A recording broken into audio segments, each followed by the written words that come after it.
two. Whoa. Okay. And then they said they were legendary dogs. Can you believe it? I can't. Yeah. Oh, hey, didn't see you there. You please do the intro. Okay. Hello, everybody, and welcome to the Pokémon European International Championships. That was amazing. Thank you very much. Hi, everybody. I am Jake, a.k.a. Spraggles, your resident content cowboy here, ye to the ha, and I am joined by three incredible casters. We are going to be talking about what you are going to be seeing not only today, but throughout this weekend for all of our games. I'm going to be talking a little bit about Pokémon UNITE, and Necra, you're going to be talking about VGC. That's right. So excited to be here for another Pokémon European International Championships. This hall looks amazing. I can't wait to see the competitors that are here at one of the biggest tournaments we have ever had give it all they've got this weekend. Yeah, Inadequates for Go. How you doing, buddy? All good. I'm so excited. We've never had a tournament this size for Pokemon Go. It's going to be a great weekend. And Omni Joe, gamer names all around everyone. Omni Joe, how are you? Oh, I'm so excited as well. Also feeling a little bit nostalgic, actually, because we started these international championships in 2016 here in London, and it feels like we've got 10 times bigger. There's more games on show. There's just so much more here. We can barely see the end of the hall. It was like a small town when it started. Now it's like an entire city going on out there. Yeah, there's so much cool stuff. We have Sandshrew Skee Ball, which my co-caster Zoinks is very excited about. He won't stop talking about it. I know there's Pokopia out there somewhere, which I really want to get to, and they keep telling me, no, you have to do this job right now. But I am excited about this because it's a great time to talk about our games, what people we're going to see this weekend, what teams we're going to be watching. So why don't we start with VGC and talk a little bit about that? I would love to. We've got three incredible players that we want to highlight here. As we jump back into Regulation F, we really are looking for those players that are going to be great at being able to use those legendary Pokemon and also some of those balance teams. So as we take a look at our players to watch, I think these are going to be names that you are very familiar with. One, Wolf Glick, world champion from 2016, as well as multi-international champion from NAIC, as well as EUIC. So he's definitely somebody that we've been keeping our eyes on. Yuma Kinagawa also joins the international champion list as the international champion from the Latin America International Championships just a couple of months ago, and another multi-time international champion, Marco Silva from Italy, the strongest region in the world right now for the Pokemon video game, and he's at the helm there with an international championship win from just this last season. I think one of the most memorable moments was Wolfie's speech last year. I always get it wrong, but it's like, but it wasn't enough. Was that it? Exactly. I mean, it's the fact that he's the EUIC reigning champion, I think that's also a reason why there are so many eyes on him right now. But you know, that's not the only games that we're featuring here, and I know you've got some really great players ahead of us too. Yeah, Pokemon Go, like I said, the largest tournament we've had so far, and we have some of the biggest superstars attending here. We also play in a special format as well. If you've been playing the Go Bell League at home, you probably have seen these Pokemon and the format we were playing in as well. If you take a look at the players that we have world champions, we have international champions. Let's start off with Beelzeboy on the left, our 2025 world champion from India. We don't see these players as much from that region, but he's here to show us all.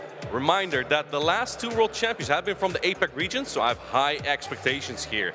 And then second, we have Patoman, top 3 at 3 international championships in a row and second place at the last world championships. Patoman is the kind of player that can say, I am here only for first place. If you know, he might actually have said something like that. And you know what? He is the kind of player that can do that. And then the third player that we have here, Nighttime Clasher, the last LEIC champion. The LEIC was also played in a special format for Pokemon Go. Usually at the regional championships, we played this in the Open Grade League, but now we have restricted formats. And Nighttime Clasher, the thing about Nighttime Clasher is he's from North America.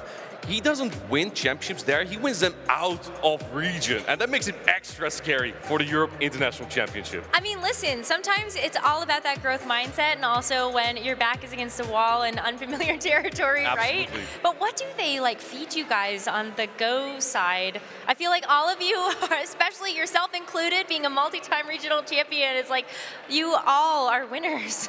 They just feed us passion for the game. That's why we love to yap about it. We also like to play it. Good answer. Joe, give it to me. TCG.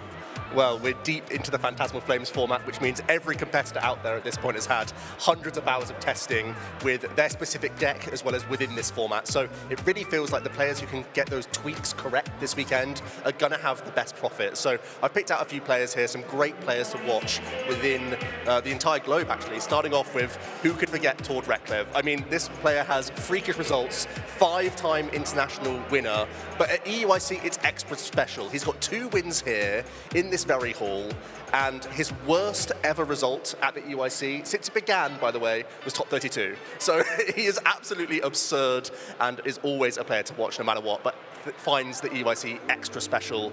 Moving on to Ryuki Okada, the defending champion that we have right now. What's so interesting about Ryuki is that every regional win and international win that he's had over the last couple of seasons, it's all been with different archetypes. So he seems to be a player that can really turn his hand to anything if he can get that metagame call right. And I think that's so interesting for this weekend specifically because we've had so much time, a narrative forming around the top 4 decks in the game.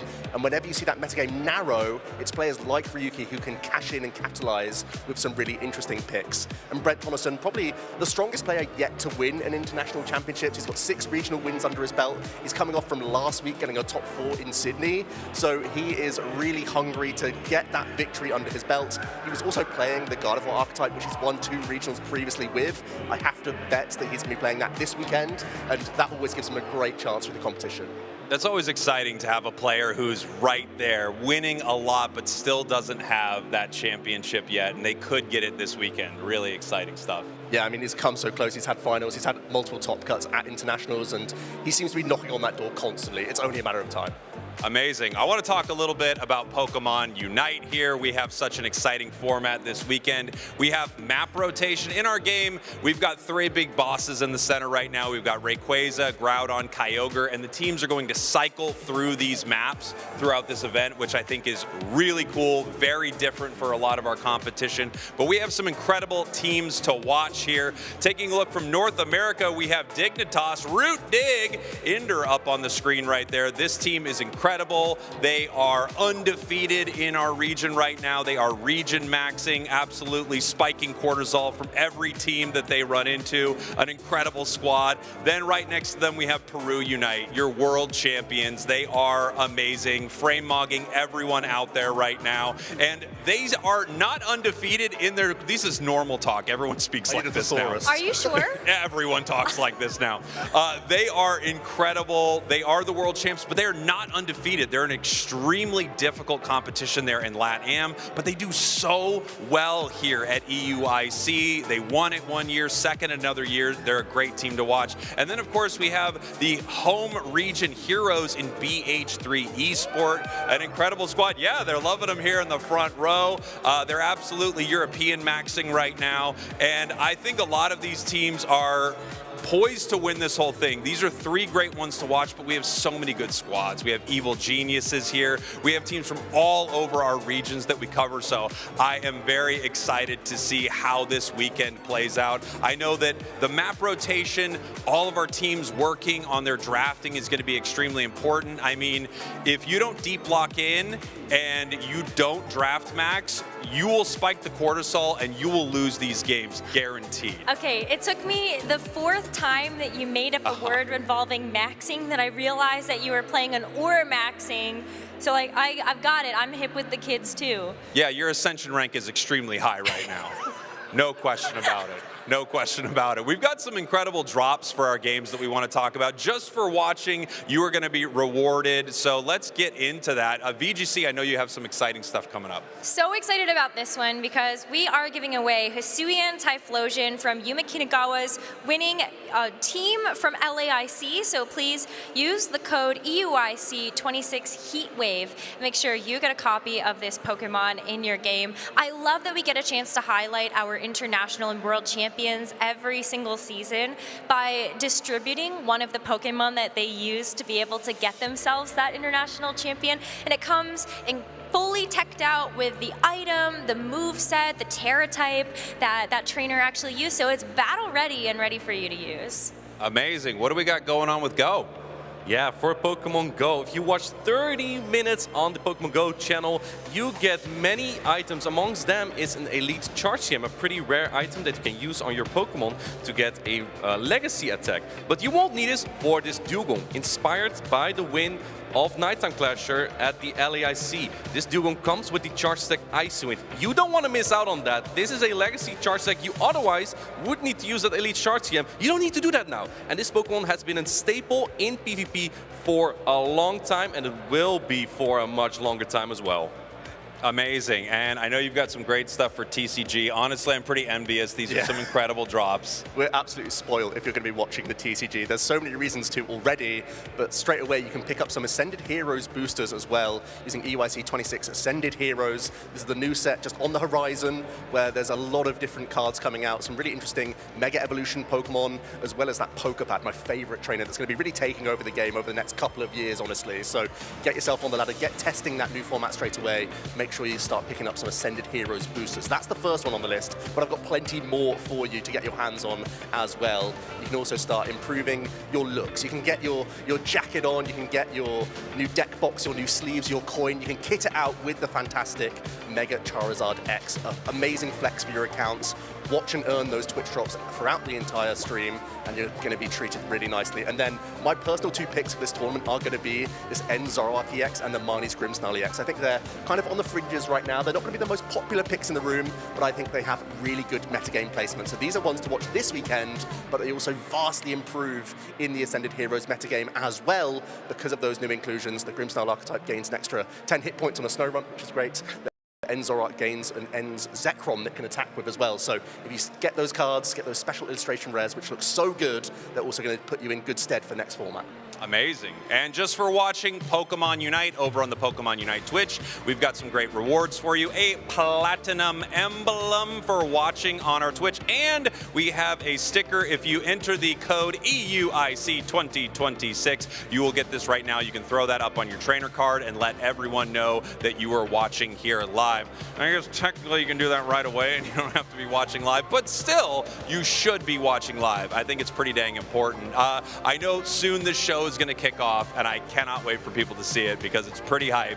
Before we do that, I want to talk real quick about maybe what you guys are most excited about this weekend. I know for me, they've got Pokopia out there on the floor that I really want to play. I've been trying to get to it, so that's like up there for me as #1. What about you, Necra? Oh, it would be so nice to be able to check out that demo, but there's so much else to do inside the hall. There's a pin trading place that you can go, collect new ones. Like, I love how blinged out all of you are. I think I maybe missed the memo personally. So maybe I've got to hit up the pin trading and get a couple of things there, make sure that I can be just as swanky. But I think outside of that, for VGC in particular, this is a format that we have played quite a bit now. And I think a lot of people are looking and hoping to see what is going to be the next innovation that we can actually make to just kind of spice it up a little bit. So I think we will get a chance to see something like that this weekend. And Joe, I kind of expect that you're kind of feeling the same way about your format. I feel like innovation is the key word that I'm really latching on to this weekend as well, because whenever there seems to be a narrative forming and it feels like the hive mind is all sort of in agreement with one thing, that's when you can completely pivot, turn a direction, turn a lot of heads, and surprise a field. And with thousands of players out there, with the majority of the metagame going to be playing just one of these 4 decks, I feel like that's a great time for you to innovate with your own deck choice, whether it's tech inclusions to gain an edge where you'd otherwise feel unfavored, or to bring something completely new. That's what I've got my eye out for this weekend in TCG. Yeah, I feel like for us, I don't think there's as much innovation in our meta that we have this time, because the meta is very condensed. So you're going to see a lot of the same Pokemon, but you'll never know. I would love to be proven wrong, that someone brings something like, and I'm like, huh? What? And they just win it. Imagine. Honestly, sometimes I feel that way every time I look at your broadcast, because I'm like, whoa, those are Pokemon we don't get a chance to see in the VGC or even in the TCG. I look at Budu being such a prominent Pokemon. I'm like, but it's so cute. How is it so, impactful? I mean, sometimes it can win games completely on its own. Interesting about Go as well. I know that dragons are really sort of taking over. That's a theme for this weekend for you, isn't it? Yeah, dragons are a thing. Unfortunately, my favorite dragon, Giratina, won't be in the format, but there will be a lot of Kingdra. Now, I have a question for you as well, as we are on the topic of those specific Pokemon. In any of your games, Charjabug, has that been a successful Pokemon? No. It has been We've Go. had like a Charge-a-Bug game mode that was very fun, but this is one of my favorite things about talking to each game is at some point you'll go, oh yeah, you know, Psyduck, it's completely broken. Everyone's like, Psyduck? Like, yeah, and Unite, completely broken. And that's really exciting to hear from each game, like what Pokemon shine there. And I think it's really cool that as a franchise, it's not just that Mewtwo is good, even though I think Mewtwo's maybe good all the time, everywhere. Maybe not so much in VGC anymore. Amazing. I would love that for us. It is because we have some really cool things to enjoy, but hopefully that just makes everyone excited to go check out all the different streams that are happening here at EUIC. There's a lot to be able to take in, and I think especially on Sunday when we get a chance to crown the champions at every single game, it's going to be really amazing. So please tune in. All right, well, I hope you guys enjoyed this pre-show. We are going to get this thing kicked off here in just 1 second. So for VGC, GO, TCG, and Unite, I cannot wait for this weekend. Get ready for it. Thank you guys very much. Let's get on with the show.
Pokemon trainers, and welcome to the 2026 Pokemon European International Championships! We hope you enjoyed that quick journey back to the games where it all started. We wouldn't be here today if it weren't for the games that introduced Pokemon battles to the world and led us all to this moment. So let's hear it one more time for Look Mum No Computer and the Manchester Video Game Orchestra!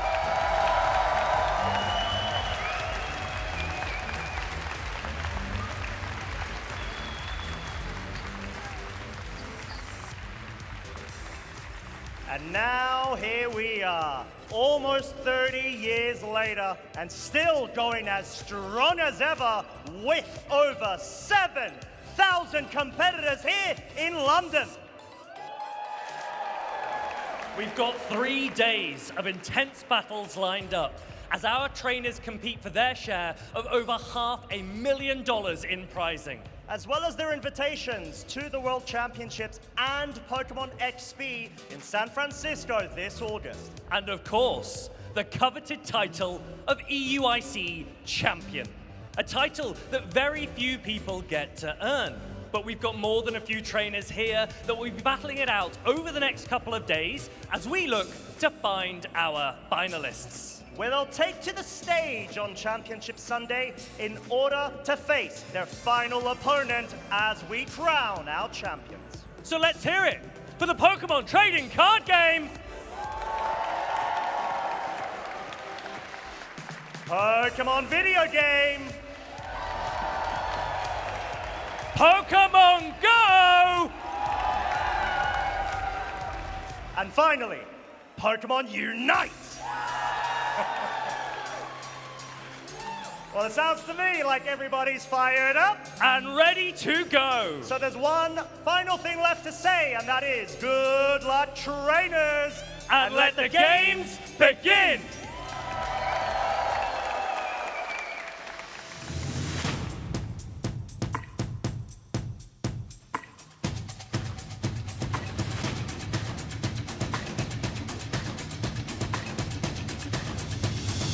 Welcome to the 2026 Pokémon European International Championships.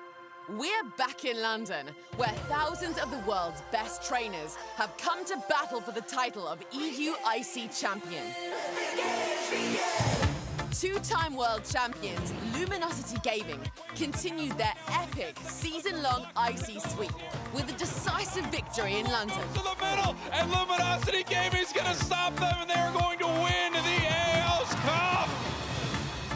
Hatterman is the reigning European International Champion, and his dominance continued through the 2025 season, finishing third at the North American International Championships and claiming second place at the 2025 World Championships. Look at it go! Give it up for Hatterman!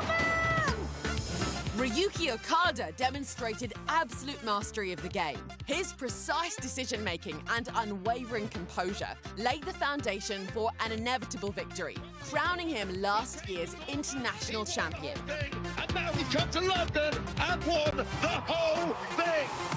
Longtime VGC legend Wolf Blick barreled through the competition and added an EUIC win to his historic career. International Championship and becomes your 2025 European International Champion. Here we go!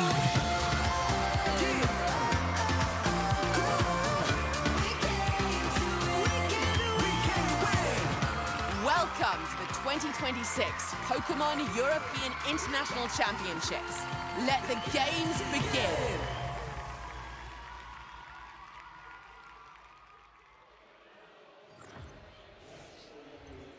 Indeed, we are ready for the games to begin here at the largest international championship that we've... Lovely. Lou Actos-Cromie, how are you feeling, Lou? We're here at the biggest event for Europe of the season. I am incredibly excited. We're back again here, Lou and Lee behind the desk to kick off the European International Championships. For me, this is always one of the best tournaments of the year, the very best of the best. Travel across the globe to be here and take home the title of European Champion. Well, that is the big question, right? Who will be our champion at the end of the weekend? weekend. We've got a long road ahead of us to get there, which is exciting because I just can't wait to get into the action. But yes, huge event, huge stakes on the line, and everything to play for. And all of the top trainers from around the world are going to be here this weekend, pitting their battle skills against each other to see who can come out on top. Yeah, we only have a few of these events a year, so the trainers are going to be battling it out not only to try and become champion, but to take home some other incredible prizes as well. On the line this weekend, we have some prize money for our juniors, seniors, and masters divisions. Yeah, lots on the line. Of course, here, if you are one of the masters players, you are going to be going for that first place prize, of course. $15,000. What an amazing prize pot to go for. See, going down. Second place is still not too bad. 10,000, 7,000 for third and fourth, and you can see that prize money can help set you up for the rest of the season. There's still a long way to go until we get to Worlds, so that can help support you get to those other events, other regionals, and other internationals that are on the horizon.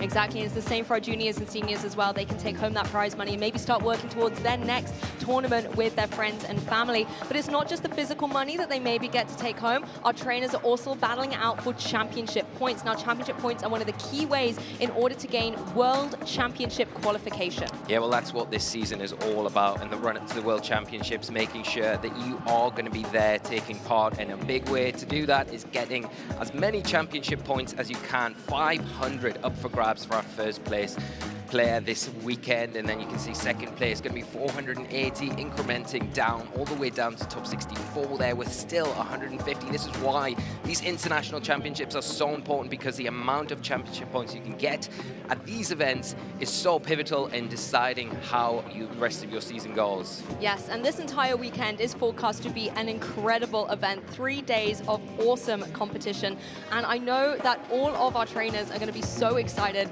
to be able to see not only today what the competition is like, but then how things are going to start shaping up as we enter kind of phase 2 and day 2 of the competition, and then ultimately who our number 2 trainers are going to be on Championship Sunday. Yeah, well, that's all to come, of course. But of course, we've had some regulation events already this year, so we've kind of been able to have a teaser of what we might be able to expect coming into this event. And it's going to be interesting to see whether players stick with those tried and tested strategies, those teams that we're kind of more familiar with, or if we'll see some real curveballs coming into this, and players that maybe have slept on some strategies, bring them to the party this weekend and then surprise the rest of the field. And I think that's the thing. A lot of people think Regulation F, we've been here before. It's quite a balanced metagame, particularly over here in the European region. A lot of our trainers like to have a quite stable core use of Pokemon. But just because you think you might have cracked the code or solved the format doesn't mean that you're going to already have an easy path to becoming champion. When we've looked at some of the other regions around the world, they're throwing in a few choice options in there as well. So I think a format that maybe looks a little linear is going to actually curve off in loads of different directions. Yeah, and I think the nice thing about that sort of thing in a format where it is kind of stable, we kind of know what probably are the better teams that players will be leaning into. Well, that opens doors where you say, well, this is what we can expect. So maybe this real niche pick here can work against those standard teams that we see, and that's where the surprise comes in. And it's a kind of common narrative that we see at these big events where players will make those maybe micro decisions, those niche little changes, like we saw with Wolf last year for Life Orb Coryodon, and that coming to play and really taking the tournament by storm and bringing him the championship home. Maybe similar situations are going to happen this year where there's micro tweaks to those standard teams, or maybe even something completely off the wall comes out of nowhere and catches everyone by surprise. I mean, you're right. Wolf was competing with Coryodon in a battle of Miraidon mirrors everywhere out there on the tournament floor, but that one little unique Pokemon on the team helped him get that victory as our reigning champion this season. So I'll be interested to see what he might be bringing, but he's not the only competitor that we need to keep an eye on. So considering that we're starting here at the European International Championships, let's take a look at some of our trainers to watch from the EU region. Now, there are so many, but we only had 3 on the graphic, so these are the 3 that we have gone for. First of all, Nils Dunlop. Now, he won this very event when it was last in Regulation F in 2024. So he is already a European International Champion, but can he do the double in Regulation F? Well, you would say he's got a very good chance, almost a pioneer, you would say, in a lot of respects, with using that Porygon 2, that Urshifu, that Ursaluna that have come come to prominence in this format. So very familiar with that. Didn't play an exact team recently when we had the Birmingham Regionals, but had a decent enough finish, made it into day 2, playing a slightly different team, Roaring Moon, Landorus, something similar to what we saw Kerry in NA have a lot of success with and win the regional over there.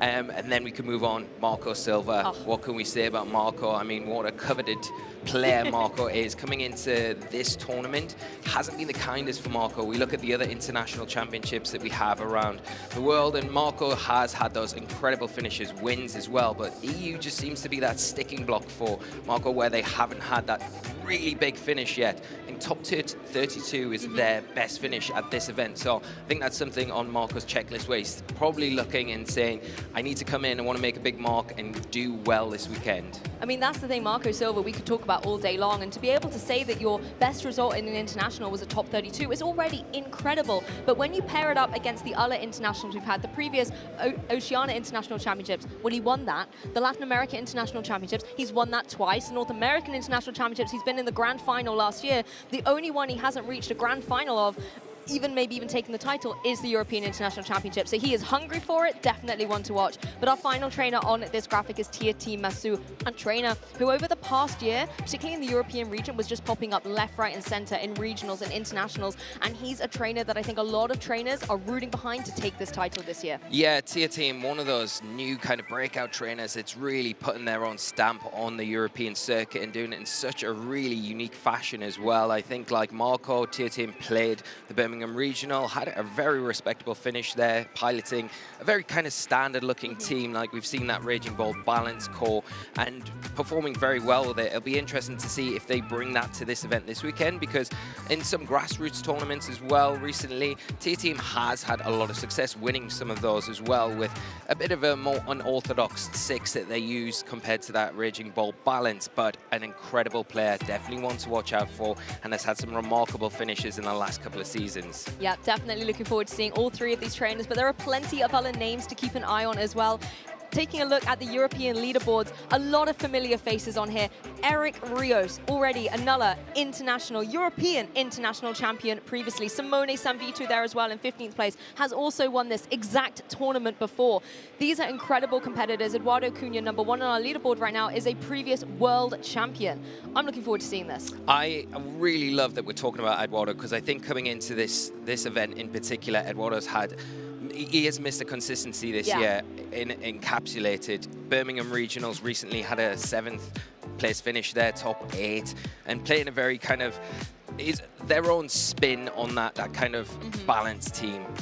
Really love Scoldingo, having good success with that. Don't we all a little bit, Lee? We love it. I don't know, maybe ask Costa for myself, but going previous to that, 6th place finish at Stuttgart Regional earlier in the season. Wasn't Regulation F, but just showing that consistency, and then starting the season off with a 2nd place finish at Lille as well. So incredible run from Eduardo, playing a variety of different teams throughout those different formats. But I would expect something very similar to what they piloted in Birmingham, maybe some slight tweaks, because Eduardo likes to go with what they're comfortable with, and then they kind of flourish in those situations. But don't put it past Eduardo to bring something that is a little bit off the wall, because I think they're capable of it. They've got the innovation, and they've showed it time and time again. Previous World Championship, got a lot of tools to their belt. Eduardo going to be a definite player to watch. One other one I would love to mention, Lou, is Lewis Markle. Yes, you got to mention Lewis, a trainer from Germany who is, again, all of last season constantly cropping up in those top place finishes, and is someone who has exhibited a lot of consistency and is so calm, cool and collected under pressure. I've seen Lewis in so many matches that are these maybe slightly longer, continuous, move and counter move style, slow balanced games. And a lot of trainers, sometimes that pressure can be very difficult to navigate through, trying to think not only 1 or 2 turns ahead, but maybe 6, 7, 8 turns ahead. And Lewis is able to do that so marvelously. Yeah, and I think over the last couple of seasons in particular, Lewis is one of those players that we've kind of just been able to keep an eye on, and consistently in and around those top cut situations situations.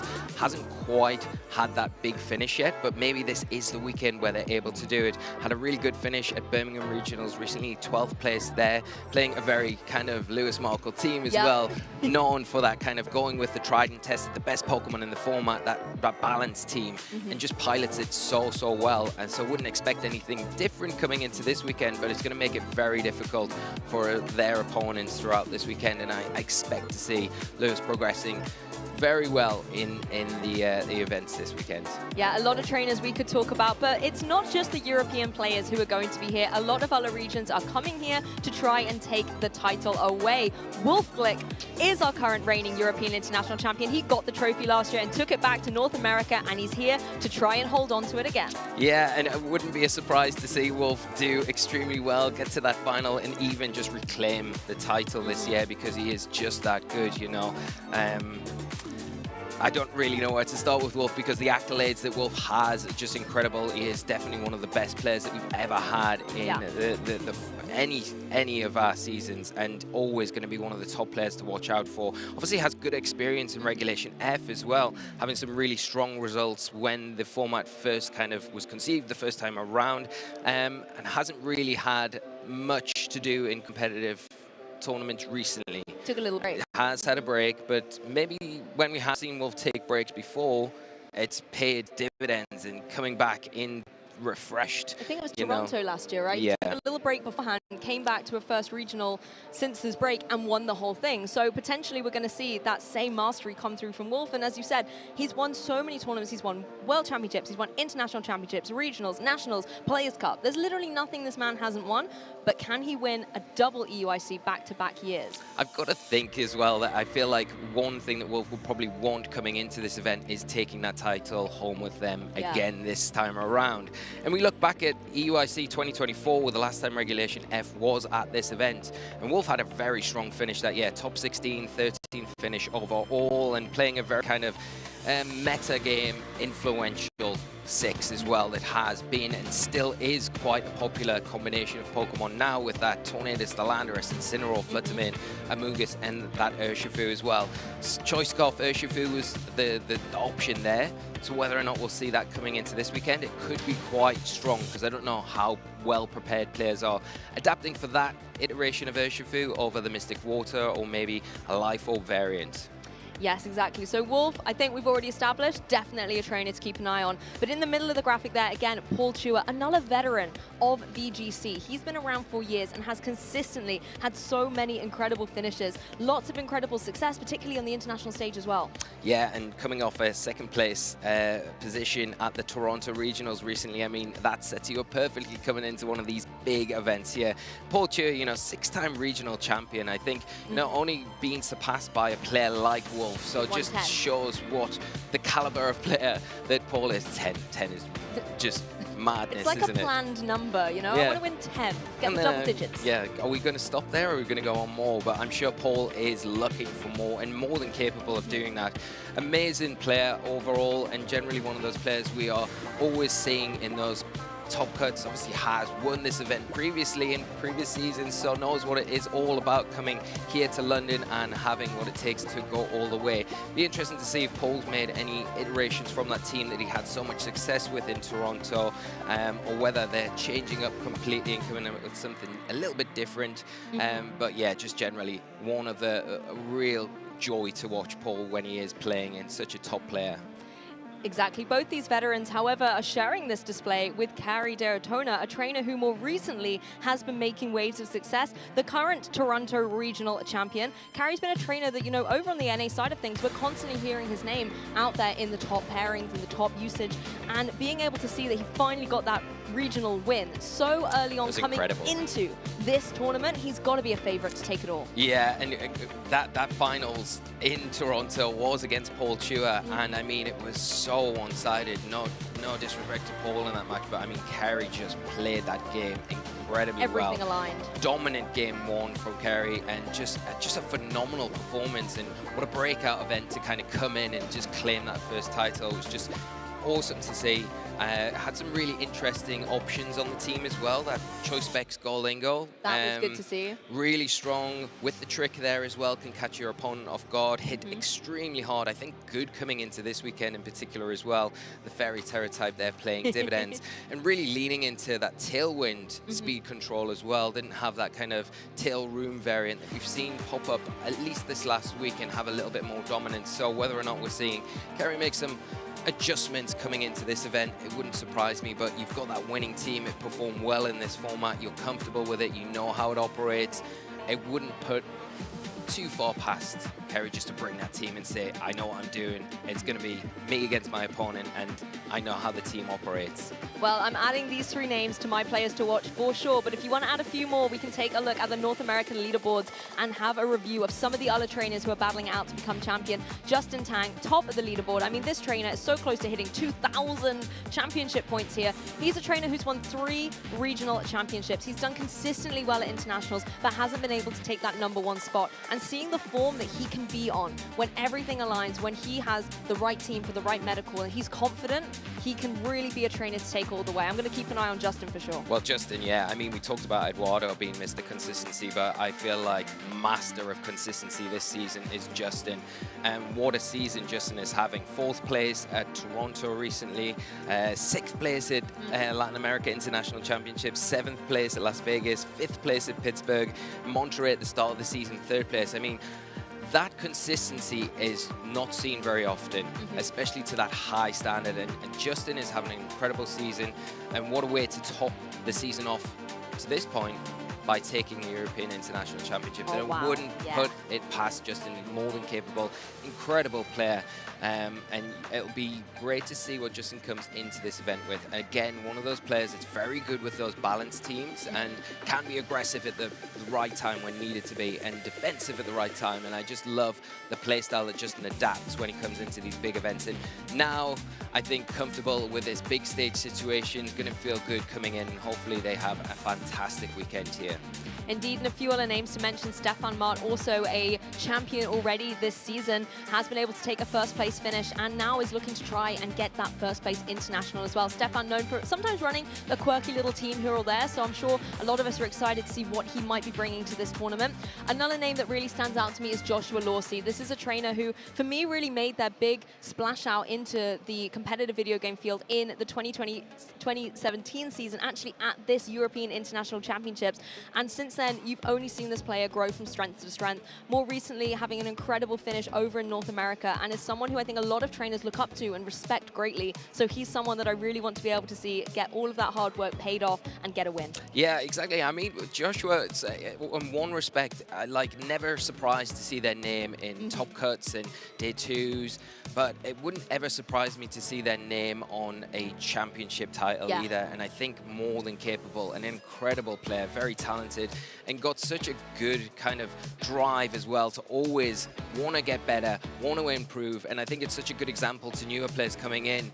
This is the way that you go about it. This is where you analyze games. This is the way you kind of adapt to formats and push yourself to strive to be better. And Joshua encapsulates that. And I would love nothing more to see Joshua win and take the title this weekend, because I think another player that is more than capable of doing that, has proven it time after time. It's just they haven't got over that final finish line yet. Hurdle. And that's all they need to do. And maybe this weekend is the time to do it. Well, you've had a look at the trainers and the things that they are competing for, but you viewers at home, not only do you get to watch all of the incredible Pokemon action, but there's something for you as well that you get as a memento for the 2026 European International Championships. Earlier this season, we had our first international, the Latin America International Championships, and Yuma Kinugawa won with this Hisuian Typhlosion on his team. It didn't make the strongest appearance in finals, but it was such an integral, inspirational Pokemon I think nobody had on their bingo card, and you can get one of your very own. Yeah, it was a pivotal Pokemon for Kinugawa in their run to claim that championship, and you can get yours in Pokemon Scarlet and Violet right now. It will be running until Friday the 20th of February, so go into Mystery Gifts, use the code that's on your screen now, which is EUIC, the I is a 1 of course, 26 Heatwave, and you'll be able to claim yourself that glorious Hisuian Typhlosion that Yuma ran in that event. And it does have the partner ribbon as well, so if you would like to have that when you throw the Hisuian Typhlosion out onto the field, reveal that will say Yuma Kinagawa's Yep, Pursue and you know Inside it's that version, one. and you know it's that one, yeah. And it's a little piece of competitive video game history that you can have in your game as well. So make sure that you do claim that. It's something that we need to make sure that we do as well. Yes, I've got to make sure to grab that one. Yes, we'll try and remind each other. Yes. We'll make it happen. Now that you guys know kind of a little bit more about the tournament here, maybe some of you are new for the first time tuning in. If so, welcome. And maybe you're asking, what is this competitive video game about? How do we play? How does it work? Well, check out this format video and you'll be all clued up.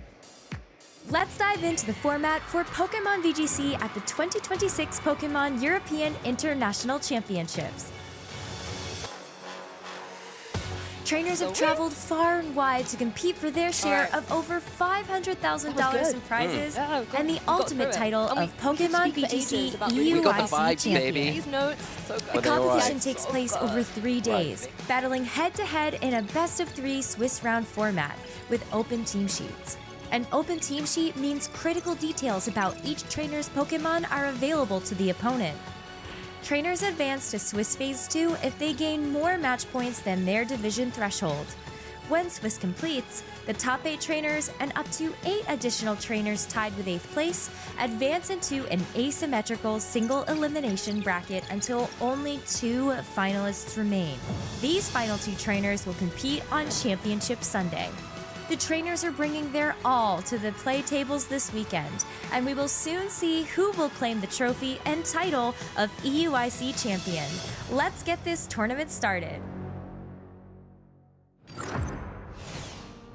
Well, what a treat. Thank you, Rose, for guiding us through how this tournament is going to run this weekend. But you can see we are about to get into Swiss round 1 here. Our opponents are facing each other on the stage, getting set up, ready to go, and we'll be getting into the first game of this championships. Very exciting, and 2 phenomenal trainers, Lou. Honestly, this is such a great pairing. Tim Edwards was the runner-up. The last time we had a European International Championship in Regulation F fell to Nils Dunlop in the grand final, but that was his breakout performance, and now he's here back in Regulation F to prove his skills once again. His opponent, however, Victor Medina, a sweetheart of the European community, a trainer who is always consistently getting into those finals, but falling short of the final hurdle, always getting second, but maybe Lee, this is his year. Yeah, for both of these trainers, it could be, and you know, we're getting so close to having your hands on that trophy, and just falling short is going to give you the drive to push again and again and again and bet yourself. And both of these trainers will be coming in this weekend hoping that they can repeat their run to that finals, but this time, this is going to be the moment for these trainers to pick up the championship and take it home. Exactly. Both these trainers are going to kick off their tournament, and this can really set the tone for how the whole weekend is going to go. Not only your first match do you want to win and get that little confidence boost, that little bit of adrenaline going, but hey, you've got to do it up on the main stage. That's an additional bit of pressure, but hey, if you can get that victory and you can show off your skills, then everybody's going to be looking to you and saying, I don't want your name on the match slip when we find out the next pairings. But let's have a little dive into the teams. Tim Edwards running a very consistent core here. We've got the Urshifu, Raging Bolt, Fluttermane, Rillaboom, Incineroar, and the Ogerpon Hearthflame Mass. So a very classic Firewater Grass core with a few familiar friends here as well. Yeah, definitely that. And, you know, we've seen this through Regulation F have a lot of success. It is a very good, balanced team and something that Tim will be able to lean into with their ability to play. The Raging Bolt is going to be that big piece of the puzzle where you're going to want to try and get those calm mines set up and then put the pressure on the opposing pieces on the opposite side of the field, and you've got the tools to be able to do that double and fake out there with the Incineroar or the Rillaboom to help slow down your opponent. And you can also combine that well with that Urshifu, the Rapid Strike there. It's got the Mystic Water item choice. They're going to be boosting those water type attacks, that Surging Strike in particular, and boosted by that Water Terror. We've seen recently more defensive Terror types on Urshifu, but Tim leaning towards that more offensive and really kind of using that with that double fake out there to give their opponent a lot of issues. On the opposing side, again, some familiar faces. No Fluttermane here, but we've got the Incineroar, the Rillaboom, the Urshifu Rapid Strike variant to recreate our Firewater Grass core, Raging Bolt, the Ogerpon Hearthflame Mask again. But interestingly enough, we've got the Landorus here as well. Now, this is one of the big formidable Pokemon coming into this series, I believe. Yeah, very, very strong Pokemon in particular. Very good against opposing Raging Bolt that Tim is piloting. So going to be a key piece of the puzzle here for Victor, and got that substitute as well. A really nice option when you're in that position and you've you're threatening your opponent, you've got the option to set that up. And then you can see there's some little differences around here. You've got that Ogopon with the half flame on both sides of the field. Tim going for the focus energy rather than the sword stance that Victor's relying on. So that can become a little bit more powerful on Victor's side, something that they might lean into to set up. But the Urshifu here on Victor going with that offensive terror type again with that water. But the Choice Scarf held item, Lou. Yeah, Choice Scarf giving it that little bit of built-in speed control, giving it potentially the edge on opposing Pokemon on the field. The Landorus, however, I think is going to be a key piece here for Victor. Being able to hit super effectively into the Raging Bolt on the opposing side with the Earth Flower as well as the Incineroar. Ogopon doesn't want to take that either, and Ogopon doesn't necessarily want to take the Sludge Bomb, and nor does Rillaboom or Flutter Mane. So there's a lot of potential for decent damage or super effective damage coming through from Landorus. And if Victor can get the substitute up on that Pokemon, then it just means that Tim really has to narrow down on it to remove it from the field, or it's going to start clean sweeping through the team. Yeah, and I think the one thing that Tim's probably got a little bit of an advantage of in this matchup is the fact that they've got Icy Wind support on that Flutter Mane. It's the speed control there, where that's something that Victor's kind of lacking in that respect, where you'd say otherwise that Landorus can run free and just have a field in against Tim's team. Well, trainers, if you're not excited, get excited. It's time to kick off Swiss Round 1 here at EUIC, and we have got the Raging Bolt and the Incineroar out on the field for Victor Medina, and for Tim Edwards, the Rillaboom and the Urshifu. Intimidate's coming down. That's something Tim does not want to see, but thankfully Urshifu has a trick up its sleeve with its ability. Yeah, that's true. That Intimidate from the Incineroar from Victor's side, really useful onto these physical attackers. The Urshifu going to put a bit of pressure onto that Incineroar, especially when it's paired up with the Fake Out from that Rillaboom. So something that Victor might want to adjust here to take it out of harm's way and preserve that Intimidate for later. But the Raging Bolt in a nice position. It probably is a bit Fake Out fodder right now, but if it is left alone, it's got the opportunity to put pressure on that Urshifu or even get one of those really important Calm Mind set up. Exactly, and the Surging Strikes potentially on that Urshifu, knowing that it has those guaranteed critical hits, is going to be able to negate the Intimidate it has taken through. Urshifu, however, switching out, maybe saying I need to come back in later and be able to unleash all of my extra power. Potentially needed something like the Close Combat instead, and now we're going to see the Raging Bolt come in here for Tim. Incineroar leaving the field as well critically, maybe didn't want to take those Surging Strikes, maybe thinking, hey, I can Intimidate and Fake Out later on. Let me bring Rillaboom to the field and make a little bit of a mirror match here for us. Yeah, just a Fake Out here from the Rillaboom on Tim's side, quite rightly wanting to prevent any sort of setup or damage coming out. Gives that nice protection to the Raging Bolt that's come in on Tim's side of the field. So we've got an identical mirror on both sides of the field. The one thing that Victor's got in their back pocket is an active Fake Out now, so they can prevent that Raging Bolt on Tim's side from moving this turn, which then opens the door for your own Raging Bolt to potentially get that all-important Calm Mind off, or just a big, powerful Dragon-type attack into the opposing target. The one thing you have to watch out for is the Rillaboom on Tim's side. It has got access to that high horsepower, so will hit for super effective damage. But are you inclined to maybe go for that Terrestrialization here, go for that Fairy Terror typing to get rid of that Dragon threat and that Ground threat? Well, there goes the Fake Out on Victor's side as the Rillaboom on Tim's side decides to switch out here. This is what we see constantly from these pivoting pals, the Rillaboom and the Incineroar, leaving the field to come back in and keep that Fake Out pressure live on the board. We're going to see the Flutter Mane join the field, though, however. This is, I think, in a nice position to start threatening the opposing Raging Bolt with something like a Moonblast in this next turn, or start changing up the pace of speed with that Icy Wind that you mentioned earlier. Protosynthesis joining the field, so it will be this speed investment onto this Flutter Mane as the Raging Bolt on the opposing side is now able to go for that Calm Mind. It couldn't do it in the first turn, but now Victor is able to utilize it, so it gets a boost to its special attack and critically its special defense. This could be huge in the face of this Flutter Mane. Yeah, it's nice for Victor to be able to get that off at the opportunity early on in this game, especially a good adjustment from Tim here to get that Flutter Mane out on the board. It's a really good check most of the time too. That Raging Bolt is going to be able to threaten with those big powerful Moonblasts, and it's also got access to Taunt as well. Interestingly, Tim running that, so if you want to prevent the Raging Bolt from setting up even further, you've got the option there, and you also prevent it from protecting, which can maybe benefit your own Raging Bolt that's on the field now. It probably wants to try and catch up, but have you got the space to do that? I think Tim has the ability to maybe Terrestrialize to get around a potential Dragon-type attack that could come in here, but committing to it so early on in this kind of really slow-paced game might not be something that Tim's comfortable to do right now. Critically, the Flutter Mane switches out, so it will lose its Protosynthesis boost here.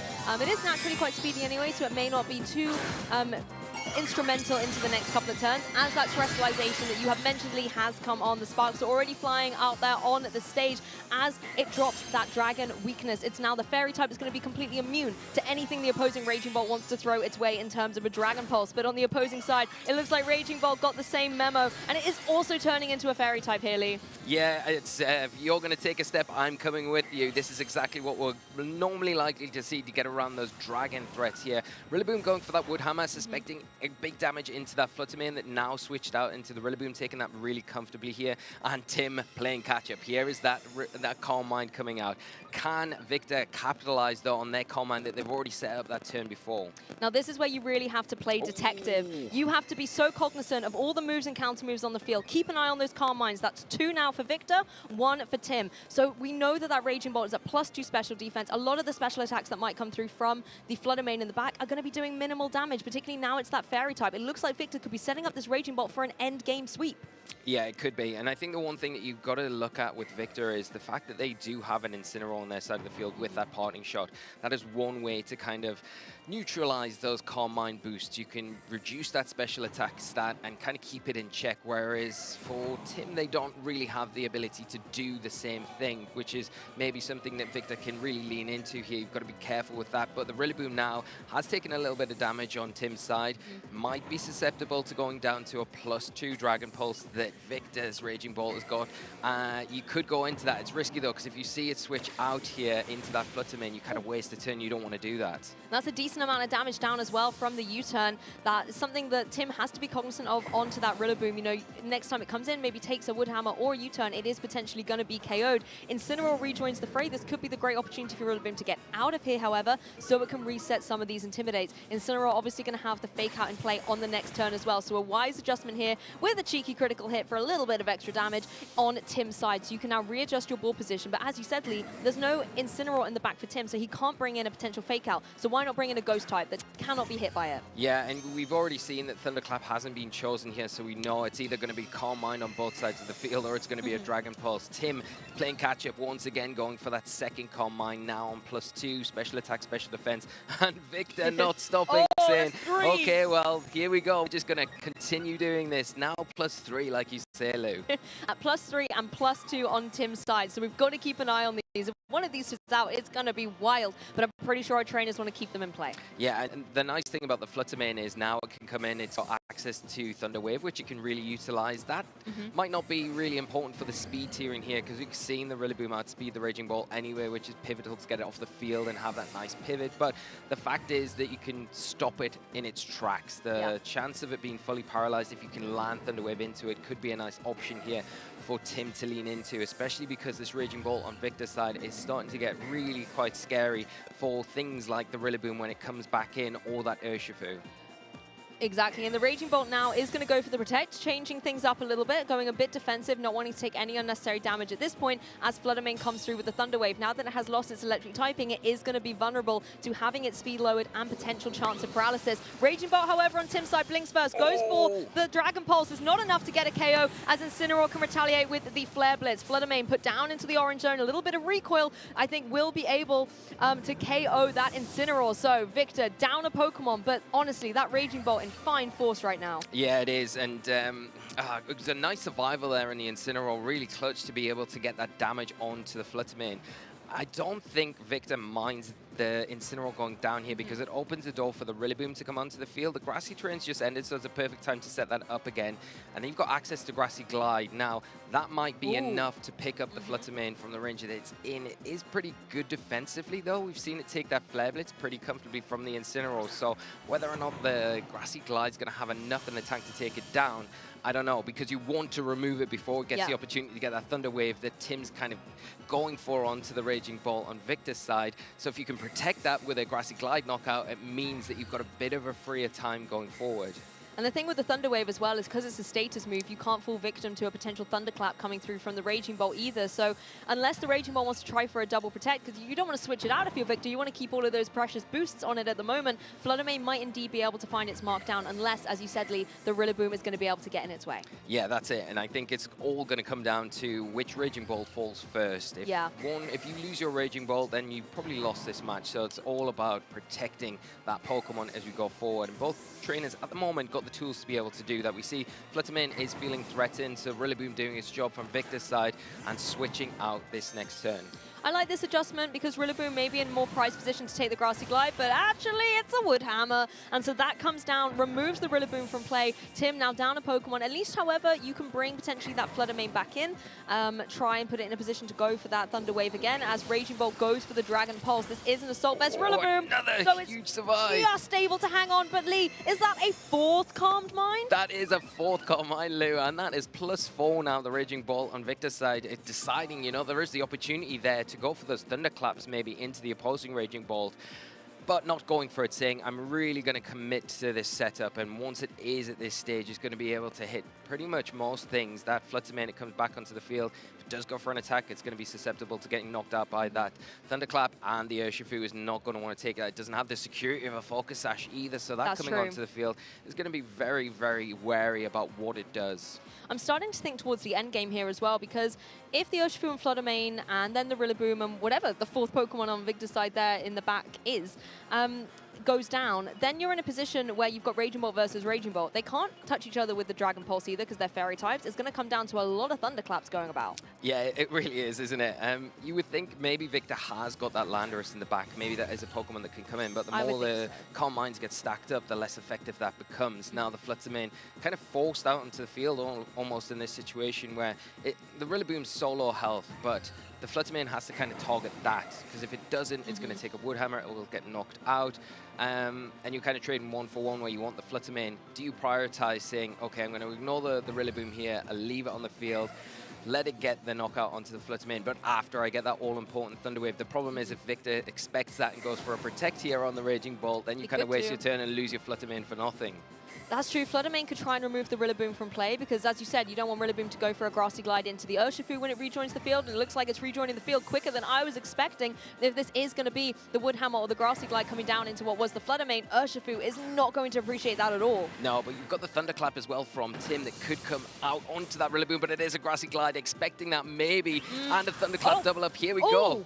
Look how much damage that actually did. That was a huge chunk into the opposing Raging Bolt as the Dragon Pulse comes through to finally finish off that Rillaboom. So we now will be forced to see the final Pokemon for Victor. I agree with you. I think it could indeed be that Landorus, and it will be in a position where it can maybe pressure into that Raging Bolt with a Sludge Bomb. But at the same time, Landorus does not want to see an Urshifu on the field. So in a way, Tim has put this Pokemon into a great position. The issue is Thunderclap.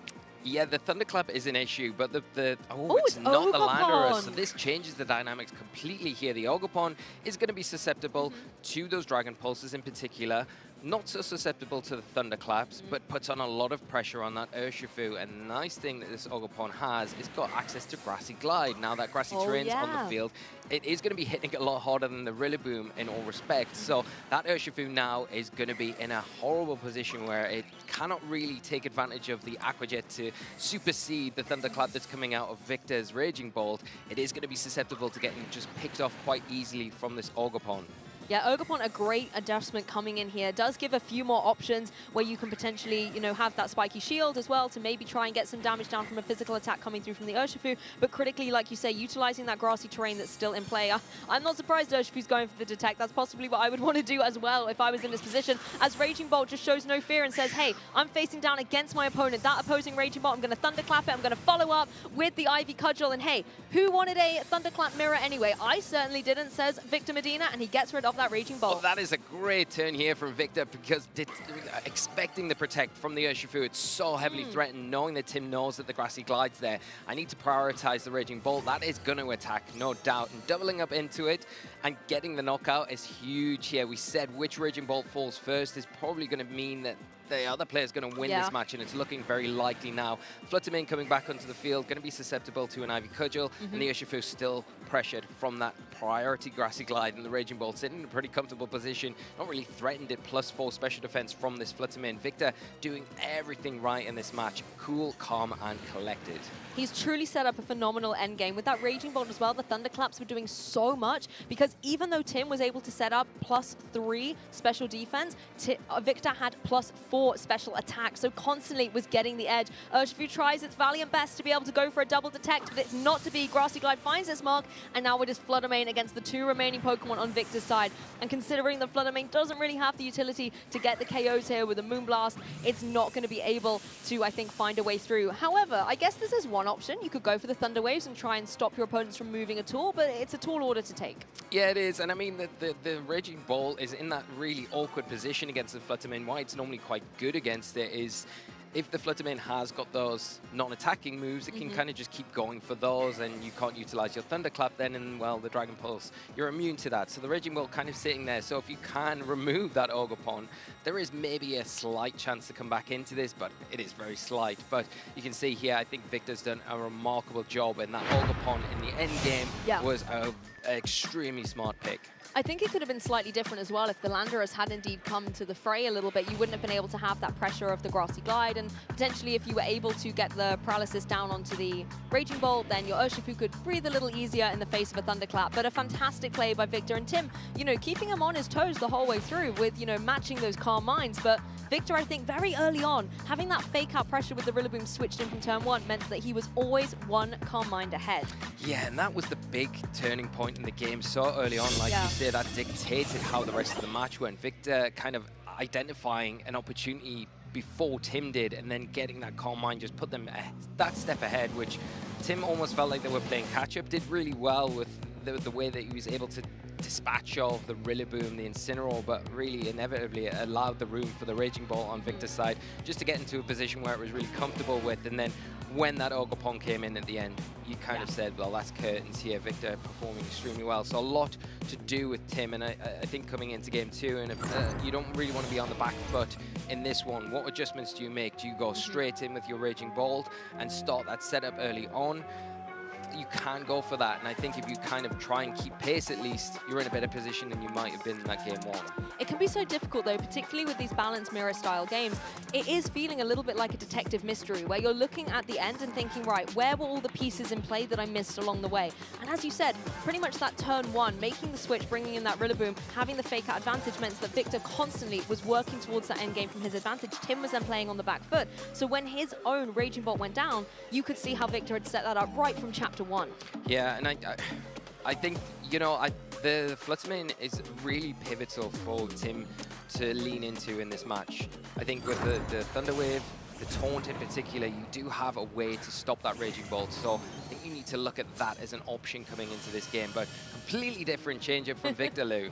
Exactly. I mean, one way to stop the Raging Bolt is that Landorus, so it is out in the leads with that Rillaboom. On the opposing side for Tim, however, Raging Bolt is back with Rillaboom by its side. Yeah, now we've got the Landorus here. It is putting instant pressure onto that Raging Bolt on Tim's side, but you do have that fake out of your Tim to prevent it from attacking this turn, which is nice, but then do you contest with the fake out situation that you've got from both of the Rillabooms here? Maybe protect your non-attacking Pokemon and then pivot out your Rillaboom to have a little bit more preferable positioning going into game 2. But problem is doing that, leaving that Raging Bolt unchecked, it does give it the opportunity to get a Calm Mind, and Calm Minds are really valuable against something like Landorus that relies on that special attacking stat more than a physical attack. And Raging Bolt doesn't want to fall victim to a fake out and then a potential Earth Power coming through as well. So I think a wise Protect could be coming through. An adaptation, though, on Tim's side, going to be bringing in the Incineroar. Not only do you then have the fake out on the next turn, but you do get to throw the Intimidate down against that Rillaboom. Raging Bolt does indeed go defensive here. Early doors in game 2, going for the Protect, as Rillaboom was actually going for the fake out into that partner slot, trying to go down into the opposing Rillaboom as Landorus sets up the substitute. This could potentially spell disaster in the end game, because now you have to worry.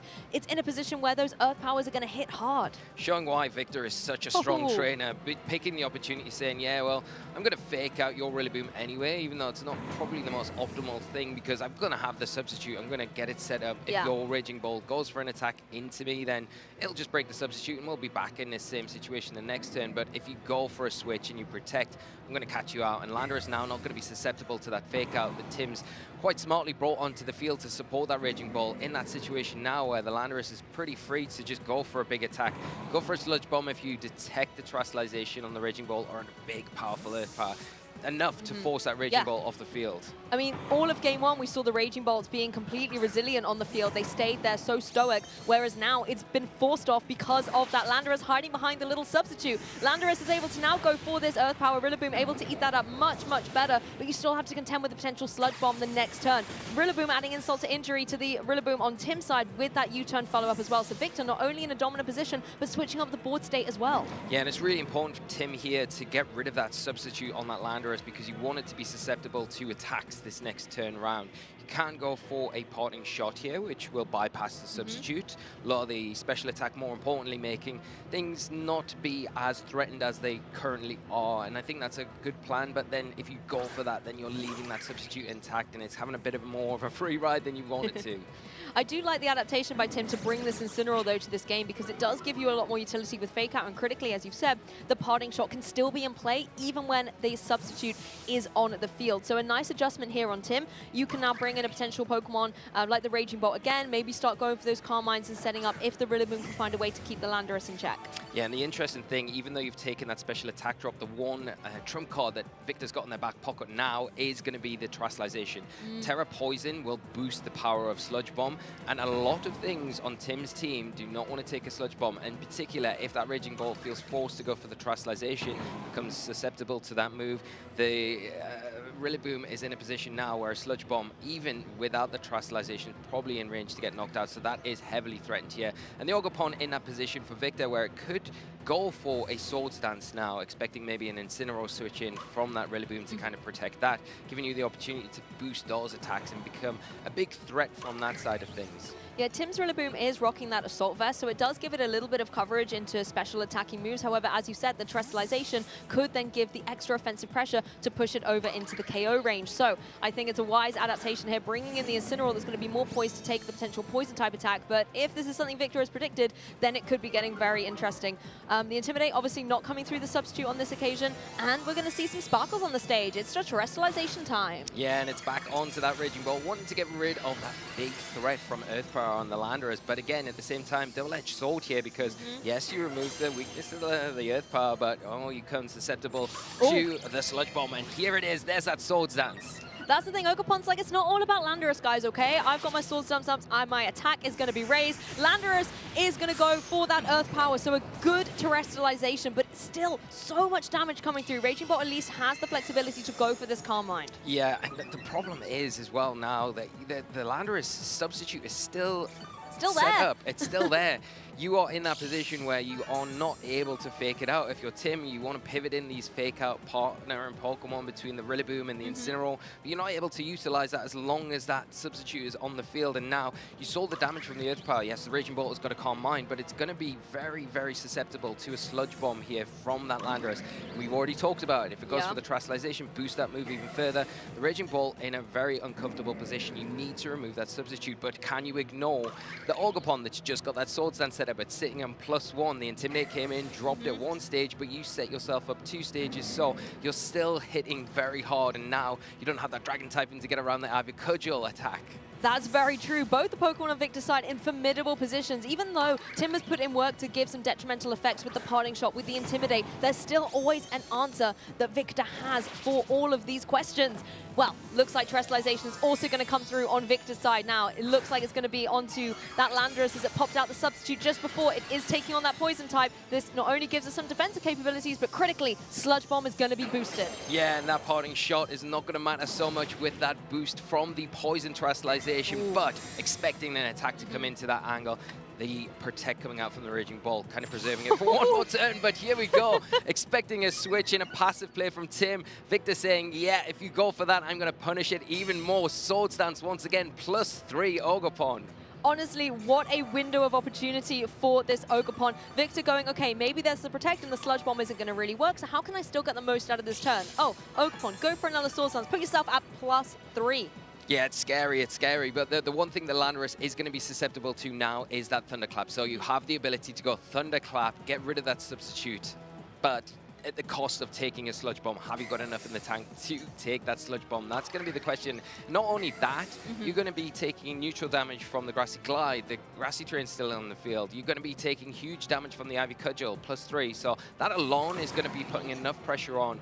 You can't ignore one target on Victor's side. You kind of have to concentrate on both. And have you got the resources to do that right now? It feels very stretched for Tim in this situation. That's the thing. If you're Tim right now, who do you target? Which is the greater threat that you need to alleviate? And this is what we were saying about these balance games. You don't just have to think about the board state now. You have to think about it towards the end game. All of these little pieces add up to such a good climax at the end of these matches. Rillaboom goes for the fake out into the Ogerpon, saying we're not going to mess around with all these swords dances. Instead, we're going to find our target on the Landorus. Now, who is it choosing? Because Landorus can do decent damage, amazing damage into both, but it chooses the Raging Bolt. It's not able to get the KO, meaning Raging Bolt is in a position where it can go for this Dragon Pulse. It can finally find a way to break through this substitute. Yeah, we'll get rid of it eventually. That's great, but is it maybe one step too late now? Because now the Raging Bolt has survived. It's taken a lot of damage for its troubles, though, and now that Grassy Glide.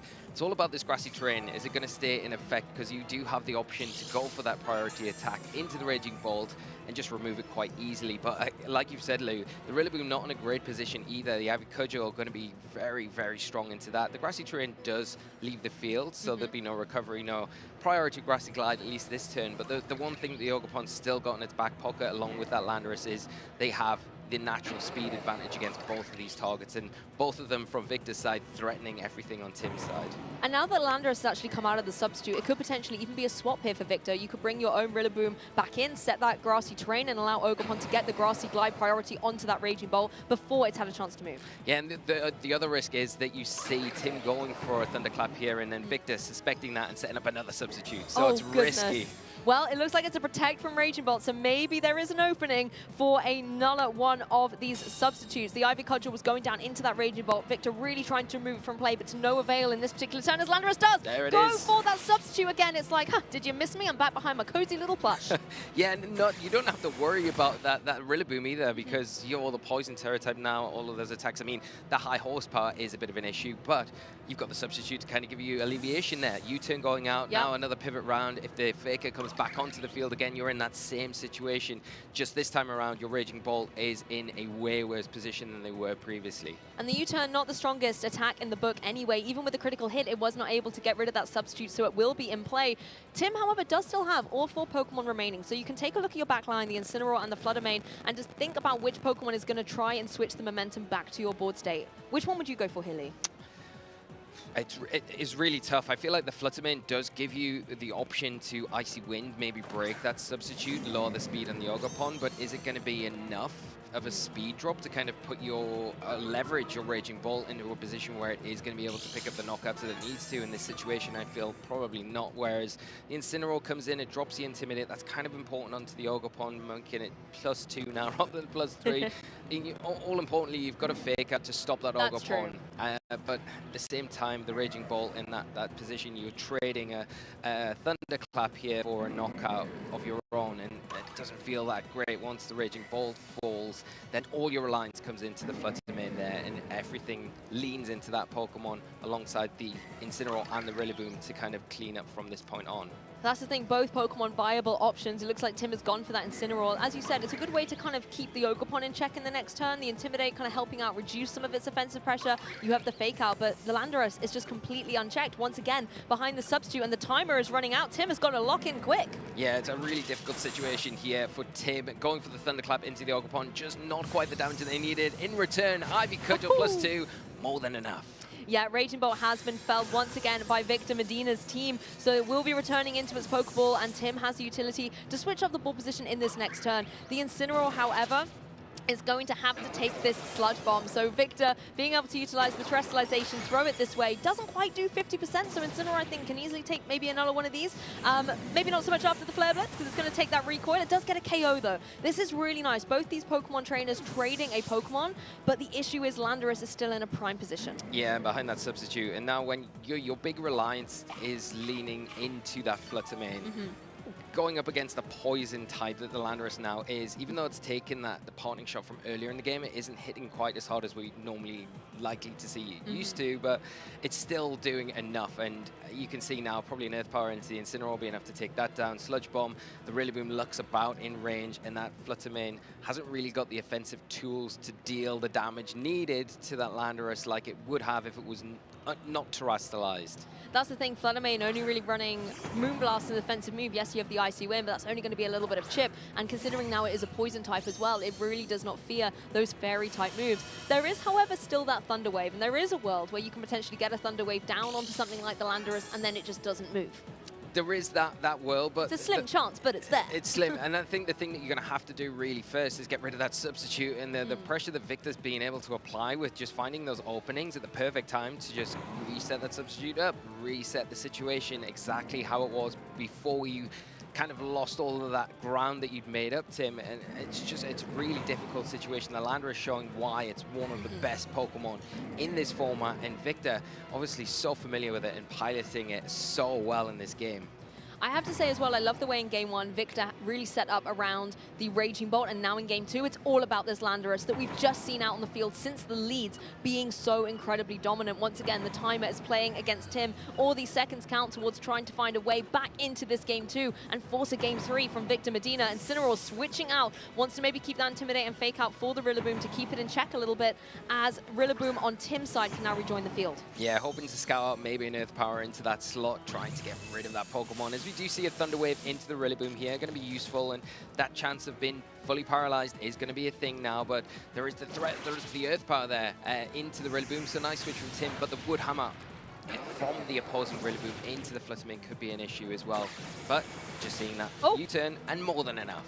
Yeah, the double up. Sometimes teamwork does indeed make the dream work, and that combination on Victor's side will take Tim down to his last two remaining Pokemon. So Rillaboom also being able to make the adaptation thanks to that U-turn. So now Victor can bring in and reveal that fourth and final Pokemon. It is going to be the Incineroar. Yeah, it's a great Pokemon to have coming in, offering that fake out support as well.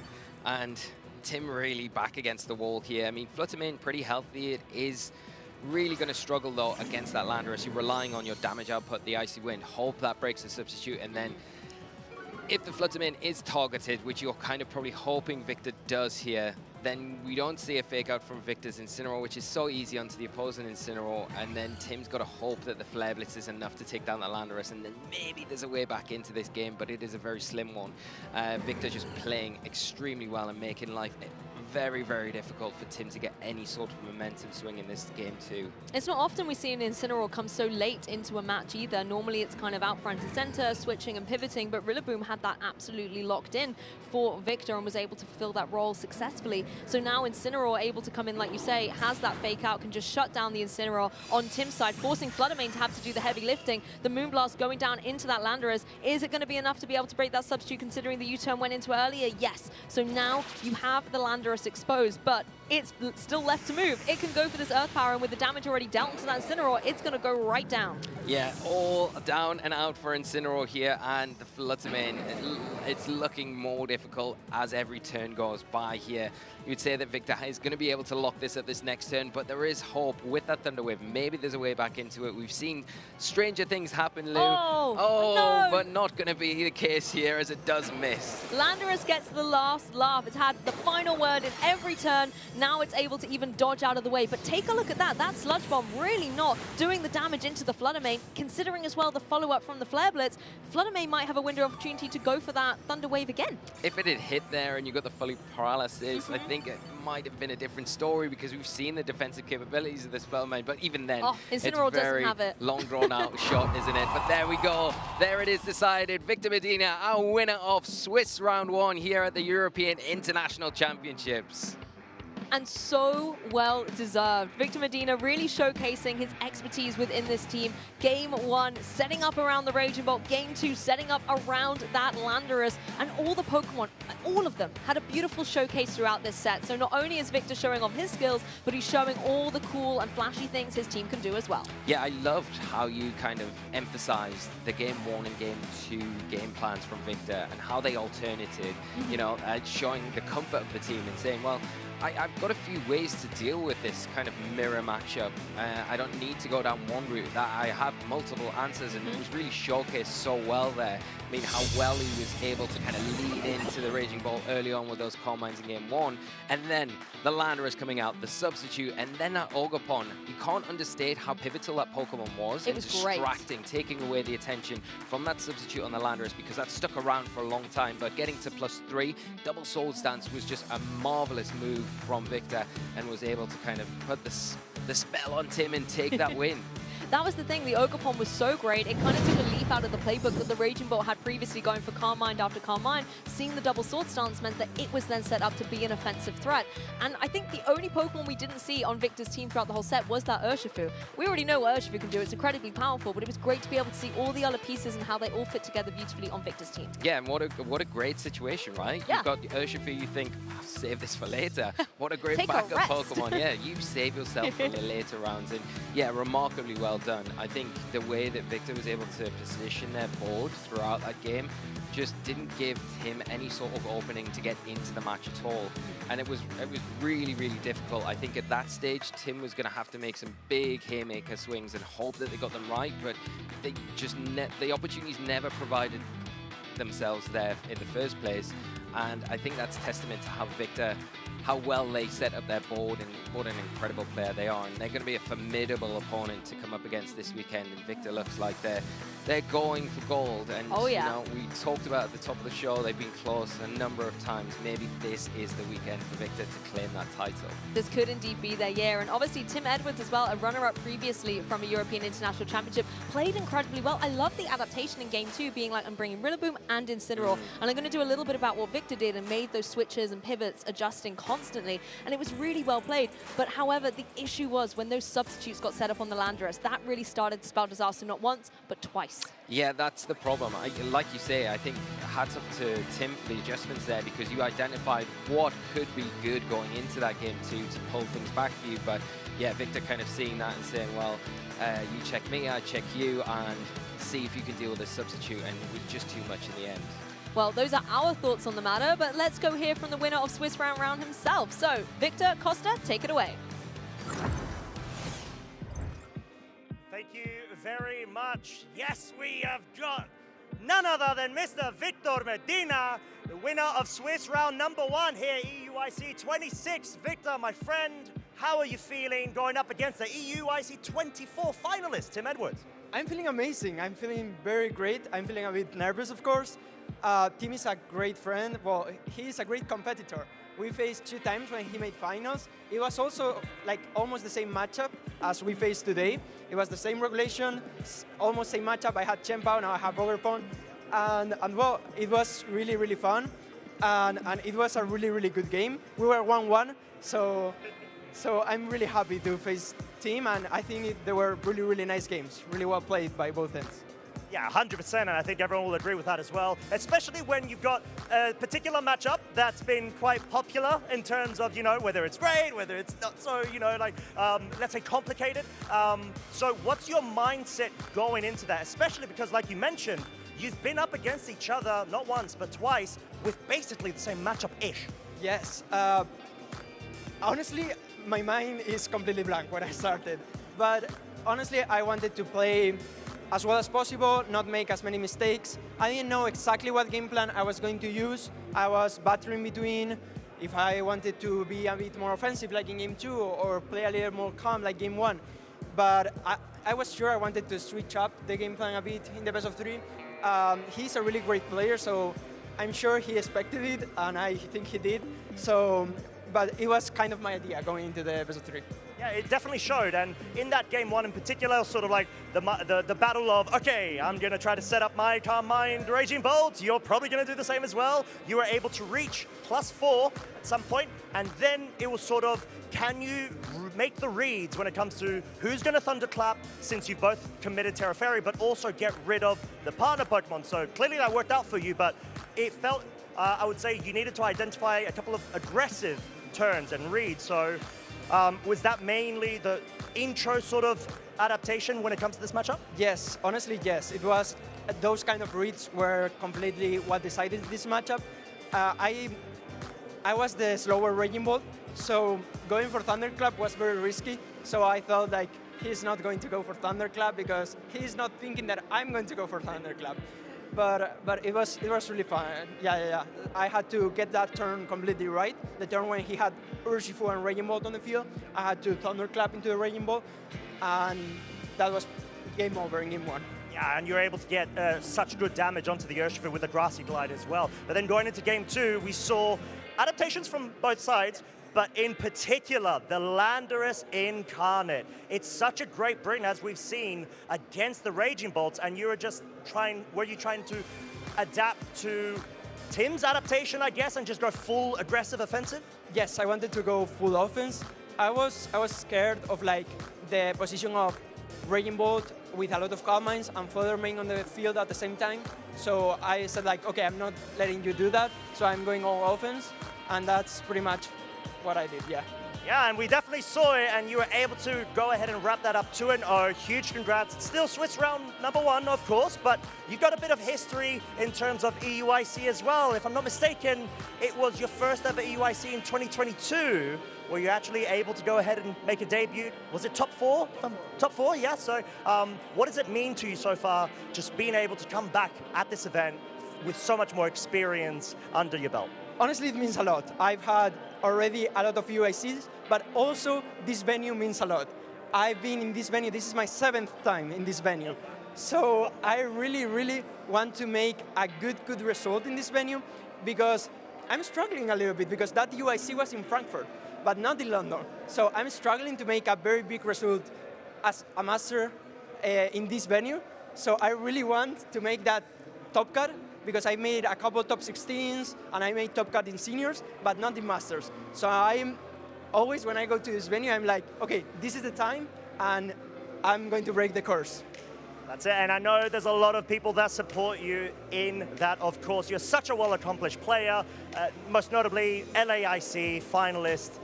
You know, that was all sorts of emotions and build-up, and you did such a great job. So we are truly hoping for you to be able to just bring this momentum through, of course, this weekend. So at the moment, in terms of your season, you're currently on 999 championship points and around 8th or 7th in the EU leaderboard, or 9th, actually? Ninth, I think. I'm 9th in the EU. I, of course, want to finish top 16 in the EU category. I want that Troll Award. But I really want to finish better than last season. Last season, I think I finished 3rd or 4th. I want to finish even better. I'm not having the greatest season. I think my last season was a bit better right now at the moment, but I'm going to finish it even stronger this season. So let's see. That's it. That's a fighting spirit and words from a champion in the making. So with that being said, Victor, we are going to go ahead and leave you to get in some rest before we go on to the next round. However, do you have any shout-outs that you would like to give? I do have a lot of shout-outs. I want to shout out, of course, my friends, all my international friends, also Antonio, Miguel, Sufi. Thank you for my Spanish friends. Thank you for my family. Thank you to everyone, and of course, thank you to my eSport team, Giant X. Thank you for the co-stream. Thank you, Oscar. Thank you, Shamork. Thank you, all of the staff. Thank you for this family. And this is a great opportunity. I'm having a very great time. This is the dream, and I'm going to try my best. I'm going to try my best to win, yeah. We know you're going to be able to do such a great job. Super quick, because it's the 30th anniversary coming up. Who's your favorite Pokemon? Lantern. Enough said. Right, with that being said, thank you so much, Victor. We are going to go ahead and cut to a very short segment, and we'll be back with Swiss round number 2.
What's my favorite? My favorite's the one that's got jet black hair. He's extremely fast. Limitless. So cute. She has a 12-octave vocal range. Can be calm. Powerful. Estilo como yo. 닮기도 한 것 같아갖고.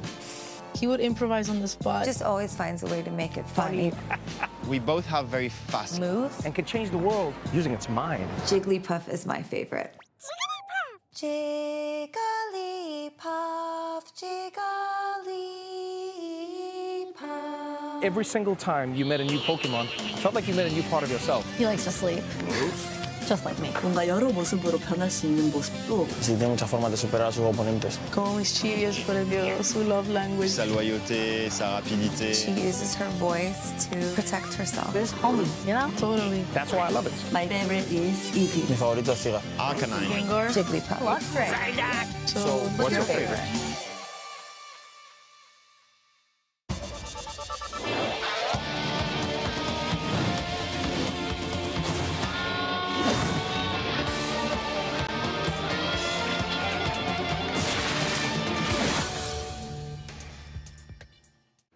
My name is Alex Aaron, and I'm from Oswego, Illinois.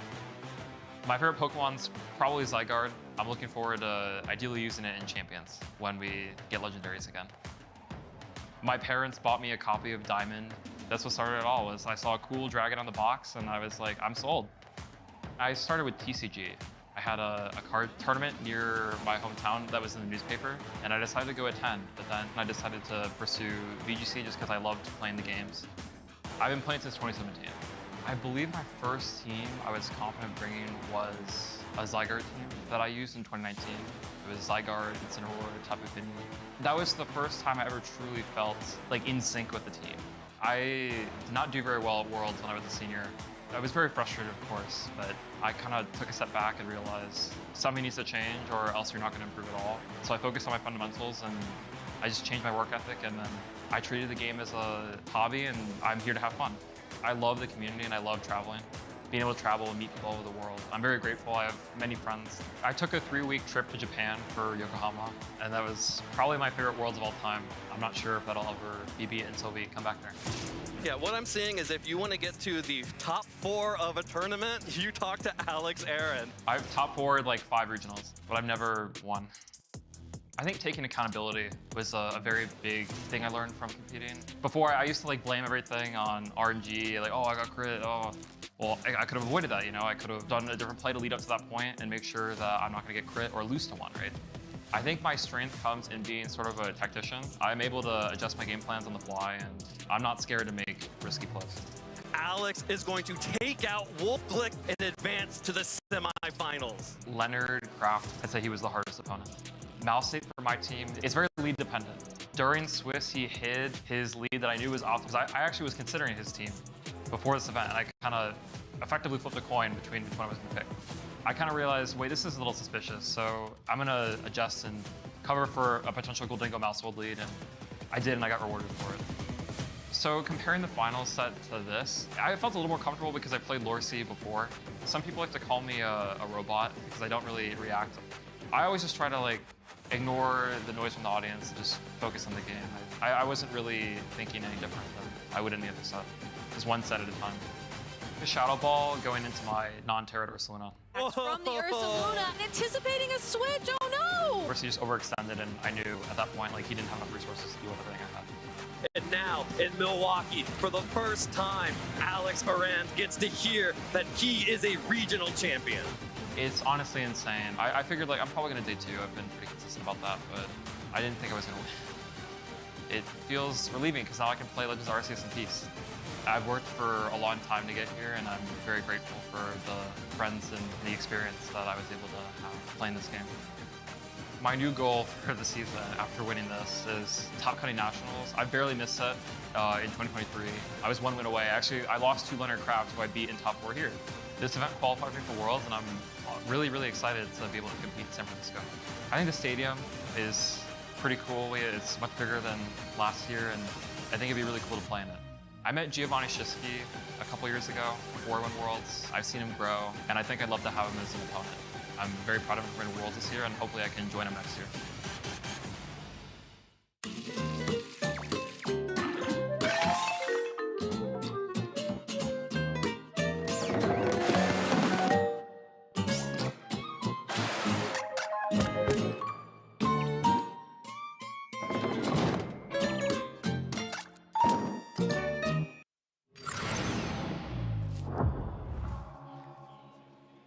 Well, we're back here at the European International Championships, getting ready to get into Swiss round 2 after an extremely hot start in round 1 here, featuring Victor Medina, who was our winner there, gunning for that championship title this weekend.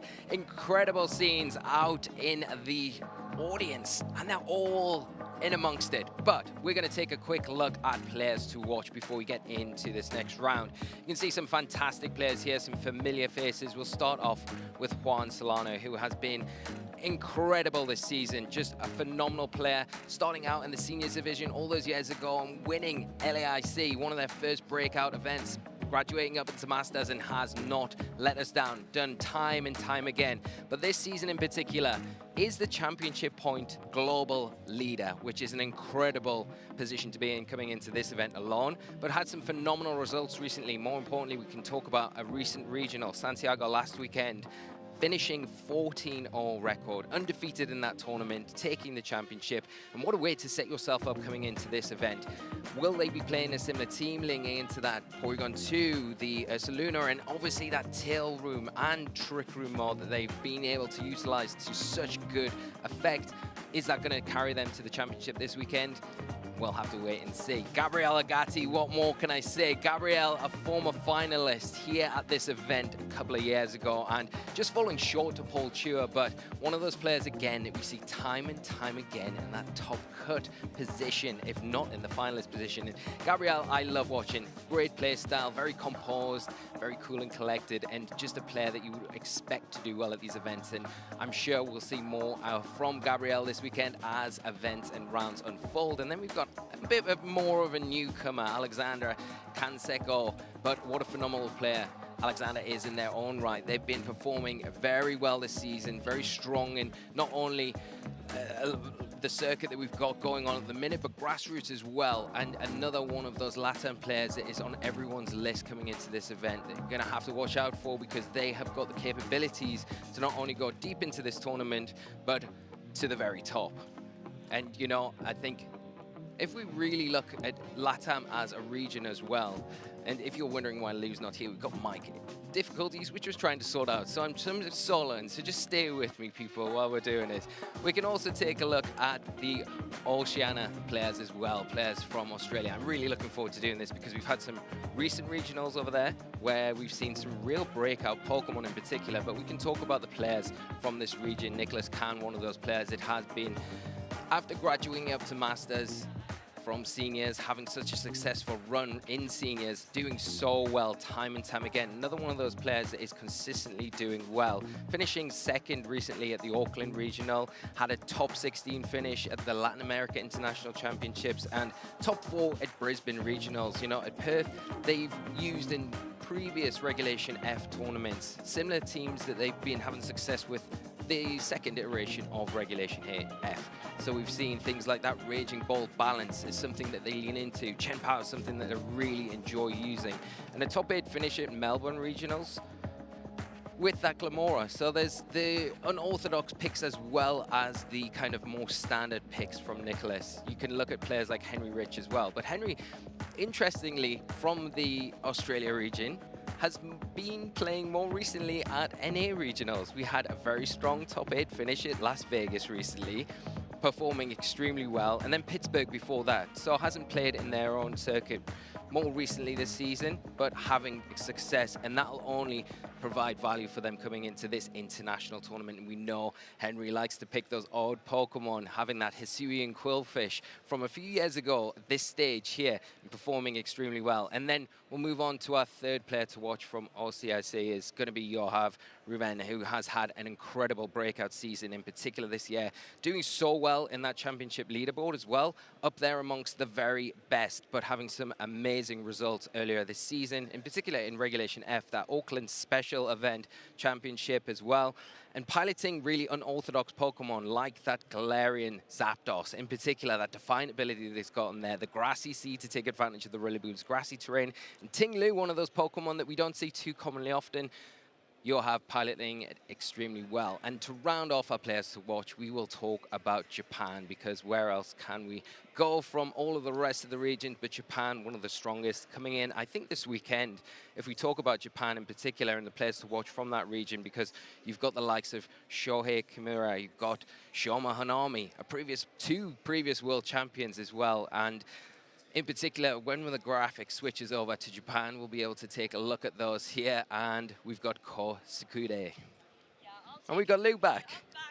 There we go. To talk about Japan, maybe that's what we were just saving me for here. But as you mentioned, Ko Tsuke, an incredible Pokemon trainer, has actually previously won the World Championships in the Seniors Division in 2019, was top 8 at Worlds last year and top 32 at the European International Championships last year as well in the Masters Division. Like, that consistency, leveling up from, you know, juniors into seniors into Masters, does just show what an incredible Pokemon trainer he is indeed. In the middle there, however, speaking of world champions, we have got Shona Honami, a trainer who is also a world champion from 2015 and has also previously won the Japan Nationals. He's a trainer he's so charming when he's up on stage as well. Always an incredible Pokemon trainer to watch battle because he just has such a mastery of the game.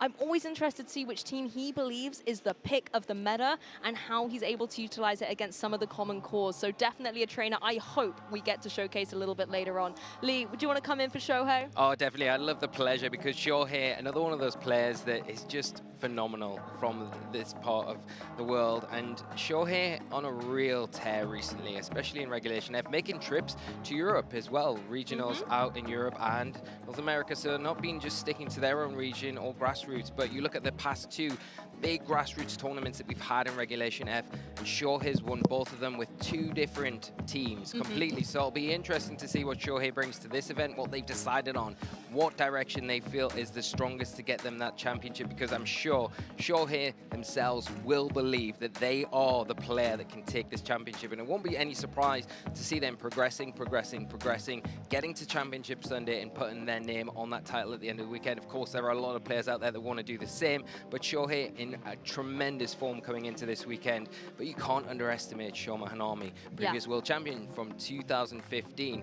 And when you talk about Shoma in particular, if you look back to that season, the team coined Chalk, which was very formidable, but the best player of that team that everyone was jumping on was Shoma. Just piloted it so well, and there are similarities with the Raging Bull balance in this format. It is probably the strongest team in the format if we kind of have that discussion, and if you look at a player ability-wise that can take those standard teams that are the strongest, one player in particular that you would always say has the potential to pilot that better than anyone else could be Shoma Hanami. Yeah, Shoma is also a trainer who works very closely with Yuma Kanugawa, who is our reigning Latin America international champion. So possibly coming into the next international of the season, these two might have been cooking up a very interesting storm. So possibly Shoma is going to be able to utilize some of those skills, some of that teamwork with a international champion as a teammate. I'm interested to see what Shoma's going to bring. Yeah, me too. And, you know, I think we can take a look at our notable matches for Swiss Round 2 now, so we can see who we're going to be featuring, which is going to be Shoma Hanami, who we've just been talking about, against Davide Carrero, which is one of Italy's finest. But looking at some of the other matches that we've got coming into, this is Swiss Round 2, Lou. Look at the face-offs we've got coming in across the board. I mean, Aaron Zhang versus Yuya Tada, that's another match I would love to be able to have kind of a bird's eye view on, to be able to see how that one unfolds, as well as Lorenzo Arce versus Ashton Cox. That's going to be a good one. That is going to be incredible. And then you look at Justin Tan going up against Angelo Otero, and that one in itself is going to be an extremely fiery match. Be interesting to see who can overcome the other opponent and come out on top there. But you've got Yuta as well against Parker Allen. Another incredibly exciting game. And this is just a small sample size from the amount of games that we've got here this weekend. We've got over 14,000 Masters playing here this weekend in the Video Game Championships, which is just incredible to think. And this is why I say a small sample size here, but you can imagine as we get deeper into the tournament, things are just going to keep heating up, so make sure you don't go anywhere. Get yourself settled in, bunkered down, because we've got all the action to come. the fact that we have Shoma versus Davide as our next match is a really interesting piece of history as well. Because round 1, we got to feature Tim Edwards, who was the runner-up in the 2024 European International Championships. Well, Davide was the runner-up in 2019. In the previous year, he actually came top 8 at EUIC against Flaviel Del Pidio. They battled it out in top 8. And then the next year in 2019, who did he meet in grand finals? Flavio once again. So then Flavio in a position where he was able to take the title, Davide just falling short. But could this be the year of our second place previous finishers maybe trying to get the gold? Well, we've seen the dominance of Italy so far this season in yeah, Europe we have. and globally, really. I think Italian players, I think the one thing you would say about Davide in particular is the fact that they are, and Flavio as well, they were the original kind of the old guard from Italy who were those big players that came in and put their mark on and the Simone's scene. won it as well. Yeah, you know? but they're still going strong and proving time and time again that they, don't forget about us guys as well, we might have been here a little bit longer, but we've got the talents to, me included, yeah, but these guys are actually talented. But they have got the talent to be able to hit and peak at the right time in these tournaments, familiar with these settings as well, and that goes a long way because these days are long. It's grueling, not only like physically, but mentally as well, especially in a format that has felt kind of almost figured out, where it is going to be kind of pitting player against player a lot of time rather than team against team because you're trying to outsmart, so that has its own effect as the day goes on. But these players know what to do, how to make sure that they get the most out of themselves before the tournament takes a break and we move into that next phase. And I don't think it can be like overstated enough about Italian VGC at the moment, because within tournaments there are levels. You know, you have the World Championships, internationals, you then have your regionals. In Europe, we have had about 5 to 6 regionals so far this season in 2026. Italy has won every single one of them without fail. And it's not just that Italians are the only ones turning up to these events. Everyone else is trying, but the Italians have really come out in full force this year, and yeah, really shown why. You know, they've always been one of the strongest regions, I think, that we've had since they were introduced to the format, and I just think this year is just different sauce altogether. So Costa made a brave prediction at the start of the weekend, said no Italians in top 8, which I cannot get behind. But that's Costa, isn't it? He likes to put these big things out because if they do pay off, then he looks... Yeah, he looks great. But maybe not to the Italians, but... maybe not. I mean, I have to say, there was a North American International Championships last season.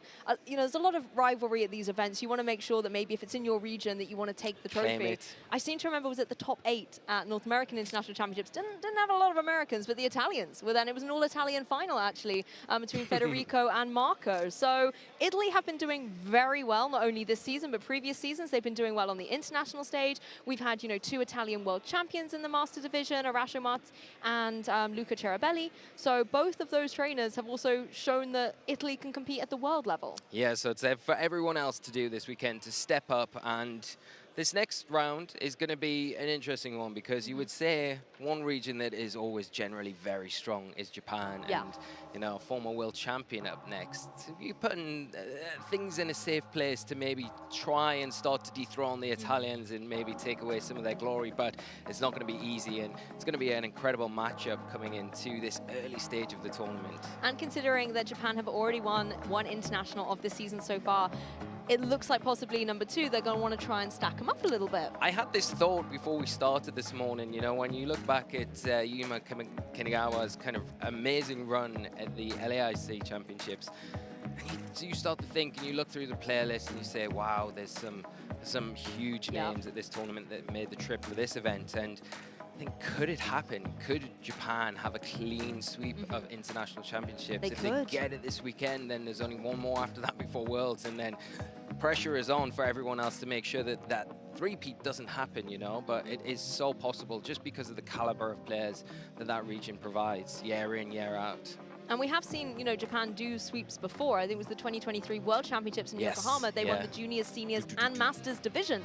They were so consistent, particularly as well as we said, this kind of rivalry where you want to get it in your own region and things like that as well. The Japan World, when we were in Japan, you know, being able to take it all, it was amazing. And so these trainers want to keep doing that. And I think something for everyone outside of Japan to kind of, something that I always look at and really admire by the Japanese players, it's not only their ability to play the game, identify really niche picks and team building in general, which they're just phenomenal at, but I think the self-belief that these players have when Shohei won the World Championships, coming into that event, he was so confident. The confidence exuded onto the field, the battlefield, and it just helped carry them through to that championship. I'm not saying that that was the reason why, but I think having that self-belief in your ability is something that the Japanese players really portray very well.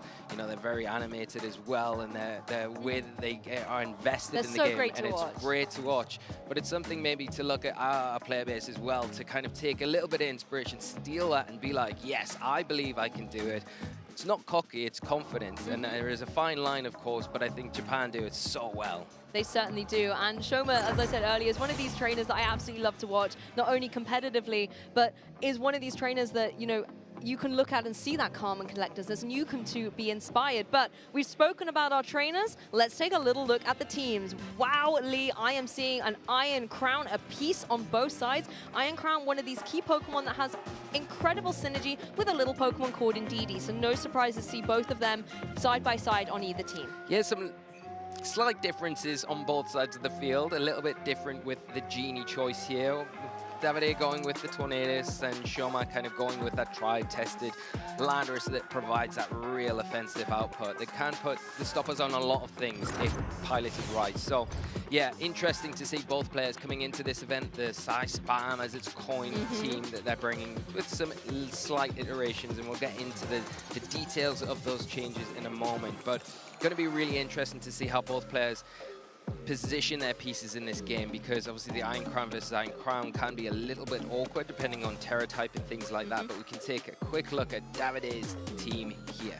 Interesting as well, in the previous game we spoke a lot about the Fire, Water, Grass core, but here the only kind of actual Fire or Grass type Pokemon is the Ogerpon. Critically, where you're going to see that core potentially emerge can be through Terrestrialization, where they may be needed defensively or offensively. Ogerpon obviously would take on that Fire typing, but then Iron Crown and Indeedee have Water and Grass respectively to maybe give them defensive coverage that can be so useful within this meta. Urshifu, interesting enough, we're running the single strike variant here on Davide's side. Yeah, I like that, and it kind of complements quite nicely with that Sunny Day that you're using with the Tornadus for weather disruption, but also to power up the Ogerpon. And you look at the Ogerpon here, the Hearth Flame, it's not got the Sword Stance, it's not got Focus Energy, it's got Follow Me, which is always going to be useful, but Stomping Tantrum as well, which is going to be really useful. And not only that, the Photosynthesis on the Fluttermane going to be really beneficial, especially because you look at the item choice there on the Fluttermane. Choice Specs. If you get a Helping Hand, Terra Fairy, Choice Specs boosted, Moonblast, even on the resisted Pokemon on the opposite side of the field, it's going to be doing enough damage to near pick up a knockout, if not picking a knockout. Yeah, this Fluttermane truly knows what it is to have the life of a showgirl being center stage. It's that Terra Fairy, Choice Specs, Photosynthesis boosted. It is in a prime position to get a lot of damage on the board and shine for Davide. On Shoma's side, however, again, we have this Iron Crown Indeedee core, but a few things being changed up. Instead of having a Tornadus, you have a Whimsicott to give you that potential speed control option with the Tailwind. But I love being able to see the utility of Light Green and Encore on here as well. Yeah, the Light Screen, the Encore, going to cause Davide quite a few issues if you get caught out trying to set anything up or getting yourself caught out with that Stray Protect in front of the Whimsicott.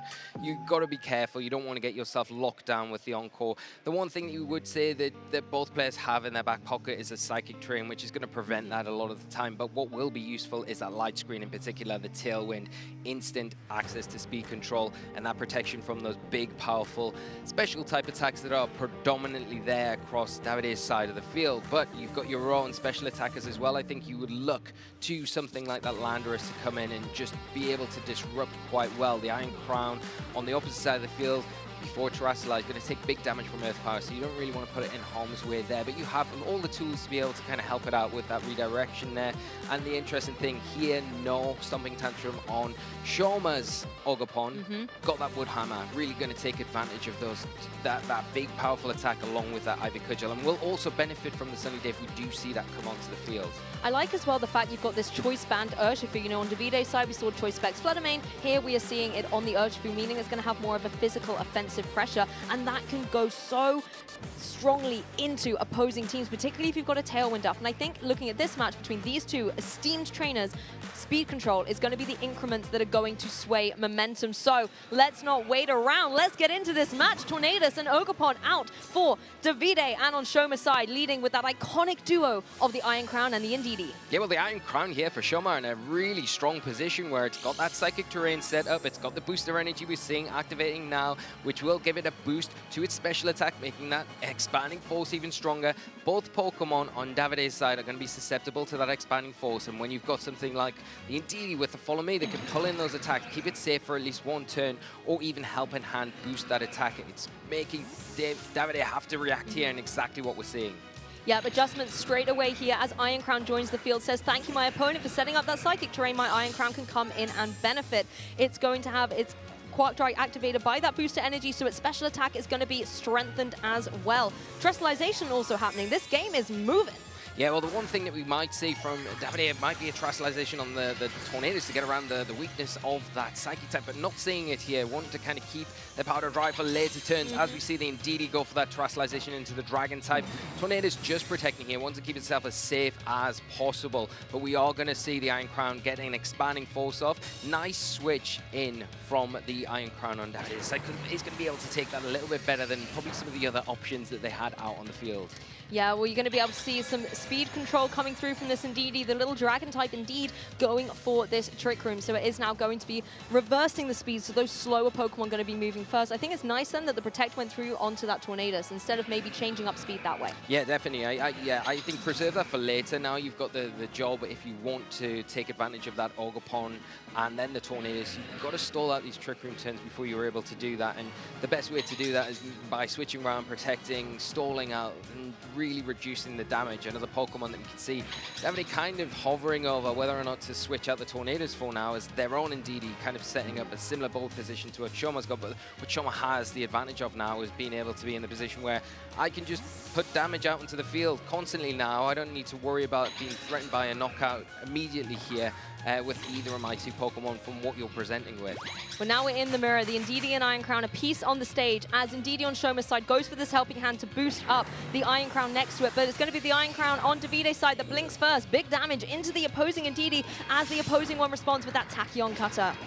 Tachyon Cutter getting some big damage and picking up the knockout onto the Indeedee that's just switched in. This is not great for Davide because bringing that in is a supporting option here for this Trick Room that's now set up, but losing that pivotal piece of the puzzle, forcing something that probably isn't as comfortable out in the field into a situation where it is going to be susceptible to that expanding force if that is the option. The Indeedee obviously not loving the expanding force from Davide's side because of that Terrestrialization. So does Shoma want to preserve that here for later on in the game? The problem is you don't have Protect on it. So it's a bit of a sitting duck here. You can go for a helping hand though. That would be really beneficial to your own Iron Crown. Get some additional damage before it does eventually go down. And that's what that Indeedee is doing here, going for a second helping hand on Shoma's side as Ogerpon just goes for that defensive passive play, getting up the spiky shield, not wanting to take any unnecessary damage in this turn as the Tachyon Cutter finds its mark onto the opposing Iron Crown. The second hit comes through, not going to be able to get a knockout this time, but still respectable damage despite not being very effective at all. Iron Crown on Davide's side can retaliate with that expanding force, going to be getting that spreader type damage. Will fell the Indeedee on the opposing side, but these Iron Crowns, even though they're going into each other, they're not getting those KOs. Yeah, you can see how beneficial that helping hand support was from the Indeedee on Shoma's side. That Tachyon Cutter, not quite enough to pick up the knockout, but probably putting the Iron Crown on Davide's side into range from an expanding force now. And then when you bring in the Urshifu, we've already talked about Lou in the team overview. It's got that choice band. It's going to be hitting extremely hard. Got access to priority attacks. It's not really going to be able to utilize this turn with the Psychic Terrain in effect, but it will be able to lean into some of those other options that it's got here and potentially do some big damage. But has to be careful around maybe getting a little bit complacent in front of that Ogerpon that can provide big damage. So you've got to cover that with your expanding force before you launch one of those big wicked blows out into the field. Well, no big damage coming through from the Ogerpon this time. Instead, going for that Follow Me, protecting the Iron Crown as the Surging Strikes will find its mark. 3 guaranteed critical hits. Is it going to be able to get enough for a knockout? I think that third one is going to remove the Ogerpon from play. And then Davide down 2 Pokemon early doors in this set. what am I saying? Wicked Blow. I'm on about Surging Strike. The Urshifu spot round, but huge, yeah. Really going to perform well under these Trick Room environments. And then the Tachyon Cutter coming out from the Iron Crown on Shoma's side. And really, I think one of the things that you would always look at with setting Trick Room up for yourself is taking advantage of those Trick Room turns. Yes. Shoma doing that perfectly in this game and leaving that Soul Tornadoes coming in to be able to deal with these two powerhouses on the opposite side of the field. And I think as well, when you see a Tornadus, you do see the speed going faster mode operated, I guess. And so being able to have that utility to go for the Trick Room, considering as well that Davide didn't have Indeedee on the field yet, it is running that Imprison. It could potentially try and imprison the Trick Room and stop Shoma from getting the speed control in his play field. Then it just gave such a great opportunity for Shoma to be able to showcase that beautifully. Yeah, exactly that. And I mean, just so well done there.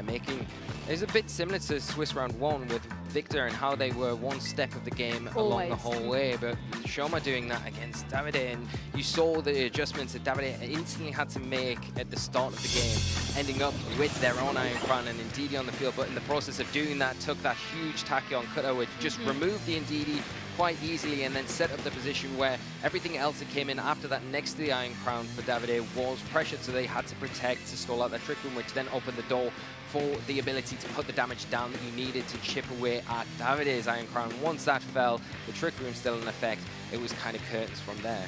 I think as well you make a great observation about the Tachyon Cutter being so pivotal, because sometimes in these situations when you've got the utility to go for that expanding force, not only does it hit both Pokemon, but you get the extra, damage from the Psychic Terrain being in play.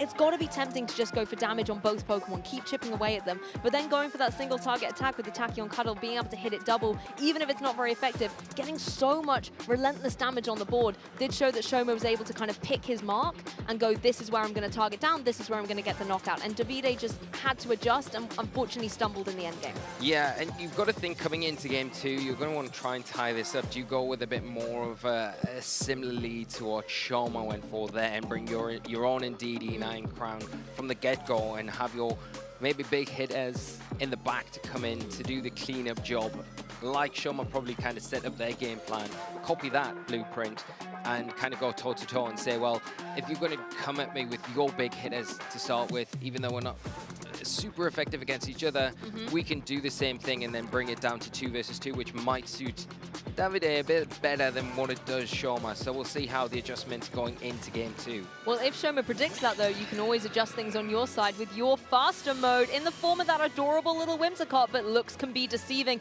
It's paired up with that Urshifu now. Potential something like a Tailwind coming through would be giving this Urshifu so much momentum. You'd be fast, you'd be furious, but Indeedee threatening that Trick Room on the other side. Yeah, you can see Davide going for that Psychic Spam lead. It's going to be very threatening here. The Indeedee gives support, but the one thing that you've got up your sleeve for Shoma is a defensive terrestrialization on your choice band Urshifu. Going for that Steel Terror type, going to put you at a harm's way from those Psychic moves from the Tachyon Cutter, and you also have the Whimsicott. It might not be able to be that impactful here, and you probably don't want to click the Tailwind with the impending potential Trick Room from the opposite side of the field, but you do have Light Screen, and that is going to be so valuable for not only the rest of the team, but more importantly, protecting this Urshifu and allowing it to get the damage that it needs early in this game. Well, Indeedee not going for a Trick Room hit, instead drawing in all of this potential damage as Whimsicott fearlessly just goes straight for that Tailwind here, as the Urshifu now in a prime position to adjust that ball position. Super effective U-turn. That's a choice band U-turn. Look how much damage that did.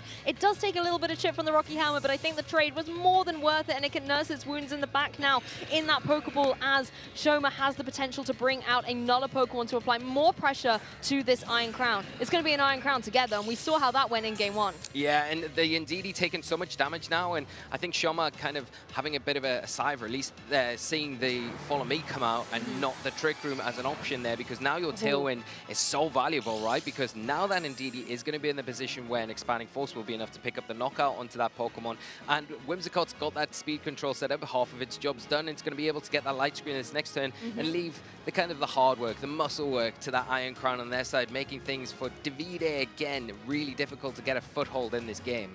I mean, Davide in a position now where there's no speed control utility. As you said, yes, there's a Trick Room, but it's going to go down to an Expanding Force. That U-turn put in so much work on Urshifu's side. And now with that Whimsicott as well, you know, Whimsicott has to watch out. It can't go for its priority when Psychic Terrain is on the field. So things like Encore coming through, not going to be able to utilize that. Doesn't want to go for a second Tailwind, there's no point. You could go for a Light Screen, try and boost up your special defense, but critically, you can even go for the Moonblast, just start chipping away. Yeah, that's a good point, because that could be enough to then take the Expanding Force into a single target attack. But we're seeing a helping hand, last-ditch effort from the Ndidi on Davide's side as that Light Screen is set up from that Whimsicott.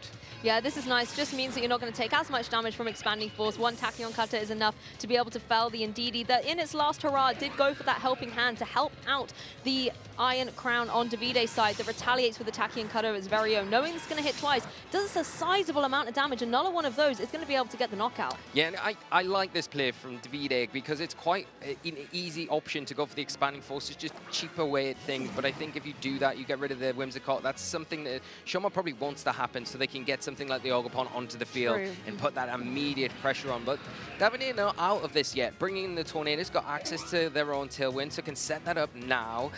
Then we'll have to be a little bit wary about the following turn if you don't remove the Whimsicott, because there is that Encore, so you have to kind of take the turn, set your own Tailwind up, and make sure that you remove that piece of Shoma's puzzle, so you've got a bit of an easier route back into this game. Yeah, as the Tornadoes is flying up in the sky, it doesn't fall victim to the Psychic Terrain, protecting it from those prankster moves. As well, actually, you know, on reflection, a second Tachyon Cutter may not be enough to get the opposing Iron Crown because there was the helping hand in play before. So possibly you have to be in a position to think, can I remove it with a double up some way from Tornadoes, or is the Tailwind match? Is that more important? Well, we are going to see how things play out in this next turn, but before that, we do see the Terastallization committed from Davide's side, and it is going to be on the Tornadoes, taking away that Psychic weakness there, and the Moonblast as well, a really good defensive Terastallization.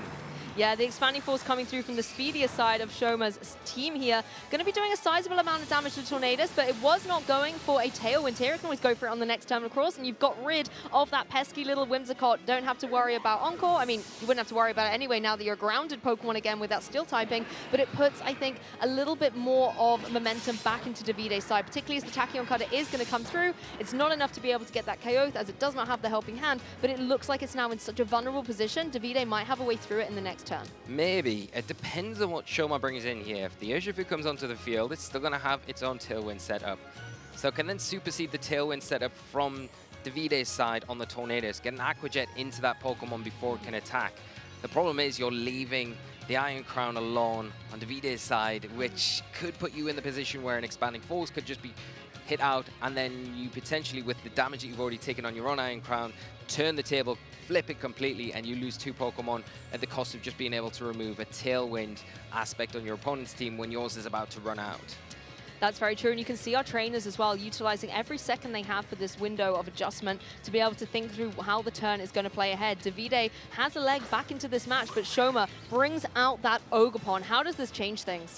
Well, now you've got access to the Tailwind immediately because there's no priority on that Ogerpon to really pick up the knockout onto the Tornadoes. But you are putting a lot of pressure immediately onto the Iron Crown now with your own Ogerpon because it can't Terastallize. It's going to have that fire weakness. So the Ivy Cudgel going to provide big damage there, potentially a knockout. And it is currently, even if Davide sets up their own Tailwind for this next turn at least, going to be outspeeded by that Ogerpon. So it is going to be threatened. Do you go for a Protect on your Iron Crown and kind of sacrifice the Tornadoes, get your Tailwind up, and then the next turn, whatever you've got waiting in the back can come in alongside the Iron Crown, take full advantage of that Tailwind for the next few turns. That's the thing. He's played it very slow and cautiously with this Tailwind, wanting to unleash it at the right time. You've removed on Shoma's side the utility to set up a second Tailwind, so now you're in a position where yours can shine. Looks like it's just going to be a defensive play on the Iron Crown side of things, though, as Tornadoes does go right ahead and get that Tailwind set up. As you mentioned, Lee, it's not going to worry too much if it goes down, because then Davide can bring in a Pokemon from the back to utilize that greatly. However, Ogerpon not going into the Tornadoes, so it's not going to be able to get the knockout there as the Expanding Force comes through. But is this going to be enough? That's the question, and I think if you're Shoma, you're probably hoping that it's not on the Tornadoes. You don't want to allow something to come in, but it is enough to take down the Tornadoes with such little health, even though that is a resisted attack. Now, this opens the door perfectly for Davide, where they can bring in that next 2 Pokemon, can take full advantage of the Tailwind. As you see the Tailwind just ending at probably the wrong time for Shoma. Yeah, but the right time for Davide. You have the Tailwind up on your side now. Time to take advantage of it. And look at that, Lee. We're once again in a mirror. It's an Ogerpon and an Iron Crown apiece. However, the Ogerpon on Davide's side looking so healthy as well as the Iron Crown compared to some damage that's been severely dealt out on Shoma's side. Yeah, that's it. I think now Davide maybe started the game off not looking as good like Shoma was, getting their foot in and maybe getting that momentum building that they already got in game one, but really not doing that. Davide having a game plan from the outset and saying, okay, let's get through these initial turns of Tailwind, let's get through this light screen that's going to fade in a couple of turns' time, and now start putting on the pressure, and now it's time to take advantage of the speed control I've got access to. Well, first to move is going to be the Spiky Shield on Shoma's, which was a perfect call as the Ivy Cudgel was coming through on Davide's side. So not going to be able to get damage on the board here. The Expanding Force from the Iron Crown will come through and connect down onto Shoma's here. Now this Expanding Force is going to be enough to be able to get the knockout. So now on Davide's side, you don't have to worry too much about an Expanding Force coming back your way. I think Ogerpon got away with it there. You know, you going into a Spiky Shield and leaving yourself vulnerable to a potential Expanding Force could have been devastating. Yeah, and now the one thing that you would say is going to make those Expanding Forces not as threatening as that Psychic Terrain disappearing, and it opens a door up now for the Urshifu. Now, it could have come in before and used the Aqua Jet on the Tornadus. It actually couldn't have because of the Terastallization, so it was grounded. But now that Psychic Terrain has been removed, it does have access to that priority attack. It is choice banded. Problem is, does it have enough in the tank to take down these pretty healthy Pokemon on Davide's side? Because it doesn't, I feel like it's going to be very close, but maybe not quite enough. I'm trying to think, has Shoma used Terastallization in this game? It was the Dragon in DD in game one. Not this game, so they do have it in their back pocket here. So that's one thing that they could do. We talked about the defensive Terastallization that the Urshifu has. The problem is, if you go for that Steel Terra on the Urshifu, you become susceptible to the Ivy Cudgel on Davide's Ogerpon. But you do have this Follow Me for at least one turn to kind of help protect you, because the Expanding Force, not a double target attack now, is single target, so that all will be pulled into your Ogerpon. Can you take advantage of your Urshifu while you've got the opportunity to? I mean, Ogerpon is really paving the way here for Urshifu to try and take game number 2 for Shoma.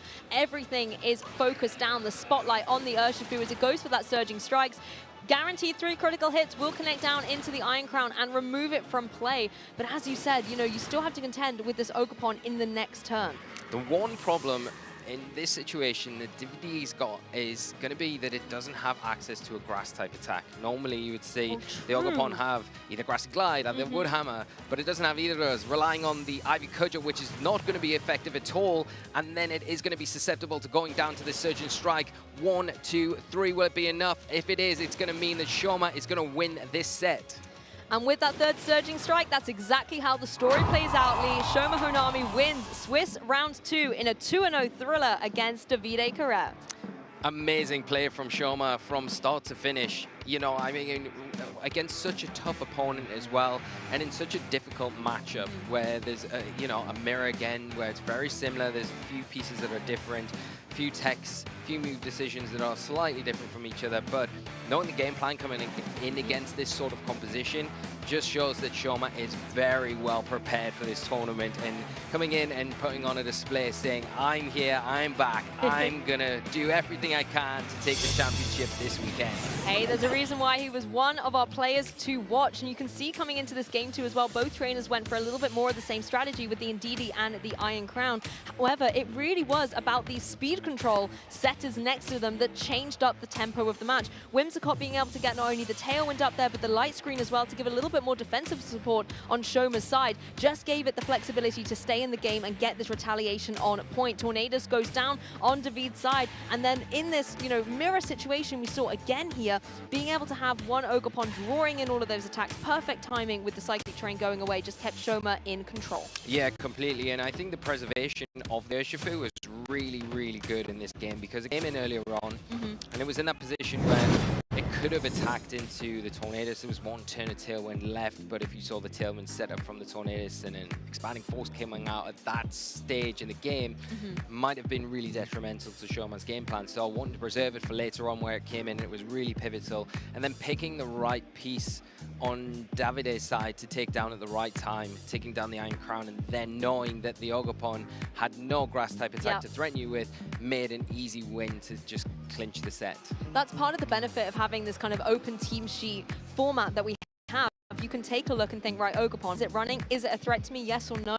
And then plan accordingly. But the one thing I really loved about this set is, you know, we've got a lot of the same Pokemon, there's a lot of the same strategies going on, but they played it so differently. You know, in game one, it really was about Davide really trying to go for that speed control with the Tornadus, but then Shoma was like, let's go slow mode, let's go Trick Room. And then in game two, they could have done a reverse of it, but then Shoma was like, actually, I'm going to match you, we're going to go Tailwind, and we're going to play the games about when we're setting this up. And it was so beautifully crafted about when that timing was to be initiated, about when the Tailwinds were going. It was a beautiful masterclass. And it shows that, like, it puts a real emphasis on, and especially in these mirror matches, getting the leads right, because definitely, if you don't get your lead right and your opponent is in an advantageous situation, then you're playing catch up that whole time, and the amount of damage that you take trying to reposition can be detrimental to you being able to get the win or the loss in that situation. And I think it played out again in this Swiss round 2 exactly like that, where Davide was kind of playing catch up after turn 1 in game 1, where Shoma led, like you said, with that Trick Room, the slow mode. Davide led with the faster Tailwind mode in that one, didn't go for it, and it kind of didn't work out. And then Shoma was like, I'm going to do what you did in game 1 this time. See if you can keep up. And it looked close at times, and it was a lot closer than game 1, but just in the end, I think the experience of Shoma with this team kind of really shone through there, and they came out on top. And the preservation of the Urshifu, once again, that was just remarkably done, and going to be a tough opponent for anyone to get drawn up against this weekend. I mean, both of them really formidable in their own right, and particularly after that last match, I think Shoma's another trainer that you just don't want to see on your pairings list if you're looking towards the next round. But before the next round, I think it's time to catch up with Shoma himself, the winner of Swiss round 2. Costa, take it away. Thank you very much, and it is my absolute pleasure to be here with our 2015 Boston World Champ and Japanese Nationals. Shoma Honami is, of course, able to go 2-0 with Swiss round number 2s. So, Shoma, my friend, how are you feeling going up against Davide Carrero, such a very powerful trainer?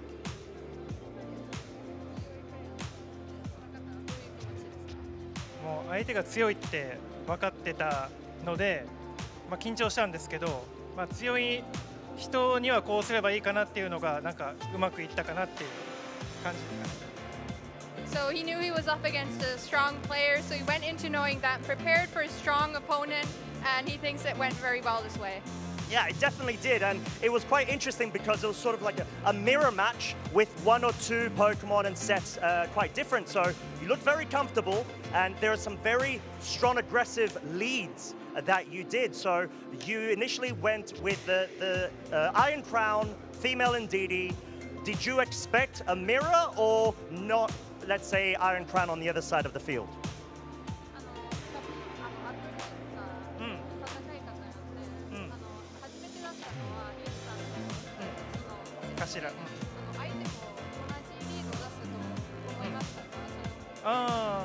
いや、相手は同じの出してくるとはそんな思ってなかったんですけど、ちょっと僕側の方がちょっとポケモンの相性的には振りそうだったので、なんかトリックルームとかからそのアグレッシブに切り返していければなと思ってやってました。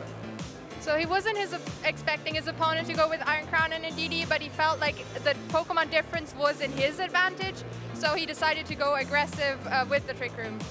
Yeah, and we definitely saw that because Davide opted to go for the Tailwind mode with the Tornadus first, but you're able to catch him off guard, like you said. And then it was just a really good handling of focusing with the follow me, redirect, go for full damage, like you said, with Iron Crown, which worked really well. But then game 2, you completely flipped the script, and we saw you not bring the size spam, so Iron Crown, but Davide did on the other side. But it was an interesting lead because you had Whimsicott and the banded Urshifu, so there was already a lot of mind games there. Were you scared that Davide was going to go for Trick Room straight away? ゲーム2は全然違いましたね。で、ゲーム2はダビデがトリックルームになると恐れてましたか？いや、多分、相手の鉄の頭の方が素早さが高かったので、相手がトリックルームしてしまうと僕の方が鉄の頭の素早さで有利になったりとかするので、相手はトリックルームはしづらいだろうなっていうのはあって、追い風でアグレッシブに。So from game 1, he expected Davide's Iron Crown to be faster than his own Iron Crown. So he thought that for Davide it would not be a good choice to go for the Trick Room, so he felt comfortable going for the Tailwind route. Yeah, and I mean, you were able to just get the calls so well. The U-turn dealt so much damage onto the Ndidi, and then you just had so much momentum that it felt like Davide just wasn't able to recover because he was just one step behind every time. But it must feel absolutely great for yourself being able to have the 2-0 record, undefeated. We've seen you actually attend some regionals over on the other side of the pond. I believe it was Las Vegas. What sort of goals, aside from, of course, becoming the world champ, do you have in terms of visiting other regions outside of Japan? ワールドチャンピオンになりたい以外に他の海外の大会に出るゴールとかありますか？この EUIC とかはトップ4に入ると世界大会のワールズの権利が手に入るので、今回はそれを獲得したいなと思ってきたので、頑張りたいなと思ってます。So for this EUIC, getting top 4 will earn you the direct invite to the World Championships. So he came here to get this invite sealed up. Yeah, and I mean, so far you are absolutely smashing it, my friend. So with that being said, would you like to go ahead and give any shout outs to anybody either in the venue or back at home or just watching online? 友達とかに挨拶したい人がありますか？ベニューの中にもストリーム見る人も。親とか、なんか僕のことをすごい応援してくれてる友達も日本からいますし、一緒に戦ってる友達も日本から来てるんで、そういう友達によっしゃ勝ったぞって、勝ちましたって伝えたいですね。So to his parents and to his friends supporting him in Japan, and also his friends who are also here today battling, he wants to say, I did it, I won. That's it. That's the fighting spirit of a champion, of course. So, very, very quickly, because of course we've got the 30th anniversary. Who's your favorite Pokemon and why? 一番好きなことはなぜですか？デデンネで、デデンネ。面白いからで。見た目が面白いから。He likes Dedenne because he thinks it looks funny. In a good way. Funny in a good way. In fact, well, I mean, it is adorable, I'm not going to lie, and then it's got uniqueness to it, so I completely see what you mean. There you go. If you weren't aware of it, you are now. So, with that being said, we are going to wrap things up. Let Choma, of course, go ahead and get some rest before tackling Swiss round number 3 here at EUIC 2026. So, with that being said, we'll be catching you all very shortly after a quick little segment.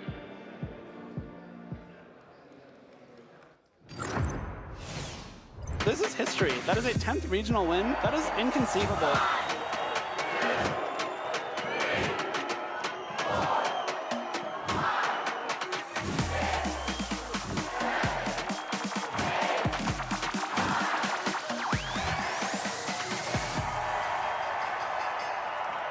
My name is Wolf Glick, and I am from Washington, D.C. I feel incredible, honestly. 10 regional championships is something that I set a goal ages ago, like maybe 6-7 years ago at this point, but I set the goal, but I didn't really ever think I would get there because, I mean, even winning one regional championship is really difficult, and so to win 10 is not something that I really thought was achievable, and so now to be sitting here and to be able to say, actually, I did it, it feels great. It's a real feeling of accomplishment, and to do it with my favorite strategy of all time, it's a really great feeling, and I feel very proud and just very lucky. The team that I brought to the Toronto Regional Championships is a team with a strategy known as Perish Trap. It involves the move Perish Song and the ability Shadow Tag.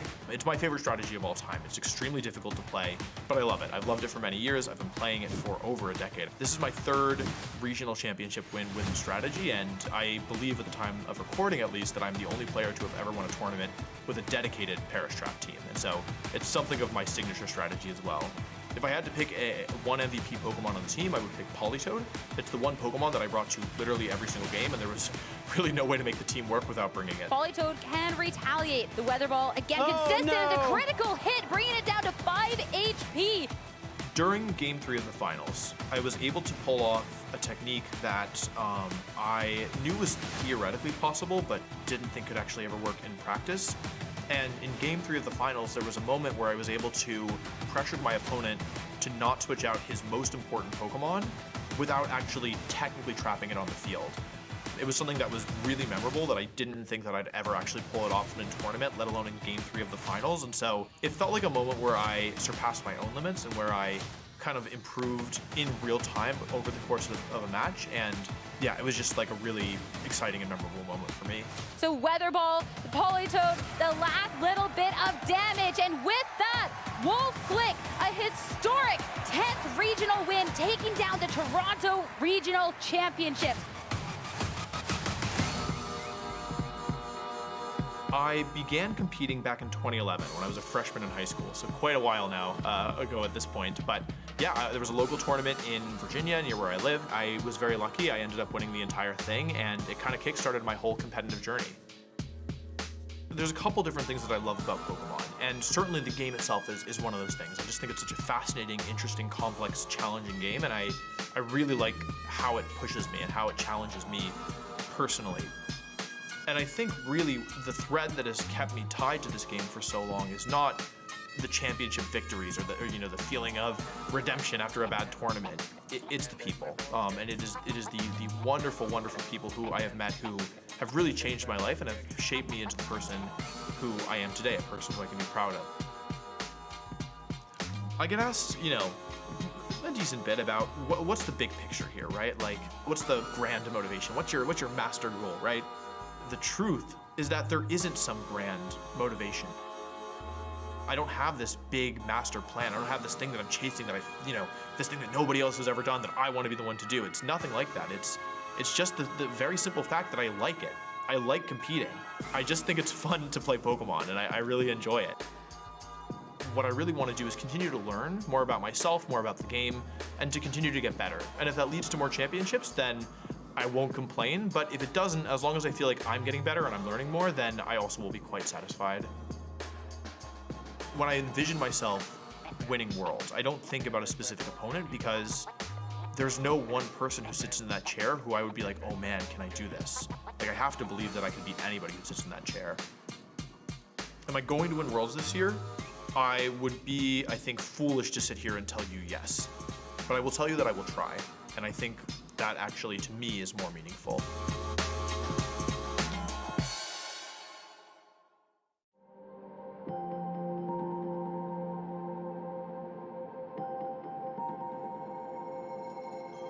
My name is Marco, and I'm a VGC player from Italy.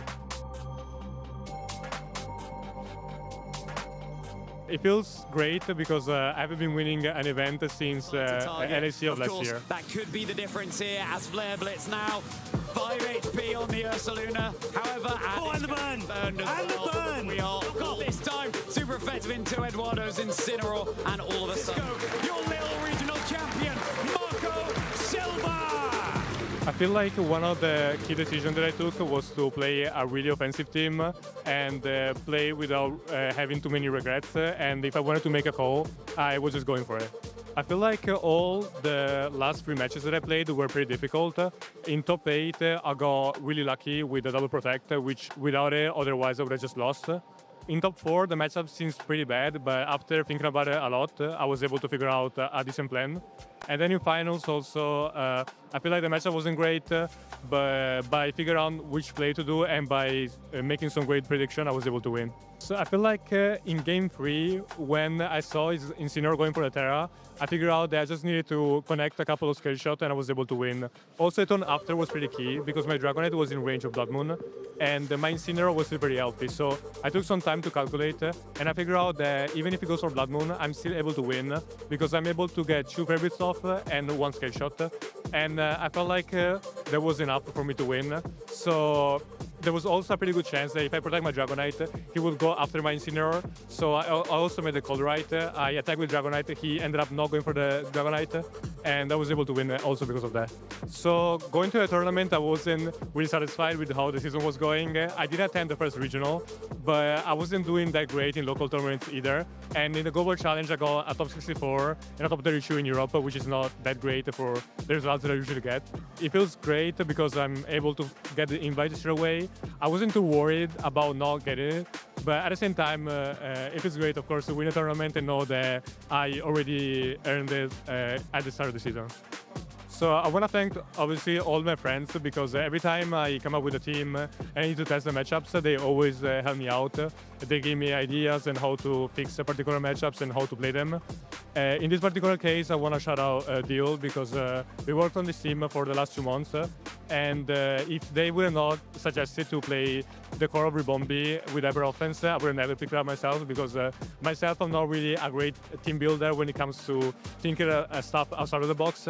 When it comes to strictly picking 6 months, if I see something that's like a little bit weird, I kind of tend to not really want to pursue it. So I really have to thank them for the idea.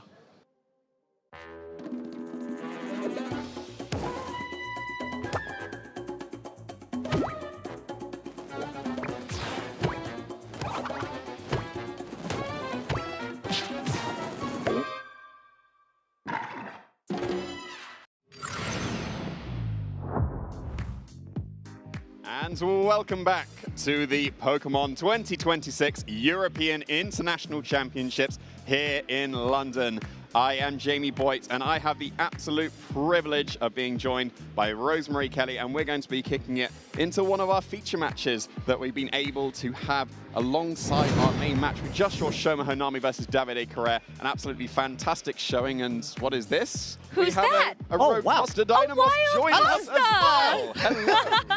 Well, I was going to say, the privilege is all mine, Jamie Boy. I'm so excited to be here alongside you as well as Costa to be able to call the action at this amazing event. We've already been treated to 2 amazing matches to be able to start our stream, and we're going to be rolling right into another one. Costa, I know you've had a chance to actually talk to these players as they've had their wins on stage, so kind of what are the vibes like out there? Very positive and very energetic. I think given the fact that we've seen back-to-back Swiss round 1 and 2 2-0s individually within those sets, just sort of shows that even though the other trainers were absolutely stellar on impact and stuff in terms of, you know, like the performance, Victor and of course now Shoma, they're just absolutely running riot right now. So they're clearly primed and ready to be able to make that deep run. Well, I think there's another player that we've definitely had our eyes on in this 2026 season. And what do you think about showing another match? Oh, with being able to feature as many as we can during this International Championship, going to be absolutely brilliant. We've got the feature matches alongside the main stream, and now we're going to be able to catch up with one of those matches. It's absolutely fantastic. Well, yeah, exactly. It's going to be amazing. Let's go ahead and dive right into it. Angel Otera versus Justin Tang. And Justin Tang is the player that over in North America we have really been impressed with. Justin can only get championship points if he gets a top 16 or better at this event. That is how well he has done. He has maxed out his BFLs, and he is here to just kind of see if he can take this run even further and get a win. Yeah, that's crazy. #1 NA player at the moment, and clearly rocking a very interesting team, which might actually be an indication to his adaptation from the Toronto run with the Iron Crown and the female Ndidi. We just saw it on the main stage and clearly actually putting out a lot of pressure on the other side of the field. Yeah, and it's not even the Golden Go that he seems to be known for at this point. He switched to Iron Crown and the Ndidi, which of course has just disappeared to a Moonblast and an Ivy Cudgel. Yeah. That's what it's there to do. It's there to keep the Iron Crown safe so that it can go on the offensive here. And the Tachyon Cutter, one of the nice things, it can one-shot a sturdy Ogerpon, as we are seeing right here. It's so good. Yeah, exactly. Just the fact that it can get that double hit from the move, it bypasses that 1 health that it would have otherwise been able to stand on. And so that's going to be an even Pokemon count here. But I love that maybe for Angel's side, he's going for something that's a bit more unique, I think, in the format. We actually do see this Torkoal that can come in and actually set the weather for the photosynthesis boost. Yeah, it's based on those 4, it seems pretty similar to the team that Marco Silva was able to get top 8 at the Birmingham Regional Championships just a couple of weeks ago. Does have that option to go for the Trick Room with that Photograph, and as we got the sneak peek, that Torkoal could be in the back as well. Yeah, exactly, and not forget, this match is a round 2 match, given the fact that it's a side stream, so both of our trainers are 1-0 at the moment. And I do really like the Photograph bringing here because you're able to essentially resist the expanding force from the other side of the field, but then you have to be a bit cautious for the Ogerpon if you want to try to get that Trick Room going. I think that's the tricky part. right?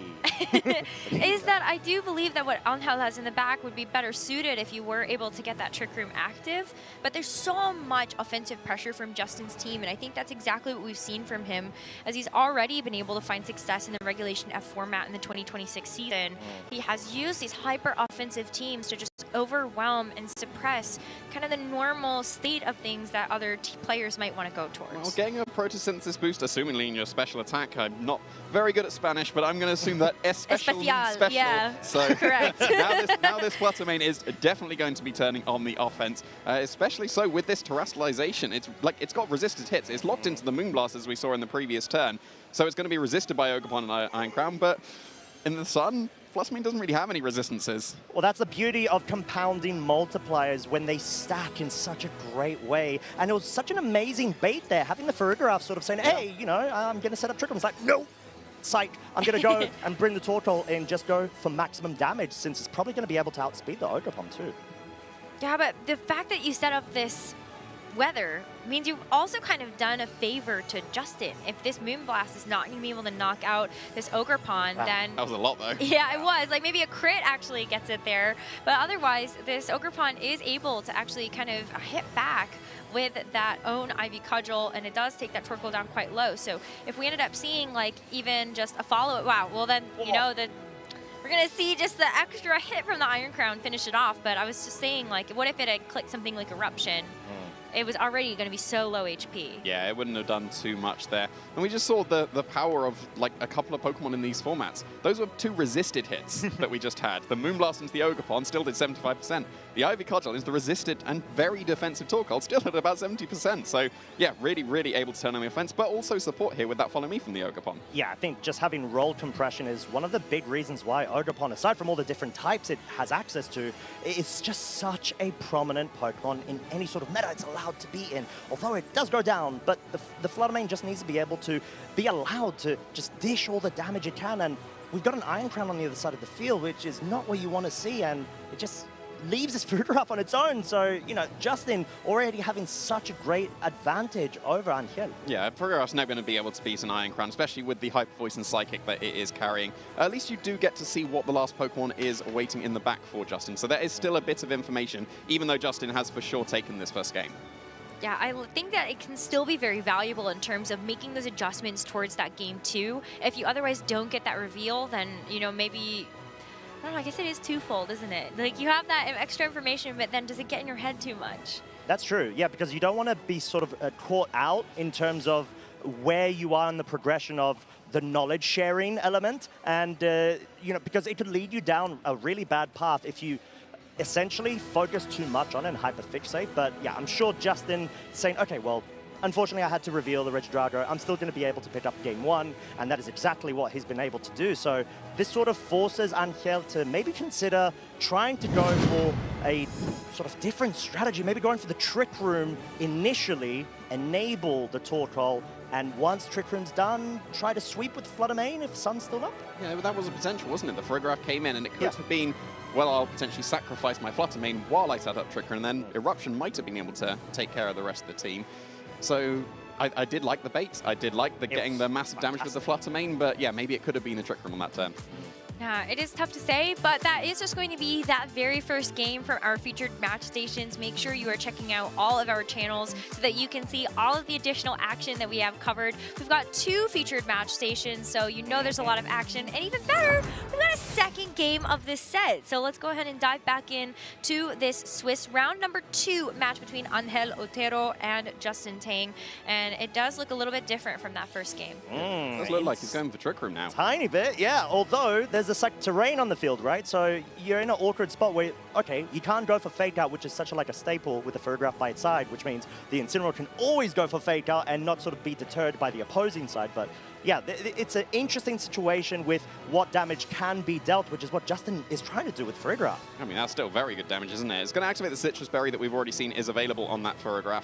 And the Indeedee probably won't be able to follow up with too much damage. Maybe we've got that turn 1 Trick Room reversal mind game going, given it didn't go further, follow me. And wow. says to imprison. Yeah, here it is. That we didn't even need to try and have that mind game. Just Trick Room is not going up. Wow, I mean, I think that's also really fun to see that dynamic be able to play out here. And that is going to be a bit of a switch up than what we saw from Justin in his Toronto run where he got top 4. He didn't actually use this Iron Crown and Ndidi, but he still had a very similar hyper-offensive team, including that Regidrago alongside the Golden Go. He just has those extra pieces. And I think, you know, Costa, you've been a huge proponent of the Iron Crown and Ndidi with the Psychic Spam. So do you feel like this was a really good choice for Justin to lock into for this event? 100%. I mean, no doubt about it. Yeah, and even you could go ahead and train it to be a bit faster than other female Ndidis to make sure that you can lock up any sort of follow me, trick rooms, or even helping hands. So it's such a great way to utilize that interaction, especially with such a hyper-offensive mode that you've got, and that's sort of what Regidrago allows you to do if you've got Tailwind support as well. And Iron Crown, it's probably going to be like modest, maybe max speed or something like that, because you want to get both the special attack booster from Boost Energy, but also hit certain speed benchmarks to outpace common Pokemon like Urshifus and Golden Goes, dependent on what nature they go for. Well, it's going to be Incineroar switching in again, and that is one of the best switch-ins you could possibly have into Psy Spam. The Flutter Mane can't safely go for a Shadow Ball either into this Ndidi, because obviously you can just redirect it with the Follow Me, and then you're stuck just going for those Fairy moves, which still, we saw, did very reasonable damage, and is going to do even more damage with this Terrestrialization. But Iron Crown's still going to be able to shrug it off pretty comfortably, and probably respond with a Tachyon Cutter KO. Yeah, and I think that's sort of the beauty of being able to not even utilize or need to utilize the Terrestrialization on your Iron Crown, because you're able to just resist with that Steel typing, all of these powerful Fairy type moves. Such a great bring, but obviously not going for the crown right now, trying to get rid of it's a one-shot. Oh, that's really impressive. Yeah, it's not very often you see that, right? Yeah. Very impressed by that damage coming out from the Flutter Mane. That is now gone. The Tachyon Cutter is now able to pick up that KO. Again, like we've had the debate. We've established that Surging Strikes is a one-hit knockout if it takes 3. Yeah. So Tachyon Cutter was a one-hit knockout there as well, right? Yeah. It's got to follow that logic. Of course. I think so, because it's just a part of like using the move. I think that's how I would always classify it. Yeah, you used a move and like got like what like triple axle. Are we going to change this to OMKO, one move knockout? Ooh. Oh, okay. Right. But that doesn't have the same ring to it, you know? No, you can't like You can try though. But and I think this sort of sets the board so nicely for Justin, because not only do you have Psychic Terrain, you've got Regidrago, which just goes for pure damage. So especially with the Flutter Mane gone. Exactly, and the Farigiraf, it's not going to be able to Terra out, maybe into like a Terra Fairy if it had option to. So it's just going to have to take all of this damage, and this is sort of the pin that Justin was looking for. Oh yeah, for sure. This is almost certainly just going to be a double knockout here. Well, not if the Farigiraf goes for protect. Maybe the Incineroar is going to be able to survive this, because based on the moveset it has, it's almost certainly got that Assault Vest available to it. But Dragon Energy at full HP, that's one of the strongest moves we have in the format. Yeah, but it's not. It's just over a 2-shot, essentially, or just the halfway mark. And Terra Blast committed to the Incineroar. The Farigiraf absolutely ignored, because Justin's confident knowing that, okay, I can deal with that. I just need to make sure I get rid of that Incineroar, which is such a big threat. This is looking a little tough out here for Angel to come back from. Justin, it looks like he'll be able to lock up this second game and keep that undefeated streak heading into Swiss round number 3. Maybe there's a last-ditch effort here, but I feel like Ursaluna kind of does get pinned down by that Terra Water, and that Terrestrialization is gone, so Ursaluna can't Terra away from the weakness. Yeah, if the Regidrago had taken some damage, then this full HP, you can see how much damage that does. Oh when my it is at full goodness. HP, it does so much damage. Yeah, the Ursaluna did survive, but Iron Crown's just going to follow up with a KO, and Justin will very comfortably be able to take this round 2. Yeah, and this is the beauty of having such a well-rounded, hyper-offensive strat going into this, and especially because if you got the Invism, you don't need to focus on the slower elements anymore, you know, like the bad matchups against the Ursalunas, the Porygon 2s, Farigirafs, etc. And it's just a great way to be able to take a hyper-offensive team and still have redirection options and just speed control without needing to care for the other side of the speed spectrum, unless there's like a tailwind on the other side of the field, that you want to capitalize and go for Trick Room on your end. So it's just great ways to allow more flexibility to yourself dependent on scenario. We've already seen Imprison on both Indidis that were on our actual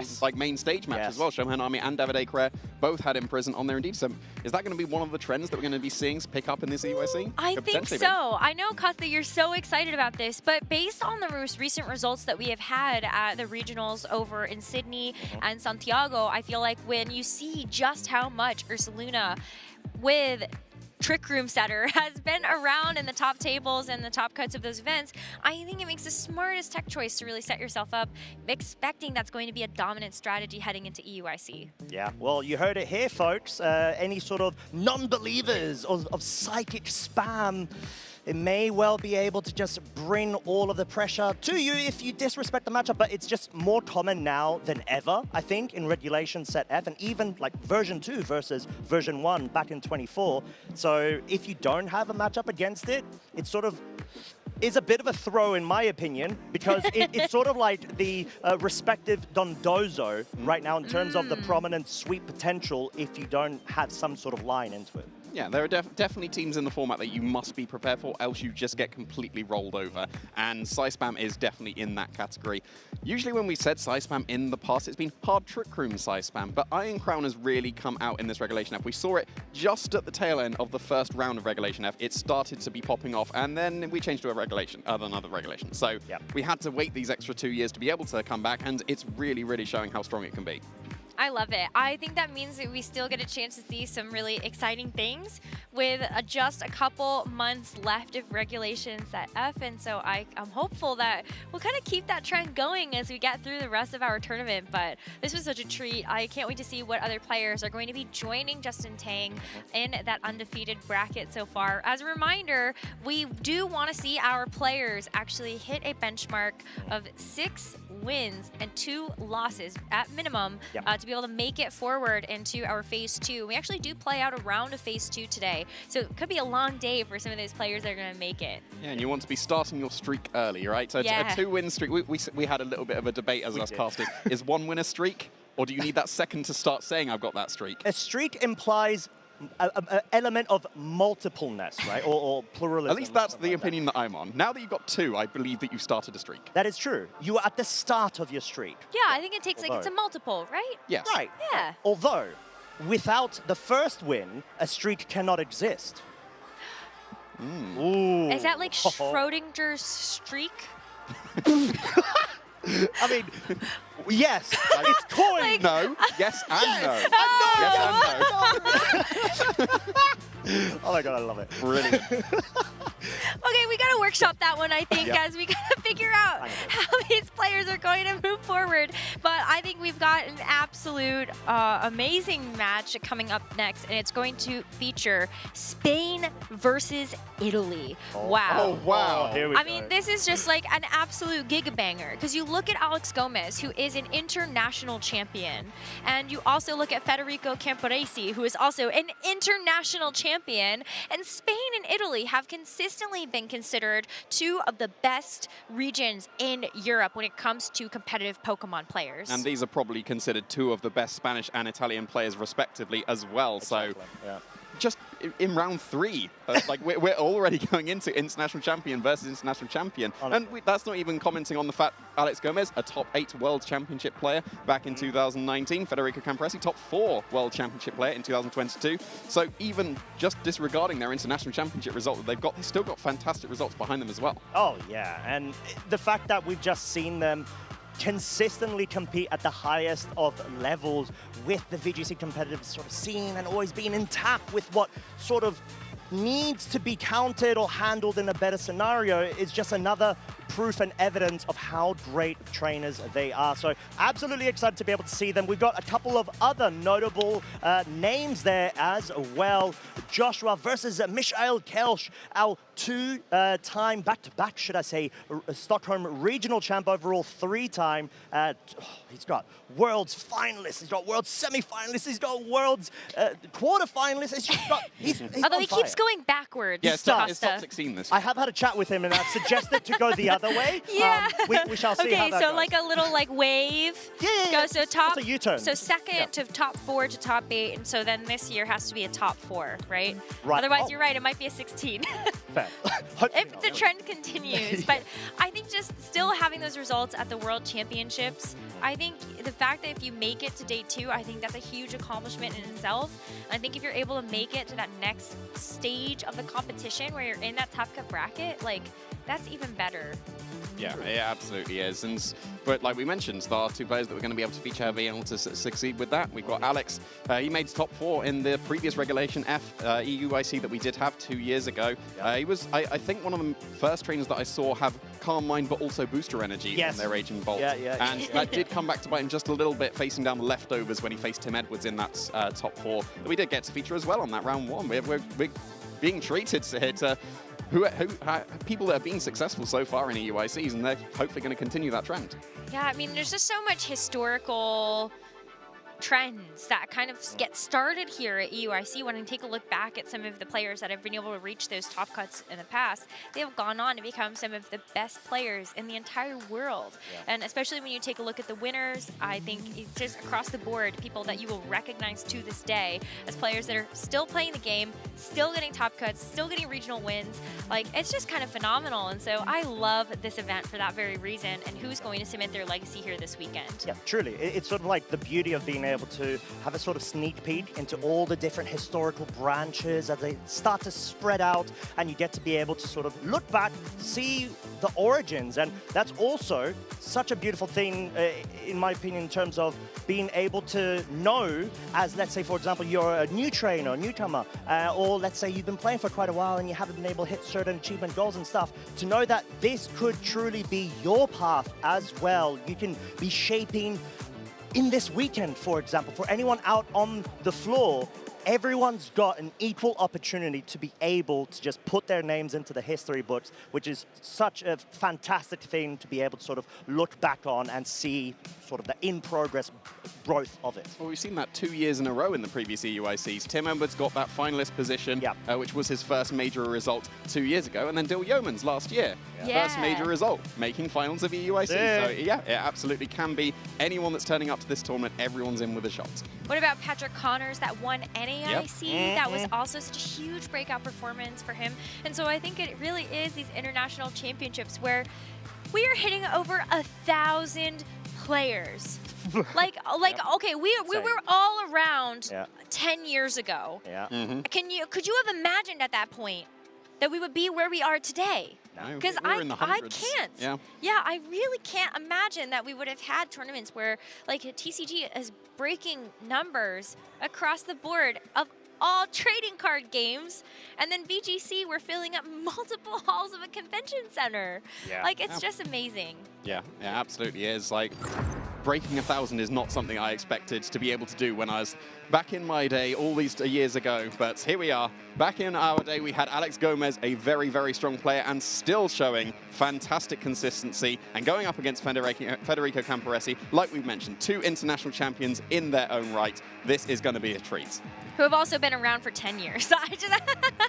Like, it is just one of those things where Pokemon has been something that you get a chance to be able to love forever. And so I really am so excited to be able to feature both Alex Gomez, Berna, and Federico Camporesi as they do get ready to go for their match. And as we get a preview of what Pokemon to expect, both of these teams look very familiar. They are both parts of large team building groups that work hard to be able to bring out the very best with themselves as well as their group, and they all lock in very similar teams. Yeah, and I believe that this was very, very similar to what Alex was running 2 years ago. I do remember that he had a clear Amulets Chien-Pao back in that tournament, and now he's changed for the Focus Sash instead, with that adaptation that we saw in the Birmingham Regional Championship. It's got that Icy Wind that was able to take that win. That's an adaptation that Stefano Greppi was able to make and make a fantastic run, and Alex seems to be adapting that. basically the same 6, except outside of that item change as well, we are going to see that Landorus Incarnate instead of the Golden Go that Alex used to get top 4. But otherwise, I think it is the same principle of the team. It's just kind of what offensive coverage are you hoping to get out of that 6th slot? Yeah, and like speaking of offensive coverage, we got the more offensive item on the Raging Bolt. Like we said, I believe he was one of the first to be able to put the Booster Energy paired with the Calm Mind. It had almost exclusively been leftovers back then. But now, with the Booster Energy, you're able to do some absolutely fantastic damage that the leftover set is not able to do. We saw in that round 1, there was a few Dragon Pulses coming out from the leftovers Raging Bolt that just missed the knockout on the Rillaboom and the Incineroar. They left it in the reds, but the Booster Energy would allow for those KOs. Yeah, and especially on top of all of those additional boosts, if you can get them, because sometimes there might not be that wiggle room allowed for you to get those Calm Mind boosts up. And I think that's where we really need to see whether or not Alex can actually weave those in, make sure that this Raging Bolt can be the raid boss that we have seen these Calm Mind sets actually be. I do think that this Raging Bolt is supported by quite a few great partners. I think that's really where we see things like maybe the Icy Wind on the Qianpao actually help to get that Raging Booster Bolt a little bit more speed. Bolter Energy is the item it's carrying. But no, we're seeing a very, very similar team as we saw in the feature game that Justin Tan was using. We've got the Regidrago paired with the Iron Crown. That is a very common pairing now in Regulation F. It started to pick up right at the tail end of round 1 of Regulation F and is really coming to the fore here because Iron Crown is able to cover the fairy types that Regidrago does not want to face very, very well with its Tachyon Cutter. Federico has competed in both Toronto and Birmingham as we've taken our 2nd step into Regulation F. But this team is just a bit different than what he used at both of those events because you talk about, you know, the Iron Crown indeed, that is something that he's had that experience with, but I think that Regidrago as well as the Ogerpon Hearthflame are the 2 things that stick out to me as maybe things that he did take out of Justin Tang's book or things that they actually did work on together for this event. Well, we mentioned that potentially an innovation going forward on the Indeedee on-size spam variant had Imprison, and this one does not. It's got the Psychic coverage instead. Obviously, you have to drop the offensive coverage on the Indeedee if you do want access to that Imprison, because you need to be able to imprison that Trick Room. That's mandatory on the moveset. And then Follow Me and Helping Hand are too good to pass up. So instead, not going to be slightly worse against potential Trick Room modes, but then Psychic just being able to do some extra chip damage will be very useful with that Indeedee. And it does extra chip damage with the Rocky Helmet as well. Yeah, that is going to be a pretty big factor in this game, especially when you consider something like the Urshifu Rapid Strike being able to be redirected with that Follow Me. You're going to be taking a lot of residual damage from each individual hit from the Surging Strikes into that Indeedee. And so that might be something that Federico gets a chance to bring to this match and throw a wrench into Alex's plans. I think the only other slight innovation, or maybe personal preference is a better way to say it, is the Icy Wind on the Tornadus. So it usually just goes for Tailwind, and that's it. That's the speed control it usually goes for, unless you get those Bleak Wind speed drops as well. But yeah, Icy Wind, being able to, I guess, match the Icy Wind that could be coming out from the Qianpao as well. It just gives you that slight edge. If you're facing down an opposing Tornadus, for example, you match Tailwinds, but then you can also Icy Wind them slower as well, and that can be something that potentially could come into play here if Alex is going with that Qianpao to start spamming his own Icy Winds. Well, we got a chance to see the handshake across the table and the exchange of team sheets, so that is the signal that we are getting into team preview, and Alex and Federico are getting ready to pick their Pokemon for this first game in this best of 3. Swiss round number 3, both trainers 2-0, and they are hoping that this win in this match will continue that undefeated record so they can get closer to making it to phase 2 of Swiss today. But when you take a look at these teams, we know that there's speed control on the table for both sides, but what else are you looking at in terms of where that damage is going to come from? Well, usually when it comes to what's considered balanced teams coming out from Alex, it's usually about positioning and being able to use those. Well, I go for pivot pals. Are you a fake out bros person? I think I'm a fake out bros person. I'm a pivot pals. I'm sticking with pivot pals. But yeah, you usually go for that positioning to be, out-position your opponent. But when you're facing down a team like Federico's, that is much more offensive. And even if you're defensively switching, there's so much damage that it's not really a defensive switch-in. In the face of something like a full HP Dragon Energy coming out from the Regidrago, a expanding force in the Psychic Terrain coming out from Iron Crown, there's not as many opportunities to get that pivoting around. So I think it's going to come down to like very early positioning coming out from Alex if he's want to be able to take care of Federico's team, or on Federico's side, whether he's able to break through quickly enough into the balance so that there's no more positioning available for Alex to be able to go for.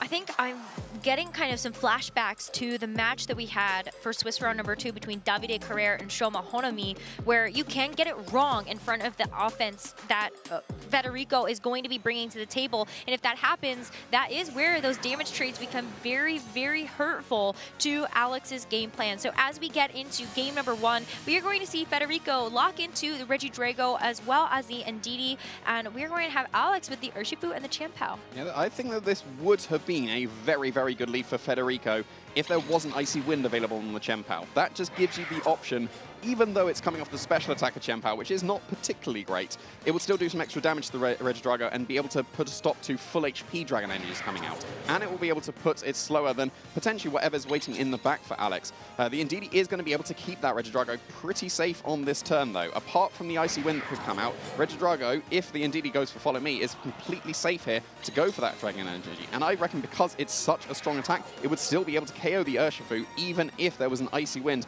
to get rid of some of the HP coming out from the Regidrago. And that's probably why we're seeing that defensive steel terrestrialization coming out on the turn 1. Well, it's definitely better to be safe than sorry, because I think if you lose a Pokemon in this matchup, it does become a lot harder for Alex to try to claw his way back in. But if this Urshifu can actually get enough value out of its staying power on the field, then maybe it's not so bad that this attack is going to be redirected. If you can get rid of this Ndidi now, then that's going to be quite nice, but it is actually going to be a miss of the Icy Wind onto the Ndidi. At least you hit the important target in that Regidrago to be able to drop that speed, and then we are going to see the close combat connect into the Ndidi. I do have to wonder, though, how much extra damage the Icy Wind would have done to that Ndidi. Probably not too much. I don't think the Ndidi would have been KO'd there, but the important thing was hitting the Regidrago, because as you see, that's still so much damage, but it would have still been a KO into that Urshifu with that defensive terrestrialization if it was still at full HP. The close combat drop, meaning it's going to be taking a lot more damage here, and you can still go for that Follow Me with the Ndidi. Yes, another Icy Wind could come out to be able to bypass that, but at this point, both Pokemon would be in range of Dragon Energy, so you might just need to ignore the Icy Wind so that you can get a KO into the Ndidi with your Chien-Pao, and now with the Icy Wind, your Urshifu is almost certainly faster than Regidrago, and with that Icy Wind drop and the Sword of Ruin helping, I reckon it's going to be in range of that close combat as well. I think that would be amazing for that Chien-Pao to be able to try to follow things up first, but you can tell that Federico also kind of sees the writing on the wall. Maybe wants to preserve that Regidrago for later, also make sure that it can shed that speed drop, and so this Iron Crown is going to come in its place. If it's going to be the one that tanks something like that close combat, then it will be able to stick around. We do actually see the Icicle Crash into the Ndidi get that knockout, and so Federico can actually bring that Regidrago back in if he really wants to into that open spot, but with this close combat into the Iron Crown, it still does a lot, even though this Iron Crown had to switch into it. I mean, that's why you pair Sword of Ruin with something like an Urshifu, right? That Sword of Ruin really turning on the offense for that close combat. Here comes the Ogerpon, though, so you do have redirection available once again. And you can't go for Expanding Force to pick up a double knockout here because you've got that Dark type on the Chien-Pao. Usually Iron Crown, if it's protected by redirection, is actually really nice into Chien-Pao because you've got that Tachyon Cutter that would bypass the Focus Sash and get that 1M KO. I'm going to stick with that now, that's going to be the thing. But yeah, now that you can't go for Expanding Force to the KO, and I think that's going to be quite crucial here. The Chien-Pao is still going to be faster than both Pokemon. You could still go for an Icy Wind, and that would drop the speed of the Ogerpon again, slower than the Urshifu, allowing another close combat to either pick up the KO on the Iron Crown or get pretty close into the Ogerpon. Yeah, there we go, there's the Icy Wind. I mean, the Icy Wind isn't going to be enough to actually pick up the KO on the Iron Crown, but even just that little bit of chip might be able to put this over the edge for the Surging Strikes into the Ogerpon to actually take it out. And you didn't even need that additional Icy Wind damage to do it because of that Sword of Ruin. It's just so helpful there. That's going to be another knockout for Alex. 2 in a row here, and Federico certainly on the back foot. Yeah, and he can only get 1 KO here. He can't go for Expanding Force to hit both because of that Dark typing on Chien-Pao. So he's going to prioritize getting rid of that Sword of Ruin and taking care of the Chien-Pao with that Tachyon Cutter. And it would have been able to KO even if it still had full HP. So now we're down to the last 2 Pokemon on Federico's side. The Iron Crown has taken an Icy Wind. It's definitely going to stay slower than the Urshifu and this Landorus that switched in on this turn. And the Landorus, you would assume it's going to outspeed the Regidrago as well. So yeah, this is a very, very solid position for Alex. I don't think there's too much stopping a KO with the Urshifu, especially with that Unseen Fist going to be able to bypass any Protect. And then the Landorus will be able to follow up with a KO of its own. I think I love as well with the Landorus, you can go for either a Protect here or a Substitute. Pretty safe to do that to just make sure that this Landorus maintains its full HP. And then Urshifu still gets the ability to go for a knockout here. I think the problem is that Regidrago coming back in, Federico still has not utilized the Terrestrialization yet. So it is going to end up being a Terra onto the Iron Crown to give it that water typing. That would be one way that you could actually get through this Landorus, is just to hit it with a super effective Water Terra Blast, and that's why Alex is just going to go ahead and play it safe with that Protect. Yeah, he's probably going to be quite confident that his Urshifu outspeeds, as we do see here. But without the Sword of Ruin, the close combat is not able to pick up that KO on the Regidrago here, so we're going to be able to see both attacks coming out from Federico's side. Ooh, but it is the Earth Power, so a nice little tech move that is going to be revealed on the Regidrago here for Federico, and that is going to be plenty to pick up that Steel Terra. Now it is going to be down to a 2v2, as Alex is going to be forced to actually reveal that fourth and final Pokemon that he brought to this game 1, which may be very valuable information for Federico, but I think it works out even better in Alex's favor. He gets a chance to actually keep the terrain control now as the Rillaboom comes in to override that Psychic terrain, and now he also has a priority Grassy Glide available. Yeah, there's nothing that can be done on Federico's side. Being able to preserve that Rillaboom to overwrite the Psychic terrain, as we can see there. We've got the forfeit coming out from Federico with Alex taking this first game. It was just going to be a Grassy Glide or even a Fake Out probably to pick up a KO and an Earth Power, and then that's a double KO. So very, very nicely done from Alex. Doesn't have the Flutter Mane that is very common on balanced teams, and that frees up the Regidrago completely.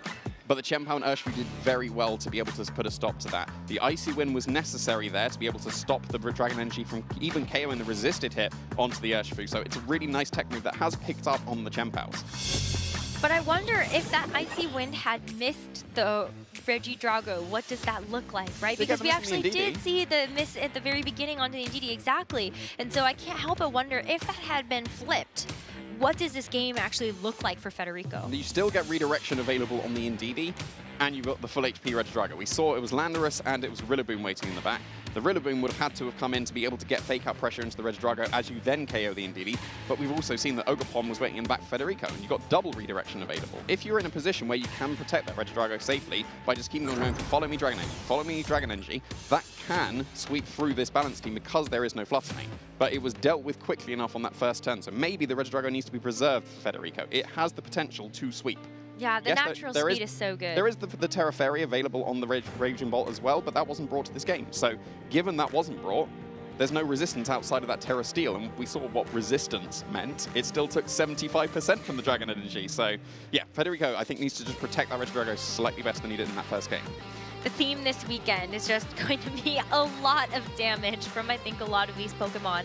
But you're right. I wonder maybe then, do you think instead about bringing out something that's going to be a little bit faster? Like maybe you actually put the speeds in your favor. Maybe you lead Tornadus, actually set Tailwind, and then you don't have to worry as much about the Icy Wind speed drops as they come through. Yeah, we'd definitely be able to mitigate that, especially because, well, as we see, Tornadus has joined the field for Federico and is potentially preserving that Regidrago waiting in the back, because it is Urshifu and Tornadus, a very classic pairing coming out from Federico, and I think that counters this Chien-Pao Urshifu a lot better, as we have seen Alex go for that once again. Usually, you've trained, especially Mystic Water Urshifus, to be able to one-move KO. One-move KO, that's what I'm going with. Be able to knock out the Chien-Pao, because you're able to do that with the Mystic Water. That slight extra boost allows you to be able to. So then you'd be able to KO this Chien-Pao with just a Tailwind and Surging Strikes. And then the Urshifu, yes, can respond with something on Alex's side of the field, and maybe it's be able to pick up a KO on the Tornadus, given it's got Mystic Water as well, and it's Focus Sash on the Tornadus, and they usually only train to survive just a regular old Surging Strikes. But actually, no, there's no Tailwind coming out at all. Federico switching out the Tornadus. Okay, it's going to be the Ndidi that actually takes its place. So maybe he just wants to say that Tornadus for a little bit later on in the game. But with the Ndidi, it is going to set the Psychic terrain, so you can't actually shut off some of his priority attacks. It's not going to be what Alex has selected for this Chien-Pao, though, as he lands Icy Wind on both targets this time to be able to get that speed drop. But now the Rocky Helmet is going to help deal significant amounts of recoil to this Urshifu. And while this may end up being a knockout into the Ndidi, I mean, take a look at just how unhealthy this Urshifu is going to be at the end of this. Yeah, it always takes basically half damage when it hits all 3 into a Rocky Helmet Pokemon. And the Urshifu on Federico's side is still able to move here and respond with some massive damage. The Urshifu's definitely in range of a close combat if he goes for that. And he can go for the Surging Strikes, as we see, into the Chien-Pao. And is usually, you can train it to KO a Chien-Pao, but that's taking way less damage than it should be. That is very That's interesting. a comfortable survival. That's really interesting. Yeah, and I wonder how much investment Alex has actually put into the defensive capabilities of this Chien-Pao, but it's certainly going to help out in this scenario. I think being able to still have this Sword of Ruin active, if you're able to get this Urshifu to move, is great, but Federico got that free switch into the Tornado, so he has priority Tailwind available. Yeah, I think it depends on both the training offensively with the Urshifu. You need a lot. You need almost max attack investment to be able to get that one-hit knockout on regular old Chien-Paos, but there is nothing stopping you investing in your defenses while you still have a Focus Sash. We see it on Tornadoes. It runs a tiny bit of HP to survive things like Surging Strikes and Tactical Cutter. Being able to survive a Surging Strikes that would normally KO, I think that Chien-Pao was probably being able to do that given how comfortably it was able to survive that. And now Sword of Ruin still available for Alex on his side of the field. You can go for another Icy Wind if you did want to. And yes, that Tailwind is going to be able to mitigate that somewhat, but you've already taken one Icy Wind. So it is going to actually allow this Urshifu on Federico's side to outspeed, since it did get an additional kind of stage increase thanks to that Tailwind. And the close combat is going to finish off Alex's Urshifu. A huge threat to Federico's game plan, and game 1 has now been avoided in this game 2. And whoa. The 2-shot, wow. Yeah, I mean, that is a lot of damage. Yeah, I was going to say, that had to be a crit clear, right? Yeah. I was probably too impressed by Chien-Pao's special attack prowess there. Yeah, that critical hit, being able to put that in range of another one if he does get that critical hit once again. But you've got the speed drop on the Urshifu twice now, so the Chien-Pao is going to be able to outspeed that Urshifu very, very comfortably. And we can see we've got the Raging Bolt and the Rillaboom waiting in the back for Alex. You can either go for the Rillaboom for fake-out pressure, and then you know you outspeed the opposing Urshifu, or you can go for that Raging Bolt that is so very comfortable against Urshifu and Tornadus, and that is what Alex has gone for here. Raging Bolt going to be able to get that boost to special attack like Alex was innovating all those 2 years ago. But then I wondered, did Federico actually bring the Regidrago in the back? Because Alex did make this adjustment to the Raging Bolt for the second game, but we have not seen that 4th and final Pokemon for Federico be revealed yet. I mean, you would assume it's going to be either Iron Crown to make use of what would have been the Psychic Terrain on the Indeedee, or the Regidrago to be able to put on the massive damage that it does have the capability to. But this is a very, very good position now for Alex, given that the Indeedee has been KO'd, and there is Rillaboom waiting in the back to be able to overwrite that. So now what offensive pressure do you have into this Raging Bolt? I guess it's got to be close combat coming out from Urshifu, but then that's going to be incredibly dangerous with something like a Rillaboom switching to overwrite, and that might be why Federico is playing it safe, and it is the Regidrago that was bought in the back that is replacing the Urshifu. Wow, that is very risky business when you see that Raging Bolt on the other side, because either it could get a super effective hit into you, or you are going to give it a free Calm Mind boost. In fact, Federico is actually going to put 2 Dragon types on the field right now with the Regidrago and that Dragon Terra. Of all things. I know. I mean, you've got super effective hits from either of them, but I do believe that we ended up seeing this Bleak Wind actually miss the Raging Bolt, but it will pick up the Chien-Pao, and that is going to help at least finish it off. There was no priority damage that could come through from these Pokemon because of that Psychic Terrain, but the Dragon Pulse into the Regidrago is just a one-hit knockout. And so, unfortunately, Federico, that one Pokemon that he was hoping to preserve for the second game, just gets knocked out like that. Yeah, now we're down to Tornado's Urshifu against Raging Bolt, and also Rillaboom supporting it now. The Psychic Terrain has been overwritten, and now we've got the Grassy Terrain. You've got Fake Out pressure available to you, so you can very easily go for Fake Out into this Urshifu. It's probably not quite in range of Grassy Glide just yet, and the Fake Out damage would probably put it in range of that, so there's nothing really stopping. Yeah, just Fake Out and go on the offensive, and Federico knows it, throws in the towel, and Alex Gomez is able to win round 3 here in the European International Championship. Alex Gomez has been an international superstar in our competitive Pokemon circuit. After getting second at EUIC in 2018, he followed that up with a top 16 at EUIC the following year, and then eventually became an international champion over at NAIC in 2023. Since then, he has still put on amazing performances at the regional level, but I know for Alex, he's chasing another massive victory. So maybe it would be here at UIC be able to join his compatriot Eric Rios over there for Spain. Yeah, well, he is for sure starting his Schrodinger streak at this point with a 3-0 going forward. Very, very nicely done. As we said before, he had a very deep run 2 years ago in this format in Regulation F in 2024 and has already started to put on a really, really good showing. And I think the adaptation, like he was clear Amulet back in 2 years ago on his Chien-Pao, and it didn't have Icy Wind, but Icy Wind was so important here. It was able to do actual respectable damage of all things, coming from a Chien-Pao that's known for its attack, not special attack, but also that speed control was really, really nice for him to be able to put things slower, like this Raging Bolt was able to just go on the offensive after all those Icy Winds, and catching the Regidrago on the switch in. Yeah, that was what sealed the game. That really is the kind of that final nail in the coffin of that second game, because had that Regidrago actually kind of been given this space to operate, as you were talking about the support from the Tailwind, just to make sure that you were mitigating those Icy Wind drops. And then if you actually still had something like the Indeedee to redirect away those attacks, I think maybe this Regidrago could have actually done a little bit more for Federico, but that is the balance expertise in the positioning game that Alex Gomez was able to showcase for us. Just showing, even though you've got this overwhelming amount of offense on Federico's side, if you're smart about it and you actually get the right Pokemon in at the right time, you can win those games. Yeah, when the balanced teams don't have a Flutter main, then Regidrago should be very good. But Alex was able to outposition it very, very nicely. The Icy Wind chip damage on that first turn of game one was necessary, otherwise the Urshifu would have been KO'd. Right. And then it did so much work in that the first game. Like Chien-Pao and Urshifu were on the field for 4 turns in a row, just putting on the offense. So that was really, really nicely done. And yeah, I can't wait any longer. We need to throw it over to the stage with Costa to see how Alex was able to take this round 3 here in the European International Championship. Thank you very much, both. It is my absolute pleasure to be on the stage here with none other than Alex Gomez, your winner of Swiss round number 3, currently undefeated. Alex, my friend, you have got so many accomplishments, but you are up against another IC champion. How are you feeling? Feeling great. Fede is an amazing player. I think he has great chances to win the tournament, even if he's 2-1 right now. So yeah, so far so good. Let's see what I pull in the next rounds, because right now I have faced 2 P-Tour Saluna and 1 Size Spam, which I was expecting to face this, and I think I prepared well against these teams. But there is some stuff which I'm very afraid of. So yeah, let's see how the tournament keeps going. Yeah, exactly. It's sort of taking it 1 set at a time and 1 game at a time within those. So up against Fede, like you said, very notable a player, having the Size Spam mode.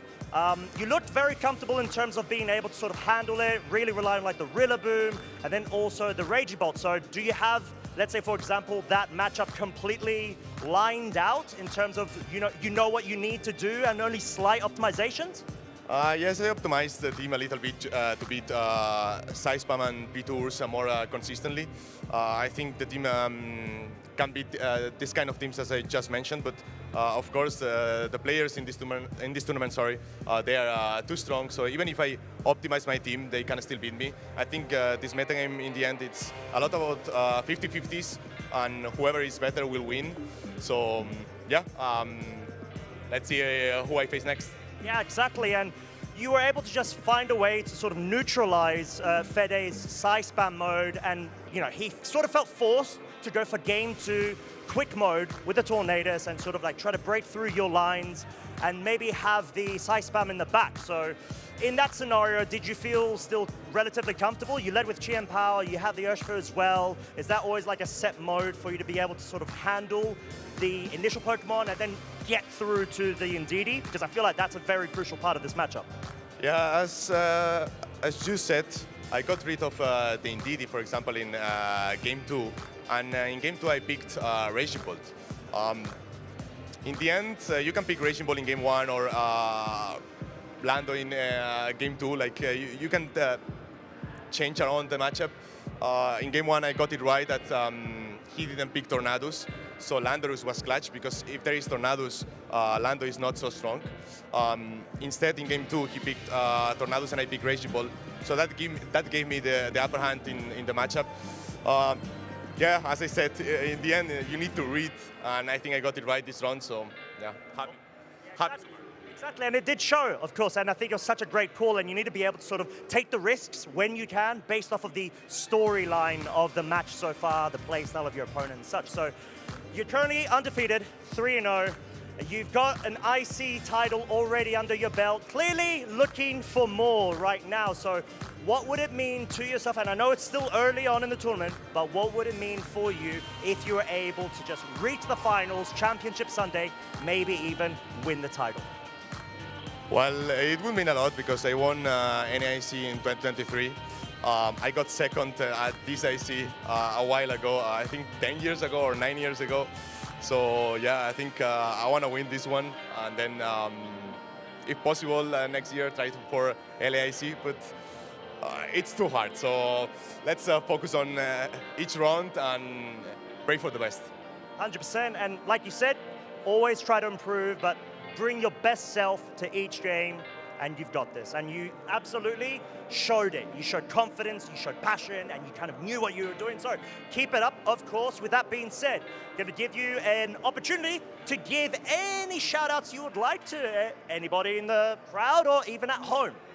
Of course, my team, Movistar Koi, Canecro, Antonio, Sekiam, everyone at home who is cheering at me, of course, girlfriend, my dad, my mom, all my friends. Yeah, just blessed to be here competing. So thank you so much, and thanks to you as well. Oh, thank you to you for being such a star, of course.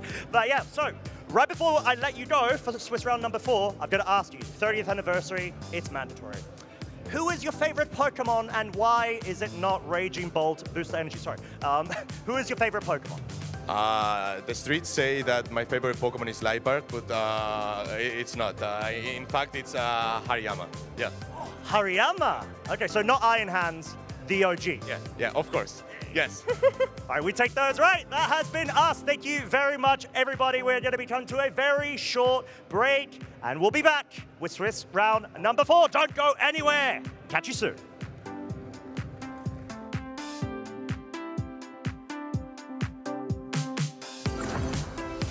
My name is Emanuele Briganti, and it feels amazing to be the winner of the event. I think in general, what helped me more was to try to risk a little bit when I felt like it. And as I did on the finals, the switching on Ninetales, for example, helped me win the game. No, there were so many because I faced so many great players. Actually, everyone I played didn't let me rest. So I had to think hard for every round. So if I had to tell you everything, it will take so much because everyone was so great. Key moments, I think not really, just because the level was so high until the final, and I'm gonna mention again that moment on Ninetales because it was like an hit or miss turn. If I get it, I'm pretty much win. If I don't, I have to play a game 3. Incredibly, it changed my whole life. Right now, my group of friends is just made of people who I met playing Pokemon, and I'm so glad for this. It gave me so many opportunities, even in real life. It even opened my view because, traveling and talking with people from different cultures teach me a lot on point of view from everyone. It just will help me remember that I have what it takes to achieve what I want, and I think it's the first step to start my journey into learning and hopefully become better and better. So I don't have a plan for the whole season, so I'll just be playing other tournaments based on my feelings. I'm pretty sure it's not gonna be my last one, also because like I said, it's the first step to always get better and better. So if I just stop there, it's not gonna be a beginning, or it's gonna be an end. So like I said, since I want it to be a beginning, I will keep playing. One thing that helped me a lot is changing the approach on how we see the event. For example, I didn't have the expectation to win, I had the goal to win. But since I didn't have the expectation, I couldn't really feel bad if it went bad because I didn't have, that was not what I was thinking about. So for sure, always aim high, but don't let your results ruin your experience if it goes bad. Everyone has bad tournaments, so even the best.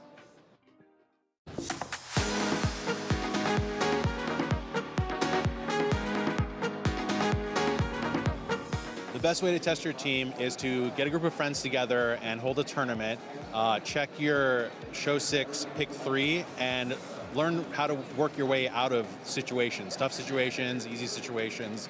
So when I'm preparing for a regional, what I usually do is I play a lot of live, and I have a spreadsheet next to me with like every single deck I play, what deck I'm playing against, whether or not I went first or second, and then every single mistake I made, and whether just like everything that I could get from a single game, and that helps me just like condense all my knowledge and get better at my deck as quickly as possible. I think it's very important that you never cut out your team or a team member too early. You need a few games to determine, okay, this isn't gonna work. You know, just testing so many games over the past like 2 months. That's how I ended up with the 6 that I have here today. Some unconventional, but sometimes if it fits for your team, that's what you need to go with. Practice with, I'd say, the Great League or the Ultra League. Go on the app and just like practice. Learn some strategies and just practice, basically. Practice makes perfect, so. Personally, live and going to locals, I go once or twice a week as best as I can. You know, and going against people, it's different from live, but like it's good to get the reps in. I think that there are a few good ways to test your team. Some of the best include just competing at locals and going out and getting real experience with other players, because sometimes what looks good on paper doesn't always do well in practice, so that's always good. But also working with friends and other people who are interested in the same Pokemon and archetypes that you are, because a lot of times we all see the game differently, and you never know what you can learn from those people, even though they want to use the same things as you. So.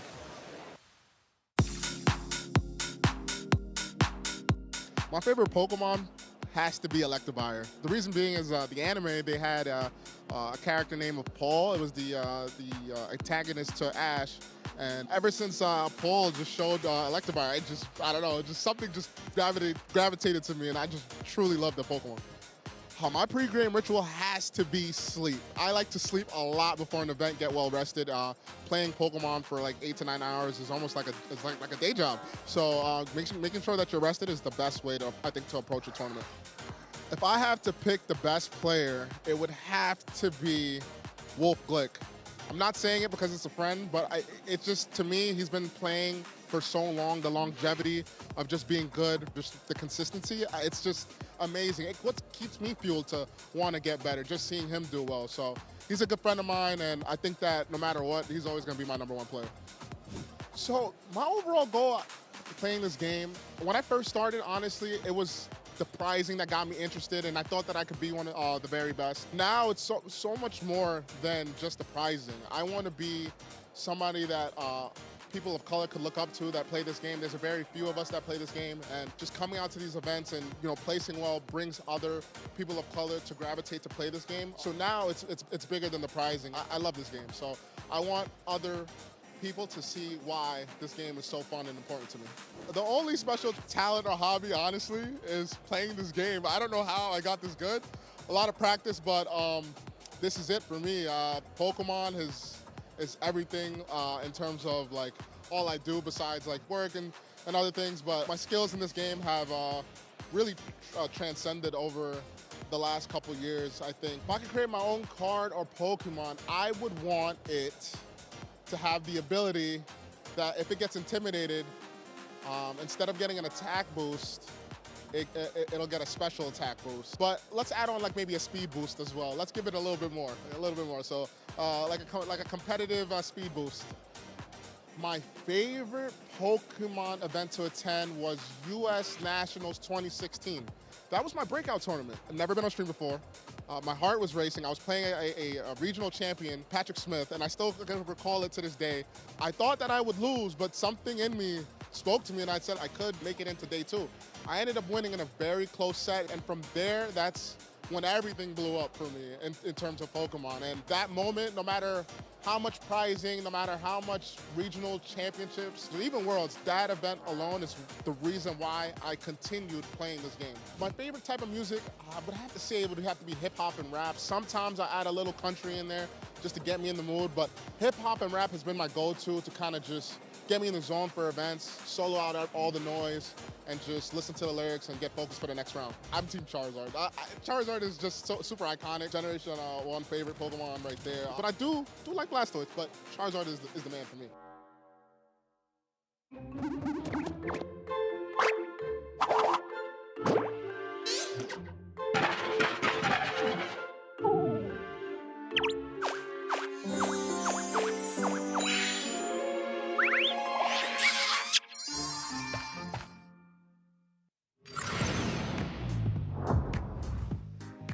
It is day number 1 of the 2026 Pokemon European International Championships, and we have just finished with our Swiss round number 3 on stage, but we still have so much more action to show you. My name is Rosemary Kelly, and I'm joined by Jamie Boyt, and we also have another special guest that will be joining us again, and that is Costa Daidemos.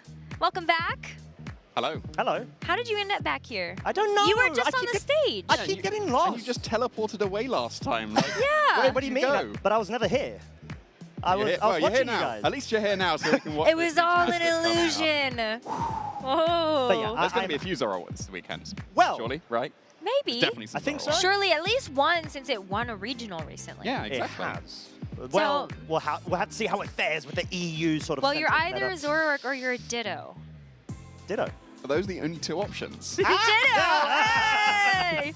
Oh my goodness. Well, Here we go. We're going to have a great time, definitely, as we look forward to another featured match. We got a chance to actually record this one that was over at one of our featured match stations, and so we are excited to be able to show you one of Germany's absolute best competitors versus someone that I am a little bit less familiar with from the Netherlands, Joshua van Sandijk. Yeah, going up against Michael Kausch here, who's going to be using that Regidrago once again. So we've been seeing that just pick up quite a lot already on this stream, and even in this feature match, it's able to put on some very, very good pressure. So the Ogerpon, I would assume, would want to be going for Follow Me to help the Trick Room go up with the Farigiraf, but Dragon Energy is going to be able to bypass that really, really nicely. Yeah, and I guess the thing that you need to factor in is that this Farigiraf actually is Terra Fairy, so it may actually lead Michael to try to bring that Golden Go in, as he sort of has, hopefully for the Terra commit into Fairy, which means Golden Go is just going to be able to absolutely run riot, which is what we actually see, so well played, Michael. That's usually the combination of Steel type, either Iron Crown or Golden Go, paired with Regidrago, because you force these Fairies to Terastallizations, but then suddenly they're going to be in range of a one-shot by the Make It Rains. And yeah, as we said, Ogerpon's going for that Follow Me to keep the Farigiraf safe from an Ivy Cudgel, but it didn't really need to do that because it would have survived pretty comfortably. How do you all feel about the name Fantasy Core? You know how we've got Fire, Water, Grass Core? But like Fantasy Core is nice, right? Got a good ring to it for Fairy, Steel, and Dragon. Yeah, it's got enough dazzle. That's required and appropriate. The Razzle Dazzle. Razzle Dazzle. Oh, the Dazzling Gleam.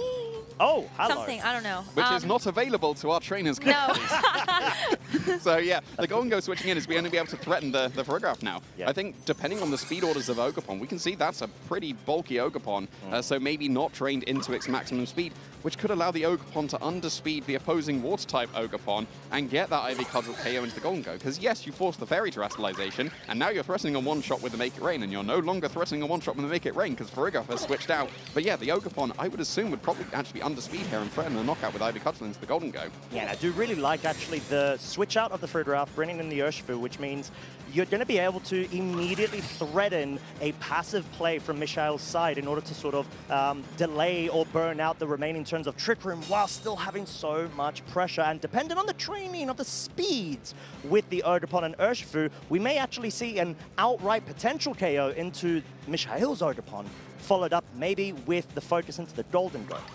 Yeah, potentially. But we saw the Protect from the Golden Go, and I wonder how much of a missed opportunity that might have been in terms of damage. Where are you thinking that this Golden Go might sit in speed tiers? It depends. Like, it's naturally slower than both of these Pokemon, but it's usually run as fast as possible, and on the team that wants to prioritize Trick Room, maybe you don't invest in much end speed into your Urshifu or your Ogerpon, so could be able to benefit here quite nicely. And yeah, the Golden Go's going for its defense terrestrialization. It's going to be Dragon, which is absolutely perfect when you're facing down the Ogerpon and Urshifu.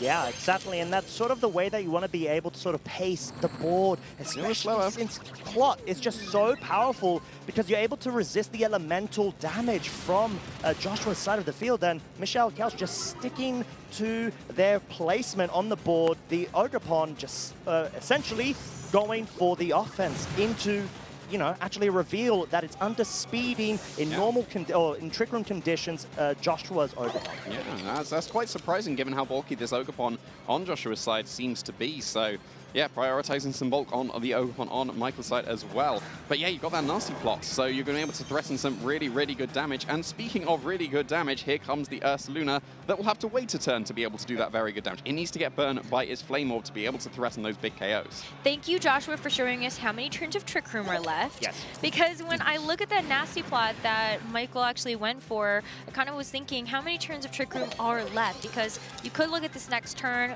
really easy opportunity here to go for a Protect. But the fact that this Ursaluna switched in and it has not had that Guts activated yet, this may be an even better opportunity to actually let some of that damage rip. Yeah, and that's sort of what you want to be able to do. And I feel like Joshua just wasn't in a point to be able to bring the Ursaluna in safely earlier on. And this is sort of the detriment when you don't get your modes initiated straight away.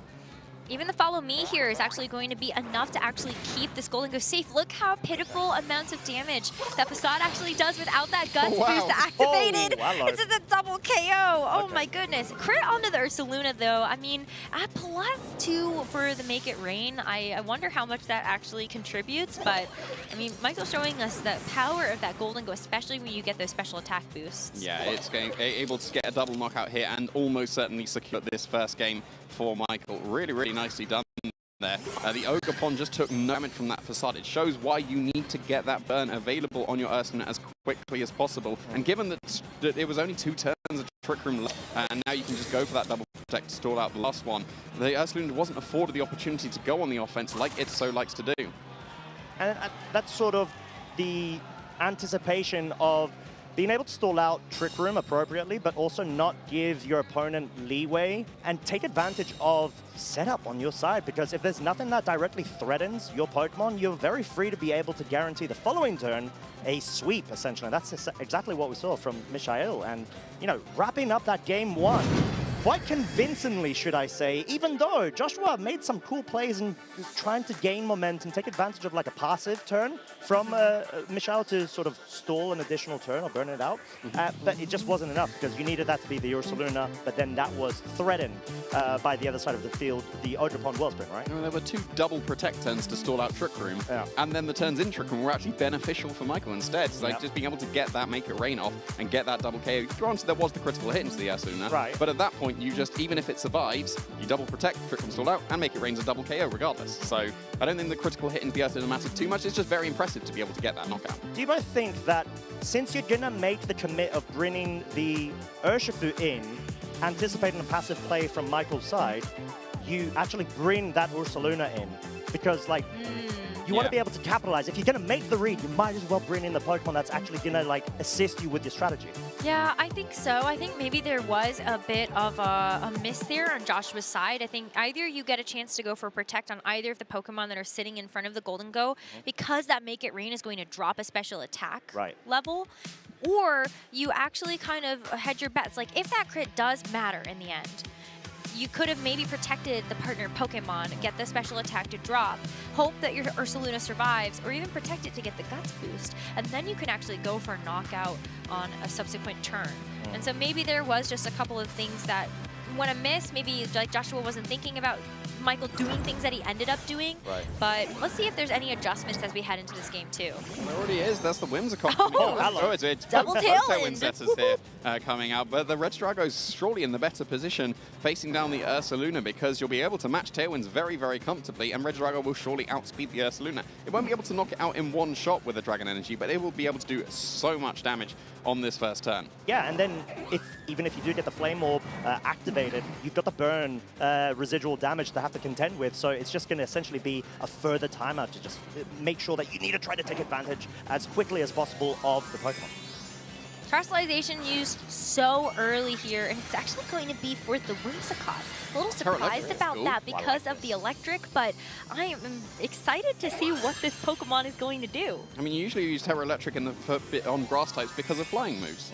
We're facing down a Tornadus that is also going for a defensive Terrestrialization. It's going to be Steel in the face of the Regidrago, and we saw the sneak peek that Josh showed us. There was no Dragon resistance on his team, so it has to be this Steel resistance coming out from the Tornadus. Okay, yeah, and just the safe play of making sure you're not expending your resources on the Ursaluna, but you need to be able to maybe chip down this Regidrago, just go on the offensive and hopefully bring it within a range where it's not going to be able to guarantee a certain benchmark of damage onto the Ursaluna. Now, I mean, with that defensive Terra, this Tornadus actually does survive the Dragon Energy, and when you know that your own Ursaluna is going to get outsped by the Regidrago on the other side, you may as well protect it, let the Guts get activated by that Flame Orb, and then, yeah, exactly, see how much damage you really can do. I think the only thing that could have gone better for Joshua on that turn is that you would have been able to see a speed drop from the Bleak Windstorm double connect. Hey, I'm going to be honest with you, that's not normal damage onto the Regidrago because I've run a lot of them, and it may be an actual indication that the Tornadus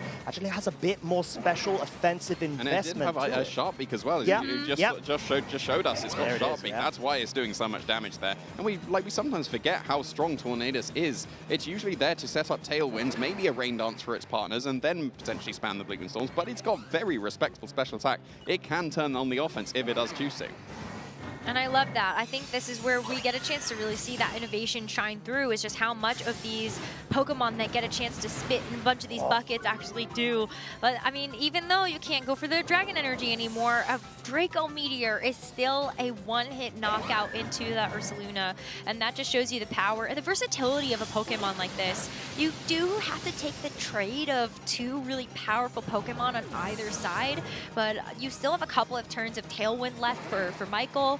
And so I feel like there's still something you can bring in that's good there. Yeah, exactly. Like you said, the trade, okay, fair enough. You've both actually traded the Terrestrializations options as well in a sort of defensive way to enable your Primestar support Pokemon to allow and enable their sort of main damage dealers on the other side of the field. And actually the advantage, in my opinion, would be in Joshua's side because you've got the Ogerpon. It directly threatens the Golden Go. And you've got another Juggernaut, as we saw in the back. So it just needs to be able to handle the situation and not get his nerves to impact his decision-making. I think the Whimsicott's not really offering too much at this point because it can go for its Moonblast and do very pitiful damage into this Terra Steel Tornadus and now this Ogerpon that's switched in. So yeah, that's the advantage has surely got to be in Josh's favor because that Terrestrialization has already been spent. If you had that Terra Dragon still available, this would be a very good position for the Golden Go, but because that was committed early on onto that Whimsicott, it will have to stay as is Steel typing and potentially be knocked out by this Ogerpon.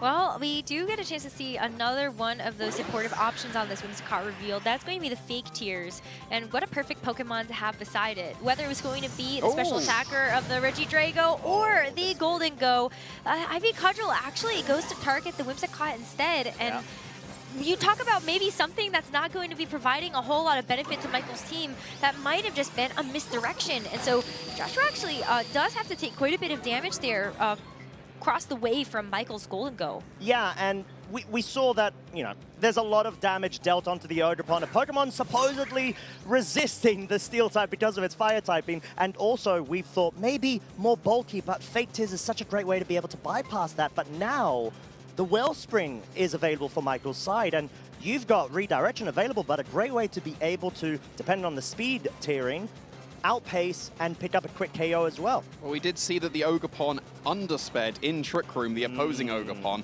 so we'll have to see if that's still going to be the case going forward here, because we've still got the Tailwind available on both sides. But as Joshua so kindly showed us, there's only one turn left for Michael, and there are a couple turns left for Joshua. So what he's done here is he's gone for a double protect. He's hoping to stall out that final turn of Tailwind here for Michael, and then have his Pokemon outspeed. But Michael, the veteran that he is, I'm really hoping to see him actually go for a nasty plot here, because there are very few ways that we can actually see his kind of get punished. And so Michael does go for the safe option. He goes for the Follow Me to redirect away that pressure. Oh, and Golden Go actually goes for a Make It Rain. So instead of utilizing this kind of dead turn, Michael actually does just try to go for that all-out damage. Yeah, it could be the scenario where the play is so obvious, you might as well just take that into consideration and just go straight forward with the damage, anticipating the offense coming from Josh's side. But like you said, staggered Tailwind is something so crucial that Josh has identified that may actually be able to run about,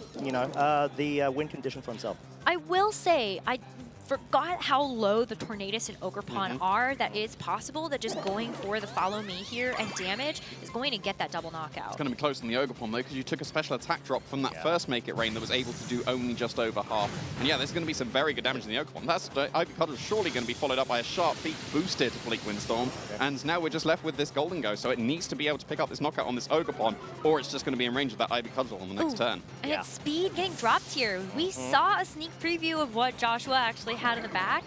And I think he would have loved to actually be able to have the Ogerpon available, but Michael's decided to go for the Shadow Ball to actually get that guaranteed knockout onto the Ogerpon, but he's got to deal with 2 menaces now, not just 1. Well, yeah, and the beautiful thing is we thought, okay, Ogerpon's such a, you know, thorn in Michael's side.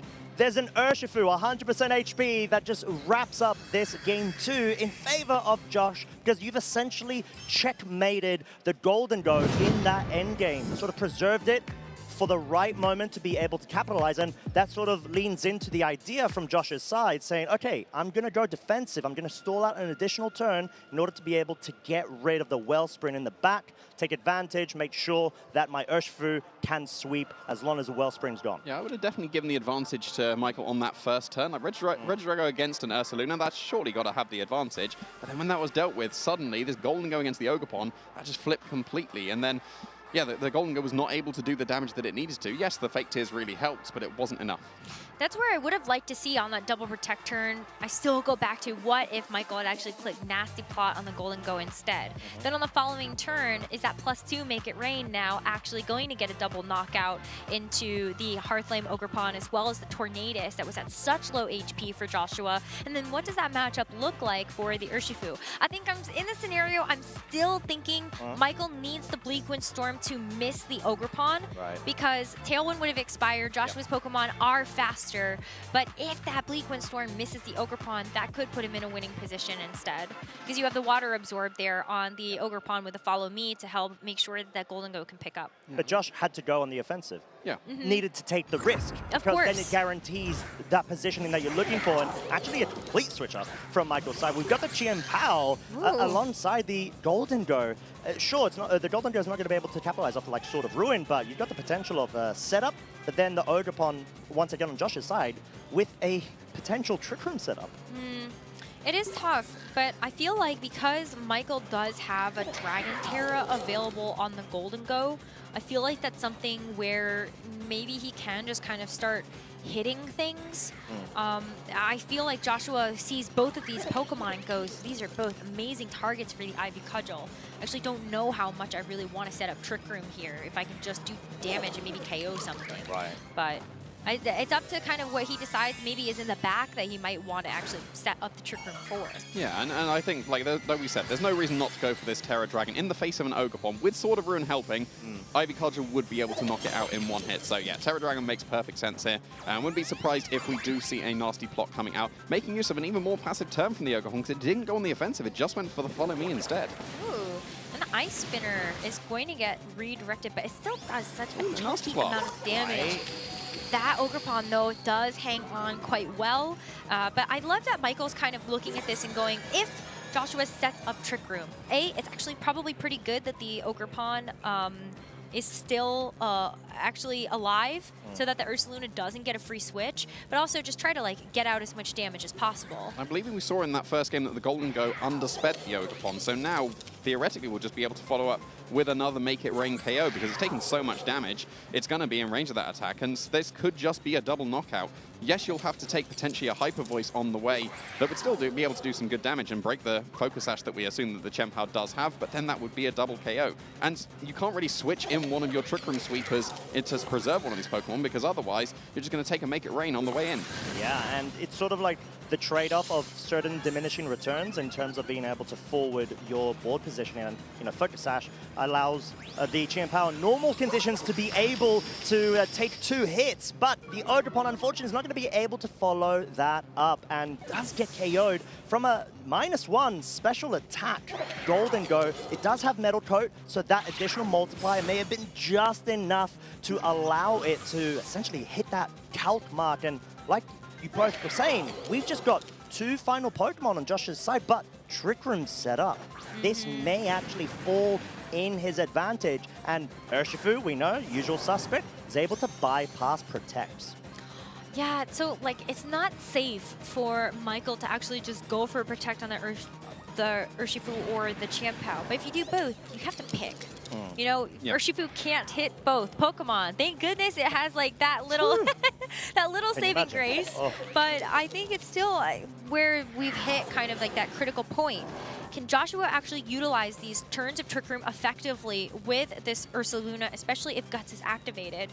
And how well can Michael actually stall it out? He still has 4 Pokemon, so he actually has quite a good bit of wiggle room to actually get through these final turns of Trick Room. Yeah, but it's still 3 turns because we've only seen that first turn utilized. And yeah, we're seeing the Golden Ghost switch out. It would have probably still been in range of a Headlong Rush with Sword of Ruin helping it. So that's probably why it's a Whimsicott defensively switching in here. We don't usually see Whimsicott waiting in the back. It's almost always led so you can get Tailwind straight away, but it's going to work out very nicely as a defensive switch in here. I do really love this because not only do you have such a great switching of the Ogerpon, you need to be able to get the slot correct there.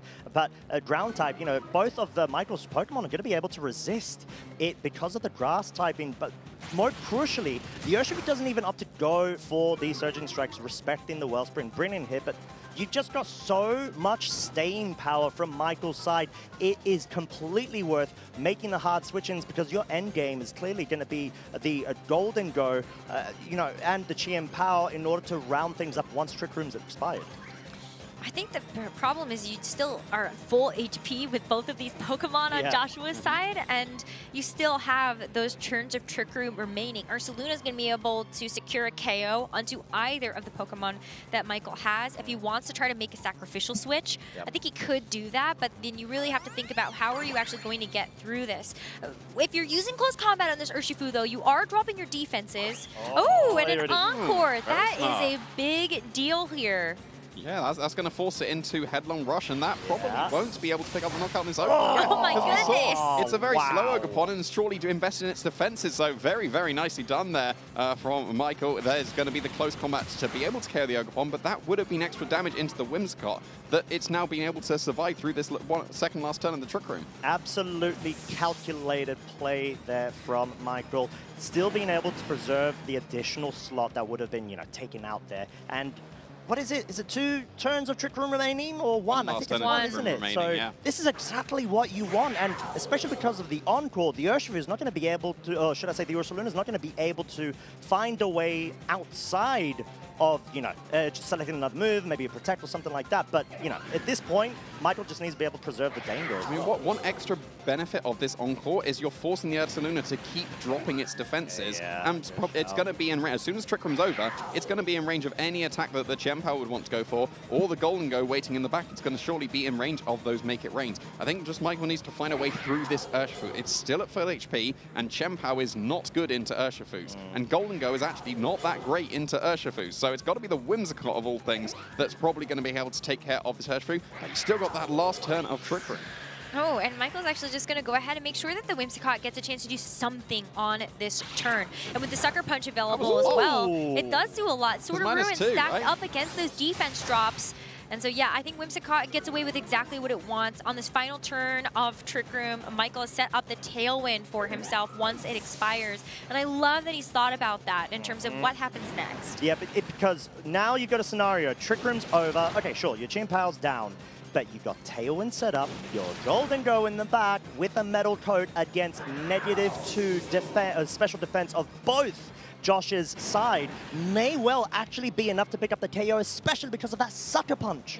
Yeah, that was very, very good damage. And I think it's actually even -3 on the Ursaluna a bit after the Encore. Right, the Whimsicott, Ursaluna is definitely in range of the Make It Rain. It's just, is the Urshifu going to be? Because it's still a resisted hit, but the -2 drops coming out from the close combat has a effectively cancelled that out. So, is the Urshifu able to survive this Make It Rain? That's all this match is going to come down to now, because a close combat might not pick up the knockout, but a close combat Acrojet definitely would. There's still terrestrialization actually for Joshua, so that Terra Steel might also be able to help out this Urshifu a little bit, but I wonder how much that will actually do. I mean, it's still going to be resisted, It would right? have been resisted regardless. Yeah. So I don't think it'll make too much difference. It's just, is this going to be able to pick up the knockout? And it is! Wow, a double KO here.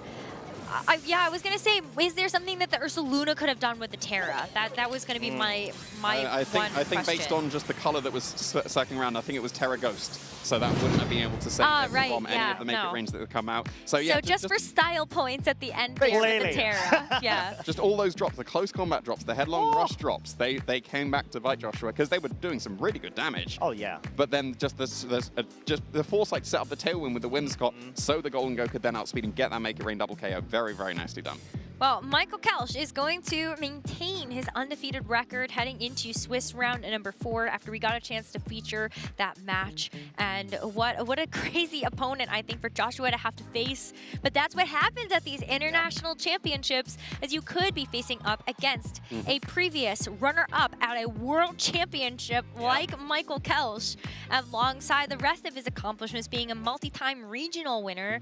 But we love that. We love having that ability. Honestly, and in order to be the best, you need to beat the best. And Josh, really did such a terrific job in forcing it literally down to the final turn of 3 games worth of a best of 3. It's incredible.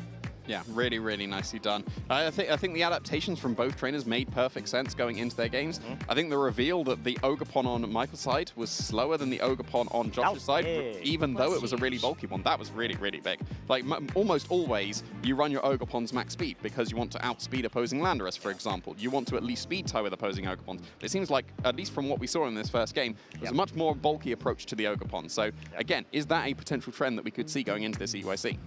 It will all be down to the training in terms of how our competitors are going to get an edge. Let's take a look at our overall standings so far, as we have finished up 3 rounds of Swiss so far, seeing Alex Gomez as well as Michael Kelsch maintain their undefeated record. I feel like there are also a couple of other familiar names here. We saw Victor Medina at the top of our day. Paul Chua, a previous EUIC champion, is also going to get started with a heater of a day. Yeah, truly, and it's just so great. Like we said, there's so many various branch lines, timelines that we've been able to sort of follow already, and so many more to be developed, especially with some of our lesser known trainers, which I would say actually there's quite a bit, especially on that right-hand side of the bracket. Yeah, it's really, really nice showing. And as we've established, this is going to be start of streaks for these trainers as they want to be progressing into that phase 2 with as good a record as possible. I will say, though, there are 2 names on this list that I can remember being good at Trick Room or good at Psychic Terrain.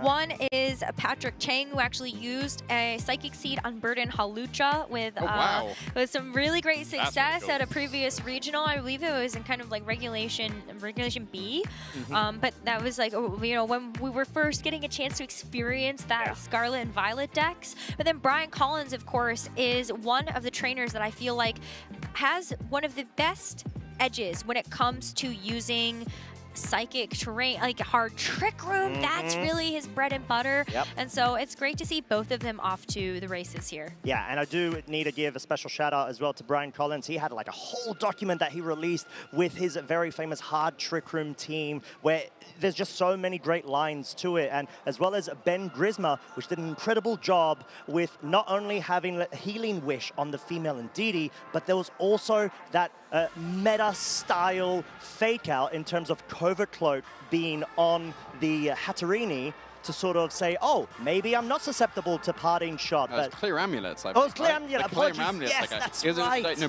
Brian went for Covert Cloak, and it was Ben Grisma that went for the Clear Amulet fake-out and tricked everyone in the tournament. It was really nicely done because, everyone assumed you can't parting shot a clear amulet Pokemon. So good. But if you try to clear, parting shot the clear amulet Hatterene, Magic Bounce happens first before the clear amulet would stop the drops. So you do end up bouncing it instead. So, and we were able to see what match we're going to be able to feature here. It's going to be Ashton Cox versus our previous EUIC finalist, Indil Yeomans. Oh my goodness. I mean, but look at the stardom across the board here when you look at everybody else that's paired up against each other for the Swiss round number 4. James Beck, LAIC champion, Nicholas Kahn, also a previous world champion, I believe, in the seniors division.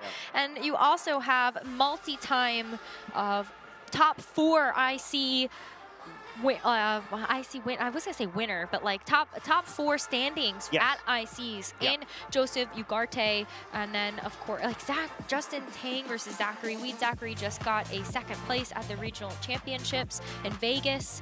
Justin Tang, multi-time regional champion, and then Kerry Duartona is actually the Toronto regional champion from just a couple of months ago. Yeah, a couple weeks ago. Oh my God, it was weeks ago. Feels like months. It does. There's been so many meta development points so far. But yeah, I mean, Justin absolutely stealing a previous season title that Joseph Ugarte, wore on his sleeve in terms of being the #1 NA player. So, and they've got a lot of chivalry between them. They work together in terms of team building, composition, and review. So it's great to be able to see such well-known players, as well as lesser-known players too, do an incredible job so far. Yeah, and speaking of, Dill was very lesser known going into that previous EUIC we had last year and was made it all the way to the finals and is now doing a very good showing and facing a previous international champion, well, 2-time international champion this time in Ashton Cox. So yeah, it's going to be a fantastic match. Yeah, Ashton Cox has found success at LAIC not once, but twice. That is definitely a favorite when we look at some of our top competitors in North America. But I feel like Dill has definitely started to put together a little bit of that legacy for themselves as well. After that 2nd place, I feel like Dill has already been able to show us, already a Lille top 32 appearance just this season, and even just a couple of weeks ago, got top 64 in Birmingham, and that was in this regulation too. Yeah, and he was actually able to innovate with Marco Silva in his Robombi. I was going to say that! Why'd you steal the point? Yeah, they were team building partners, and Dill brought that same Robombi team to that little tournament, but Marco was able to pilot to that victory. So yeah, even showing, it was really cool animations and Iron Treads that we didn't really think would be that viable with the restricted legendaries, and was able to make the finals. So yeah, Dill, absolutely did. So can really make those innovations. Yeah. Make Iron Thorns happen. Well, I'm not sure about that one, Rose. Iron Treads. Moving on. We've seen Iron Bundle in Reg F already, even though it wasn't super popular either. The only one that hasn't really seen the spotlight is Iron Thorns. And I think for good reason. No. Well, I mean, you're an expert at Iron Thorns, right? No for good reason that it's got the stats, but it just doesn't have the time. It doesn't have the speed. It needed a bit more speed. Yeah. There's we could go on the list. It's an amazing Pokemon visually. Yes. And like the typing is actually really cool as well. It's very niche. Rock Electric. There's not a lot of Pokemon that actually share the duality of that. That is true, but that does make it very weak to some very powerful Pokemon in this format. Ursaluna, Blood Moon and regular. Landorus. Iron Treads even. If you really wanted to go there. I mean, Rillaboom will carry high horsepower and one-shot it as well. So yes. Oh yeah. no. We've talked way too much about a Pokemon that's not viable. We should bring it back to something that probably is. Well, how about Pikachu? Oh, hello. We said viable, right? Well, there's got to be one. Someone brought Pikachu, right? Oh, hello, there's Pikachu. Hello. Where is it? There. Hello. But no, being able to see all the lovely folks as well on the floor is amazing. You see them all focused right now, going into sort of next round, the current round that they have been going through. And, we've got a various accolade of course, all 4 of our games, not just VGC, even though, we get a bit biased sometimes, but that's okay. We've got the red here, right? It makes sense. And here too. But yeah. It's actually really funny that I feel like when we were talking in the pre-show about the different games, we were all kind of bringing up, what are going to be the best Pokemon? I still feel like we take Incineroar. I don't think that I've seen Incineroar be nearly as viable or dominant in any of the other titles. But you look at a game like Pokemon GO, they get to use things that I don't think we'll ever see on our game. Like, they love the middle evolutions. I believe Furret's supposed to be very strong in GO. It is. We'll never see that in VGC, unfortunately. You know what? We see Sentret more than we see Furret. That is true, actually, because Eviolite is a based item, and we do get a chance to actually see a lot of strategies for that. But yeah, in GO, just kind of the way that the stats work in that game, we see a lot of middle evolutions, or things that are kind of that can Primate reach as high well, right? levels. Yeah, Primate's done really well. Shadow, they have Shadow Pokemon. It's so cool. Yeah. Like, big throwback to the Pokemon Coliseum days, which is an amazing game, by the way, and also the first taste that I got of doubles Pokemon. Did you? Might be mine as well, actually, yeah. It might be a lot of people's first taste of doubles, right? Is it? Well, not mine. I mean, I unfortunately, I really wanted it when it came out. I was like, oh my, what, like free form? You could travel wherever you want, 3D in in a Pokemon game. What's not to love about having Espeon and Umbreon as your first partner Pokemon? Yeah, Umbreon disappeared pretty quick on my team, sorry to say. Take the mic back. Espeon was great. I loved using Espeon. But yeah, no, back then I didn't realize what support was. And Umbreon wasn't doing damage. It was supposed to support, and that wasn't doing damage. So I That's true. Okay, I didn't know what I was doing back then. No, but I agree with you. Playing through a Pokemon game, to me, has always been more fun if I'm just doing damage. You know, who else has had that experience where it's like, oh, you take out all of the supportive moves, like who uses Fake Out? No, you're just gonna get, your Incineroar and give it Flare Blitz. Do the damage button. Click it. Do the exactly. thing. Throat Chop and Darkest Lariat. Yeah. Who needs Fake Out or, well, actually Intimidate's pretty good. Never mind. Intimidate is pretty good. Intimidate's really good. Not against Ice Spam. To be fair. Yeah. Yeah. Costa, give us Who knows a it TED terrestrializes talk. so it grounds itself? There you go. That's the Slice Spam that's going to be Incineroar. Okay, all right. No, just give it an Iron Ball. Even that, yeah, that would work. But then you'd be slower than the Incineroar. But then you can go for Trick Room, and then you'd be faster. Okay. Yeah. There's a lot of steps in this here on the stream. We've got a team of Iron Thorns. We've got a Furret. Okay. And this has been Jamie Boyd's class of innovation, clearly, when it comes to the video game championships. Listen, I need the second course of this because I feel like I'm taking some good notes for future tournaments. Yes. I mean, maybe not the Sentret. Well, Sentret is good. We saw it pair with Calyrex Ice Rider of all things. Yeah, but that makes sense. Yes, what it about does. Scraggy? Scraggy, yes. Scraggy in a double restricted format was good. I respect because it got Scraggy Intimidate and it was really slow. That's true. And Fake Out and coaching. And Intimidate is a good ability. It is very good. Yeah, that's true. What other things? I love that you bring up the Rabombi point because I think when we actually do think about kind of like the fun Pokemon, maybe we'll get a chance to see maybe some. I don't know. I don't know if this is going to be the match that we do that, but maybe. Costa, thank you so much for bringing the good and the bad ideas. Beautiful. Thank you. We will get a chance to actually see you a little bit later, but let's go ahead and home back into our match that we are going to be featuring on the broadcast between Ashton Cox, 2 times LAIC International Champion, and Dill Yeomans, runner-up at EUIC in just the previous season. Yes, was able in to get it. 2025. So, yeah, our reigning EUAC finalists. Very, very, very nicely done. And using the team that Marco Silva was using in the Birmingham Regional Championship just a couple of weeks ago. And we did mention that they were a team building partner with Marco when they innovated that Rabombi team. So I wouldn't be surprised if Marco has been talking still once again to get that team going. But for Ashton, known for innovation in previous years, is going to be well, I was about to say using the wrong Landorus. And that's such a strange thing to say. If you go back 10 years, Landorus Therian was the most common Pokemon ever. But now it's Landorus Incarnate. But no, Ashton is going with the Therian form instead. Well, it turns out that Intimidate is a pretty good ability. Is a pretty good ability, yes. And of course, the Landorus Therian has access to that and is going for even bigger damage with that Choice Band as well. It doesn't have access to its own flying type attacks. That's why it's forced into Terra Blast with a flying typing to be able to get that coverage going. But it's paired with the Heatran, and that's been a very, very classic pairing in previous formats. You talk about innovation, and I do think that Heatran fits in that bucket in terms of what we've seen so far in this particular rule set. And yeah, it does give a bit of a nod to the historical teams that we've seen in the past where Landorus Therian was at the top of the game as well as Heatran. But I feel like when you take a look at Heatran in this particular format, it is a rarer Pokemon to see. It is, but I am of the opinion it is the best Pokemon in the format. And I know that people never believe me. And Ashton doesn't believe me because he's using Citrus Berry instead of the Zoom Lens Magma Storm that I did think was probably slightly preferable. But then I ended up missing a load when I played in Birmingham in the last region. Well, Heatwave can miss too. Heatwave can miss as well, but it's going to be able to miss both targets here and make it even worse when it misses. But yeah, the Citrus Berry going to be able to make it even bulkier because you can really bulk out a Heatran. It can survive some things that you really wouldn't expect it to.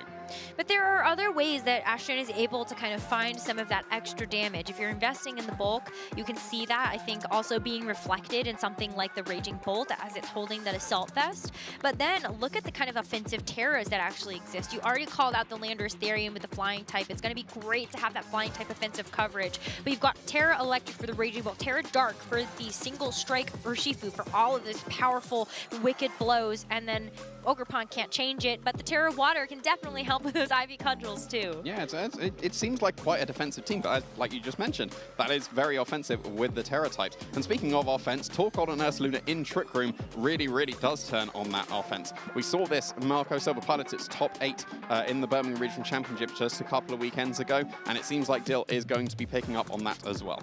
The Torkoal is great with that ability to help power up the Flutter Mane with the photosynthesis. You don't need to invest into a booster energy to actually give that Flutter Mane that extra damage. You can have that Choice Specs instead. However, this could be a bit of a detriment. If Dill gets this Torkoal in at the wrong time and the wrong place, you could find yourself in a predicament where the Flash Fire on the Heatran is going to negate all of that extra damage this Torkoal can do. Well, I think that Heatran is going to be incredibly important for Ashton going into this game. It's completely immune to the Torkoal, and if you go for that Terra Grass, well then suddenly the ground type attacks that would be coming out from the Ursaluna are going to be resisted instead. And Heatran is able to survive a facade from Ursaluna if you train it into its defenses. So yeah, I think that, and look at the rest of the team. If the Heatran resists the Ferrograph completely, if the Flutter Mane wants to be going on full offense, it needs to go for Fairy moves, and that's quad resisted by the Heatran. So yeah, Heatran going to be incredibly important here, and I think it might be a struggle for Dill to be able to break through that. The one thing that I look at as maybe a saving grace is maybe something like the Ogerpon. Ogerpon Cornerstone is actually one of the least used forms. We don't really often see the Teal Mask variant as well, but I think Ogerpon Cornerstone on the right team can provide you a lot of benefit, whether it is going to be next to something like the Ferrograph as Dill gets into this very first game to help kind of redirect away attacks so you can guarantee the Trick Room, or you force this Heatran to go for the Terastallization and try to hit it another way. Yeah, and we got the Heatran and the Landorus leading out for Ashton, and this is just a complete throwback. I haven't seen this lead for years and years. It makes me happy. It used to be such a solid lead to be able to go for. They cover each other very well except for water types, and that's what the Wellspring Ogerpon is for on this team, but we've got it facing down the Cornerstone at the moment, and you've got the Intimidate into Ogerpon as well, and yeah, the Ferrograph could be able to set up Trick Room here, but there could be something just like a U-turn from the Landorus to reposition, while also actually doing really good damage to either of these Pokemon with that super effective hit, and the Heatran isn't as threatened, especially because the Ogerpon switching out. There's no threat into the Heatran at the moment, just going to be the Incineroar switching in instead. Okay, so the Incineroar is going to help land an Intimidate drop onto this Choice Band Landorus. It will help to kind of put a little bit of the pressure off of that Pokemon, but you're still in a bit of danger.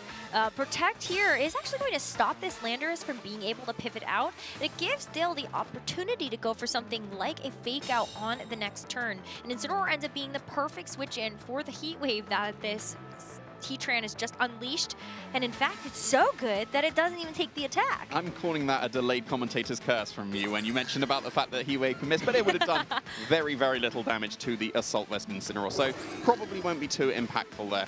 The Incineroar and switching in and Protect is very nice because you both get rid of the Intimidate on the Cornerstone Ogerpon while also seeing what the Landorus did lock into. Yes, it could have gone for a Stomping Tantrum into the Incineroar switch in, but now that you know it's gone for that U-turn, it's not threatening any damage into this Incineroar. It's going to be just pivoting out. And yes, it's still very respectable damage into that photograph, but it's able to survive that very comfortably. It does, but I mean, that is still going to be a lot, bringing that photograph to basically about half, but just barely out of the range that it actually can't consume the Citrus Berry and get any of that additional HP recovery back. So is this follow-up attack from the Heatran actually going to be enough to knock it out? Heatran does go for it, but no, it is going to be safe for now. Photograph finally gets a chance to eat that berry, so that will be able to help give it a little bit more staying power as we see the U-turn from the Incineroar get a nice target with the Ogerpon Wellspring that's switched in. Yeah, that's going to be some really nice chip damage into that, and you've got to assume this is the Ursaluna switching in the face of the Heatran. There. You can't bring Torkoal in this matchup against Heatran. Yep, there we go. There's the Ursaluna, and we saw the Incineroar moving before that photograph. That has yet to move, and there is that Trick Room setup. Trick Room is going to be great. Ursaluna also coming in off the U-turn means that it's going to get that Flame Orb activated immediately. So Guts on the table to boost up this Ursaluna's attack. Yeah, now it's going to be able to threaten some really nice damage. It can go for the Earthquake in the face of the Heatran, which might force its defensive terrestrialization of grass. But if you do that, then suddenly you're not resisting Hyper Voice that can come out from Photograph anymore. You're not resisting the Facade, and if you get some Earthquake chip damage into that Heatran, I think that would probably still put it in range of a Facade afterwards. And the Ogerpon, after taking so much damage from that U-turn, might be in range of an Earthquake and a Hyper Voice. You could be going for a defensive terrestrialization of the flying on the Ferrogas so that you become immune to those Earthquakes. And then there wouldn't be too much stopping just a Hyper Voice and Earthquake. Yes, you'd have to go for that defensive terrestrialization with the Heatran, but instead, no, just Ferrogas switching out here instead, not going on the offensive. It's going to be Incineroar, and you definitely are not going for Earthquake this turn because of that. No, you don't want to be getting that additional damage into the partner, especially because Incineroar has been able to be pretty effective already, even just being able to help drop the attack stat of this Ogerpon Wellspring. You can see Dale kind of like doing a little nod over there with that Protect from the Heatran. Ashton's definitely trying to stall out a couple of these turns of Trick Room, and with this Ursaluna being just as big of a threat as it is, we were seeing just Ashton hoping to kind of hedge his bets. Where is this Ursaluna going to target? Can I stall out more turns of Trick Room before I really have to hit full send on the Terra? Yeah, well, you can't really stop a fake out into Heatran and Facade into that Ogerpon slot. Yes, you did get a tiny bit of chip damage with that Spiked Shield. That does always add up when Ursaluna is getting that extra damage from the burn. You can go for a switch in with the Landorus, and I would assume with the Intimidate that would be able to survive a Facade, but that would be a lot of damage on the way in. The Ogerpon is surely in range of even a -1 Facade, so even if the Landorus switched in for the Heatran instead, that would be in range. So it's probably got to be that Landorus switch in for that Ogerpon to try and stall out these last few turns of Trick Room. I don't hate it though, because I'm kind of taking a look at the rest of what Dill has brought to this game, and I wonder how important this Landorus is going to be in terms of damage in the long run. Ogerpon, if it stays healthy and Trick Room expires, can still do the same type of super effective damage that you would hope for from the Landorus, if not better. And so Ashton sees this opportunity with the Intimidate drops onto both of these physical attackers to go ahead and use that terrestrialization, hoping to get the right call here for damage that Dill has used. And that tiny bit of damage from U-turn might put the Landorus in range of a Facade. It will depend on how key Ashton has trained his Landorus. Maybe you go for full bulk to really benefit from that Intimidate that you can get as well, or maybe you're relying on Intimidate to be fine and then you just go for full on the offense. But no, oh wow, it was Earthquake. That's gone totally wrong for Dill. It's going to KO his own Farigiraf and not do too much damage to this now Grass Terra Heatran. Okay then, well that was definitely not what I expected either, because you are sacrificing your own Pokemon, but Dill must see something that we don't. Unfortunately though, this Flash Cannon is able to find its mark in the critical hit, and you can see both of them kind of laughing about it, but at least Dill can be in a bit of good spirits with what has just happened on this turn. It was not very much in Dill's favor, the outcome that we just saw. Yeah, the reason you would go for that is you predict the Heatran not to go for a Terra Grass, expecting a Facade to predict the Terra Grass. That would be the main reasoning by going for the Earthquake. And that would have also been calling that the Ogerpon is staying in, because a U-turn would have done very good damage, and that would have put the Ogerpon in range of an Earthquake. And yes, you're sacrificing your Farigiraf on the way in, but if there is no defensive Terra from the Heatran, and the Ogerpon and Heatran just stay in, then that would have been a double KO. But there were multiple ways that Ashton Ashton could have got around that. The defensive terror of the grass did make perfect sense, and by switching in the Landorus, it would have survived a facade even if that terror had been called. So overall, a very safe play from Ashton, and really punishing this really aggressive play that didn't work out for Dill on this turn. But do we call that a coin flip, or do we call that a roll of a d20?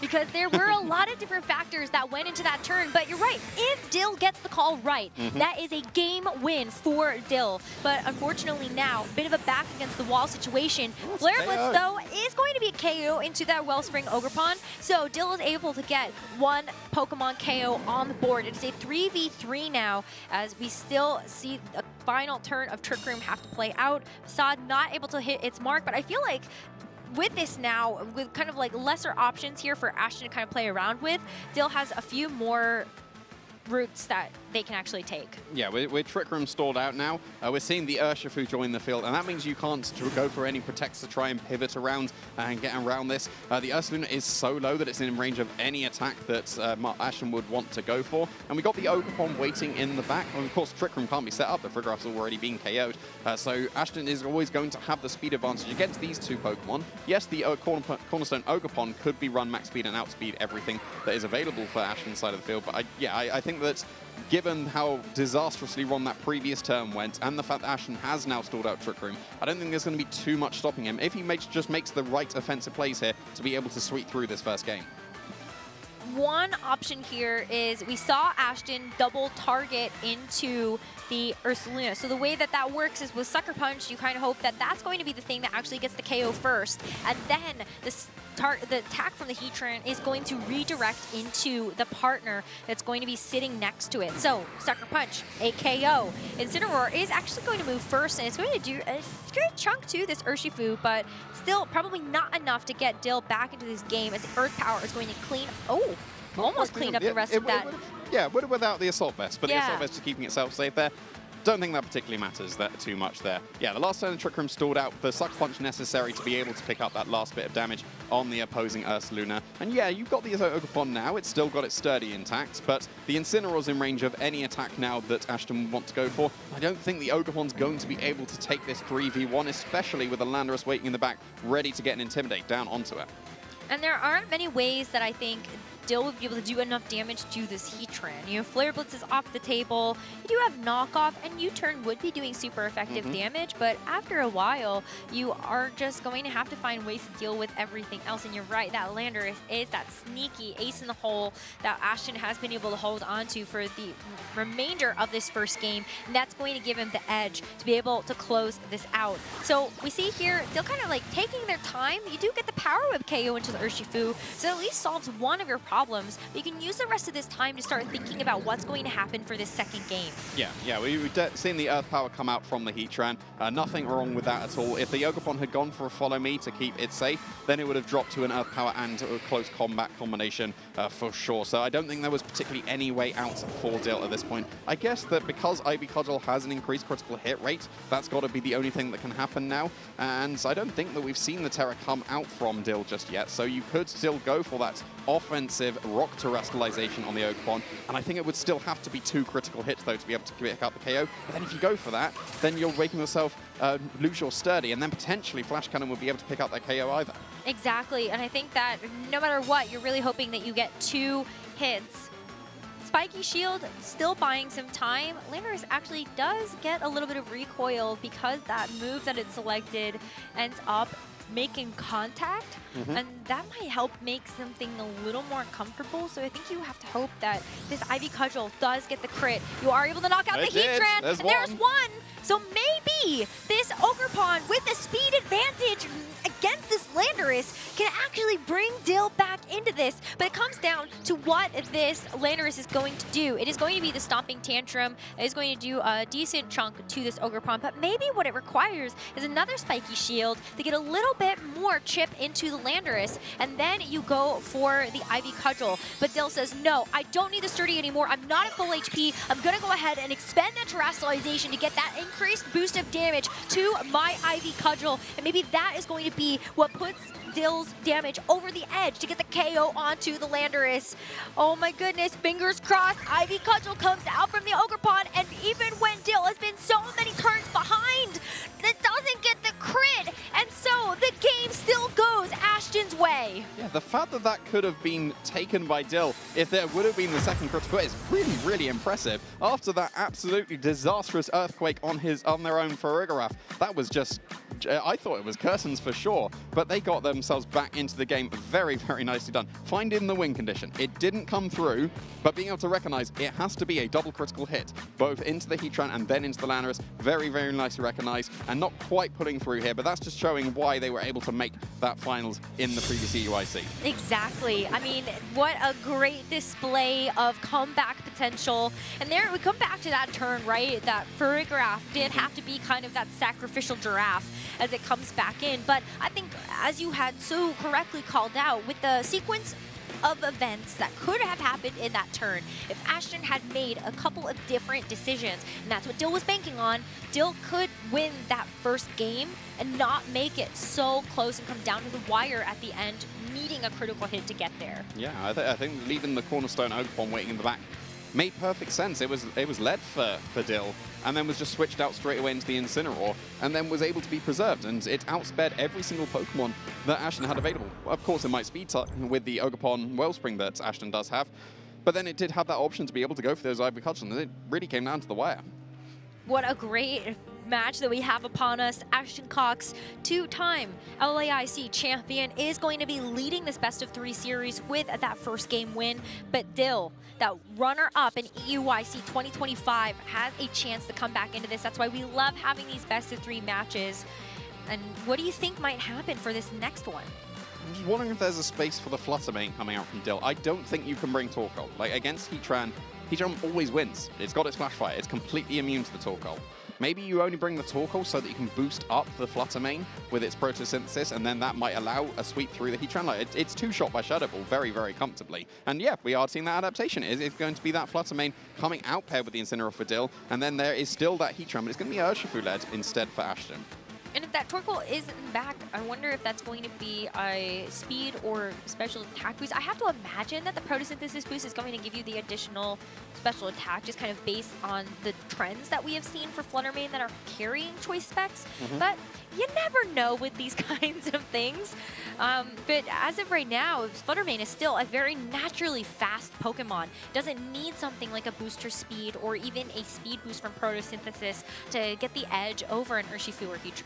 Yeah, I'm not really seeing too much downsides to a double protect here. You both stall out a turn of Fake Out, and you get to see what the Fluttermane would lock itself into. So yeah, we're seeing the detect from the Urshifu, almost certainly going to be that follow-up from the Heatran, and just basically a dead turn coming out for Dill. But then Ashton gets that information of what has this Fluttermane locked itself into. The choice specs is going to make this Fluttermane a little bit easier to play around. While it does dish out big damage, the downside of the choice specs is that you are locked into the first move that you choose. And so now Ashton has a lot of information to move forward with in this game too. Yeah, and we saw it was locked into the Dazzling Gleam, so that's going to threaten the Urshifu rather than the Heatran. So this Heatran is incredibly safe on the field at the moment. Dazzling Gleam does very, very negligible damage to a Heatran with its quad resistance. And yes, you can go for a knockoff and get rid of the Citrus Berry, or you can go for a U-turn to get that repositioning ready for a Fake Out in the future. But now Ashton needs to make the decision. You may lose the Urshifu to a double up of a Dazzling Gleam and a U-turn, and that seems like what Ashton is comfortable with here, because of course that Dazzling Gleam bring the Urshifu down to its Focus Sash, so it's probably only going to be able to get one attack off in this game. Yeah, 1 HP and a dream for this Urshifu, as it does get a chance to go for the close combat. That is so much, and we saw just how well this Incineroar was able to tank that Urge Power thanks to the Assault Vest in that first game, but the Heatran is going to outspeed it, and that is going to be a double up to get the knockout onto the Incineroar, so Dill doesn't get a follow-up on a KO onto this Urshifu. It can still be around this next turn to go for something like a Sucker Punch. Yeah, absolutely can. And obviously Dazzling Gleam will for sure knock out this Urshifu. Now it's down to its Focus Sash, and it would have to be Sucker Punch to be able to get off some last-minute damage. But maybe it's the Farigiraf that's going to come in ready to set up the Trick Room with the Ursaluna, and if that's the case, then you can't Sucker Punch because of the Armor Tail, so then the Urshifu would for sure be KO'd. But if you bring in the Farigiraf, you are not threatening this Heatran in the slightest, and it will just be free to just go on the offense, assuming with the Heat Waves rather than the Flash Cannon, because Flash Cannon doesn't knock out a Fluttermane in one shot, so you'd probably want the extra chip damage onto it instead. But no, it's not even the Farigiraf, it's going to be the Ogerpon instead, so that's actually going to be able to threaten some pretty good good damage into this Heatran. You've got the Dazzling Gleam available, and then you can follow up with an Ivy Cudgel. That would do some very respectable damage. It does allow this Urshifu to get one last attack off with its Sucker Punch, though, if it does choose to do so. And then does this Ogerpon actually try to go for some damage? With the Rock-type Ivy Cudgel, it may actually kind of force this Heatran's hand.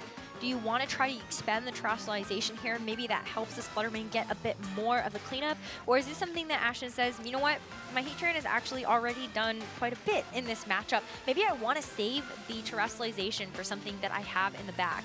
But it starts in this game too, Dill getting back on the board with a KO. Sucker Punch is going to be good. Oh, it actually gets the crit. Damage. And even though it has the sturdy ability, it would have been knocked out. You take a look at this Ogerpon and you realize there is an attack coming out here. Ashton did not go for a terrestrialization. So I have to imagine this is going to be the Ivy Cudgel coming out from this Ogerpon. It's going to be a KO to the Urshifu, a nice chunk of damage into this Heatran to at least get it to expend the Citrus Berry.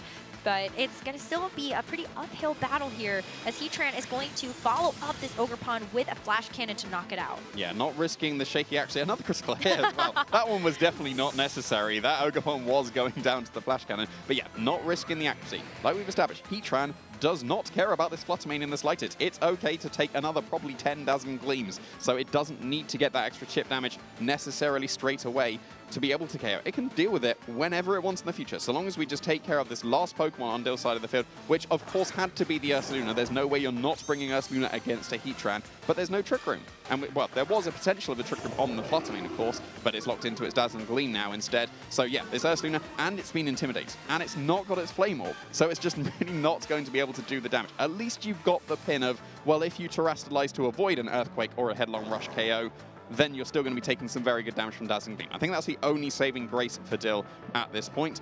But the fact that you've been intimidated, you're not going to be able to do that much damage to the opposing Landorus. It's going to be able to survive a Dazzling Gleam and a Facade for sure this turn. And it's got its Choice Band. It might even be able to KO this Fluttermane. You do still have Terrestrialization available. Stomping Tantrum probably wouldn't do it, but the Flying Terra available on the Terra Blast with the Landorus, that would get the extra damage boost, and that probably would be able to pick up the knockout. I'm here for it. I love Terraflying Terra Blast on Bandorus. It is one of my favorite combinations to see, but I'm still thinking about if there is a way, if there is an out that I might be able to start to work towards. That game one was very close, even when it looked like Dill was really in the back foot. But now that we've entered into this game two, we see this Terrestrialization expended. It is going to just be that Terra Fairy to boost up these Dazzling Gleams.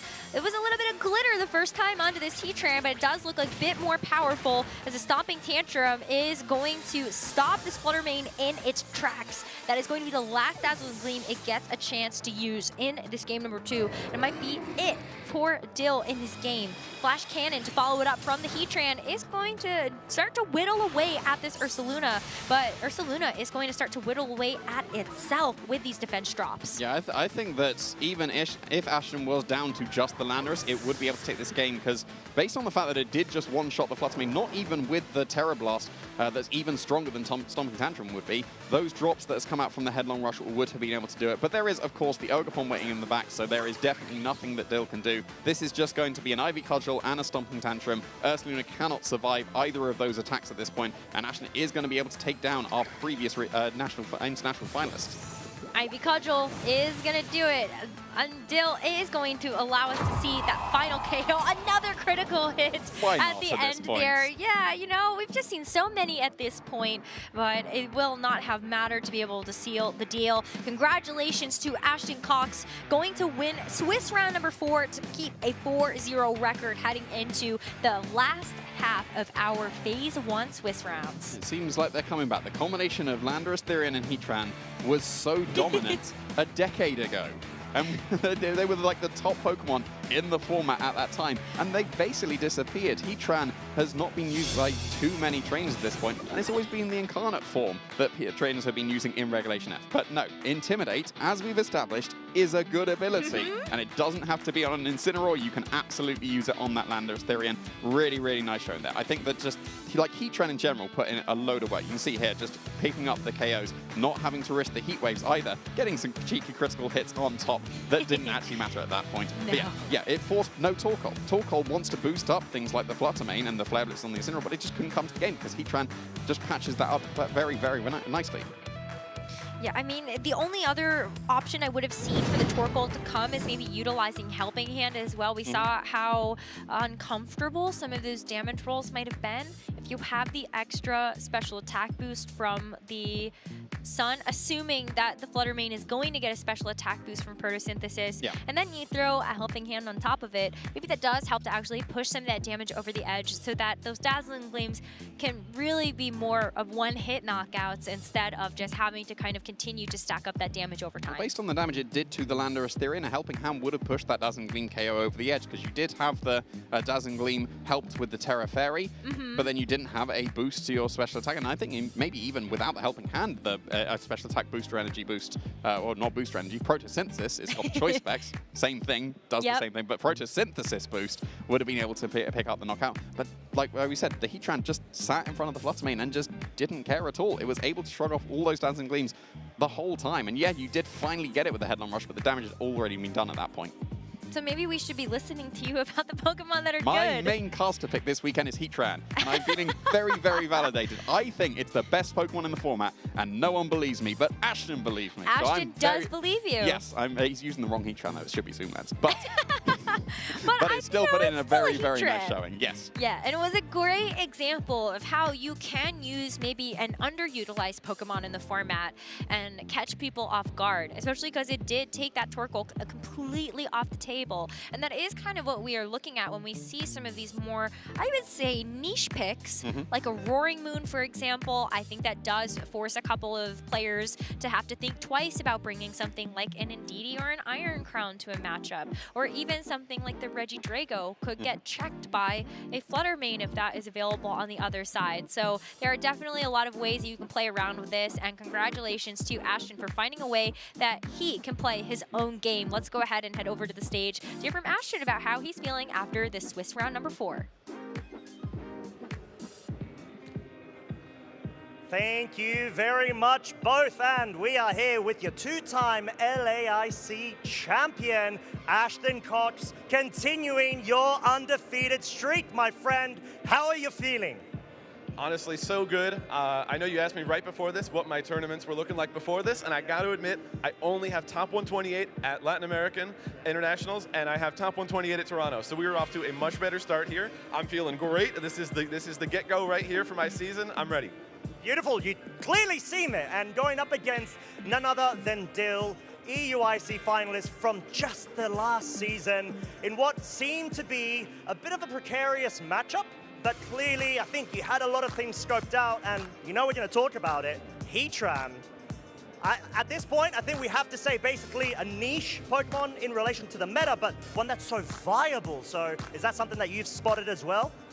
Yeah, so pretty interesting. I ran something similar in concept at Toronto to this, where it was kind of get some speed control, have maybe 1 or 2 choice locked Pokemon where you can just go, and slow the board down in a weird way where your Pokemon might look like they're very offensive. Like Heatran, that did a lot of damage, but it can actually be really bulky. So I've kind of been tinkering with this idea. I've had a couple friends who helped me along the way.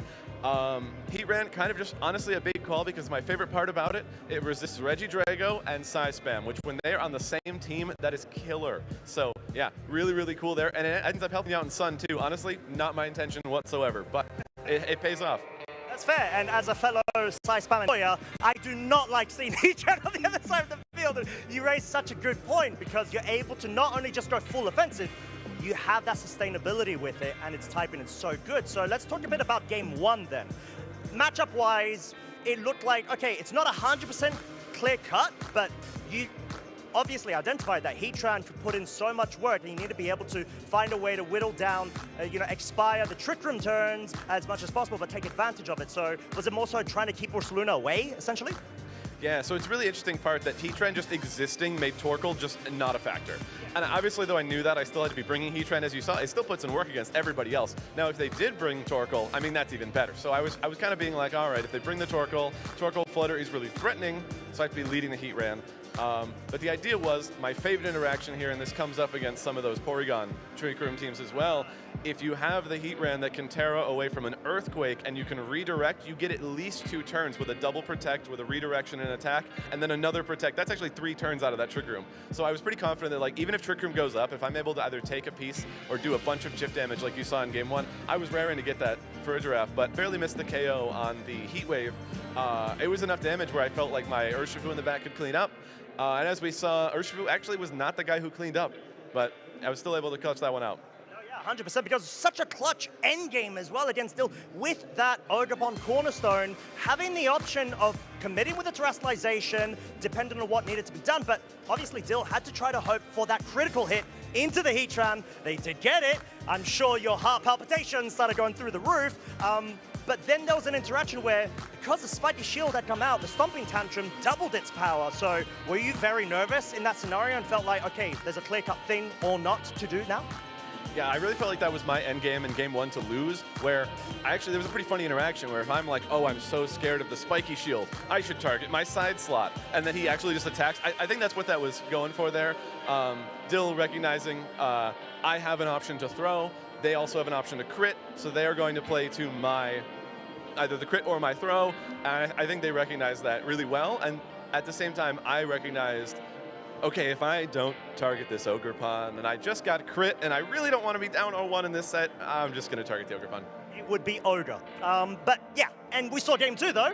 Flutter Mane came out from the crack, and in terms of wanting to be such a great Pokemon choice specs, so much damage, but there are a lot of cool interactions of, do you Sucker Punch, do you not, do you Terra, do you not? But it felt like it wasn't able to get as much momentum as perhaps Dill would have hoped.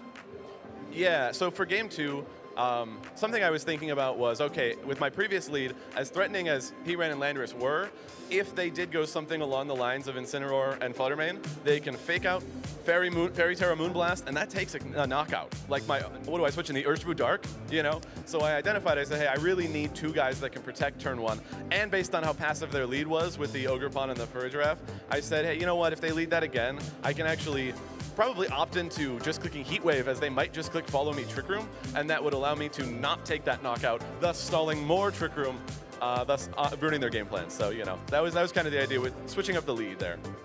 It's so interesting because you see, like, okay, this is just a lead of 2 Pokemon, but then, like, it breaks down into so many different 50-50 scenarios where you're just gonna have to hope to get the most optimal one in terms of, you know, like play style and, you know, just reads essentially and vibes. But you are currently undefeated. Ashton, doing such a great job, my friend, and having really cool take on the meta at the moment. Let's say, obviously, 1 set at a time. You are 2-time IC champ. How happy would you be if you were able to not only make phase 2, not only top cut, but make it all the way through to Championship Sunday, and of course why? Yeah, so little stats about myself. I do have the 2-time LAIC win. A lot of people forget about this. I actually have a top 4 at Australia and a top 8 at NAIC. I have nothing here. I've made 1 day 2, I think. I've been up at every single EUIC since the start. I've made 1 day 2. So the bar's on the floor, and I'm really hoping that if I make day 2, that's enough. You know what? I'm feeling great. That's a good goal to have, because then again, you take a bit more pressure off your shoulders, right? And you just want to go with certain expectations, but not too many. Exactly, it's just a balancing scale game, yes, thing. But generally speaking, right now we're at the point where we need you to go ahead and get a bit more rest going into the next round, because still basically the halfway mark so far, phase 1. Would you like to give any shout outs to anybody in the crowd, home, online, you name it? Yeah, big general shout out to all my friends here and online who helped me with my preparations. No specific ones yet, that comes later, you know what I'm talking about. But, you know, yeah. No, a lot of people helped me with this team, a lot of people helped me with my preparations, just getting the Pokemon in game. I'm not too good at making Pokemon, I must admit, so I got a couple friends. I don't do Terra raids, man, I don't know. I don't know. Okay, so you mean like training as opposed to like innovative ideas? Because I remember your Pheromosa and Tapu Lele, and that was like peak back in the day. Oh yes. No, I got some friends who helped me with the building, some friends who helped me with the building, but the different kind of building. So yeah, a lot of friends who've gotten me here, and my family back home who got me to the airport, got me here on time, all that. So yes, very appreciative for everyone who helped me get not only here, but here. Well said, my friend. And final point, 30th anniversary. Who is your favorite Pokemon and why? Hot take, Electros. I think he's really cool. I think he's got that amazing typing and ability. Super slept on. I tried using him in, like, I think it was Regulation C or something back then, you know, before we had all the Flutter Mains and the other things.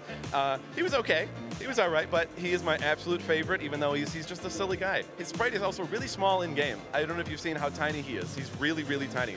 It's very petite, but, you know, we've seen with the ZA, it could potentially evolve and develop further. Yep, I used it on my Z18. It was awesome. All right, well, it's been lovely to hear from you, my friend. Thank you so much for your time, and of course, good luck going into the remainder of Phase 1. And with that being said, we're going to go ahead, cut to a very short segment break, and we'll be back with the next round.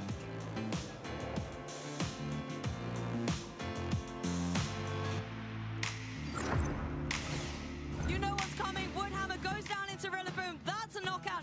And Simone Sanvito with Rillaboom by his side with Alone and Ninetales in the team is your 2026 Gdansk Regional Champion.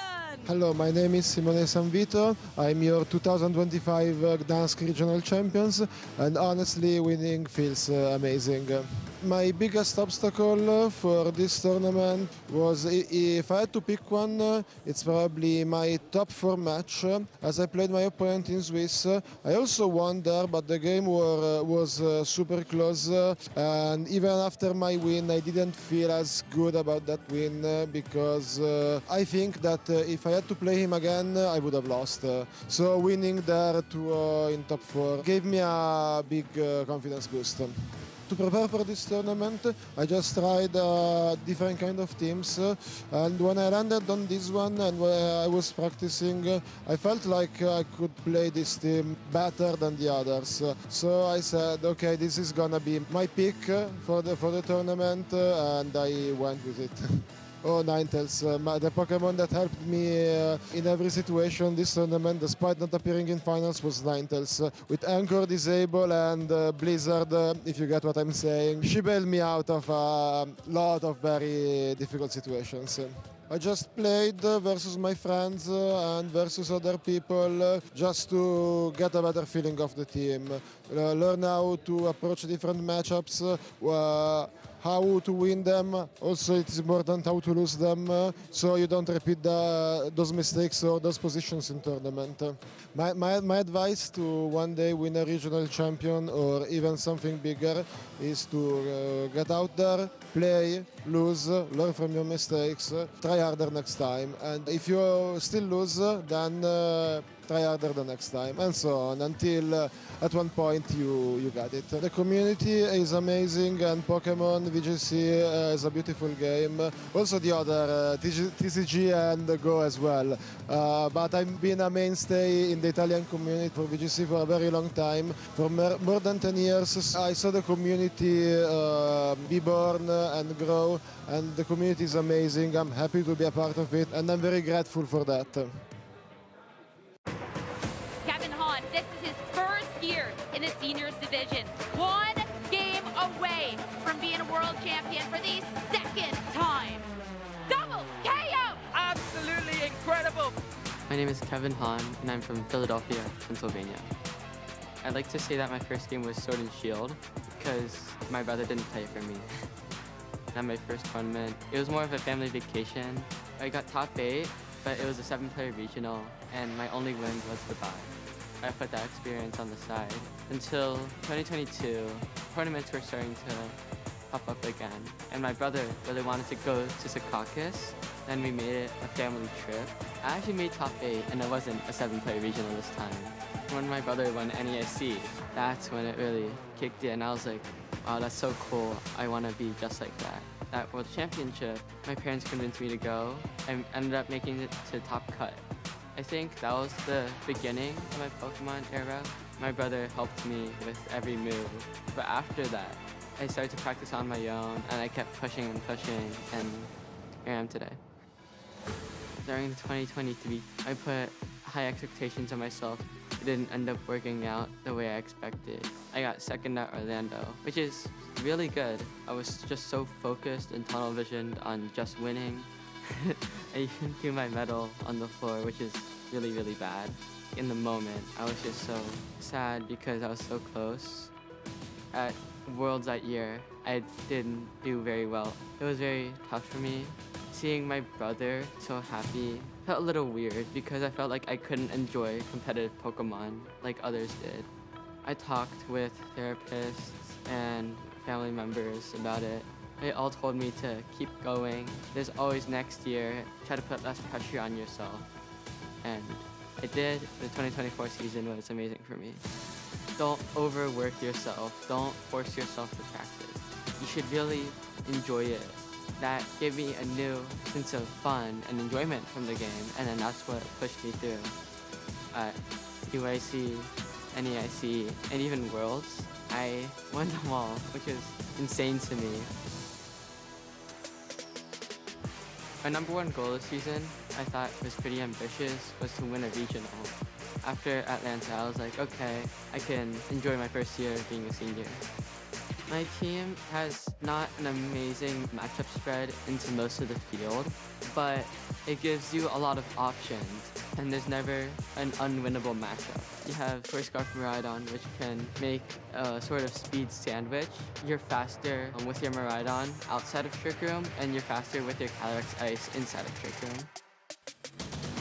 Kevin Hahn is undefeated and now just one match away. The energy here has just been electric. My toughest match is probably finals. There's so much nerve up on the stage. He was the junior world champion. So much pressure to come now into this new age group. It's one of the matchups where playing safe doesn't get you anywhere, and it's the easiest way to lose. I had to get a lot of predictions right, and whenever I practiced it with my friends and my brother's friends, I got destroyed. The most memorable moment was when Calyrex picked up the 2 KOs at the end. That is the Glacial Land! Wow! Flawless victory from Kevin! So much noise, so much screaming. It felt unreal. I had done it. I had become a back-to-back world champion. It still hasn't sunk in, but I feel like I've done something amazing.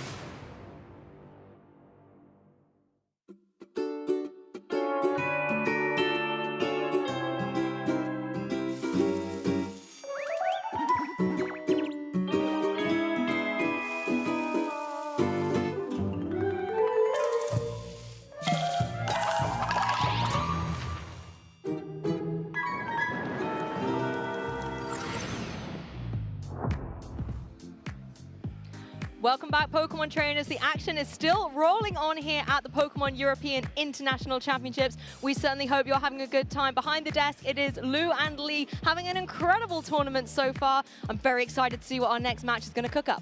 Yeah, especially after that last round, round 4. I mean, two titans of the game coming together, and Ashton are just phenomenal. And Titans of the game? I think we've got... Who have we got here? Wow, a wild trainer appears. A wild gym leader, thank you very much. Oh, I'm sorry, boss. How you doing, Costa? Yes, I'm doing quite well, thank you very much. How are you two doing? I feel like you're very serious. This isn't Costa. Yeah, because... Is it an imposter? Imposter Costa, yes. This may well actually be a test for you two lovely folks, since we've got a bit of time. Okay. It's going to be a test of riddles. You have entered the Costa's Cinnabar Challenge, and you have been directly challenged in terms of your knowledge and your wordsmith play. We made eye contact. That was the error. Trainer's eyes locked, challenge that was it. initiated. That's how the cookie crumbles. So, with that being said, I'm going to have a little game for you. Poke Riddle Me This. Okay.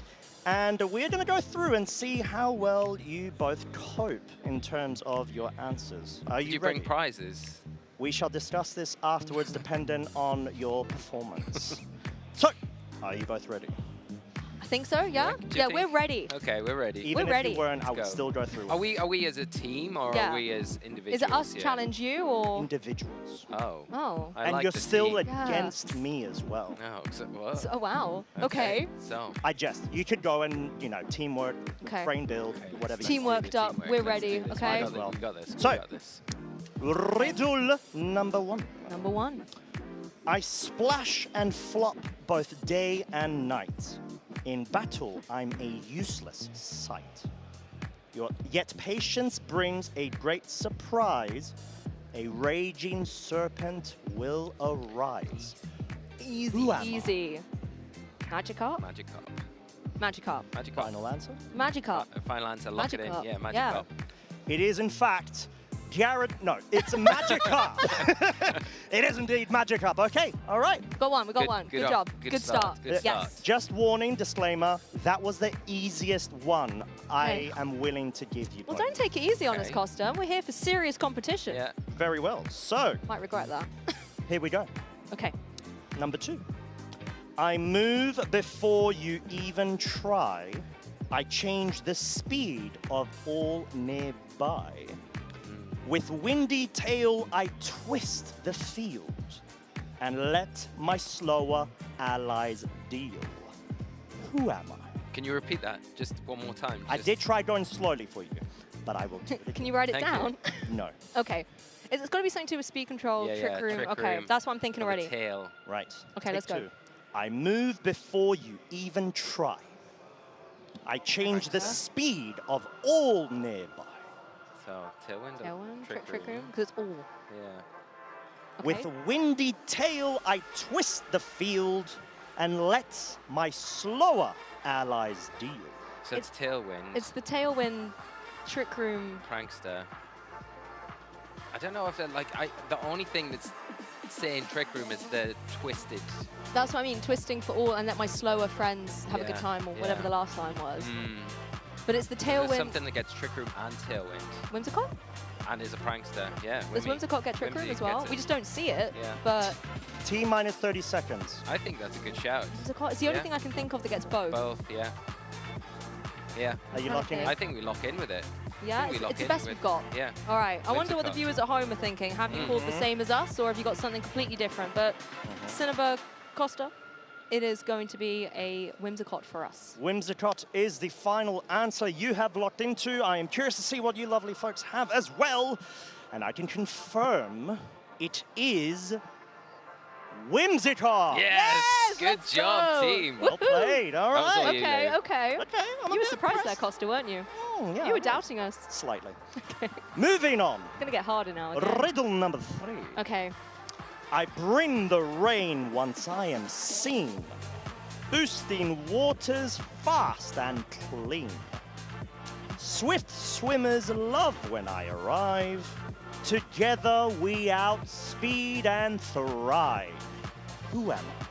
It's kind of tricky because we've got a few drizzle users. Yeah, and none of the other clues indicated Don't they? what that Pokemon yeah. is. So it could be Politoed, it could be Pelipper. Could be Could Kyogre. be Kyogre. Oh. But knowing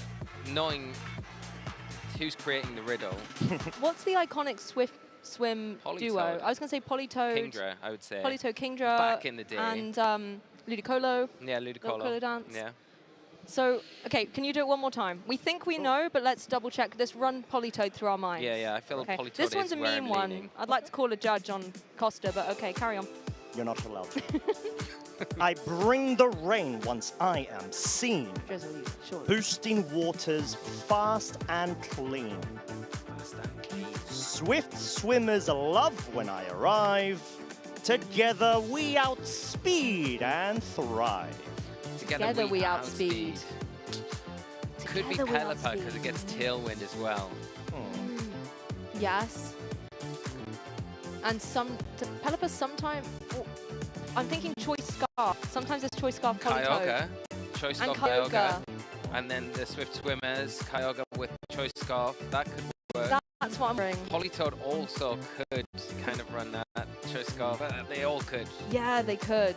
Pelipper, I think the scarf this is the clue because it's together, and it doesn't have Swift Swim. 30 has seconds Drizzle. remain. Oh, Kyogre or Politoed? What was the second line again? Waters fast and clean. Boosting waters fast and clean. Waters fast.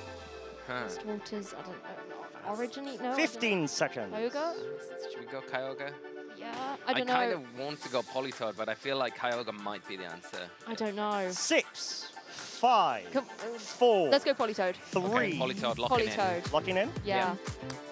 All right. Curious to see what you lovely folks have put as well. I what we thought can first. confirm the answer is So close yet so far. But That good was effort. a tough one. It was. That was Can really you tough what one. was the definitive thing to make it Pelipper out of that riddle? What was the clue that we missed? Polito doesn't have Tailwind. Yeah, oh, so you said Does the have tail. Icy Wind. Tioga doesn't have. It does have Icy Wind. Not They both have Tailwind. Yeah. That Okay. was a Tailwind. mean one. Different. Well, you Okay. did. I did one. Yeah, okay. That is on you. But, okay. Yeah. 2 out of 3 is pretty good. It's not bad. 66.6 We would have won recurring the win rate. set. Yeah, that's We it's would have not won bad. the set. Okay, all right. Are you ready for more? Oh, Yes. Okay, let's go, let's go. Is this also harder or is it on the same level? I shall not reveal. Okay, all right. I hope you guys are doing well at home as well on this or out in the audience because this is intense. This is where the real battles begin. That is the literal point. So, moving on to riddle number 4. Okay. I copy boosts you worked to gain. Okay. Your setup turns into your pain. With Scarf or Sash, I take control. Reverse your plan, that is my role. Who am Who am I? I was thinking Ditto. Oh, that's a good one. Either Ditto or a Psych-Up user. Psych Up. There's Marshadow as well with Spectral Thief.